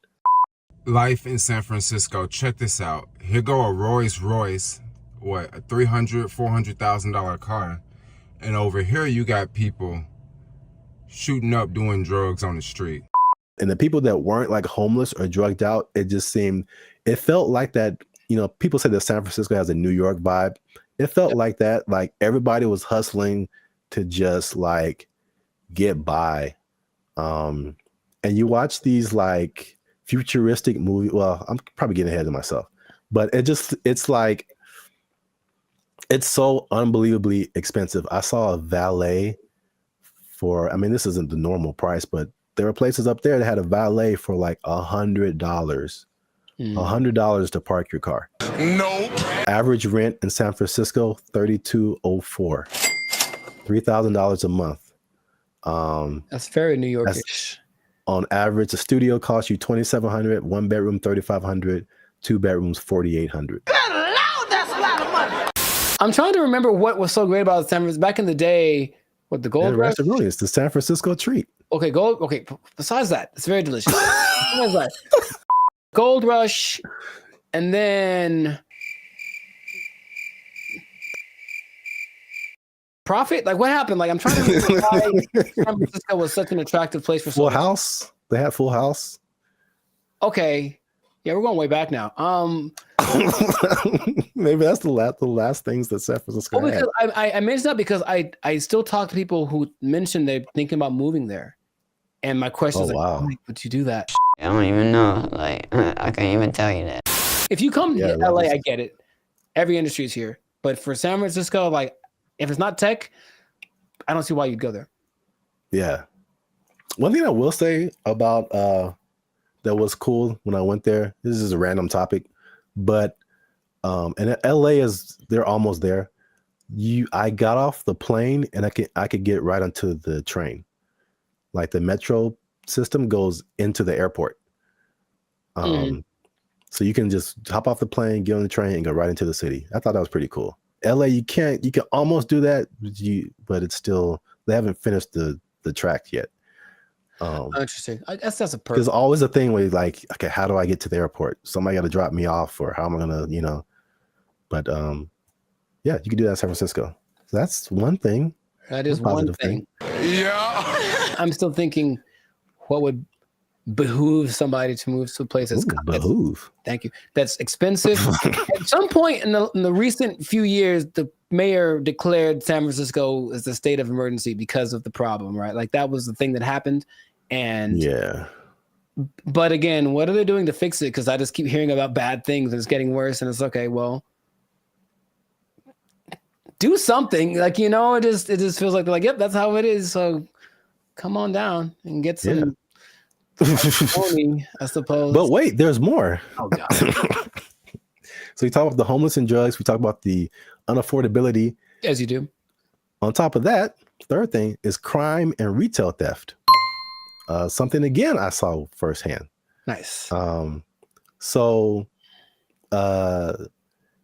there's obviously rising crime, shoplifting. I saw this Joe Rogan clip where he said, and again, personal experience, he said that people are literally, I didn't see this, but he said it. People are leaving their windows in their cars rolled down and their trunks open. Crime is next level in San Francisco. It is Next stupid. level. Next level. It is stupid. People are parking their cars and leaving their windows rolled down and the their trunks hatches open. open. Yeah. Because they don't want to get smashed. It doesn't matter what time of day, and it doesn't matter who's around. Doesn't matter who's around. No one's stopping anybody from doing anything. It's crazy. It sounded weird until like last year I had a break-in and they took like $100. But to replace the window, it cost like $200. So I was like, man, I wish they would have just took the $100 and then just left my window, because windows are expensive to replace and repair. They are, yeah. So like that's how bad it is. And then what I've also saw was that everything was on lock. I went to like a CVS, I went to a Target, and it was like everything was under lock and key. Ironically, I went to buy a lock and key. Yeah, they had like these lockers, but I didn't have a lock for it. So I was like, let me go to CVS and get a lock. And I had to get someone to unlock the case so I can get a lock. And there was like a bunch of random, usually like every once in a while you see like high priced electronics, or used to be like power tools or something like super expensive. But it's like everything was locked up, and you had to press a button and you had to call somebody to go get the thing that you wanted. And it just like, from a person who doesn't steal, it was just like psychologically, it was just like, this sucks, man. It's like the shopping experience. I couldn't like, because you go into a store, the benefits of going to a physical store, you can pick the item up, you can feel it, you can read the back, and it's like, I can't even see what I'm really getting. And if I don't want it, I got to call the person back and have them put it like, but it's because a few people just keep taking stuff. Like everybody suffers. And it's just like, it was really, if I could use a word to describe my experience there, it was just uncomfortable. I didn't feel unsafe, like I'm a big dude. I could take care of myself, but it just felt like, it could go down anytime, basically. Well, I just didn't want to be there. Like, I don't want to be here. Like, this is not, it's not inviting. I think that's a good word. It just wasn't inviting. Wait. Since 2019, 47% of businesses in that Union Square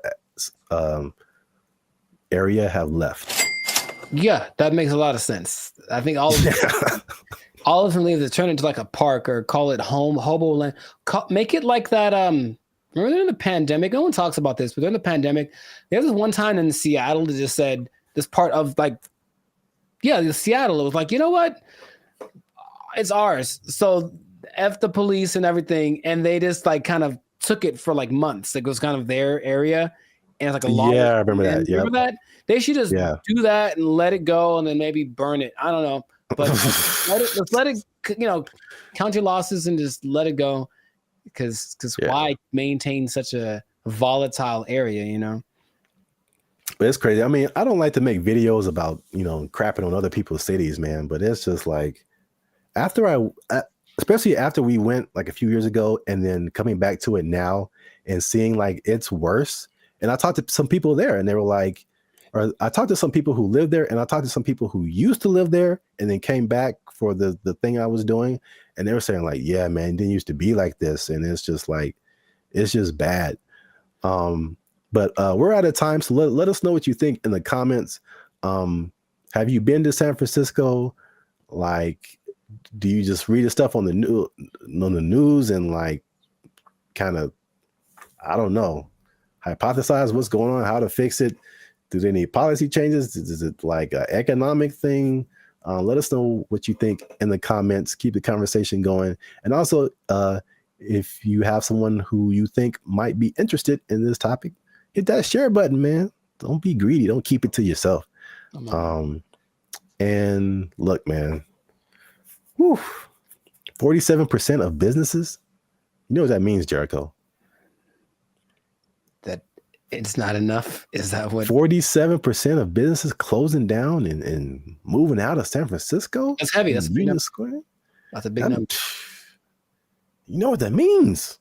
I think I do. That means that a lot of people lost their jobs. Nobody working there because they're doing fentanyl in the bathroom. I don't know what's going on. Oh. Cocaine is a hell of a drug. Don't fentanyl. Oh, God. They took our jobs. They took our jobs. Check it out. I do remember how I got rid of her. Do you want to take a guess? You staged an affair. I did not do that. You took a really bad poop and just left it there. She. Why is there a pause? There's a pause.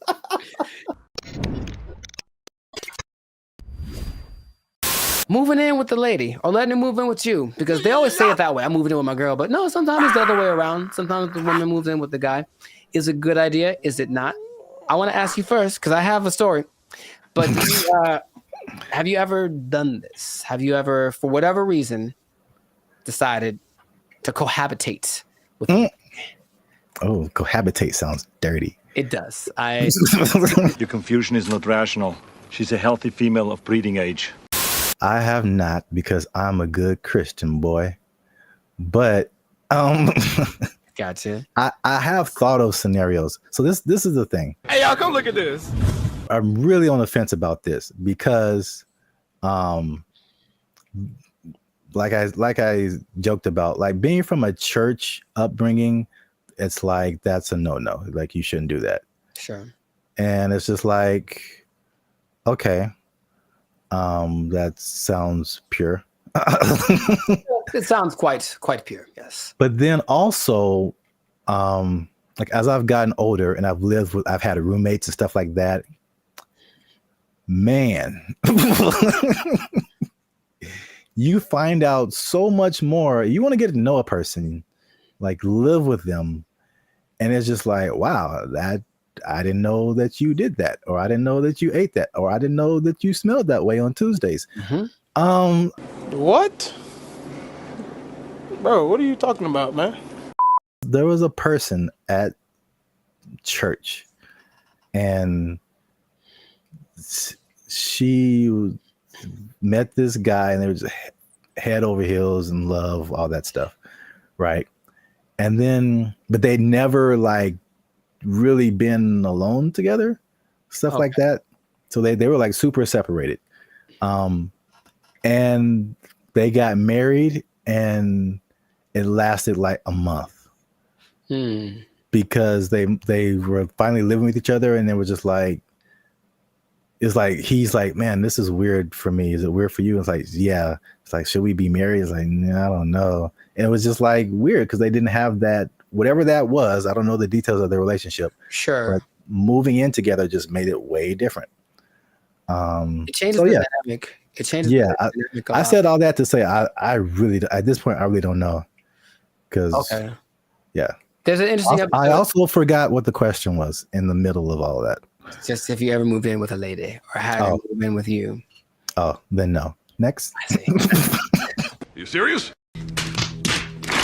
Well, Rich Cooper, he's a good YouTuber, and he had an episode about it. He's taking questions and kind of compiling people's reasons for doing it. And a lot of them were either financial or kind of convenience based. So, hey, rent would be cheaper for two people, wouldn't it? Oh boy, let's do it. Or, hey, you live so far away. How about you just stay here so you never have to go home? I've heard that line specifically on TV shows. It's so cliche, right?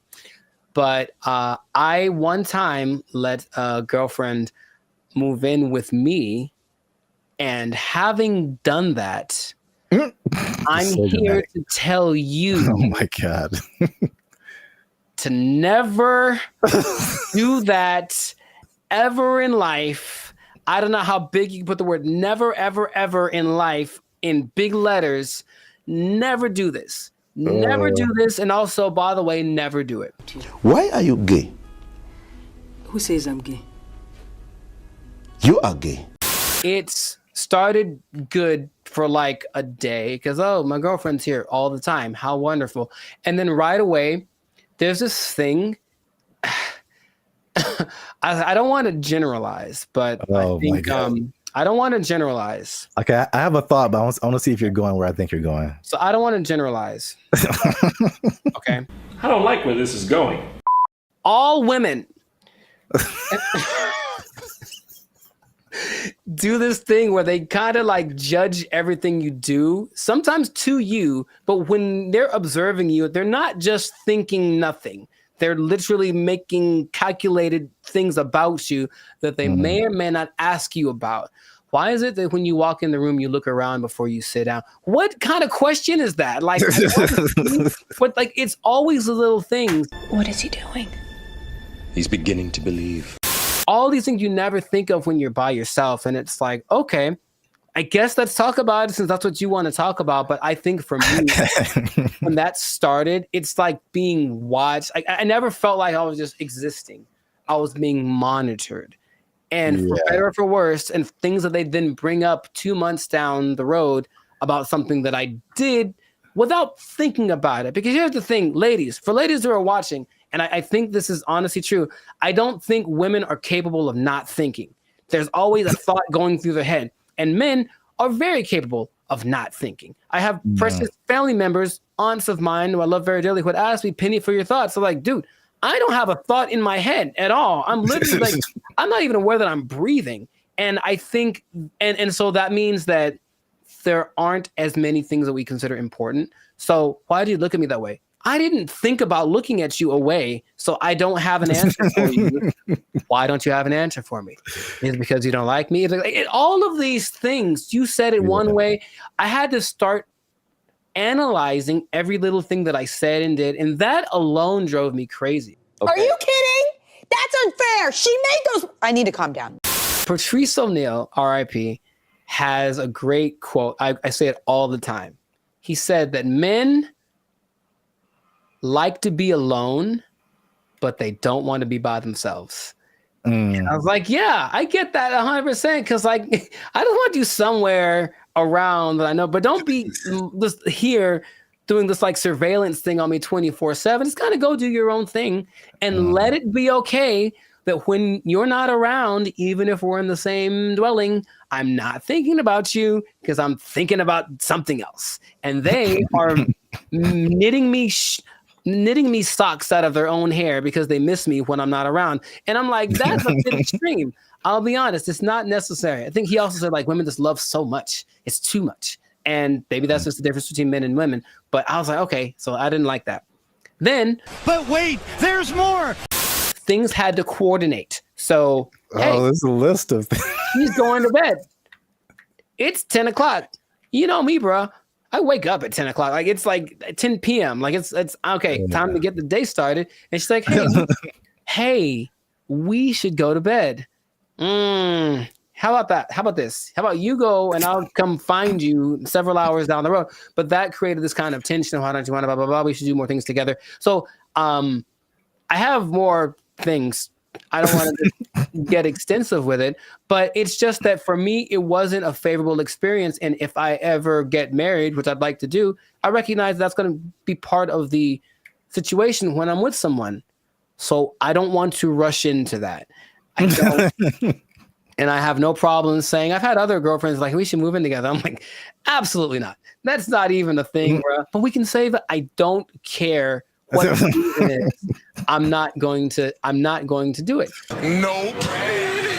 I think that's some people's experience. And then a lot of times, like you mentioned, relationships change. Everything changes. We should combine. The same person that wanted to move in also wanted to combine our finances. So it's like, we've been dating for 3 months, bro. That's like, definitely no way. Come on. And then I think a part of the dating thing, it is nice to say, hey, what if I stay over your place tonight? That's kind of sexy, right? But if your place is my place, we're just at home. We're like, middle-aged and bored. It's kind of not as exciting. Nothing new, nothing changed, same old shit. I can't forget when I was out with a friend and I kept getting calls about when I was going to be home. And I don't know why, but I definitely stayed out extra long because I didn't want to go home anymore. And it's like, that's so lame. So I need my space. And I would just tell anyone who's ever thought about it to reconsider. This is a public service announcement. Well, because there's an episode of Steve Harvey who's like taking questions from the audience, and this one lovely lady is saying, "Hey, I'm thinking of moving in with my boyfriend." I think she talked like that. "I'm thinking of moving in with my boyfriend," and every woman is like, "No, don't do it, don't do it," because even they recognize that it's not the most advantageous situation. That's a great answer. That's good. Do you see what I'm saying? Like, okay, so you're saying don't do it, but if you wait until you're married and then you see all of this stuff now, then it's just like, oh. Well, yeah, but marriage is supposed to be like, well, this is what you got. Deal with it. That's what it's supposed to be, right? Supposed to? I mean, that's a pretty way to paint it, but I mean, it's not pretty. I know.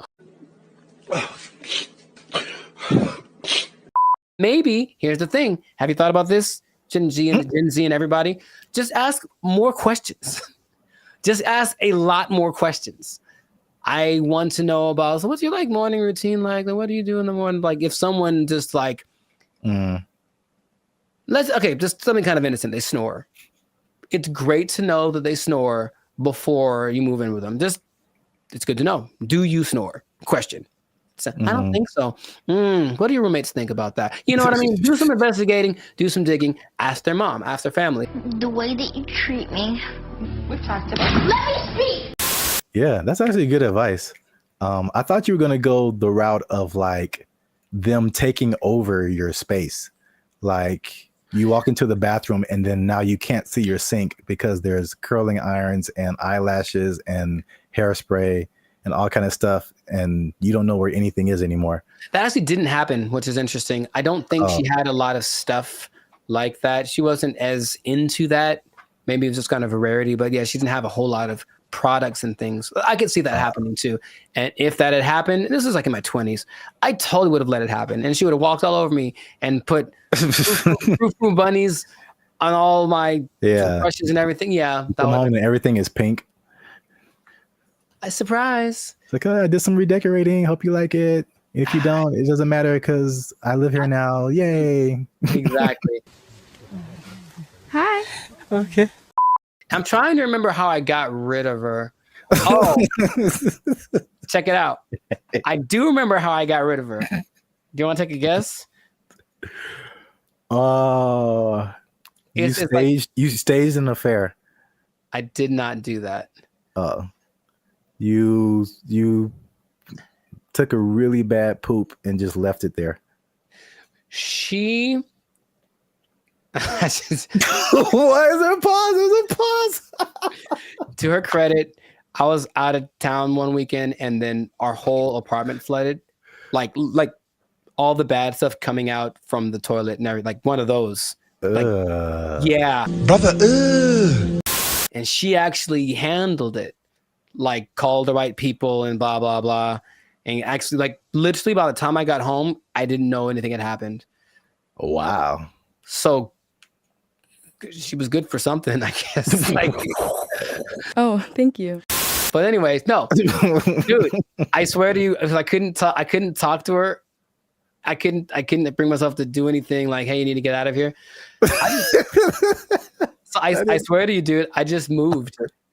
I literally just left the place that we lived in. And I said, hey, I got to go. Can you take care of this rent? Because I have to move.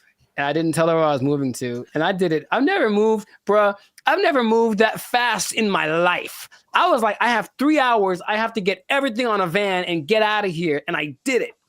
I called all my friends and I said, guess what we're doing? We're helping me move so I can get away from her. And they all knew the plan and they all helped me. And I'm still friends to some of them to this day. Thank you very much. I moved. I could not do anything else. So this has been another great episode of the Last Circus podcast. Make sure to I know, yeah, maybe. Make sure to like, make sure to comment if this ever happened to you, if you've ever had experiences living with a woman. And also share this with anybody that is thinking about it, because thinking about moving and just leaving your girl there. Thinking about moving and just leaving your girl there. That's exactly who you should share this with. Oh my God. We'll catch you on the next episode. Peace. I didn't think about looking at you away, so I don't have an answer for you. Why don't you have an answer for me? Is it because you don't like me? All of these things, they're thinking about legalizing everything in California. But in the way that Oregon is doing it, in the way that Vancouver is doing it. And you've seen downtown LA. What do you think is going to happen, bro? What's going on, everybody? I'm Jericho, and this is Zap, and we are the now 6-time international award-winning pop hip-hop duo Banded Future. We make clean fun music that everyone can listen to with a sound that's uniquely Californian. And right now, in this moment in time, you would tune in to the Life of Circus podcast, where we talk about things that are funny, interesting, and just straight up ridiculous. So before we get started, make sure to like, subscribe, comment, and share this video. I'm gonna change it up with 2 people that like drugs. That's all. We're gonna talk about drugs, okay? Now drugs are bad, okay? But I know we're talking about them. Sponsors gone. Specifically, we're talking about the drug problem. You can call it an epidemic, but drugs have been what you talking about, baby?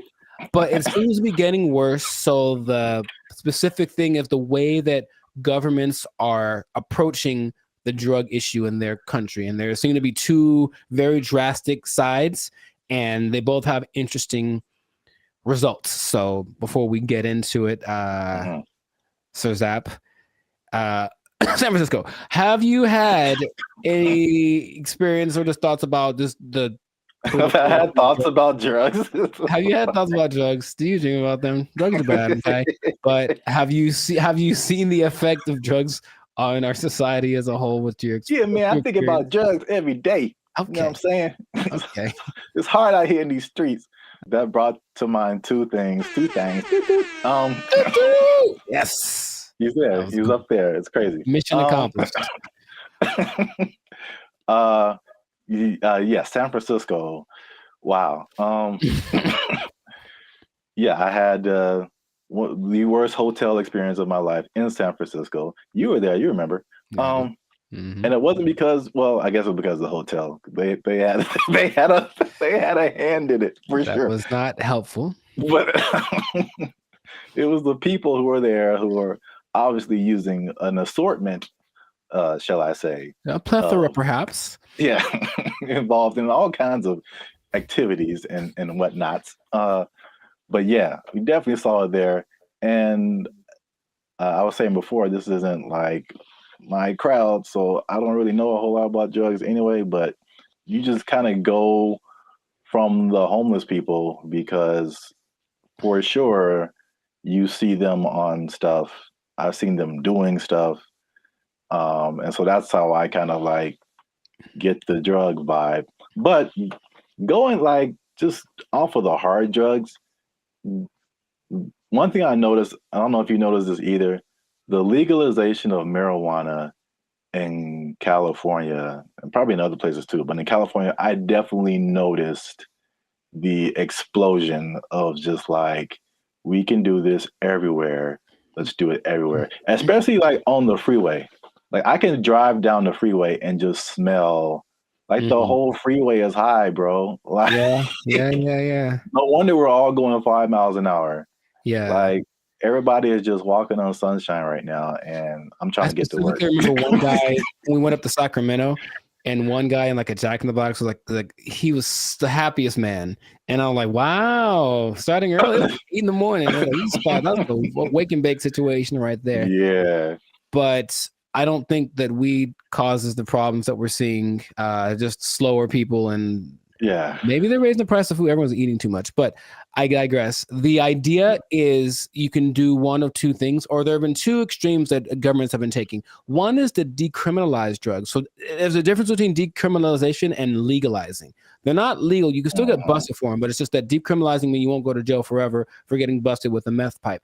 On the other hand, you could really go at the drug sellers and the drug users and make everything illegal and see what happens. So the I guess benchmark for everybody's decision is Portugal, because in the 90s they had, I think they were kind of closed off to the world for a long time. I'm not quite sure why, but for like 40 years no one could really get in there. So in the 90s it opened up, and in came all the influx of everybody's influence, and with it came drugs, because people like drugs. So what happened was Portugal got a really bad heroin problem, the worst ever, and everything that the government tried to do was like, we can't really make it go away. So let's try something extreme. So they decriminalized everything, and instead of that, they treated drug users like patients, like they're sick. So they made rehab centers and this and that. So if you get caught, you don't get taken to jail, you get taken to a rehab center where they actually will give you more of the drug you like, but in a lesser dosage, trying to wean you off of it. And they have a system in place for making that work. Other places that have copied that, I believe Lithuania, and there's maybe Denmark. I could be wrong about that. But so what has happened was that the good old US was like, oh, let's try it. So they did that in Oregon with the last election, and they kind of forgot one part. They forgot the whole rehab part. They just decriminalized everything. And I think I heard about that. It's a nightmare. It's so bad. It's just people just violently robbing each other in broad daylight and just on drugs, on the zombie drug. I'm not sure exactly what strain it is, some kind of a opioid maybe, but it's a zombie drug. People like walk around like zombies. But the visual I wanted to share with everybody was actually from a video I saw from Vancouver. They did the same thing. They just legalized everything without thinking about how to fix these people once they're on the drugs. So everyone's just walking around, literally, same thing, robbing people. The scene that I remember when we were in San Francisco was this one street where it's like everything looks normal, aside from like the occasional like human feces on the ground, but everything looks normal. And then you turn a corner, and all of a sudden it's Armageddon. Oh my God. Just literally, just all of a sudden, everybody, and like you just stop there and they all kind of like turn. That's the zombie drug. So there's a video of these two men walking down the street, and they're in a position where I don't think I could keep my balance and walk, but they're so hunched over and they're still somehow staying upright. There's two of them, they're walking, and it looks surreal in Vancouver. That's happening right now. So they tried it, and for some reason they didn't get the memo that they need to add the other part to it. So that's an I think they're thinking, oh, well, like alcohol, like there'll be a couple of people that go overboard with alcohol, but if we let everyone have it, most people have enough restraint or whatever to not use it. I just don't think that hard drugs and alcohol are exactly comparable like that. So you can take the other extreme, and this one is maybe more fun, and that is the president of the Philippines, something Duarte. He said, he got elected in 2016 maybe. He said, kill them all. That's exactly what he said. Kill all the drug dealers and all the drug users. Wow. In 4 years, well, the last updated thing was like in 2020. So in 4 years, he killed like 24,000 people. Just for, and the thing is, he'll catch you. They'll just raid the streets at night, and if you're on drugs, that's it for you, basically. And the thing about that is that a lot of, and then the people that don't kill, they take to jail, but they kill a lot of people, and everyone in like all the citizens love it. They think it's fantastic that he's doing that. So when they interview the drug lords, they're like, well, we're not going to stop. So we just got to figure out how he's not to get caught, because the threat of death isn't enough to stop it. So you have a lot of people in jail. You have a lot of people that are being killed, just like, and then they have a lot of people that are approving of this, right? And that's the most extreme case of that. So I'm sure there's other options, but that seems to be the two sides. So if you were the leader of Zapville, Zaplands, and you had to implement a strategy for the rampant drug use in your country, man, you got to be a better leader, man. I know what's going on. All your people are just down in the pipes. But what would you do to resolve that, you think? That Philippines thing is wild. I never heard that. Yeah, well, they don't talk about it too much, but yeah, but he's like, he literally gave a speech. He was like, "Yeah, and all the drug dealers, and then everyone cheers. But he literally did this, and that's his approach. Oh, wow. Yeah, that's too far in my book, especially for the users, because like drugs are an addiction, and like you're not in the right frame of mind to like make decisions and then have someone execute you because of your addiction. I think that's too far. Okay. But the thing you said in like Portugal, Denmark, that's interesting. I mean, that seems, again, it's just like, I don't know why the answer for everybody is just throw somebody in jail and then like, well, we got rid of that. Like, that yeah, doesn't exactly. solve the problem. Like, it doesn't solve the problem. Like, the problem still exists, yes. Yeah. But so with the numbers for Portugal specifically, the numbers of overdoses went down like 90%. Yeah. So obviously that's a better solution. For sure. Well, we'll see what happens, because what I'm hearing in Rumorville, the last thing, as we wrap this thing up, is that they're thinking about legalizing everything in California. But in the way that Oregon's doing it, in the way that Vancouver's doing it. And you've seen downtown LA. What do you think is going to happen, bro? Man, it's going to be chaos and bad times. Very, very, very bad. So hopefully that doesn't pass. But some government people don't think, they're just like, oh, my nephew OD'd once, I should probably do so. That's what politicians maybe think. That's their only connection to this kind of thing. So let's just try something new. Let's decriminalize it all, see what happens. And it'll be bad for all of the people that we see walking on the freeway are on drugs. Every single one of them. And that's going to go up tenfold if we decriminalize the drugs. So just let's not do it, Callie. Man. Send your relief funds to banditfuture.com just in advance, because I see suffering in our future if this. I see. You will know pain. You will know pain. We'll at least know gross. We'll at least know that. Yes, that is God. We should do a whole separate episode on that hotel room. I still have some videos from that. I was giving a review. Yeah, videos? I have a video I took of the hotel room, or walking around. Yeah. Maybe I can find it. Yeah. People need to see that. It was oof. It was really bad. But anyways, this has been another episode of the Life's a Circus podcast. So let us know in the comments if you have a solution for how to solve the drug problem where you're from. Do you have a drug problem? Do you need help? Do you need to talk to somebody? Call the Bandit Future hotline. Just kidding. It doesn't exist. But make sure if you do have a problem, make sure to go see somebody about it. It really is serious. Don't you believe it? Okay, so that's been it. And oh well, I'll tell you what. If you're on drugs, if you're doing too many drugs, I don't know about you and keeping your employment status. You might start freaking out and not make it, and then you're gonna have to be out of a. You might be down bad. You might be out of employment, and that's not going to be good. If the boss catches you in the bathroom doing what you like, might end up bad for you. I just don't know how to say it, but I think you won't like the result. I think I get what you're going towards. Yeah. Correct me if I'm wrong, but I'm thinking that you're saying that they might take your job. They might take your job. Oh, drugs are bad. Okay. They took our jobs. They took our jobs. Did you know that besides blue collar and white collar, there are other collars for jobs?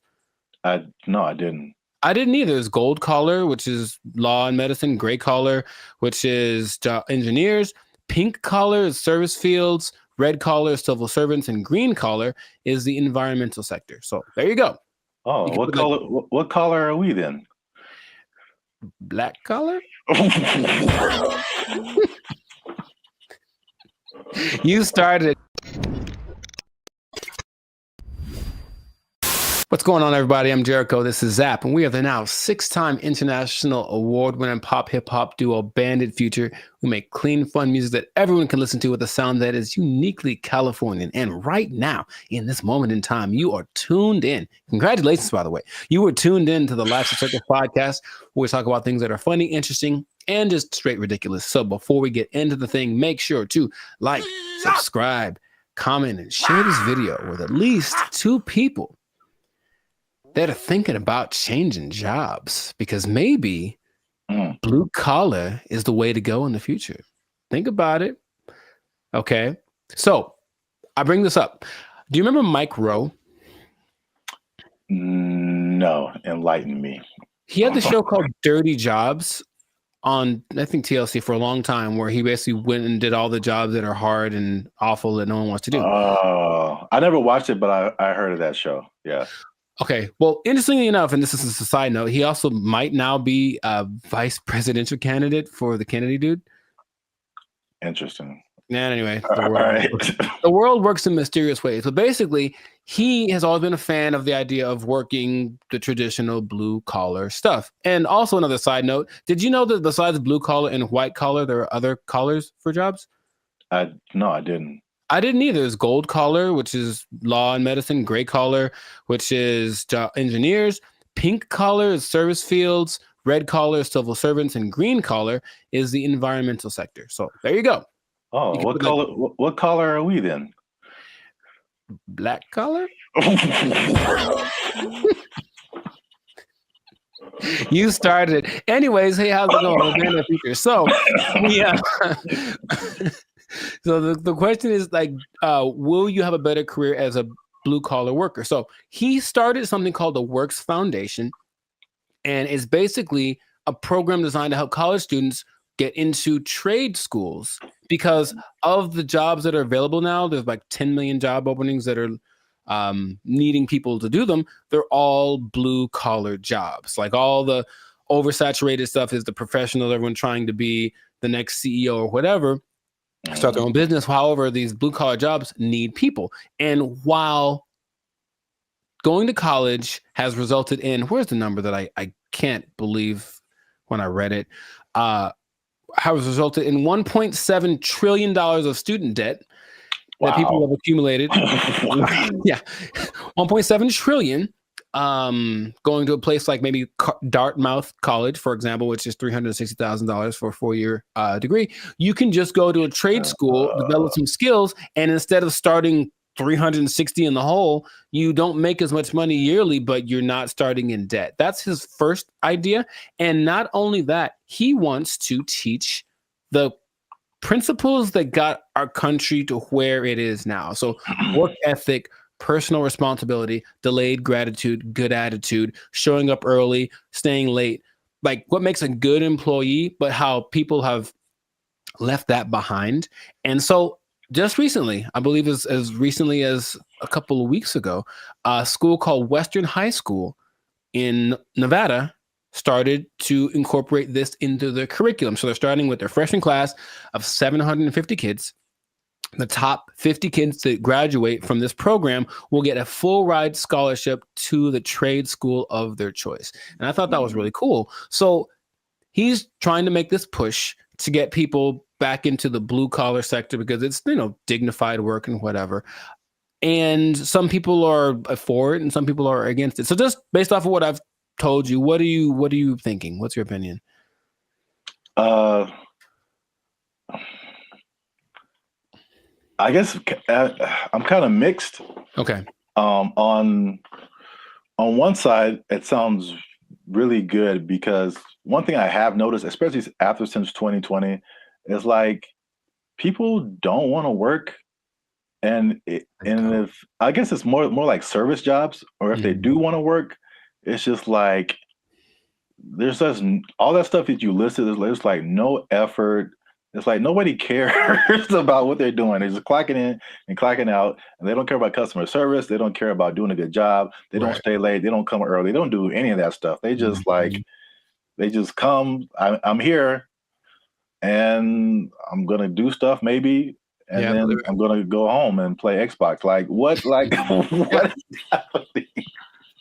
So like that part, like I'm all for the trade stuff. I know it's just like AI is changing a lot of, I guess you would call white collar jobs. Yes. So that they're not as necessary.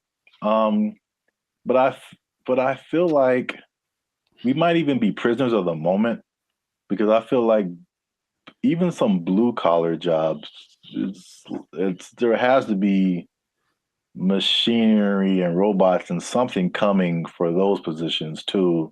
Maybe not as quickly, but I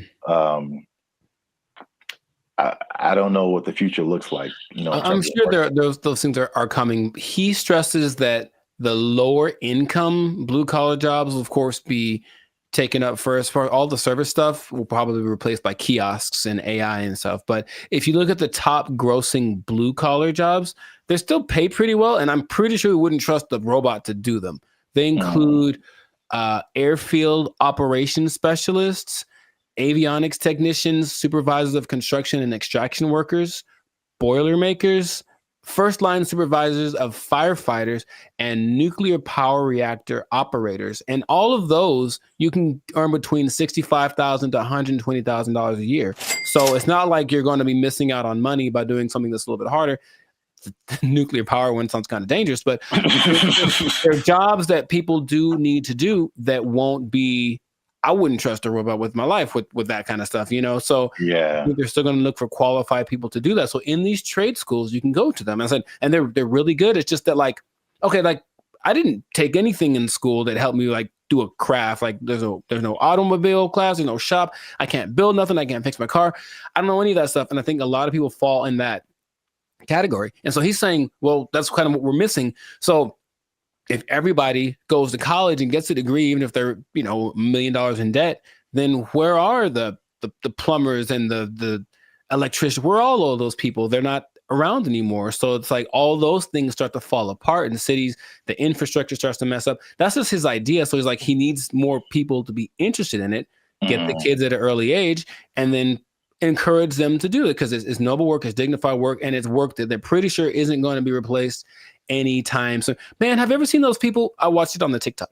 People that replace those like light bulbs on top of those super high poles, like 2,000 feet in the air. Like you have to have a dude go up there, and those guys get $160,000 a year. It's super dangerous, yeah, but it's like you need them. So all those kind of jobs are available for this trade school thing. So he was just saying it's just an alternative. Of course, if you want to go start your business or be a YouTuber or whatever, go do that. But the world will fall apart without these people. So I thought it was a cool idea, and he's hoping to get, I think somebody decided, I also think it's a good idea, and they donated $5 million to his program, Inglestead. The Inglestead Foundation donated the $5 million, which makes it possible for the top kids to graduate to go to the trade schools free of charge, basically free tuition. So that's just something that's happening, and maybe it'll cause a shift in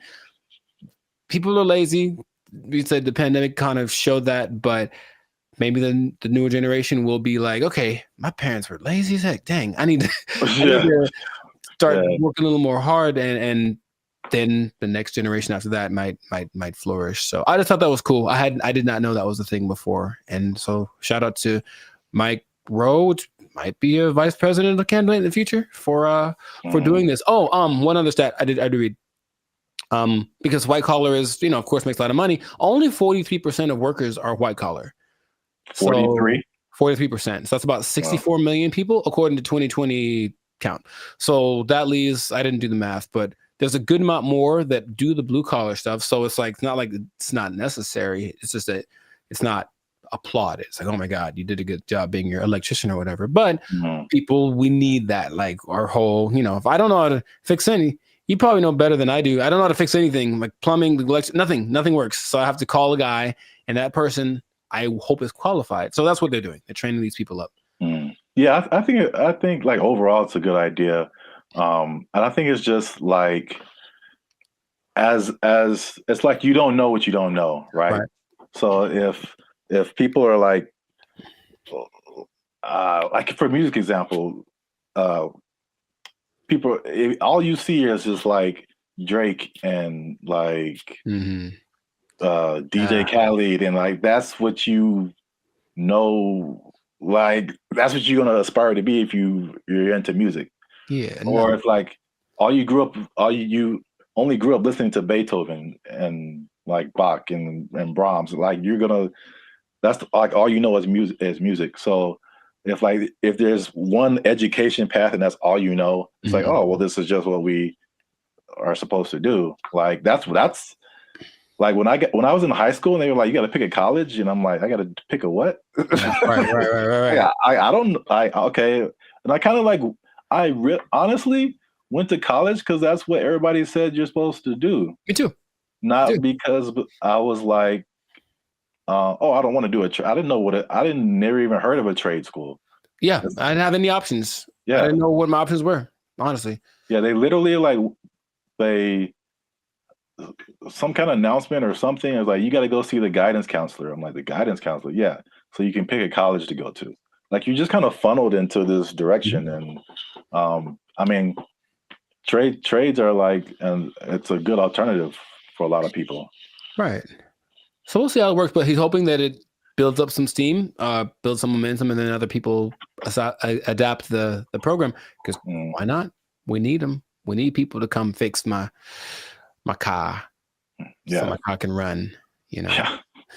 So that's what I thought was pretty fascinating. But let us know in the comments what you think is the blue collar thing. So if you have kids or something, would you encourage them to go more towards that route instead of getting in crazy debt going to college and then hoping you find a job after that? Because job market's getting a little bit scarce out there.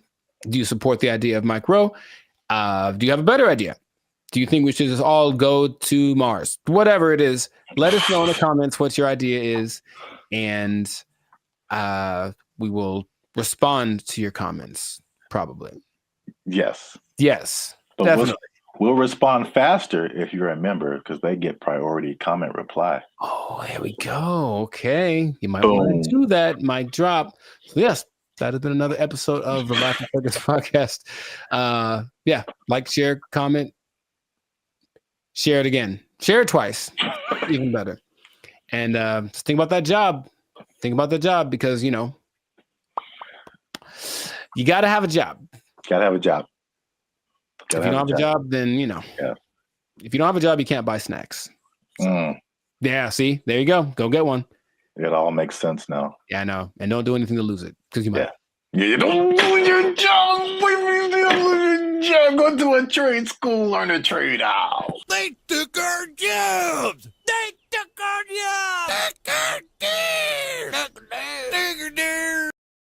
Is it even a good idea to approach a woman on the street? Because obviously a lot of men are not doing it. And then the question becomes like, do women even want to get approached? Because here's another caveat to this. Again, a thing from my childhood that I remember distinctly. And it was, what's up, everybody? I'm Zap, and this is Jericho, and you are now tuned in to the Life's a Circus podcast, where we talk about things that are funny, interesting, and ridiculous. And you're gonna want to stick around for this episode, because man, we gonna hit home, man. We're gonna hit home. We're talking about the dating divide. Is what I call it. So basically, there's a lot of stuff going around in social media about men not approaching women anymore, and women are like, "What's up?" So am I like the only woman that no longer gets approached by men? It has come to my attention that men do not want to approach women anymore. I don't know when this happened, but this is the reality of the situation. Men no longer court women. Men no longer pursue women the way they used to. She was like, next time he's near you, just say, I see you peeking but not speaking. I was like, I love that, because kind of calling them out for what they're doing. If it works out, it works out. but we are not going to let your shyness be the reason you do not try to talk to the person you like. I found a study that is going to give some actual numbers. They did a study on this. We're going to talk about why men may or may not be approaching women anymore, if approaching women like that even works, and if women even still want to be approached by men just on the street like that. So there's a lot about to go down in this episode. You don't want to miss that. Stick to the end. But before we get started, you can help your boys out. Come on, you know what it is. Every episode, we need you to hit that subscribe button if you haven't already. Hit that like button because that helps our channel grow. Lets more people see our videos. And if you really want to help your boys out, come on now. Once you hit that subscribe button, you'll see something that says join. You can join our membership because unfortunately, we are not fully monetized by YouTube. They don't give us a penny. We don't get nothing, man. So all these free videos, bro. I'm laughing on the outside, crying on the inside.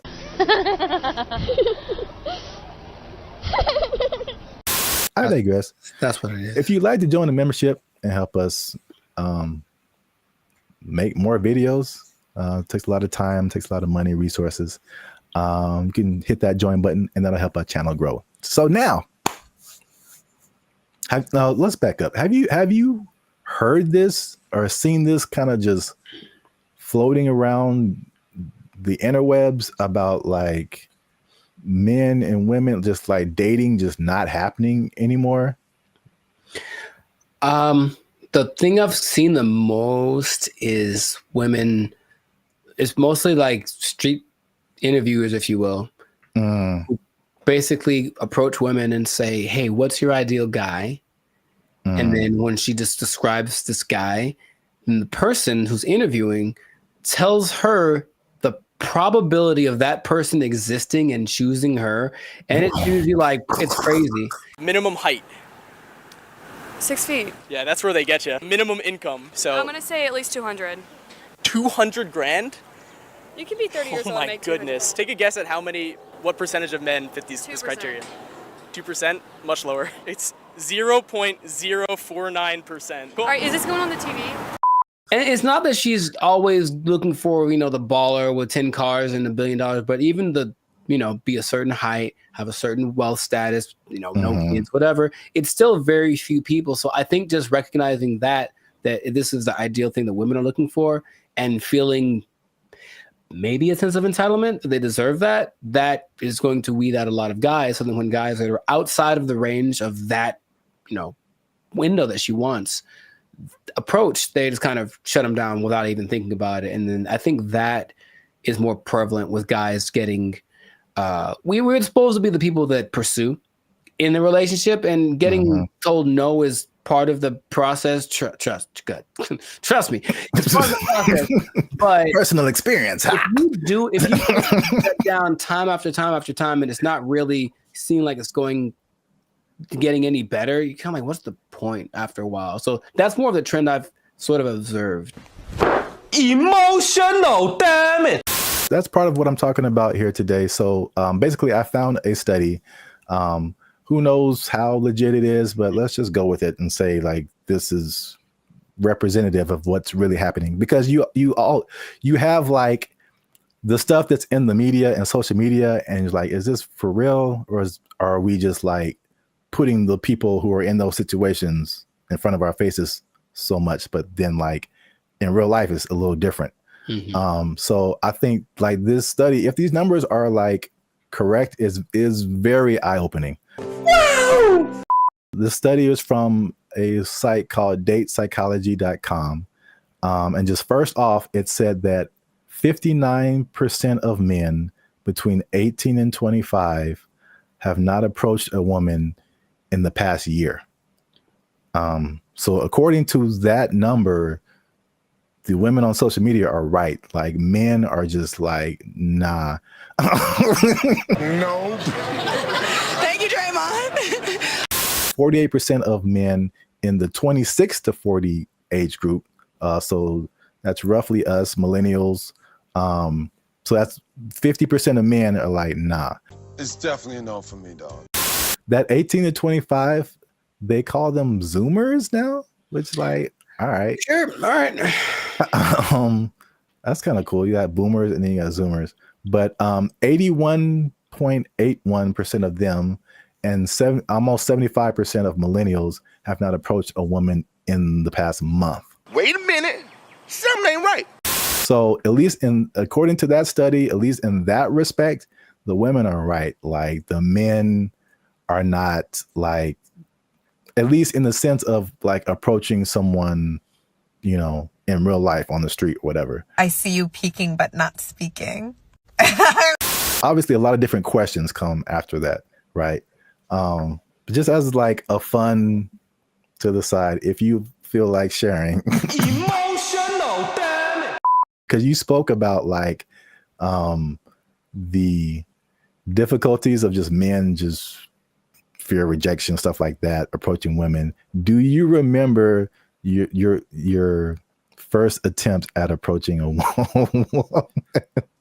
Oh yeah, dude, I was like 4, bro. Like I was 4. You were 4 years old. Her name was Laura. I remember, and that doesn't count. Like, hey, girl, we gotta go hang out by the slide or something. Like I was couldn't all even about spell it. your name. Accurate, but I was all about it. No, but I mean, honestly, that it is true. But no, man, I for real. Like I always had. Wait, what? Okay. There was this girl in high school. I was a freshman. She was a sophomore, and I was like, I'm gonna write her a song and sing it to her because I just was going to do it. So I did it, and then she was kind of like, "Oh, that's different." And I said, "Okay." That's such a dramatic approach. That wasn't the that I was hoping for. But then later that day, I remember standing with my 2 of my friends, and we were all just like looking at her, and then they were like, "Man, you ain't gonna talk to her," and I was like, "Yeah, I am." And they're like, "No, you ain't." I was like, "Yeah." And I went over and talked to her, and I'm just like quaking in my boots. But I said, "You know, you want to go out with me?" And she was like, "Oh, so sweet." She tried to say no without saying no directly because she didn't want to hurt because she liked the song or whatever. But that was probably the first time where I was like, okay, this is kind of a thing. But I think I just figured early on that it was something that you have to accept. Like this, there's a risk involved in this. It's never going to be just you lock eyes and the hearts form like the cartoons, and then you know, are together forever. See, sometimes you gotta take the pussy like Pepe. Like, no. Me personally, I never really had a problem with the idea of being rejected. What did happen later was like I didn't like the way rejection started to show up. Mostly, what I mean is instead of like just a girl saying no thanks or whatever, it's more just like the ghosting thing or the never saying no exactly, but not really wanting to hurt your feelings. That's the part I don't like, the kind of watered down thing. When it was just like, I've gotten no so hard, like just absolutely not never in your life. And I was like, ooh, for like 3 seconds. And then it's all right, next, because I think that's what I was preparing myself for. However, I think that a lot of guys, especially younger guys, aren't built like that. And so they don't want to take the risk. What can't you do? I can do it. I can do anything. And not only that, it's not the no so much anymore, but with social media and everything being recorded, whatever, now there's a lot of instances where people are getting like, they're just trying to be nice and say something, compliment someone to kind of measure the waters, and then they get accused of harassment or something like right off the bat. And so I know a lot of guys are rather, instead of making a mistake that might affect my career or whatever, I'll just not say anything. So you walk around, oh, she's pretty. I ain't going to say a word because I don't want to even entertain that idea. When is the last time a man came up to me and wanted to get to know me or exchange numbers? And it's been a long time. Well, I got news for you. It's going to be even longer because y'all are full of it. Well, my first time was definitely not 4 years old. Call me Laura. You like Casanova over there. No, I vividly remember, bro. To this day, this girl can get it. She can. She watched the podcast and was like, you know what? Okay, I'm packing up my stuff and I'm like, where did Zap go? I'm like, she said yes, man. This was like 7th grade. I still keep up with her. And I think now I'm more reserved. People will describe more reserved, more quiet, more laid back. But when as a child, I was insanely, I'm talking like unbelievably shy. It wasn't reserved. I was just like, I didn't know. I'm not doing anything of, but like this one girl was just like, she was just amazing to me. And it was like a movie where I was like, I get close to her and I'd be like, like, I know my name. There's a level of fine that just does that to you, man. It's just so I couldn't talk to her. I literally could not form words and talk to her. So I wrote her a note. Come on now, dog. Come on, man. That was pre-social media, so I think that'd be the equivalent of me like sliding into her DMs. Basically, I wrote her a note and I was like, "Yo, what's up?" And the same thing. She was like, "No," but she was like super. She was so, and she wrote me a note back, and it was just like a page of just amazing things, and I was like, ah. Wow, nice. So you're right. Like the way the way that no happens is very important. Yes. Men's psyche. But okay, so just moving on. So now the question becomes, all those, flash forward to back to where we were talking about. Is it even a good idea to approach a woman on the street? Because obviously a lot of men are not doing it. And then the question becomes like, do women even want to get approached? Because here's another caveat to this. Again, a thing from my childhood that I remember distinctly. And it was the songs that came out. And every time you heard a song from a man about a woman, it was like, "Oh, baby, I love you. I'm trying to get with you. You're my everything," whatever. And then after a while, like, it felt like every song that came out from a woman was like, "Man ain't this," and "He broke my heart," and "He is trash." And there was two instances I remember: TLC, sure, No Scrubs, and everybody was just like vibing to that song. I'm just like, I can't get with Chili if I ain't got my own hanging out the passenger side of his best friend's ride. If you live at home with your mama, oh yes, I'm talking to you. And I'm like, man, I'm like a teenager. I'm like, man, I love my mama. I don't have a chance. So it was that song, and then it was Destiny's Child, and I think Beyonce has a few songs where she's like, man, she does. Yeah, she lets. Yeah, man. That's not how she really feels. What was that? The bills one?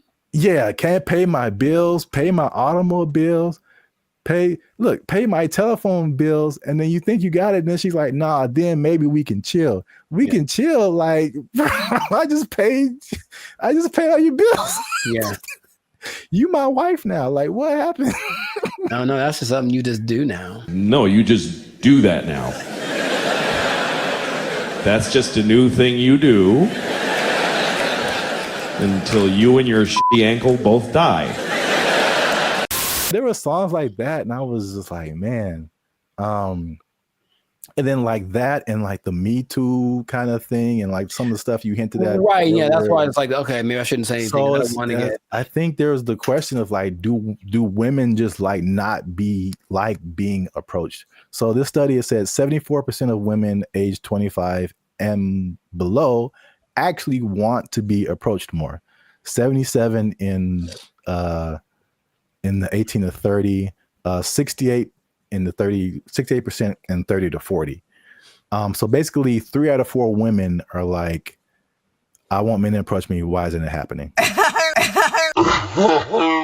I think the thing that I get from this listening to like interviews with women is that, yes, they want men to approach them, but they want it to magically be the kind of guy that they like.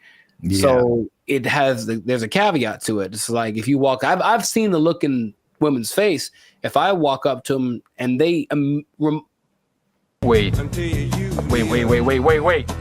Last week, I was in Tampa doing my thing, and I walk up to a girl, and all I was going to ask was about, it was a bunch of girls dressed the same. I wanted to ask why they were dressed the same. And I know for a fact that women, because I've seen many posts about this, have a voice that they do when they're talking to a guy they're not interested in. It's something that sounds like they're bored or whatever. It's kind of an ew, go away voice. That's suspicious. And so she does it to me right away, as very innocently. Hey, what you guys doing tonight? Oh, it's just a bachelorette party. We're just here to celebrate. That's the bride over there. You know, I'm like, hey, you go away, because I wasn't what she wanted, physically, anything like that. Like, I didn't fit. If I had, her tone would have been different. So a person like her will say, yeah, I want more guys to approach me, but not the guy who just talked to me. I want it to be the guy that I have fantasized about. So how do you know if you're that guy? You really don't until you try. But you'll know right away if you're not. That's my Hated it. Hated it. All right. So just to wrap it up here. So the big question, men are approaching women. Women want men to approach them. So now, why aren't men approaching them? So 4 things I found in the article, nothing new. Fear of rejection, fear of social consequences, a shockingly high number to me of just not finding people that they're attracted to. And then smaller, but still there is fear of like some kind of consequence. They'll tell on you to HR or if you work with them, that's a whole different thing. Yeah. I get it. So I was kind of with you too. It's like the fear of rejection, all that. I mean, we're older, like we've been through that. But like, this is the thing that gets me. Why I personally rarely do this. And hey, y'all, come look at this. The one time I jumped back in, and you were there, it happened. Bro, what are you talking about, man? Anyway, yeah. I see. This is why I don't, because it rarely works, at least for me. And then it also showed that in the study, depending on what you want. So I thought it was kind of cool the way it broke it down, because it went from approaching a woman to long-term relationship. Sure. So, and then the steps in between that. So you have to go from point A to point B, but it's a bunch of stuff in between. So it showed that when the guy approached a woman, 80% of the time it led to some kind of contact, meaning like friend zone. Here's my Instagram. Okay, whatever. You got a 4 or 5 chance of hitting that. And then from there, 60% of the time it led to an actual date. 47% of the time it led to sex, which was kind of high, surprisingly high to me. Sure. Like, you got a 50% chance of every 2 women, one of them is that seemed kind of high.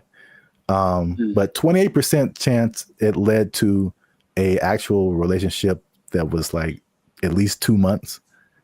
And then only 13% chance it led to an actual like long-term relationship. And then I can, some of those numbers don't apply to me, but I can at least attest for that last number. Like, just approaching a woman in like life on the street, it like never turns into a long lasting thing. That's weird. Well, I have friends, one of my best friends, he met his wife. She was working at Carl's Jr. and he thought and he got a number and they married with 2 kids. So it does happen. And I will say that for me, I do like the immediacy of it. Is that a word? Whatever. I like the way you get the feedback right away. If I talk to you and you're into me, I kind of can tell right away. If you're not, you won't give me the number, whatever.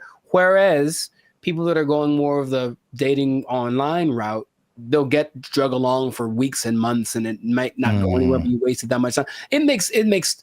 I don't remember how many people I've just walked up to and said, because it happened so fast. And if it worked out, great. If it didn't, okay, whatever. It's just such a short amount of time. But when these now people are kind of getting friend zoned, and are the women leading them on, they don't know, but it's going on for months, and they're writing and, hey, what if you send me a little money, or maybe you can come over.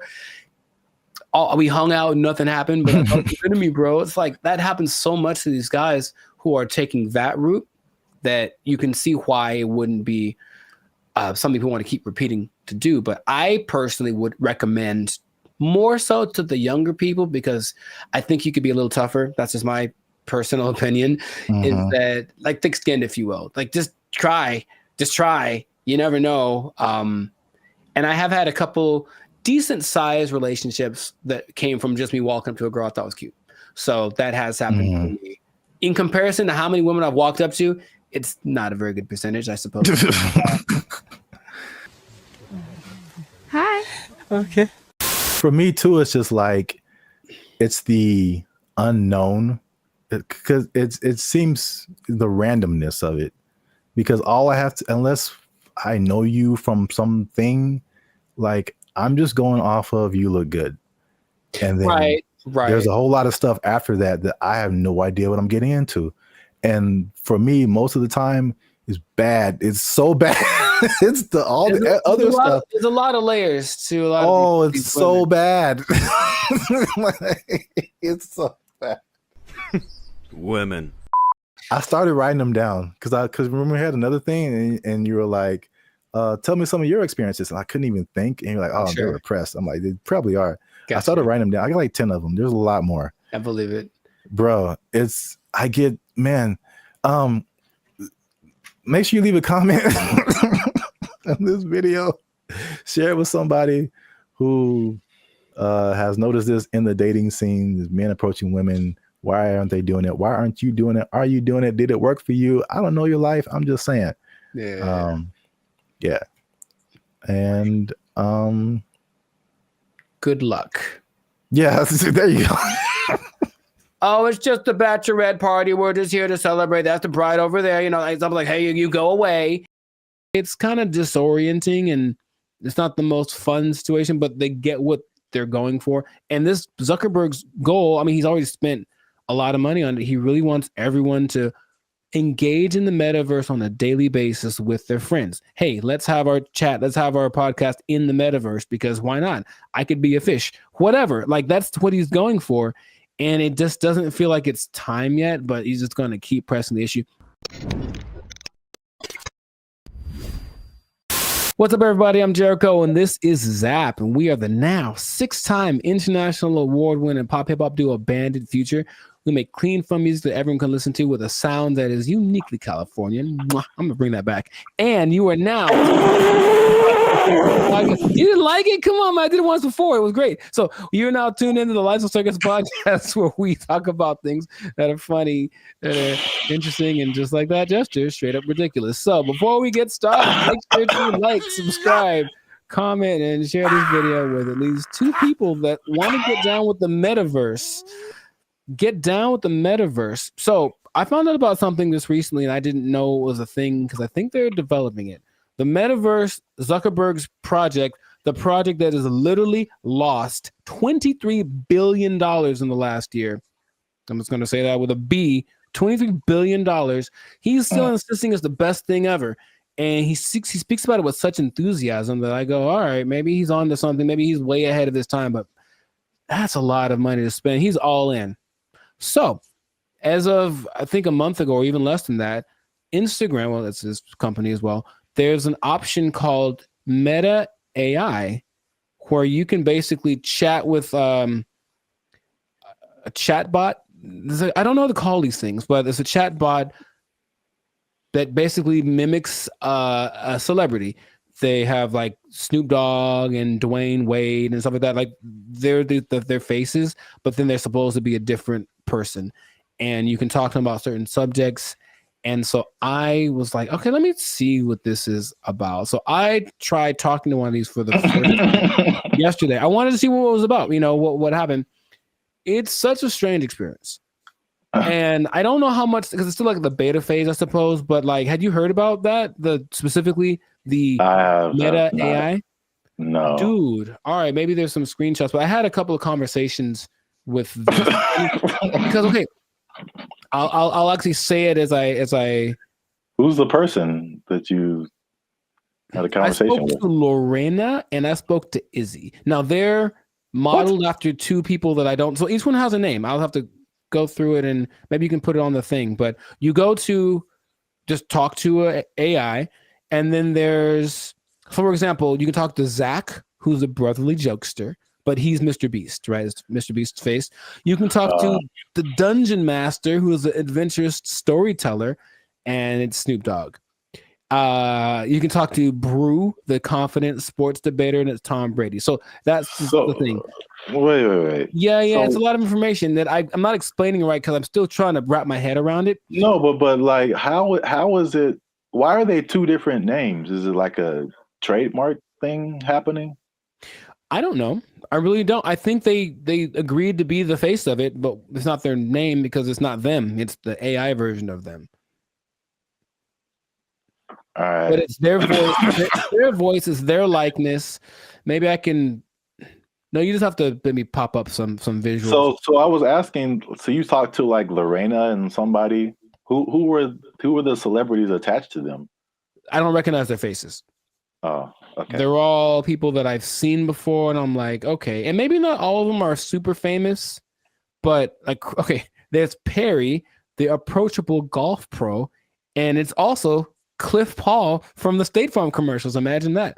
So I think maybe it's a combination of people that either are famous and I don't recognize them, or they're not famous, and then some famous people that agreed to be on it. But basically, each one has a level of expertise. So I'm asking these people questions about things that they have expertise on. One's a travel expert, and she was giving me tips about this and that. And the only thing that makes it like, this is weird, is when you write an answer or a question, they answer you immediately. And it's like a paragraph like this. So it's like, it's not possible for a human to do, but they respond to the nuances in your questions. They ask you questions back, and it more or less feels like a real person talking. Now, my thought about the meta thing in general is that it's kind of like supply and demand, like not supply and demand, but you can give people something that they didn't know that they wanted, and then you offer it, and then like, oh my God, I always wanted that. I really don't think anyone else wants this at the moment. From, I think, sales of just the Meta headsets, maybe like 5% of, I think, England has them. So it's still a very low number. And I know some people who have it, and they say, okay, it's kind of disorienting and it's not the most fun situation, but they get what they're going for. And this Zuckerberg's goal, I mean, he's already spent a lot of money on it. He really wants everyone to engage in the metaverse on a daily basis with their friends. Hey, let's have our chat. Let's have our podcast in the metaverse, because why not? I could be a fish, whatever. Like, that's what he's going for. And it just doesn't feel like it's time yet, but he's just going to keep pressing the issue. And he had a conference where he spoke about all the advances of AI. Basically, Meta is an AI company now. And so everything is just kind of going like that. So I have so many questions that I could ask to him, maybe to you as well, but just where do you think this is going? Is it something that you personally think is useful or that you would want, or what could make it more appealing for people? Because at the moment, it does not seem like many people really care too much about this. Well, here's the problem. I heard someone say, and I totally agree, people don't want to have things on their faces like that. Mm-hmm. It's like a design flaw. But maybe it's I don't know how far the technology is coming, but I think just that used to talking to a celebrity, it's I don't think it's useful for the majority of people, like a teenager or like a college student maybe, but like outside of that Gen Z, like, bro, I don't want to do that. Like, and then it's just weird. Like, what's the purpose of having? It's like a fake conversation when you can have a real conversation. It's you know, I think the human aspect of it, not being able to talk to a real human, that's just weird for people. And so were you typing, or was it like a thing you could hear they were talking? You could do either one. Okay. It's just like, honestly, it sounds like the person who has no friends does this.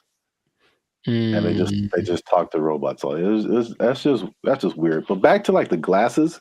One thing that I have been hearing about lately is the stuff that's, I think this was Facebook too. So I think this is a move in the right direction.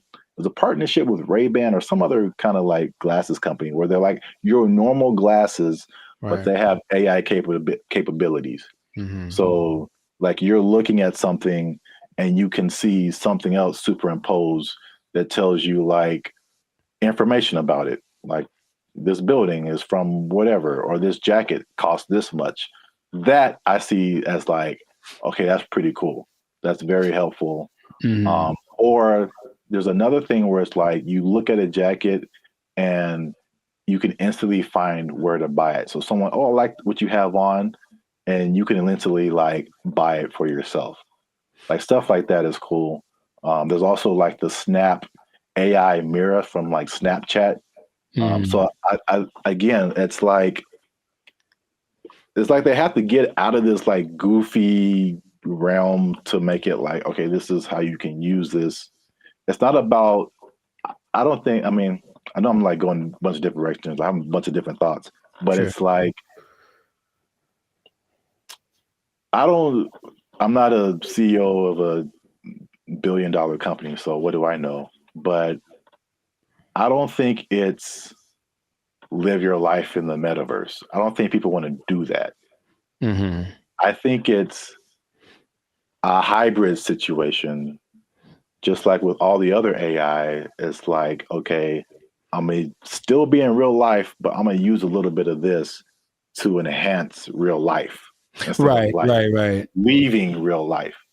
So they have this Snapchat mirror thing that I just heard about. Is really cool, where you can like, if you're in a like, same thing, clothes. If you're in a store, you see some pants or a shirt, you can go to the mirror and see what you look like in that outfit. So you know how they have the Snapchat filters that puts a goofy face on you or something. It's like stuff that you can't use. But if I go and see an outfit, because I've had this a lot of times where you see an outfit, I was like, oh, that's cool. And then you put it on, it's like, oh, it doesn't look good on me. Right. You know, so that's like super helpful. I got that. So yeah, that's right. He did address the headset thing, and he's like, oh, we need to make it more comfortable. He's aware of a couple of things. From what I'm understanding, the ultimate goal is to make that a capacity that contact lenses could have.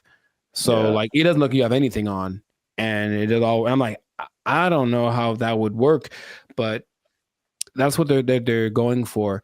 But it's just, I think he has this image in my, because when I listen to them speak, there's genius and then there's delusion and there's this whole level in between, you know. And I think if you talk about like the people that are big time movers and shakers in the world, like Elon Musk is a little more on the like practical side of the delusion, and Zuckerberg's on like the Dungeons and Dragons type side of the illusion. But I feel like he wants to create what happened in that movie Ready Player One, where basically the whole world is so over the real world, they just go to this place habitually, and that's like where real life actually happens. And maybe that's what he's thinking, but I don't think the people are ready for it right now. But he's going to keep pushing. He's got the money to keep trying it out. And I even got a little survey. It's like, hey, quick 3 minutes. I want to know. I wanted to know about what they were asking about. That's how I didn't know about this until like 2 days ago. And they asked all these questions about, okay, so if chat AI could do this, would you like it? Blah, blah, blah, blah. And so they're doing all this research because they're trying to see what people think, because they're trying to make it appealing. but it wouldn't.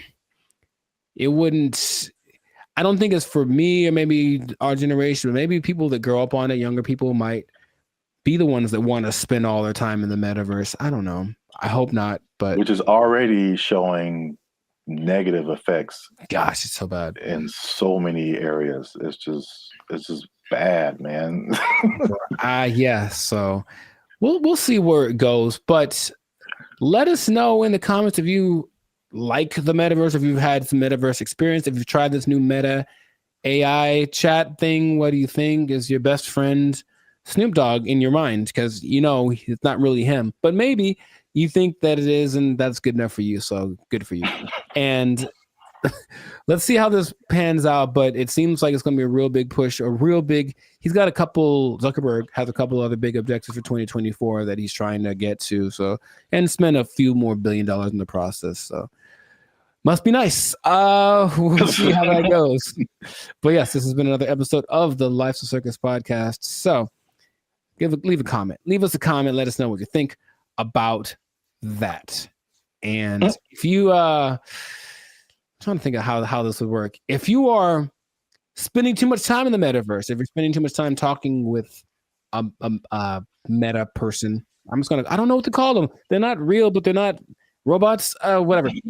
Talking to a meta person so much that you lose track of time, and then before you know it, your life's a shell of itself, and you don't really know where you're gonna get your money from, because you haven't gone to a place that will provide you with the necessary resources for, you know what I mean? Like the necessary resources for living, for purchasing things.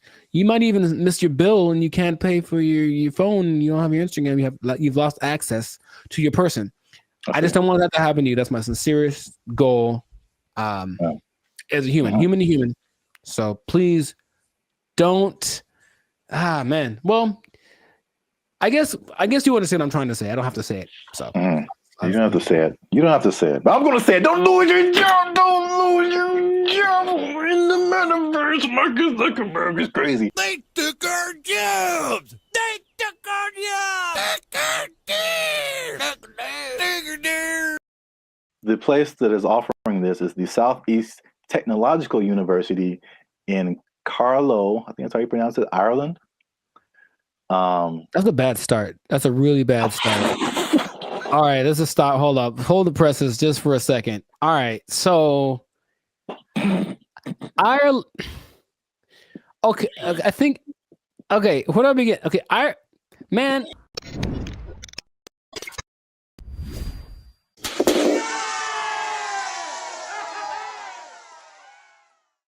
What's up, guys? I'm Zap. This is Jericho. We are Bandit Future, and now 6-time international award-winning pop hip-hop music duo. We make clean, fun music that everyone can listen to with a sound that is uniquely Californian. And right now, you are tuned in to the Life's a Circus podcast, where we talk about things that are funny, interesting, and ridiculous. But before we start, y'all been laughing. Y'all been crying. Emotions. Y'all been y'all been laughing and crying at the same time. I don't know how that's possible, but you've been doing it. I synced you. Oh, that sounds. Anyway.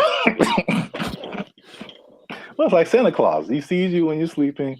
I know YouTube tracks statistics, but I don't know if it went that deep. Like, Jesus.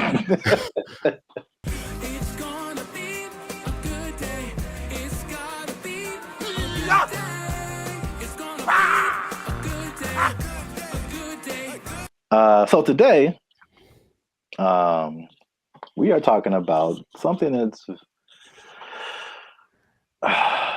interesting. The letter Q? I mean, that's kind of what I was hoping. Today's episode is brought to you by the letter Q. Brought to you by, a little bit deeper than a single letter. Okay. But it does have to do with letters, arts, and sciences. Oh, interesting. Okay. Kind of got that. There is a new degree that you can get, and it's basically an influencer degree. That's right, ladies and gentlemen. You can go to school and major in a degree that makes you a certified influencer. We're here. It's a thing that's happened. We're here. You know, that doesn't surprise me, but go on. I want to know more. Yeah, forget about engineering or what else is there? Business, law, math is a thing still, I think. Medical. You need to bet your entire future career on becoming an influencer. So this is the place that is offering this is the Southeast Technological University in Carlow. I think that's how you pronounce it, Ireland. That's a bad start. That's a really bad start. All right, let's just stop. Hold up. Hold the presses just for a second. All right, so Ireland. Okay, I think. Okay, where do I begin? Okay, man. So, like, for a place to have influence, it has to be something that has relevance. I think something where it's like, okay, this place is, or this person has said this is what's important, what's is cool. I will listen to it because I respect their opinion. I've never once thought about Ireland for anything other than leprechauns and beer.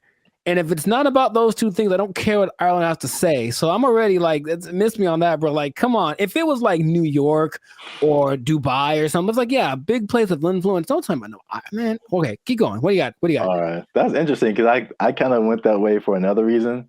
Okay. I don't know how they name schools in Ireland, but this sounds like very much like a DeVry University, JTT Tech. Like, it's not your top tier. Nope.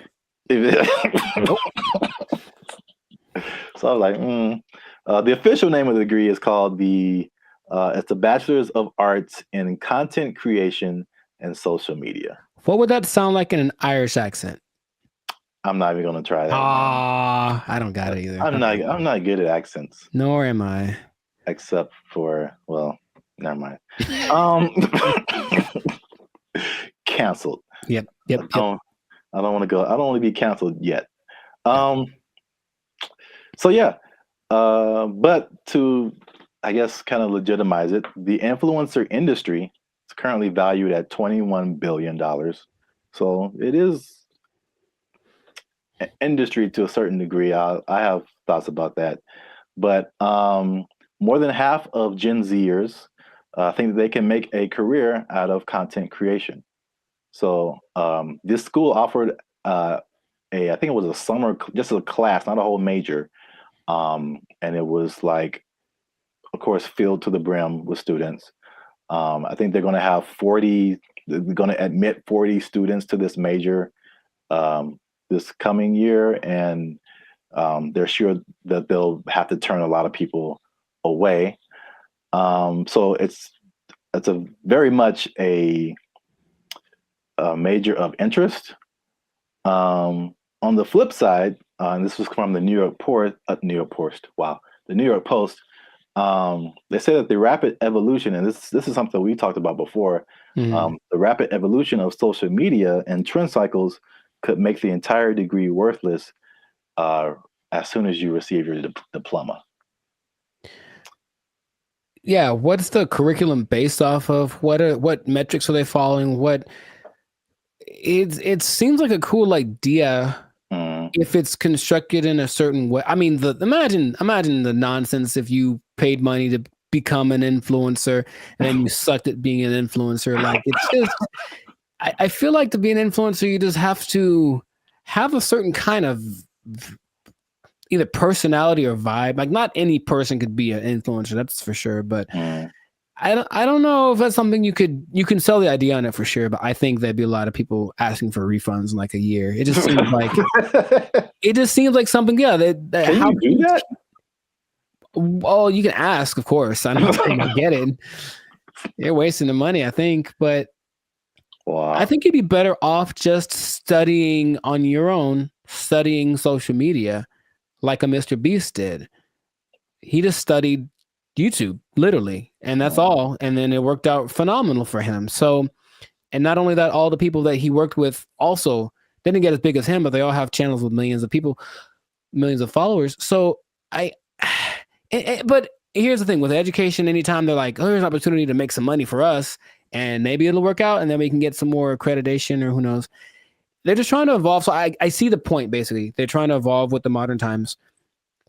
I just feel like that's not something you can teach in that sense. Because like as soon as the lesson's over for that day, things are different. So if they're not constantly keeping track of the market, it's like teaching day trading or something based off of data from last week. It's like, okay, well, that worked last week, but it's different now. It's a whole nother. So it would have to be done really well to work in mass. Like, yeah. Well, I have a bunch of thoughts on this. So, in their defense, they have said that they're aware of like social media is constantly changing, stuff like that. So the curriculum is more about high level concepts, I guess. Okay. As like what the business behind becoming an influencer, stuff like that, which makes sense. But it's also like if I were a student, I wouldn't study this because I think it's too specific. And influencer is just a subset of sales, marketing, advertising, business. It's just business. And so like I feel like if you went to school for business, you would get a better view of like how the world works instead of just looking specifically at influencers. Right. But this is also like college was like 20 years ago or no, 15 years ago, something like that. So I have a totally different perspective, but as like a student coming in, you're like, oh yeah, I want to do this, blah, blah, blah. But I've mentioned this before. I kind of felt there's a interesting similarity between this and music, because you went to school for music performance. I went to school for music industry. And though I think even more so at the time that we went to school, even those majors were considered like, why are you doing that? True. So I can see the parallels, and then not that I regret doing music industry, but I can see now how I would have benefited probably more from just studying business instead of like a specific type of business where like all the rules are way different than like normal life. Sure. So I think I've said this before, like I've learned more. I've learned how to do more in the music industry by studying general business. I got you. Right. Than by studying music industry. Because it kind of applies to everything once you get the basics down. Right. Right. So. Well, that's my advice to the youngsters. Is that how you're going to talk one day? Because I don't want it. Welcome to the Life Circus podcast.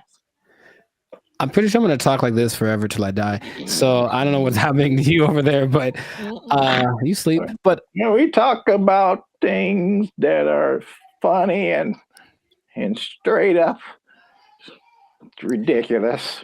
All right, old man River. Look, yeah, but you said about the students. I guess now that college is becoming more of a option as far as like, well, what's the point of going to college if they at least offer something that people want to be?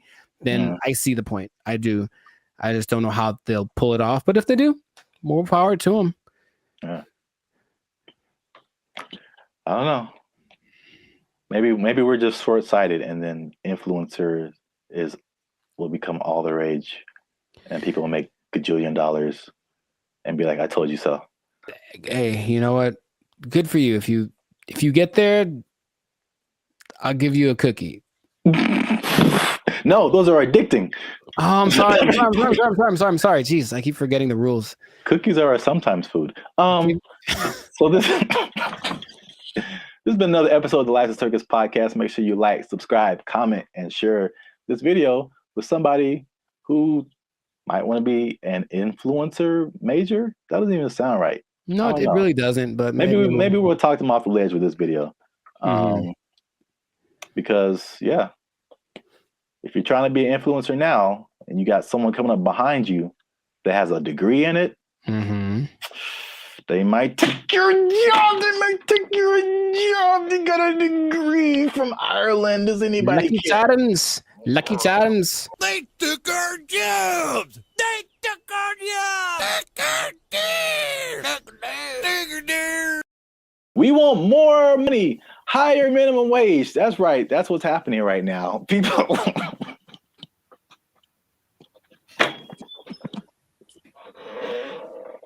Already, people are thinking about the next minimum wage increase. They want even more, Jericho. No. No. And I'll tell you why. But first, no. What's up, everybody? I'm Zap, and this is Jericho, and we are the now 8-time international award-winning pop hip-hop music duo band and future. We do clean, fun music that everyone can listen to with a sound that is uniquely Californian. And right now, you're tuned into the Life Circus podcast, where we talk about everything that's funny, interesting, and ridiculous. Before we jump into today's topic, make sure you do us one big favor. Make sure you share this video, share this podcast with somebody who is affected by minimum wage increase, because it's still a thing, man. It's very much a thing. It's a lot going on in these streets, man. And make sure you stay to the end of the video, because as much doom and gloom as we're seeing with businesses closing and failing, and especially in places where we are, like California, people leaving the state, there are surprisingly two things that are positive coming out as a result of this minimum wage increase. Every business isn't failing. Some businesses are doing better, and so make sure you stick around to the end so you can understand why that's happening. So we talked about the minimum wage increase specifically for fast food, right? Like 6 months ago when they were putting it together, and we were like, I wouldn't do it. Wouldn't be prudent. Yes, and we since then we made even another video saying we told you so. So for those of you who are living under a rock, fast food minimum wage has increased in California to $20 an hour, like a 25% jump, pretty much overnight for restaurants, big chains, even some smaller restaurants, and the results have been largely negative, at least in the press. I mean, I haven't heard any businesses that are like, "Hey, this is great." So, not at all. No. So, food prices were high; they're even higher now. They said that at over 10,000 people, fast food workers have lost their jobs because the companies can't afford to pay them that high of a wage overnight, and a lot of places there's a laundry list of places that are just shutting down. They're just like, we can't do this. Either that or they're leaving the state. But guess what, Jericho? Tell me now. That's not enough. We want more money, higher minimum wage. That's right. That's what's happening right now. People.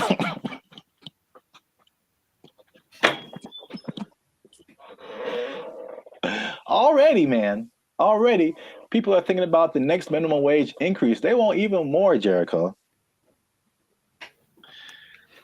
No. No. And I'll tell you why. But first, no. Okay. Here's the thing. Raise it. Just keep going up. I'm pretty sure among the things that have gone up because of the minimum wage increase is like OnlyFans subscriptions, like stuff that no one needs. Like, I highly doubt that anything is really improving that's a good idea. You know what I mean? So I feel like you can't. I heard something really recently, and it made a lot of sense. I said, if you decided to give everybody in the world the same amount of money, so somehow take it all literally and just even it all out, so everyone in the world, all 8 billion of us, get the exact same amount of money, within 20 years, it would be distributed exactly the way that it is now. I believe that. Because, yeah, people don't know how to do stuff with money. So, no, you don't get more money because you're just going to do the same dumb stuff you're doing with it that you did before. And how much is a Whopper now? Like, forget it. Like, it's just going to be ridiculous. What kind of, I know we're not living in the days with like, oh, going to see a movie and the soda and a pop and a, you know, the nickel. I know that's in the past, but you can't keep paying people more. You have to teach people to be smarter with their money. That's all. Take it up higher. How much they want? Okay, go for it. I'm glad you asked. So fast food minimum wage, the workers have already unionized and got $20 an hour, which is silver dollars over the regular minimum wage. Right.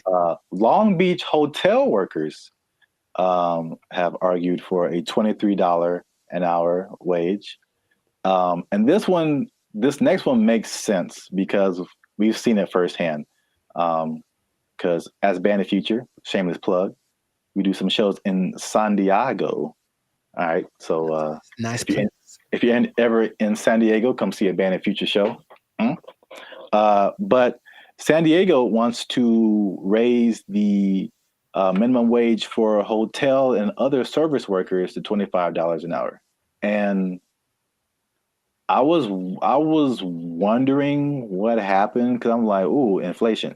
Because we were like looking at hotels in San Diego, and I'm like, man, these got a lot more than last year. Mm-hmm. And now I know what happened. Janitors want $25 an hour, man. Clean them toilets, sweeping them floors, man. They want. I think janitors should get more than fast food workers. That's for sure. I really do, because I can go make my own burger, but if I go to an establishment, I want it to be clean, and I think the people that clean it should get paid. It's all about, I mentioned this before, you should get paid for the value that you provide. And fast food is just making us all fat and sick. And janitors make stuff clean, which is great. So yeah, pay them more. I'm not sure how much they get now, but pay them more and take it out of the fast food workers. That's an interesting take, I guess. It just kind of like took my mind somewhere. Okay. Because your viewpoint is, I heard you say this before, you should be paid based on the value that you provide. Yes. As opposed to the skill sets that you have. So I feel like if you think janitor, fast food worker, it doesn't take, in my opinion, as many skill sets to be a janitor as it does to be a fast food worker. The fast food worker, you have to have people skills. You have to be able to talk to people, interact, be friendly, all that kind of stuff. You have to have some math skills to run the cash register. You have to have just skills in terms of food preparation and something like, I think you have to have like a food handler's license and all this kind of stuff. So there's a lot more skills involved than being a janitor. But in your opinion, the janitor provides more value than the fast food person. Yeah. And if you had 9 PhDs, okay, you went to school for a long time, you're very smart, and what you got PhDs in doesn't help us at all, you shouldn't get paid more than anyone. Why would you? What are you doing to help? Right? To me, I watch them all the time, and I'm really grateful. At the gym, for example, which is a disgusting place. Think about it's disgusting without the janitors. If they weren't there, think about how gross it would be. Or oh my God, the bathrooms at the beach. Oh my God, I get like PTSD going to some of those places. And I remember the last time I went to Venice, there was a person like cleaning them as people were standing in line. And I'm like, that's one, disgusting. 2, thank you. How much are you getting paid? You deserve more. We all need you more than we need somebody to get our Big Mac done faster. I really think that's true. So yeah, I would, if I rule the world, I would pay people based off of the value. I'm kind of with you, but I'm kind of like trying to play the devil's advocate. Like, Oh, I understand. And of course, the system we have is that you went to school for more time for this and that, or you required to think more, or whatever the thing that is, whatever the commodity it is that you acquired, that's the thing that you should get paid for. And my position is that sometimes, sure, but also no, definitely not. I need the janitors more. I need the people that rake the leaves more. The people that make sure that the streets don't have potholes. We need them more than we need. Remember, maybe I'm talking about necessity versus convenience. Like, I can make my own burger. I can go put together a Chipotle style burrito if I want to. All the ingredients are at the store. I just got to try, right? But I can't fix the street. I don't know how to do that. So if you know how to do that, you should get paid more than someone. Oh yeah, yeah. So it's something to think about. Yeah, an idea, but that is how I feel about it. But wait, there's more. 25. Well, that's a lot. 23, 25. That's a lot. San Diego Community College District has already raised its minimum wage to $30 an hour. I think it's just community college employees. I think something like that. Okay. And then the Los Angeles airport workers want $30 an hour by 2028. So the train is moving fast, man. Well, sure, but the question is where's the money coming from? I think it's just going to get more. Well, this is the problem too. So I read an article by some guy. I don't remember his name. I'm sure he's very smart. Good view, smart guy. He's the person who pointed out that, there's a couple of things where businesses are actually doing okay with the minimum wage.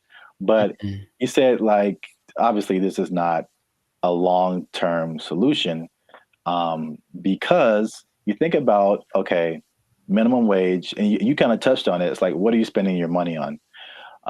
And then for like 99% of people, what are your biggest expenses? Food, shelter, transportation. All of those things are sky high, abnormally high in California than anything else. And so I don't necessarily think people are just wasting their money on whatever, but I mean, they could be, but I don't know the life. The fact still remains that there's a for real housing shortage. The average housing cost is like, I think almost double, if not double, than some other places. So that's a huge thing. We already know the food is high. It was already high and it got higher. And then like gas is like $5, $6 a gallon, $7 a gallon. Like too high. It's too high. So it's like, basically he pointed out is just like, those things are like at the root of this, a lot of it, but it's like, we're not trying to solve those things. Or maybe they are, and they just haven't found a solution yet. I thought that was an interesting point. It is. Because we're still in a cycle of like, you raise minimum wage, and then businesses are, we can't pay people. We got to raise prices. And then like everything goes up. So then what's the point? Right. Your rent is higher, your food is higher, gas is higher. Now we need more. Right. Money. This doesn't make any difference, basically. But it makes people feel good. Yeah. But like I said in the beginning, this guy also pointed out that there are two things that he pointed out where businesses are actually doing okay with the minimum wage, and it's actually been a good thing. And it's not OnlyFans? And it's not OnlyFans. All right. One. Just a second. One is that it has forced businesses, and I think we can even agree to this as the way we run Band and Future and all that kind of stuff. It's forced them to be more efficient. And I've definitely gone into places or worked in businesses where like you can tell the money is flowing, and so they just kind of like, you know, they kind of just spend money on whatever and just kind of do frivolous things and just silly things with their money. But it's forced some businesses to be more efficient. So it's like, it's actually, some businesses are saying that their businesses are working better because they've been forced to like cut the fat of the company to basically pay for the workers. So I think that's the thing that we've experienced as just dealing with. And I think that anybody experiences that, the inflation, the high prices, you get laid off from work, or you don't get a check that you thought you're going to get, or a car repair costs you $2,600. That was like real life right there, bro. It's make sure you like, subscribe, join the channel so I can pay for my car. I'm tired of walking everywhere. I digress. But yeah, I mean, we do this in our personal lives all the time. It's just like, okay, how little can I eat this week to pay for? So yeah, so that's the thing. Second thing is that worker retention is up. So you think about fast food, not fast food, but just minimum wage jobs in general. It's like a throwaway job, right? Sure. So it's like you're making the least, you don't get the maximum effort, you don't really care. It's just like, this job sucks, I'm not making a whole lot of money. And I think it has a high turnover rate. So meaning people quit, they have to find new people, train them, get them going, and then they're there for like a month or 2 or 6 months or whatever, then they quit and they just find a better job or whatever. Sure. So with the higher wage now, fast food worker is like the premium job of minimum wage jobs. So you think if you work in some other job for $16 an hour, $17 an hour, you can flip burgers for $20 an hour. Sure. You're gonna, if you're in that fast food, that minimum wage level, you're gonna stay there for a minute, because unless you can move up to some other job, you're doing better than other minimum wage jobs. So why would you leave? Right.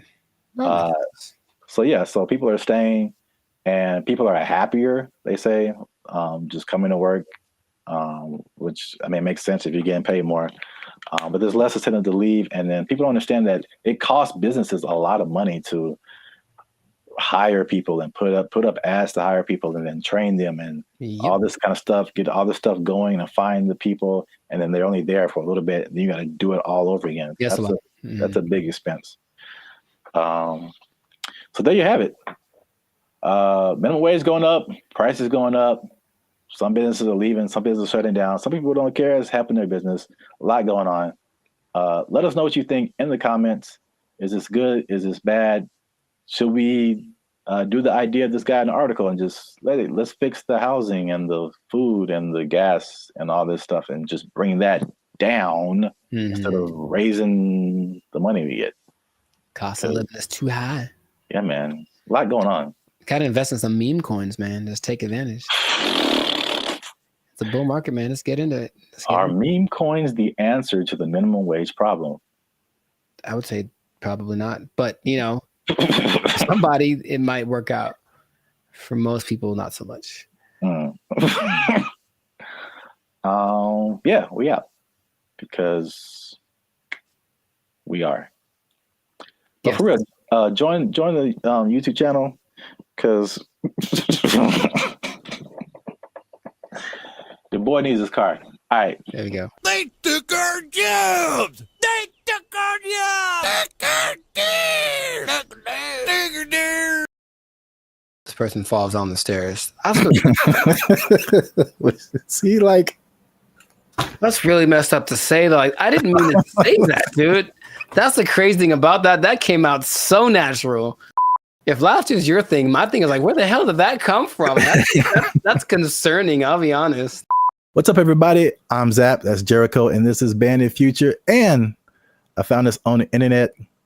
Say hello, Jericho, to your new robot butler. I don't know why that gets the accent, but it does. Humanoid robot Neo has a new AI model that's unlocking new capabilities as it's being tested in the homes of 1X employees.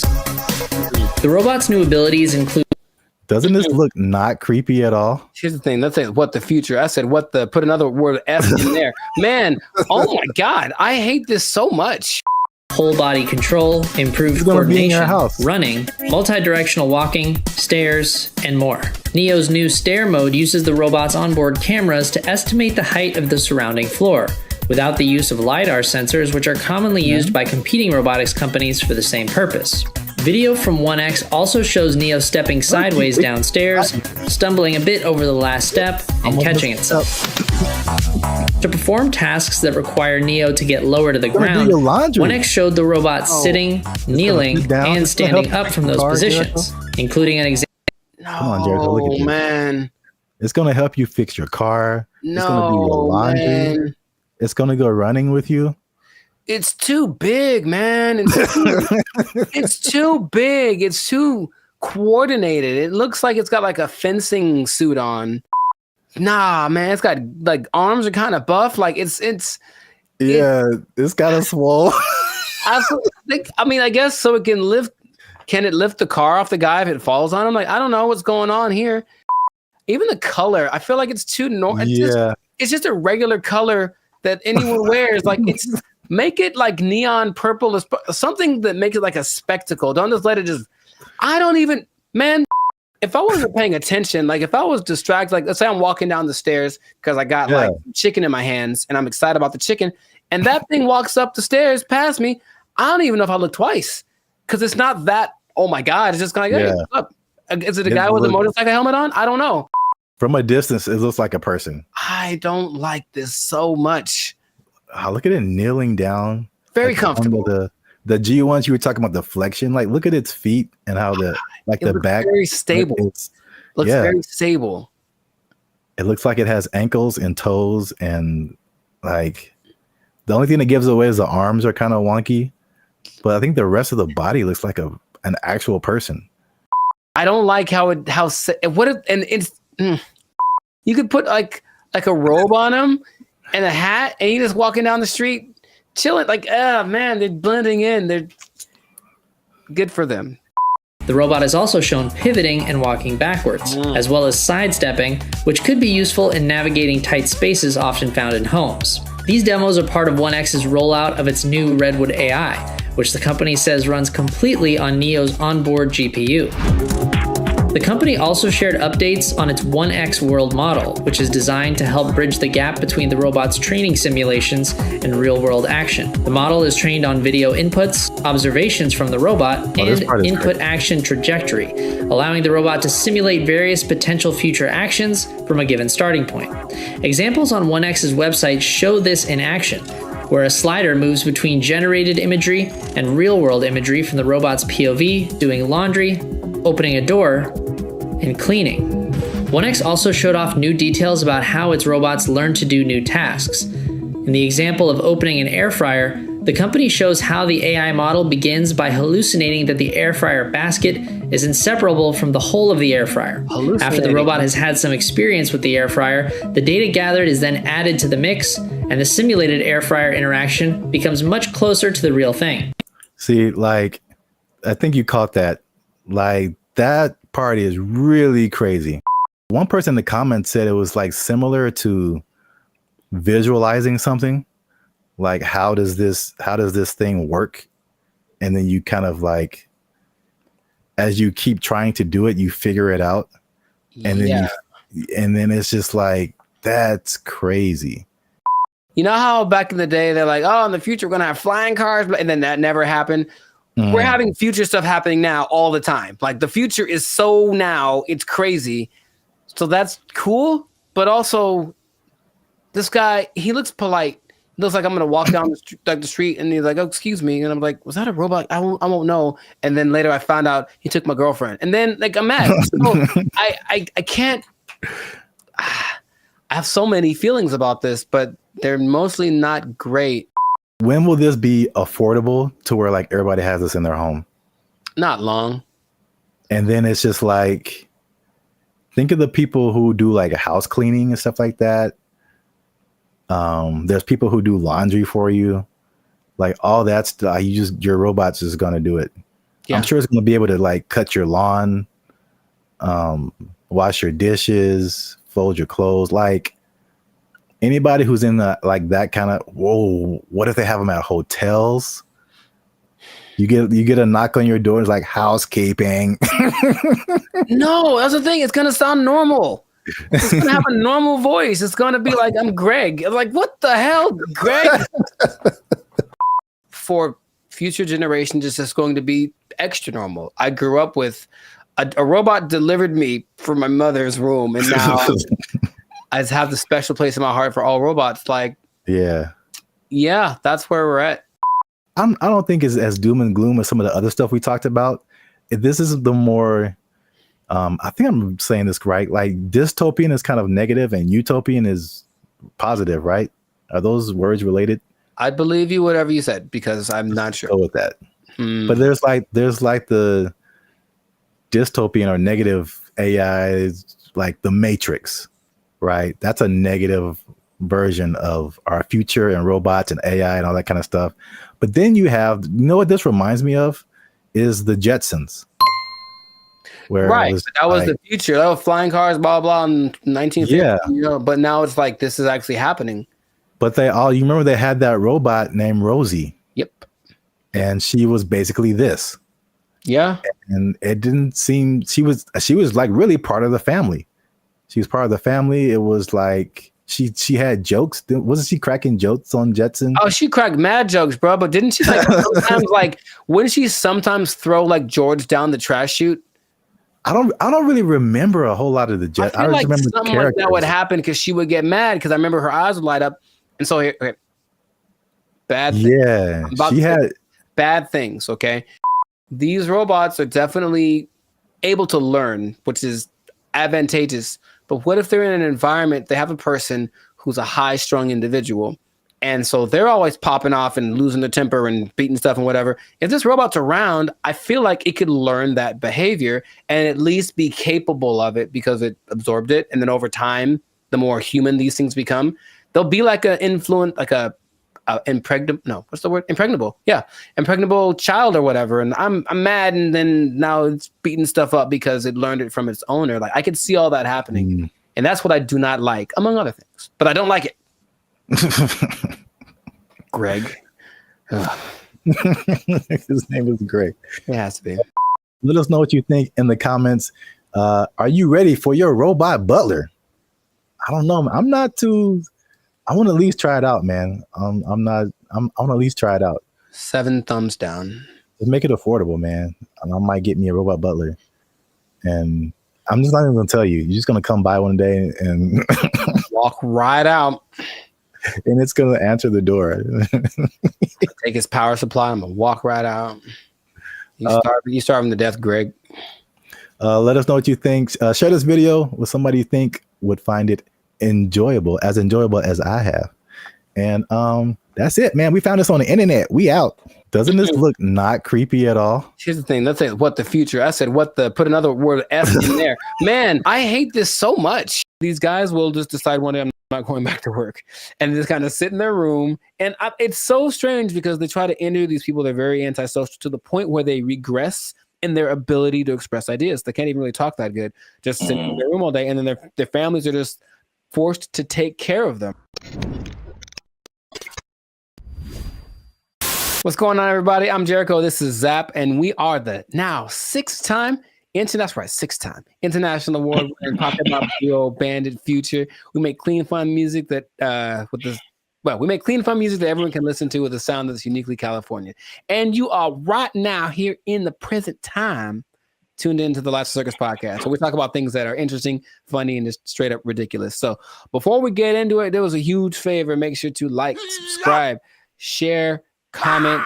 I keep doing that backwards. But anyway, share this video with at least 2 people that think that being an adult is really hard, man. So the adulting thing has gotten so, I guess, talked about that it's like we kind of accept it as yeah, just being an adult's hard. It's part of life. Move on. But there's a whole lot of people that have decided to take an interesting approach to this adulting thing. So I have one specific example from Japan and one from the US. So in Japan, there exists this thing called the hikikomori. Or hikikomori, okay? And it's basically a bunch of people, and by a bunch I mean about 1.5 million people that decided that being adults is way too hard. I'm just never going to go outside again. And so they don't. They just stay at home, they live with their parents, and they either play video games or even better, they just do nothing. They do nothing and they sit at home. And some people have been there from anywhere from 6 months to like 3-4 years. It got worse during the pandemic, but the idea is that they're afraid that these people aren't ever going to become functioning members of society, and the numbers keep going up of these hikikomori, or shut-ins. And I read this one case where a guy basically like people are abandoning their families. So I mean, like that's why it gets really bad. So you are the breadwinner for your family. You're a guy in Japanese society. You typically are the guy who works. The woman doesn't work. You have kids. These guys will just decide one day I'm not going back to work, and just kind of sit in their room. And it's so strange because they try to interview these people. They're very antisocial to the point where they regress in their ability to express ideas. They can't even really talk that good. Just sitting in their room all day, and then their families are just forced to take care of them, right? And that's one way to react to adult life, I suppose. It's very bizarre. Have you what's my question? Do you know anyone that you think would do that? And besides me? Yeah. I don't know if I know anyone who I think would do that, but I totally get it. I've heard a lot of people. I mean, again, that's Japan, so I don't know. I've never been there. I don't know what happens there. But in the U.S., at least, there's been a substantial growing frustration with people and their jobs. And again, 2020 kind of like poured fuel on that fire big time. Where like a lot of people just didn't go back to work, or they just kind of, are in some kind of alternative situation now, or they're just more like reclusive, I guess, more just trying to just do what they want to do outside of just working. But then there's also I've heard about men in particular. I don't know if the Japanese thing. I'll be interested to see what the ratio is of men to women. All of the people that I saw that were interviewed were men. Yeah. Because I've heard that about men, what they call here, checking out of society. And it's a lot of like the video game culture too. Sure. Yeah. Where that's just like what you do.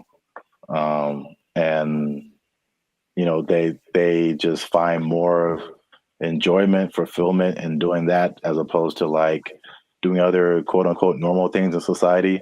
And it's, again, I don't know anybody like that, but I totally understand it, because I think we've all had times where like you have to go to work and you just like, I don't want to do that.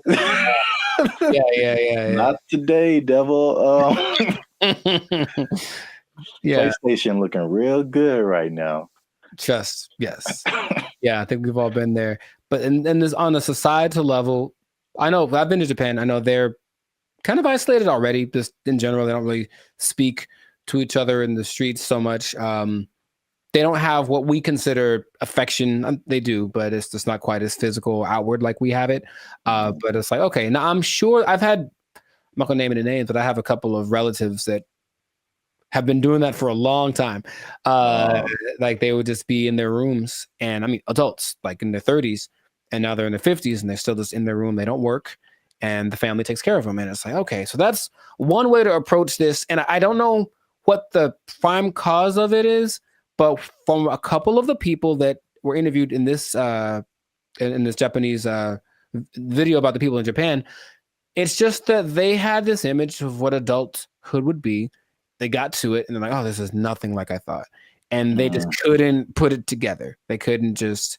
So that's just an approach. I just won't go outside. And people are, it gets kind of bad because there's a committee of people that are assigned to help these people. So, they'll have go have a class in the park. How you get them out of their house, I don't know, but you got to help them out. And some of them have been rehabilitated, if you will. There's also a crew that is designated to going to see the people that are alone to see if they've died yet, basically. And that's just part of their thing too. And they'll be like, oops, yep, got to fix it up. Yes, a lot of men. In America, I think what is a more prevalent thing that isn't quite so morbid, kind of sounds cool, is going off grid and just being like, okay, I'm done with this. I'm just going to live someplace else. So my dad is a great man, and he's been fascinated with this place called Slab City for a long time in the desert over in California. It's hot there, man. I went there. Yeah, a year or two ago. And so a year or two ago, I decided to take my dad just so you could see it. He could say he's been there. And it's just, if I can paint the picture, it's just I don't know when it started, but it's just a bunch of people living in these makeshift houses, campers converted into houses, whatever. I don't think they're relatively close to an actual town. So they're still like police, and if something bad happens, they can get medical care. But they're far enough off that they don't have connection to running water, and the government doesn't seem to care or bother them too much. But it's a few hundred people that are living out there, and a lot of them have actually become popular thanks to YouTube. So there's a lot of people that have YouTube channels from out there getting donations and whatnot. But I went there, very nice people. They have a hotel. You can stay there if you want. They have a library. But most of the time, the people just occupy themselves with what you consider being more like natural, like living off the land, growing stuff, projects, construction. They have this big, it's not like a museum, but it's like a big structure that someone built. And you can go, oh, look at the big thing. And that's another approach. I heard another place in Michigan that's the same. So another approach is I just won't deal with the laws, and I'll just go someplace else where they don't apply anymore. Would that be something? So what is that? Mm-hmm. Is Slab City like an actual city? Like legally? I would say no. I don't think you could look it up on a map. You just have to kind of know that it's to the north of, I don't remember the name of the city. It's a small place. And that part of California is very spaced out. There's not a lot of people there. It was kind of already for people that wanted to be away from everything. There's literally nothing there.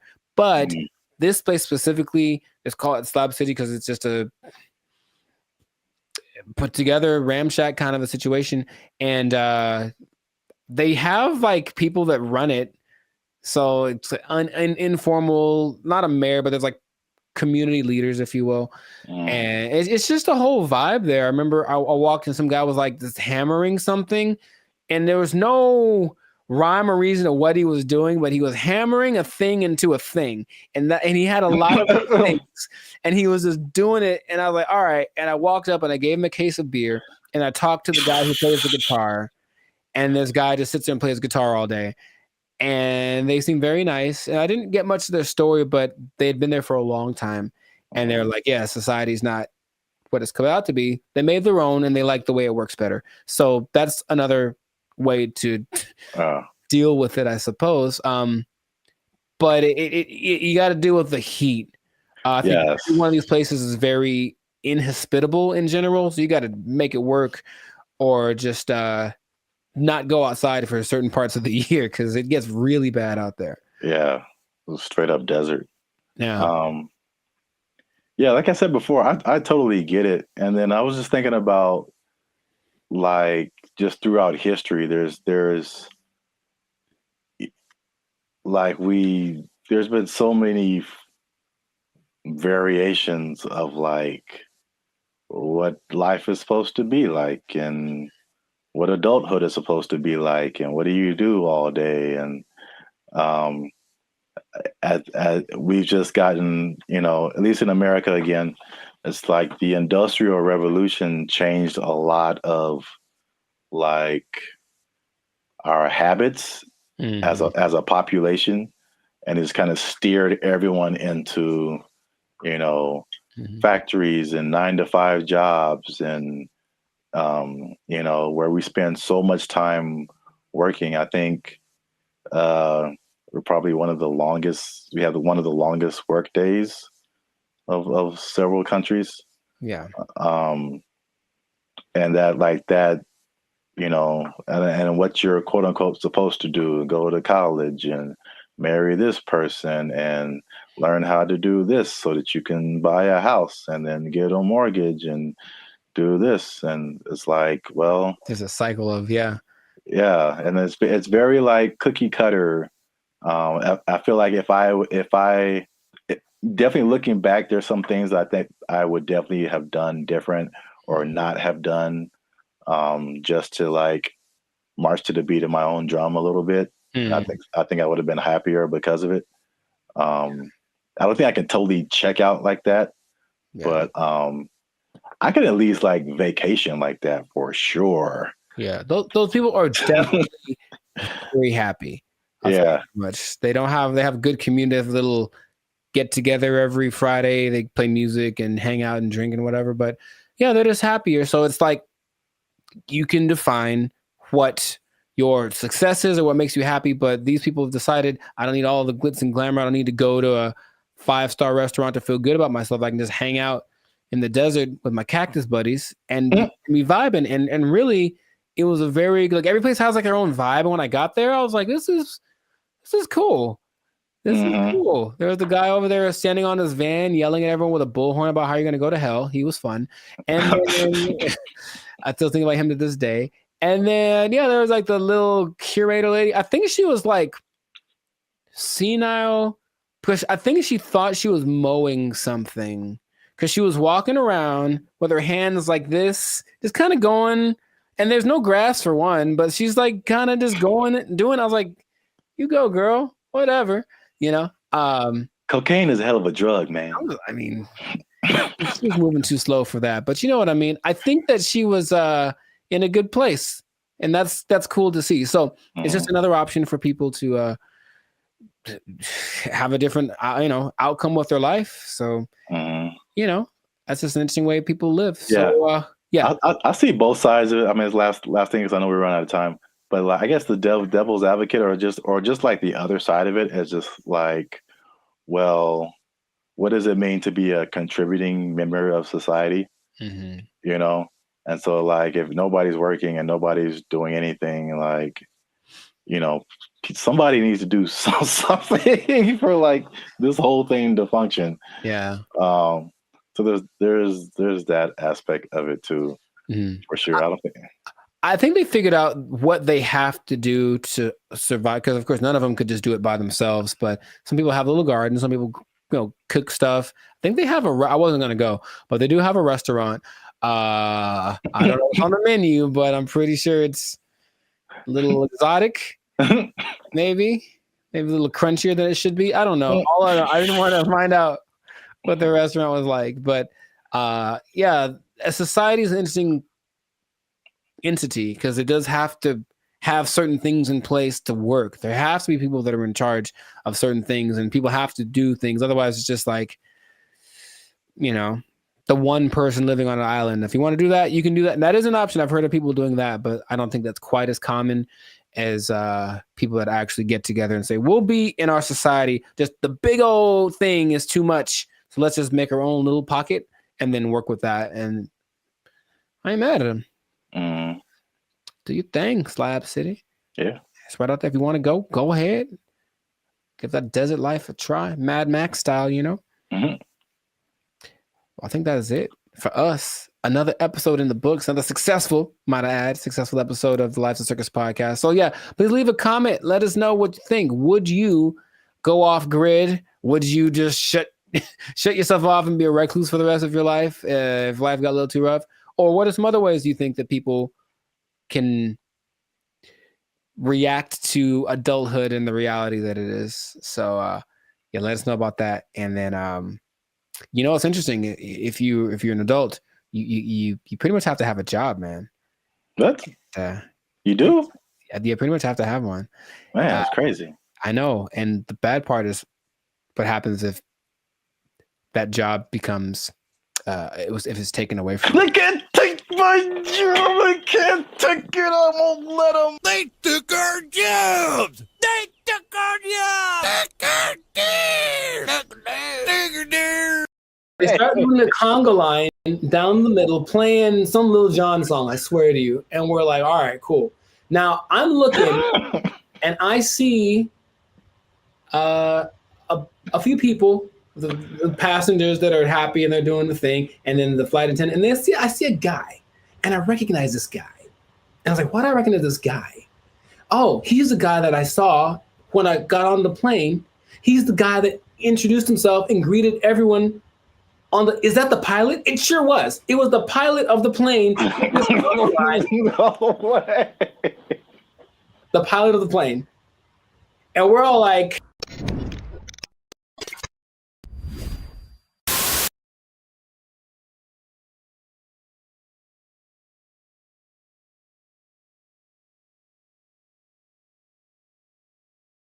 what's up, everybody? I'm Jericho. This is Zach, and we are the now 6-time international award-winning Papa Bop duo, Banded Future. Papa Bop? Papa Bop. Papa Bop. Papa Bop. Papa Bop. Yeah, Papa Bop. That's how we do. We make Papa Bop. But we make clean, fun music everyone can listen to with a sound that's uniquely California. It's called Papa Bop. And you are now tuned into the Live Snickers. That's kind of fun to say. Papa. And you're now tuned into the Live Snickers podcast. We talk about things that are funny, interesting, and just straight ridiculous. So before we get into this thing and this Papa Bop thing, that is really, man, can we use that? We have to make up a new thing. Papa Bop. Oh, man. Before we get into our Papa Bop, make sure to like, subscribe, comment, and share this video with at least 2 people who have flown on Spirit Airlines. Okay, because here's what happened. Spirit Airlines lost the baby. They lost the baby over. And it's like, let's talk about this. I've mentioned them before, but I haven't gone in on them like this. So apparently, in Fort Myers, Florida, of all places, they lost a kid named Casper. He sit on the plane by himself. Already a bad decision. Does it say how old the kid was? He's 6. Okay. I think that's still too young to fly. You shouldn't be under 40 if you fly Spirit Airlines. But he was sent to visit his grandma in Florida, and he was put on the wrong plane. And he ended up 160 miles away. Not too bad, but if you're 6 years old, that's probably pretty terrifying. And the flight attendant's like, the grandma's waiting at the airport, and she's like, hey, where's my grandson? And she's like, oh, there's no kids on here. And that was it. And so then they panicked, and they eventually figured that out. And I saw that, and I was like, yeah, that sounds about right. Because I've been on Spirit Airlines one time, and that was enough. So first question, have you ever, because I've got a story. Like, it's so crazy how many stories in one experience I have, but have you ever flown the Spirit? I can't remember, but I feel like you remember. Yeah, that's what I'm about to say. I can't remember that it probably did happen. Oh my, I can't believe how accurate all of like the stereotypes are. And they make fun of it on so many things that I was like, this can't be real, right? But I'll tell you my Spirit Airlines experience. For one, it's cheap for a reason. And if you have to be someplace, if you absolutely have to be somewhere, fly Southwest. That's all I'm going to say. So this is what happens, right? I'm going to Nashville, Tennessee, and I get to the airport at LAX. And the first thing when I finally get to the Spirit thing, and I'm greeted by a lady, and she's like, hey, are you going to Savannah, Georgia? And I said, no. And she's like, oh, good. And then that was it. And I was like, wait a minute. So then I kind of hang back for a little bit because I'm on time. So I'm just I want to see what this is. So she didn't explain anything. the person behind me walks in and they're all kind of rushing. And then she's like, hey, are you going to Savannah, Georgia? And the guy's like, yes. And she's like, the flight's been canceled.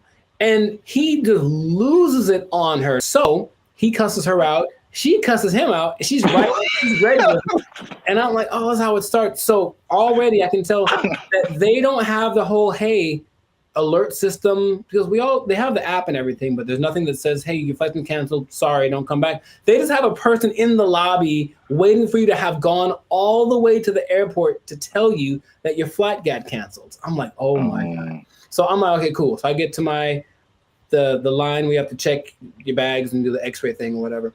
And it's just a bunch of people yelling across, like literally, the yelling across the space. There's all those lines with the conveyor belts, and one person over here, and they're cussing out somebody over here, and this person is getting back, and they're running back and forth, and that's not my job, and blah, blah, blah, and bleep you, and all this kind of stuff. And it's all happening as people are just like, I just want to get to Nashville. That's all we're doing.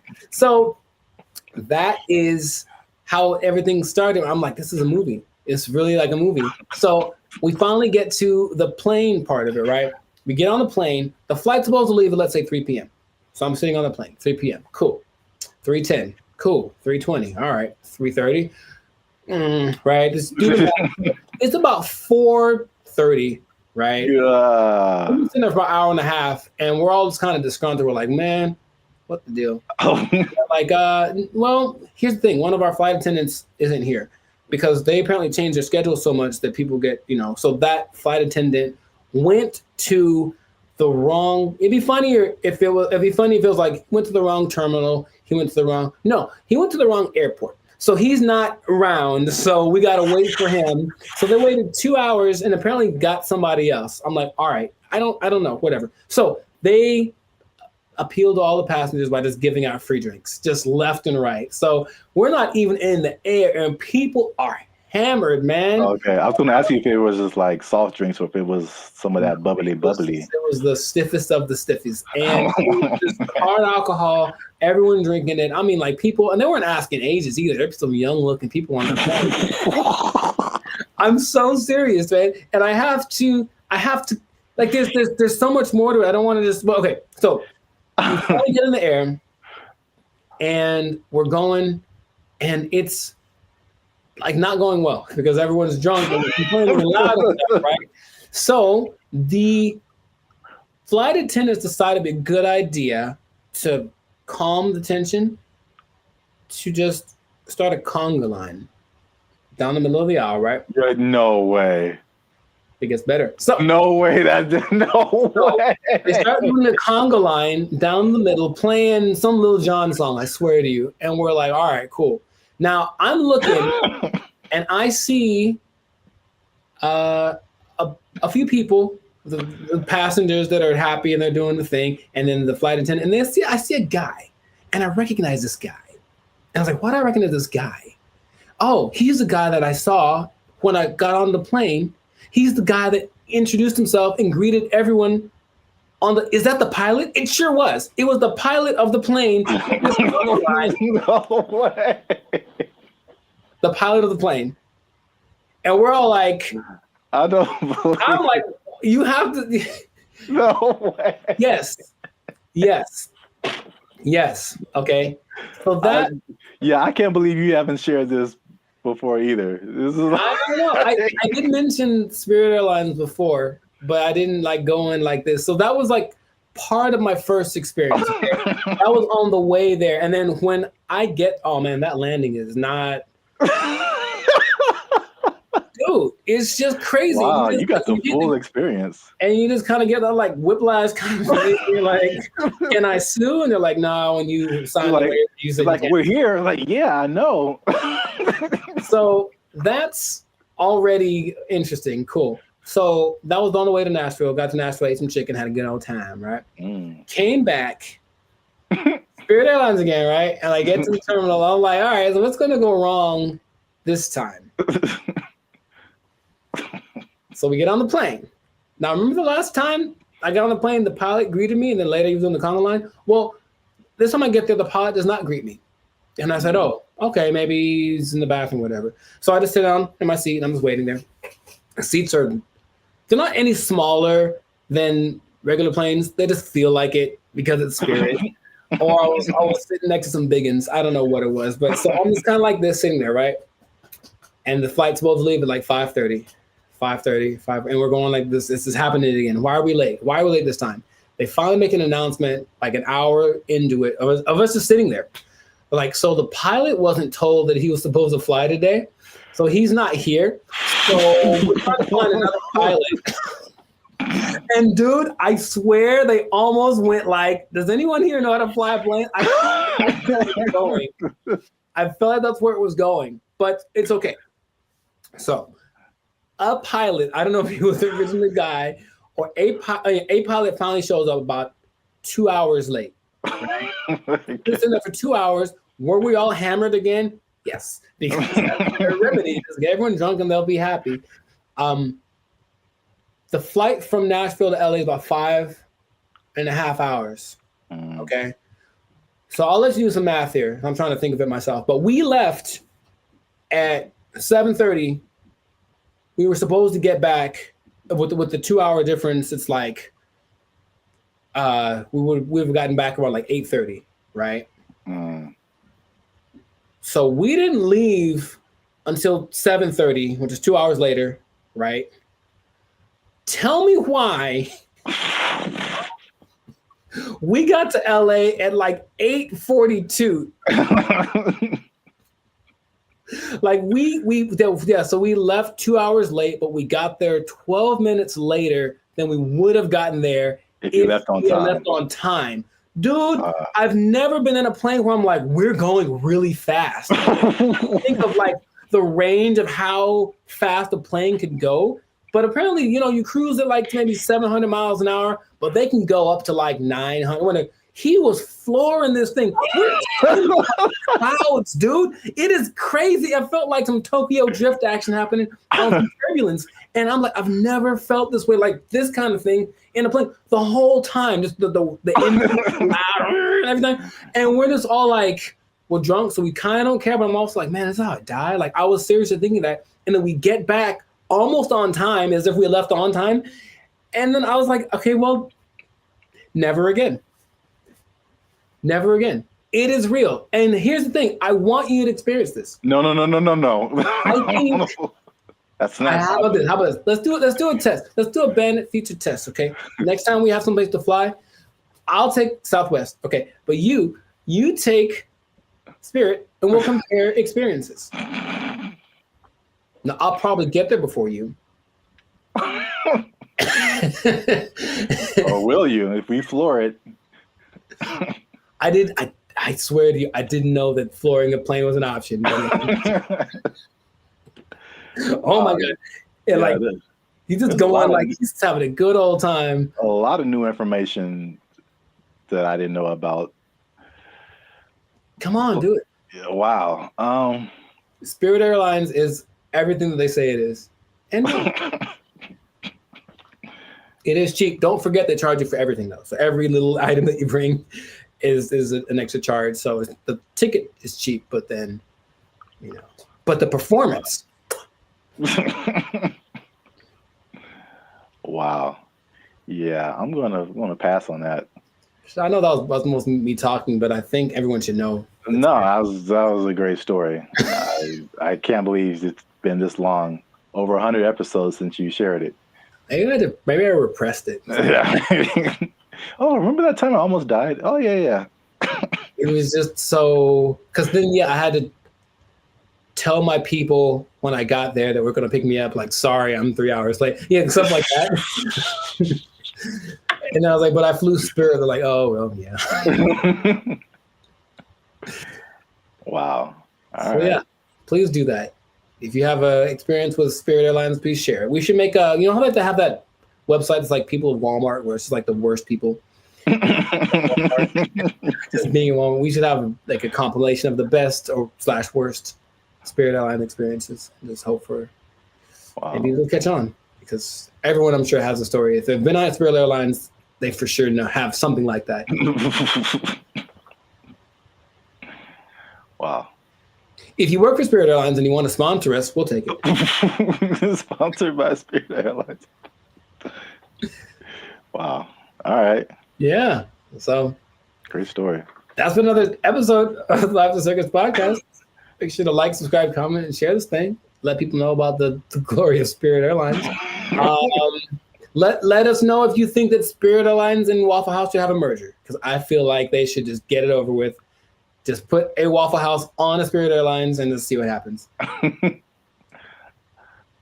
A Waffle House on top of a Walmart on top of a Spirit Airlines. Oh, the trifecta of... Or let us know if you like Papa Bop. Yeah, that too. That's our new thing. That's our new thing. So if you work for Spirit Airlines, you're pretty sure you're gonna lose your job.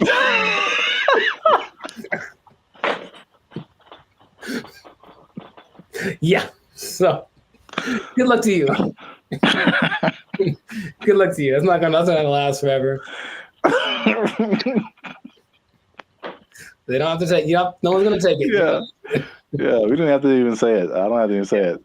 Yeah. So, just start putting in applications. God.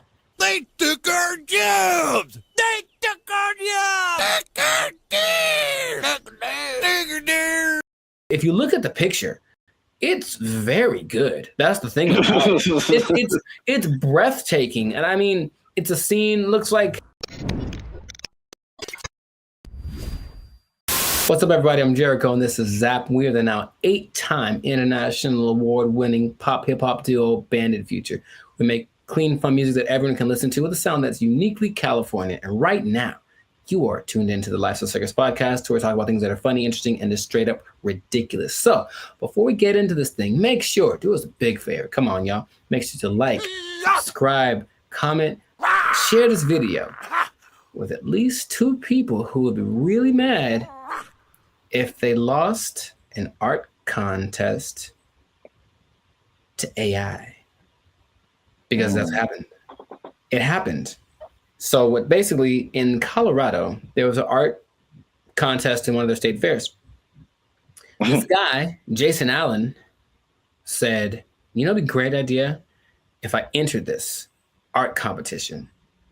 Oh, wait, I don't know how to draw.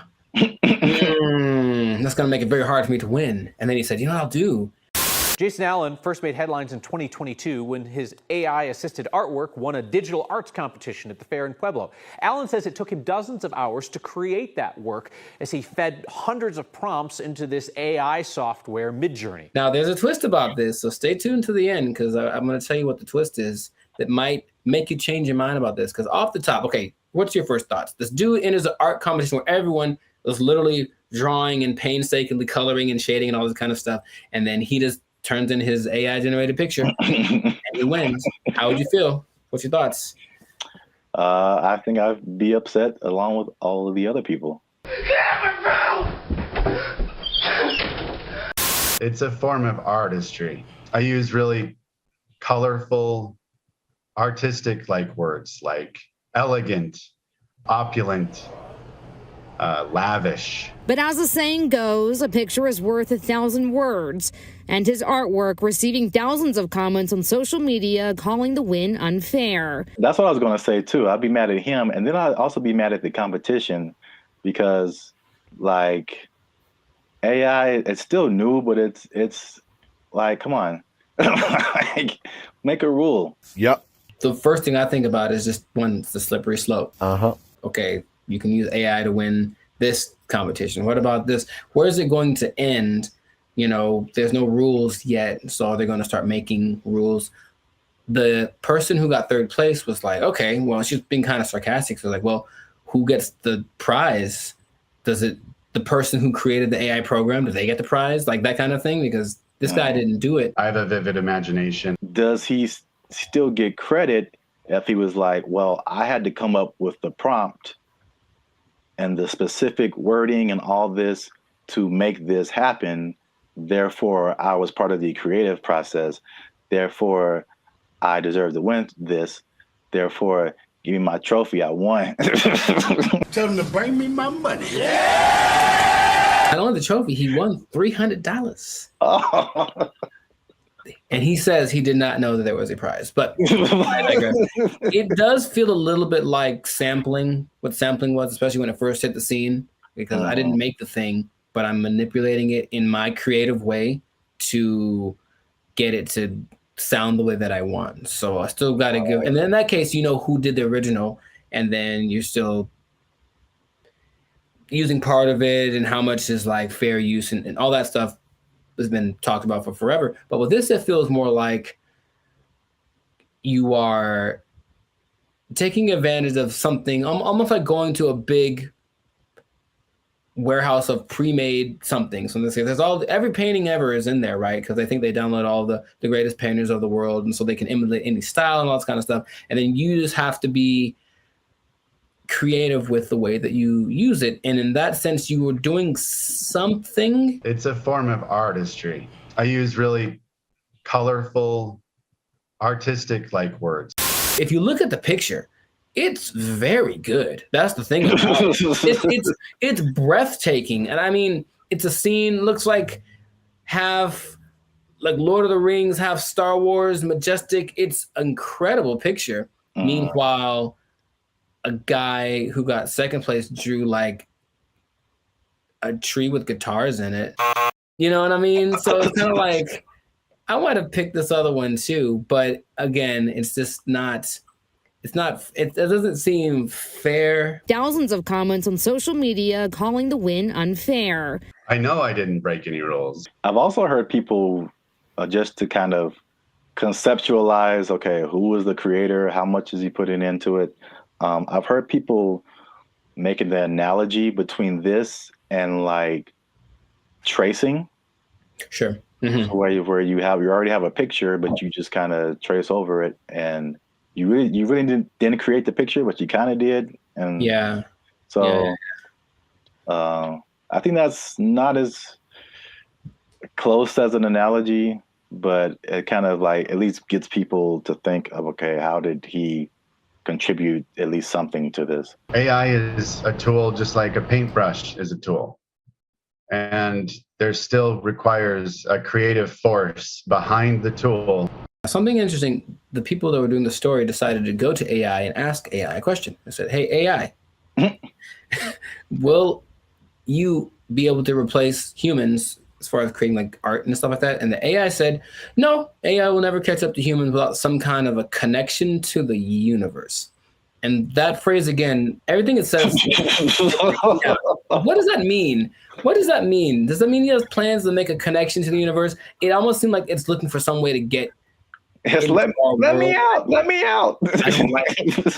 I don't like it. I don't like where this is going. And apparently the Colorado State Fair was like, yeah, he won fair and square. And that is what he gets to do. However, there is something that might change. It made me rethink it, because the first time I saw the story, I said, yeah, he put in a prompt and then he made the picture and then he printed it out and then he won unfair. People spend hours and hours on their craft trying to make the drawing perfect. They've been drawing for years and all this kind of stuff. Jason revealed after he won that he actually had created 900 iterations of this painting, meaning kept tweaking the text till it got to the point where he wanted, and he was never quite satisfied. It took a long time. I put over 80 plus hours into this project.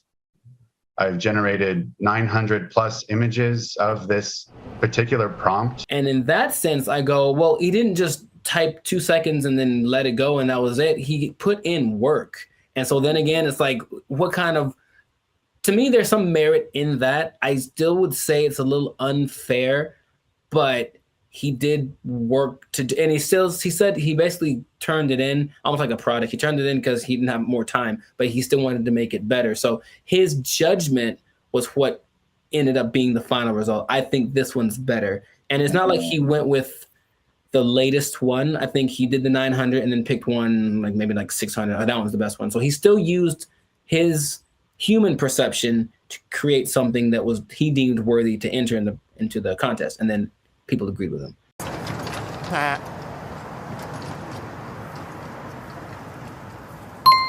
It makes me think for sure. Okay, because it, again, going back to music, that explanation, especially when you said his judgment, that made me think of DJs. And just for the longest, like even me just kind of wrestling with, like, are DJs really on the level of musicians? Right. Like, they didn't create the music, they're just organizing it. Just like he was just organizing that, you know, that piece of art. And there's a skill in that for sure. I've heard some very bad DJs. Yeah. Where did you even learn? Wikipedia. The way he made it sound, it's not like not just anybody could do this either, because he came with a concept, but he also had the wherewithal to look at it and say, this one's, and I think he looked at it for a while, like trying to judge the collarbone. It's almost like he still knew what to look for, even though he didn't have the training to execute it. Maybe like a producer of a Rick Rubin category, or even a DJ Khaled, who, from what I understand, doesn't really do anything as far as like pushing the buttons and doing the level, but they do the analysis and go, They ain't believe in us. God did. I'll say this. Is it just him personally? Is he a creator? Yes. Did he put in work? Yes. But I do think he should not be able to compete like that with the other artists. And I think there should be either a separate contest or a separate category that is just for AI art. And I think that will, because it's two different, they're both a level of artistry, but it's two different types that is hard to judge together. Again, the DJ example. I don't do song requests. I know, because you can't. What? It's a battle of the bands, and you have a DJ in the battle of the bands. That doesn't make sense. Or you have a scratching like contest, and you put a band in there. Sure. It doesn't make sense. There's just two different things. They're both musically artistic, but I think a separation would just kind of make more sense and more fair for everybody. They know what they did. They know what they did for sure. We'll see if it keeps going or if there's more cases of it. But in this case, congrats to Jason Allen. Hey, let me get $300, man. I know you got it. He says he didn't know the prize. Let me get $300, man. I'll pay you back on Tuesday. He doesn't quite talk like that either, but you know what? It's funny to think of he does. It's funny to substitute most people for Ant Edwards. That's what I'm trying to tell you. Yeah, you were the best player on your team. Is that now we talking? A1 from day one, AI from day 5. What? Bars. This has been another episode of the Last Circus podcast where we're talking about things that are... Anyways, make sure to like, subscribe, comment, share this video with two people who have been unjustly defeated by AI in some kind of competition. And just keep your eye out, because AI is coming for us and we got to be ready for it. We got to be ready. I can paint that, Mike. I can paint it. Ugly eye painting. We'll catch y'all in the next episode. Ugly eye painting. I can do that. They took our jobs. They took our jobs. I'm in Hollywood just eating a sandwich, as you do. And the robot comes along, and it's apparently like one of those delivery service things, and it's looking for somebody. And you can see it kind of doing this thing. Like, it doesn't have eyes, like a box on wheels, but it just was looking around. And I swear to you, it looked at me kind of like, hey, what am I supposed to do? And I was like, bro. Like, bro, I don't know you, bro. I don't know you. Bro. You ain't my block, son. What's up, everybody? I'm Jericho. This is Zap, and we are the now 6-time international pop hip hop duo. Why is this so hard for me? We got awards. We're good. We're banned at Future, son. Anyways, check it. We make clean fun music that everyone can listen to. What? I'm making a compilation of this. We make clean fun music everyone can listen to with a sound that's uniquely Californian. And you are now, right now, in this moment in time, tuned into the Life's a Circus podcast. We talk about things that are fun, interesting, and straight up ridiculous. So before we get started, do us a huge, huge favor. Make sure to like, subscribe, share, and comment on this video. Share this video with at least 2 people that are afraid about the robots, man. We're talking about them again because there's some new developments. There's some new robotic developments.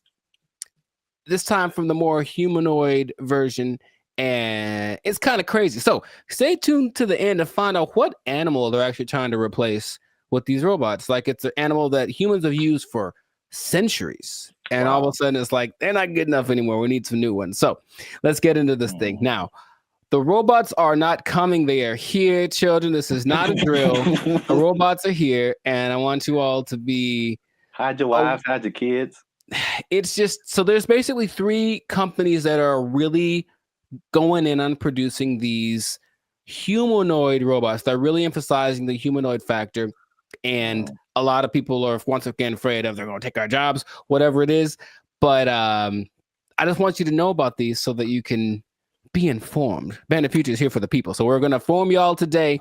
So starting out with our buddy Elon Musk, and I want to just ask Zab after I talk about these if you've heard of these, but Elon, our boy, is doing everything.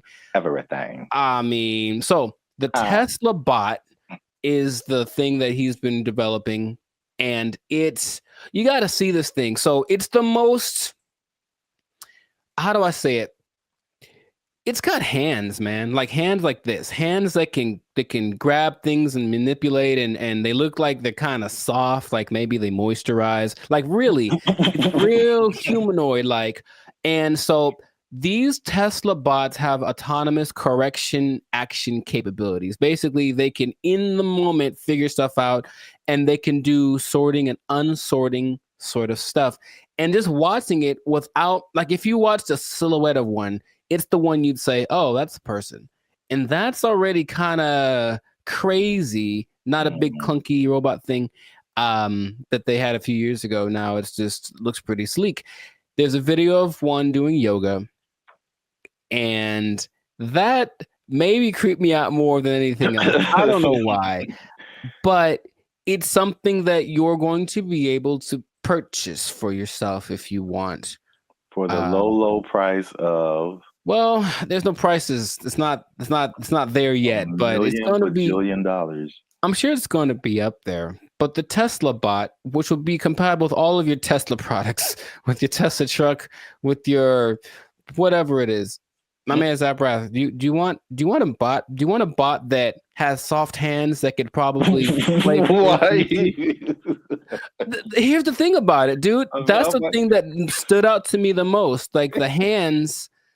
You have to see it. Just show it right here. Just show it. It's got these hands that kind of, and it's like playing with Legos in the video that I saw and sorting things out. So you could hold hands, you could play frisbee with it. You could play thumb. You could probably play thumb war with one of these. Yeah, right. How crazy it is. You're like, I win, and then your thumb is on the floor. We don't have to get all morbid with it. But anyways, I mean, what do you want? Do you want one? Maybe the Tesla bot doesn't know its own strength. I don't know. Well, I mean, so wait a minute. Is it like head to toe? Because you've been really focusing on the moist hands, and it's the thing that's so, I don't know why I find that so interesting. The hands. It's probably like the most amount of times I've heard you say the word moist as well, but. No comment. It's a good word. Anyways. No. Where did that come from? I didn't. That doesn't have anything to do with. Oh my God. It doesn't. All right. For those of you who have no idea what's going on, just trust me when I say you don't want to know. There's a guy who appears every once in a while. He's not real though. I won't let him into the podcast today. Good Lord. So wait a minute. Does it have? It's more than hands, right? It's like head to toe. Oh, sure. Yeah, it's an entire complete thing, but it's like our height, maybe about 5'8", 5'9", and they just look like like I said, if you saw a silhouette of one of these specifically, I think you'd figure it out for the movements after a while. Like, that's not a human, but for a second, it looks extremely, of the ones I'm going to mention, it's the most human-like in its features and all of the aesthetics of it. Okay. Does it like when it talks, does it move its mouth and all that and the eyes and all that, or is it just? It doesn't talk, but it can understand, which is so anyway. Yeah, but the face looks like a human. It's got dots. It's got dots and like a nose thing. I see. So it's getting there. But that's like the one that's the most. I mean, the first when you said, I mean, because you focus on the hands, like moving stuff and then building Legos. My first thought was laundry. I don't know why. Well, you know what? It's interesting because people are thinking about these robots for all the big, heavy, crazy, whatever that you could possibly do. But this one seems like it's got this precision. They're going for that angle. They want want robots that can do laundry and wash dishes and all that kind of domestic stuff. Yeah. Although, I mean, we do have dishwashers. True. I don't think, but the laundry thing for sure. But you I mean, how Just much? take note of the hand. How much are you willing to pay for someone to fold your laundry? Yeah, I don't know, but that's the Tesla bot's like the first one. The next one, and it's actually creating an interesting thing. This whole process of robotics, it feels a bit like the .com thing because there are robotics startups now that are trying to get their thing happening. So one's called Apptronic, and it has this robot called Apollo, and this is the most ready, it seems, as far as like, it doesn't seem super ambitious. It just wants a robot that can walk around and do normal stuff without falling over. Like, seriously, there's a whole combination of robots just falling over, and it's hilarious. But the Apollo can lift up to 55 pounds. It looks more like a version of, what's that Disney movie? My Friend Robot or something? Oh, the Big Heroes 6? There we go. Yeah. It looks a lot like that. Okay. And you just watch it and it just walks around and it's picking things up. But this Apptronic is trying to make robots for practical everyday use. And it seems the most ready. It's like a small company, but I just find that interesting that all of these little things are popping up and they're going to be in competition with each other, or one company's going to buy the other. I can just kind of see that aspect of it happening. But those look pretty friendly.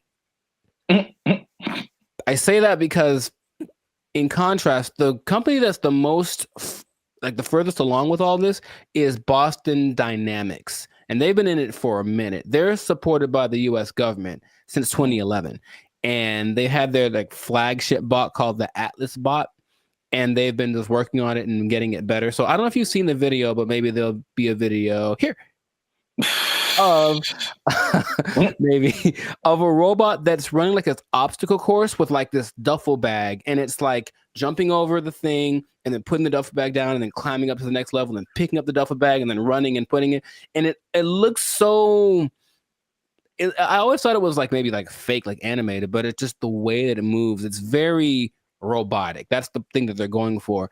But at the same time, it has so many interesting things that it can do and interesting versions. That's the company that made the dogs that we talked about earlier. The dogs that are gonna, whatever. I had an interesting robot experience a couple of days ago. I don't think I told you, or maybe I did, where I'm in Hollywood just eating a sandwich, as you do, and the robot comes along, and it's apparently like one of those delivery service things, and it's looking for somebody, and you can see it kind of doing this thing. Like, it doesn't have eyes, like a box on wheels, but it just was looking around. And I swear to you, it looked at me kind of like, hey, what am I supposed to do? And I was like, bro, I don't know you, bro. I don't know you. Bro. You ain't my block, son. But it's just like, and everyone was walking past it like normal. Like, yeah, there's a robot. So that's slowly becoming a thing. And Elon specifically said it's not going to happen overnight. So there's this assimilation of robots. But The Atlas bot thing, yeah, since the 2011, been backed by the Department of Defense. They're supposed to be used for all of the dangerous things, tending to nuclear reactors, putting out big fires, but they're also making these to wash dishes and fold laundry. Maybe do small tasks. They have the version called the Cheetah that can run 30 miles an hour. And they swear that they don't have any military intentions. Now, just if I said, we assure you we don't have any military intentions, what do you think is actually happening, sir?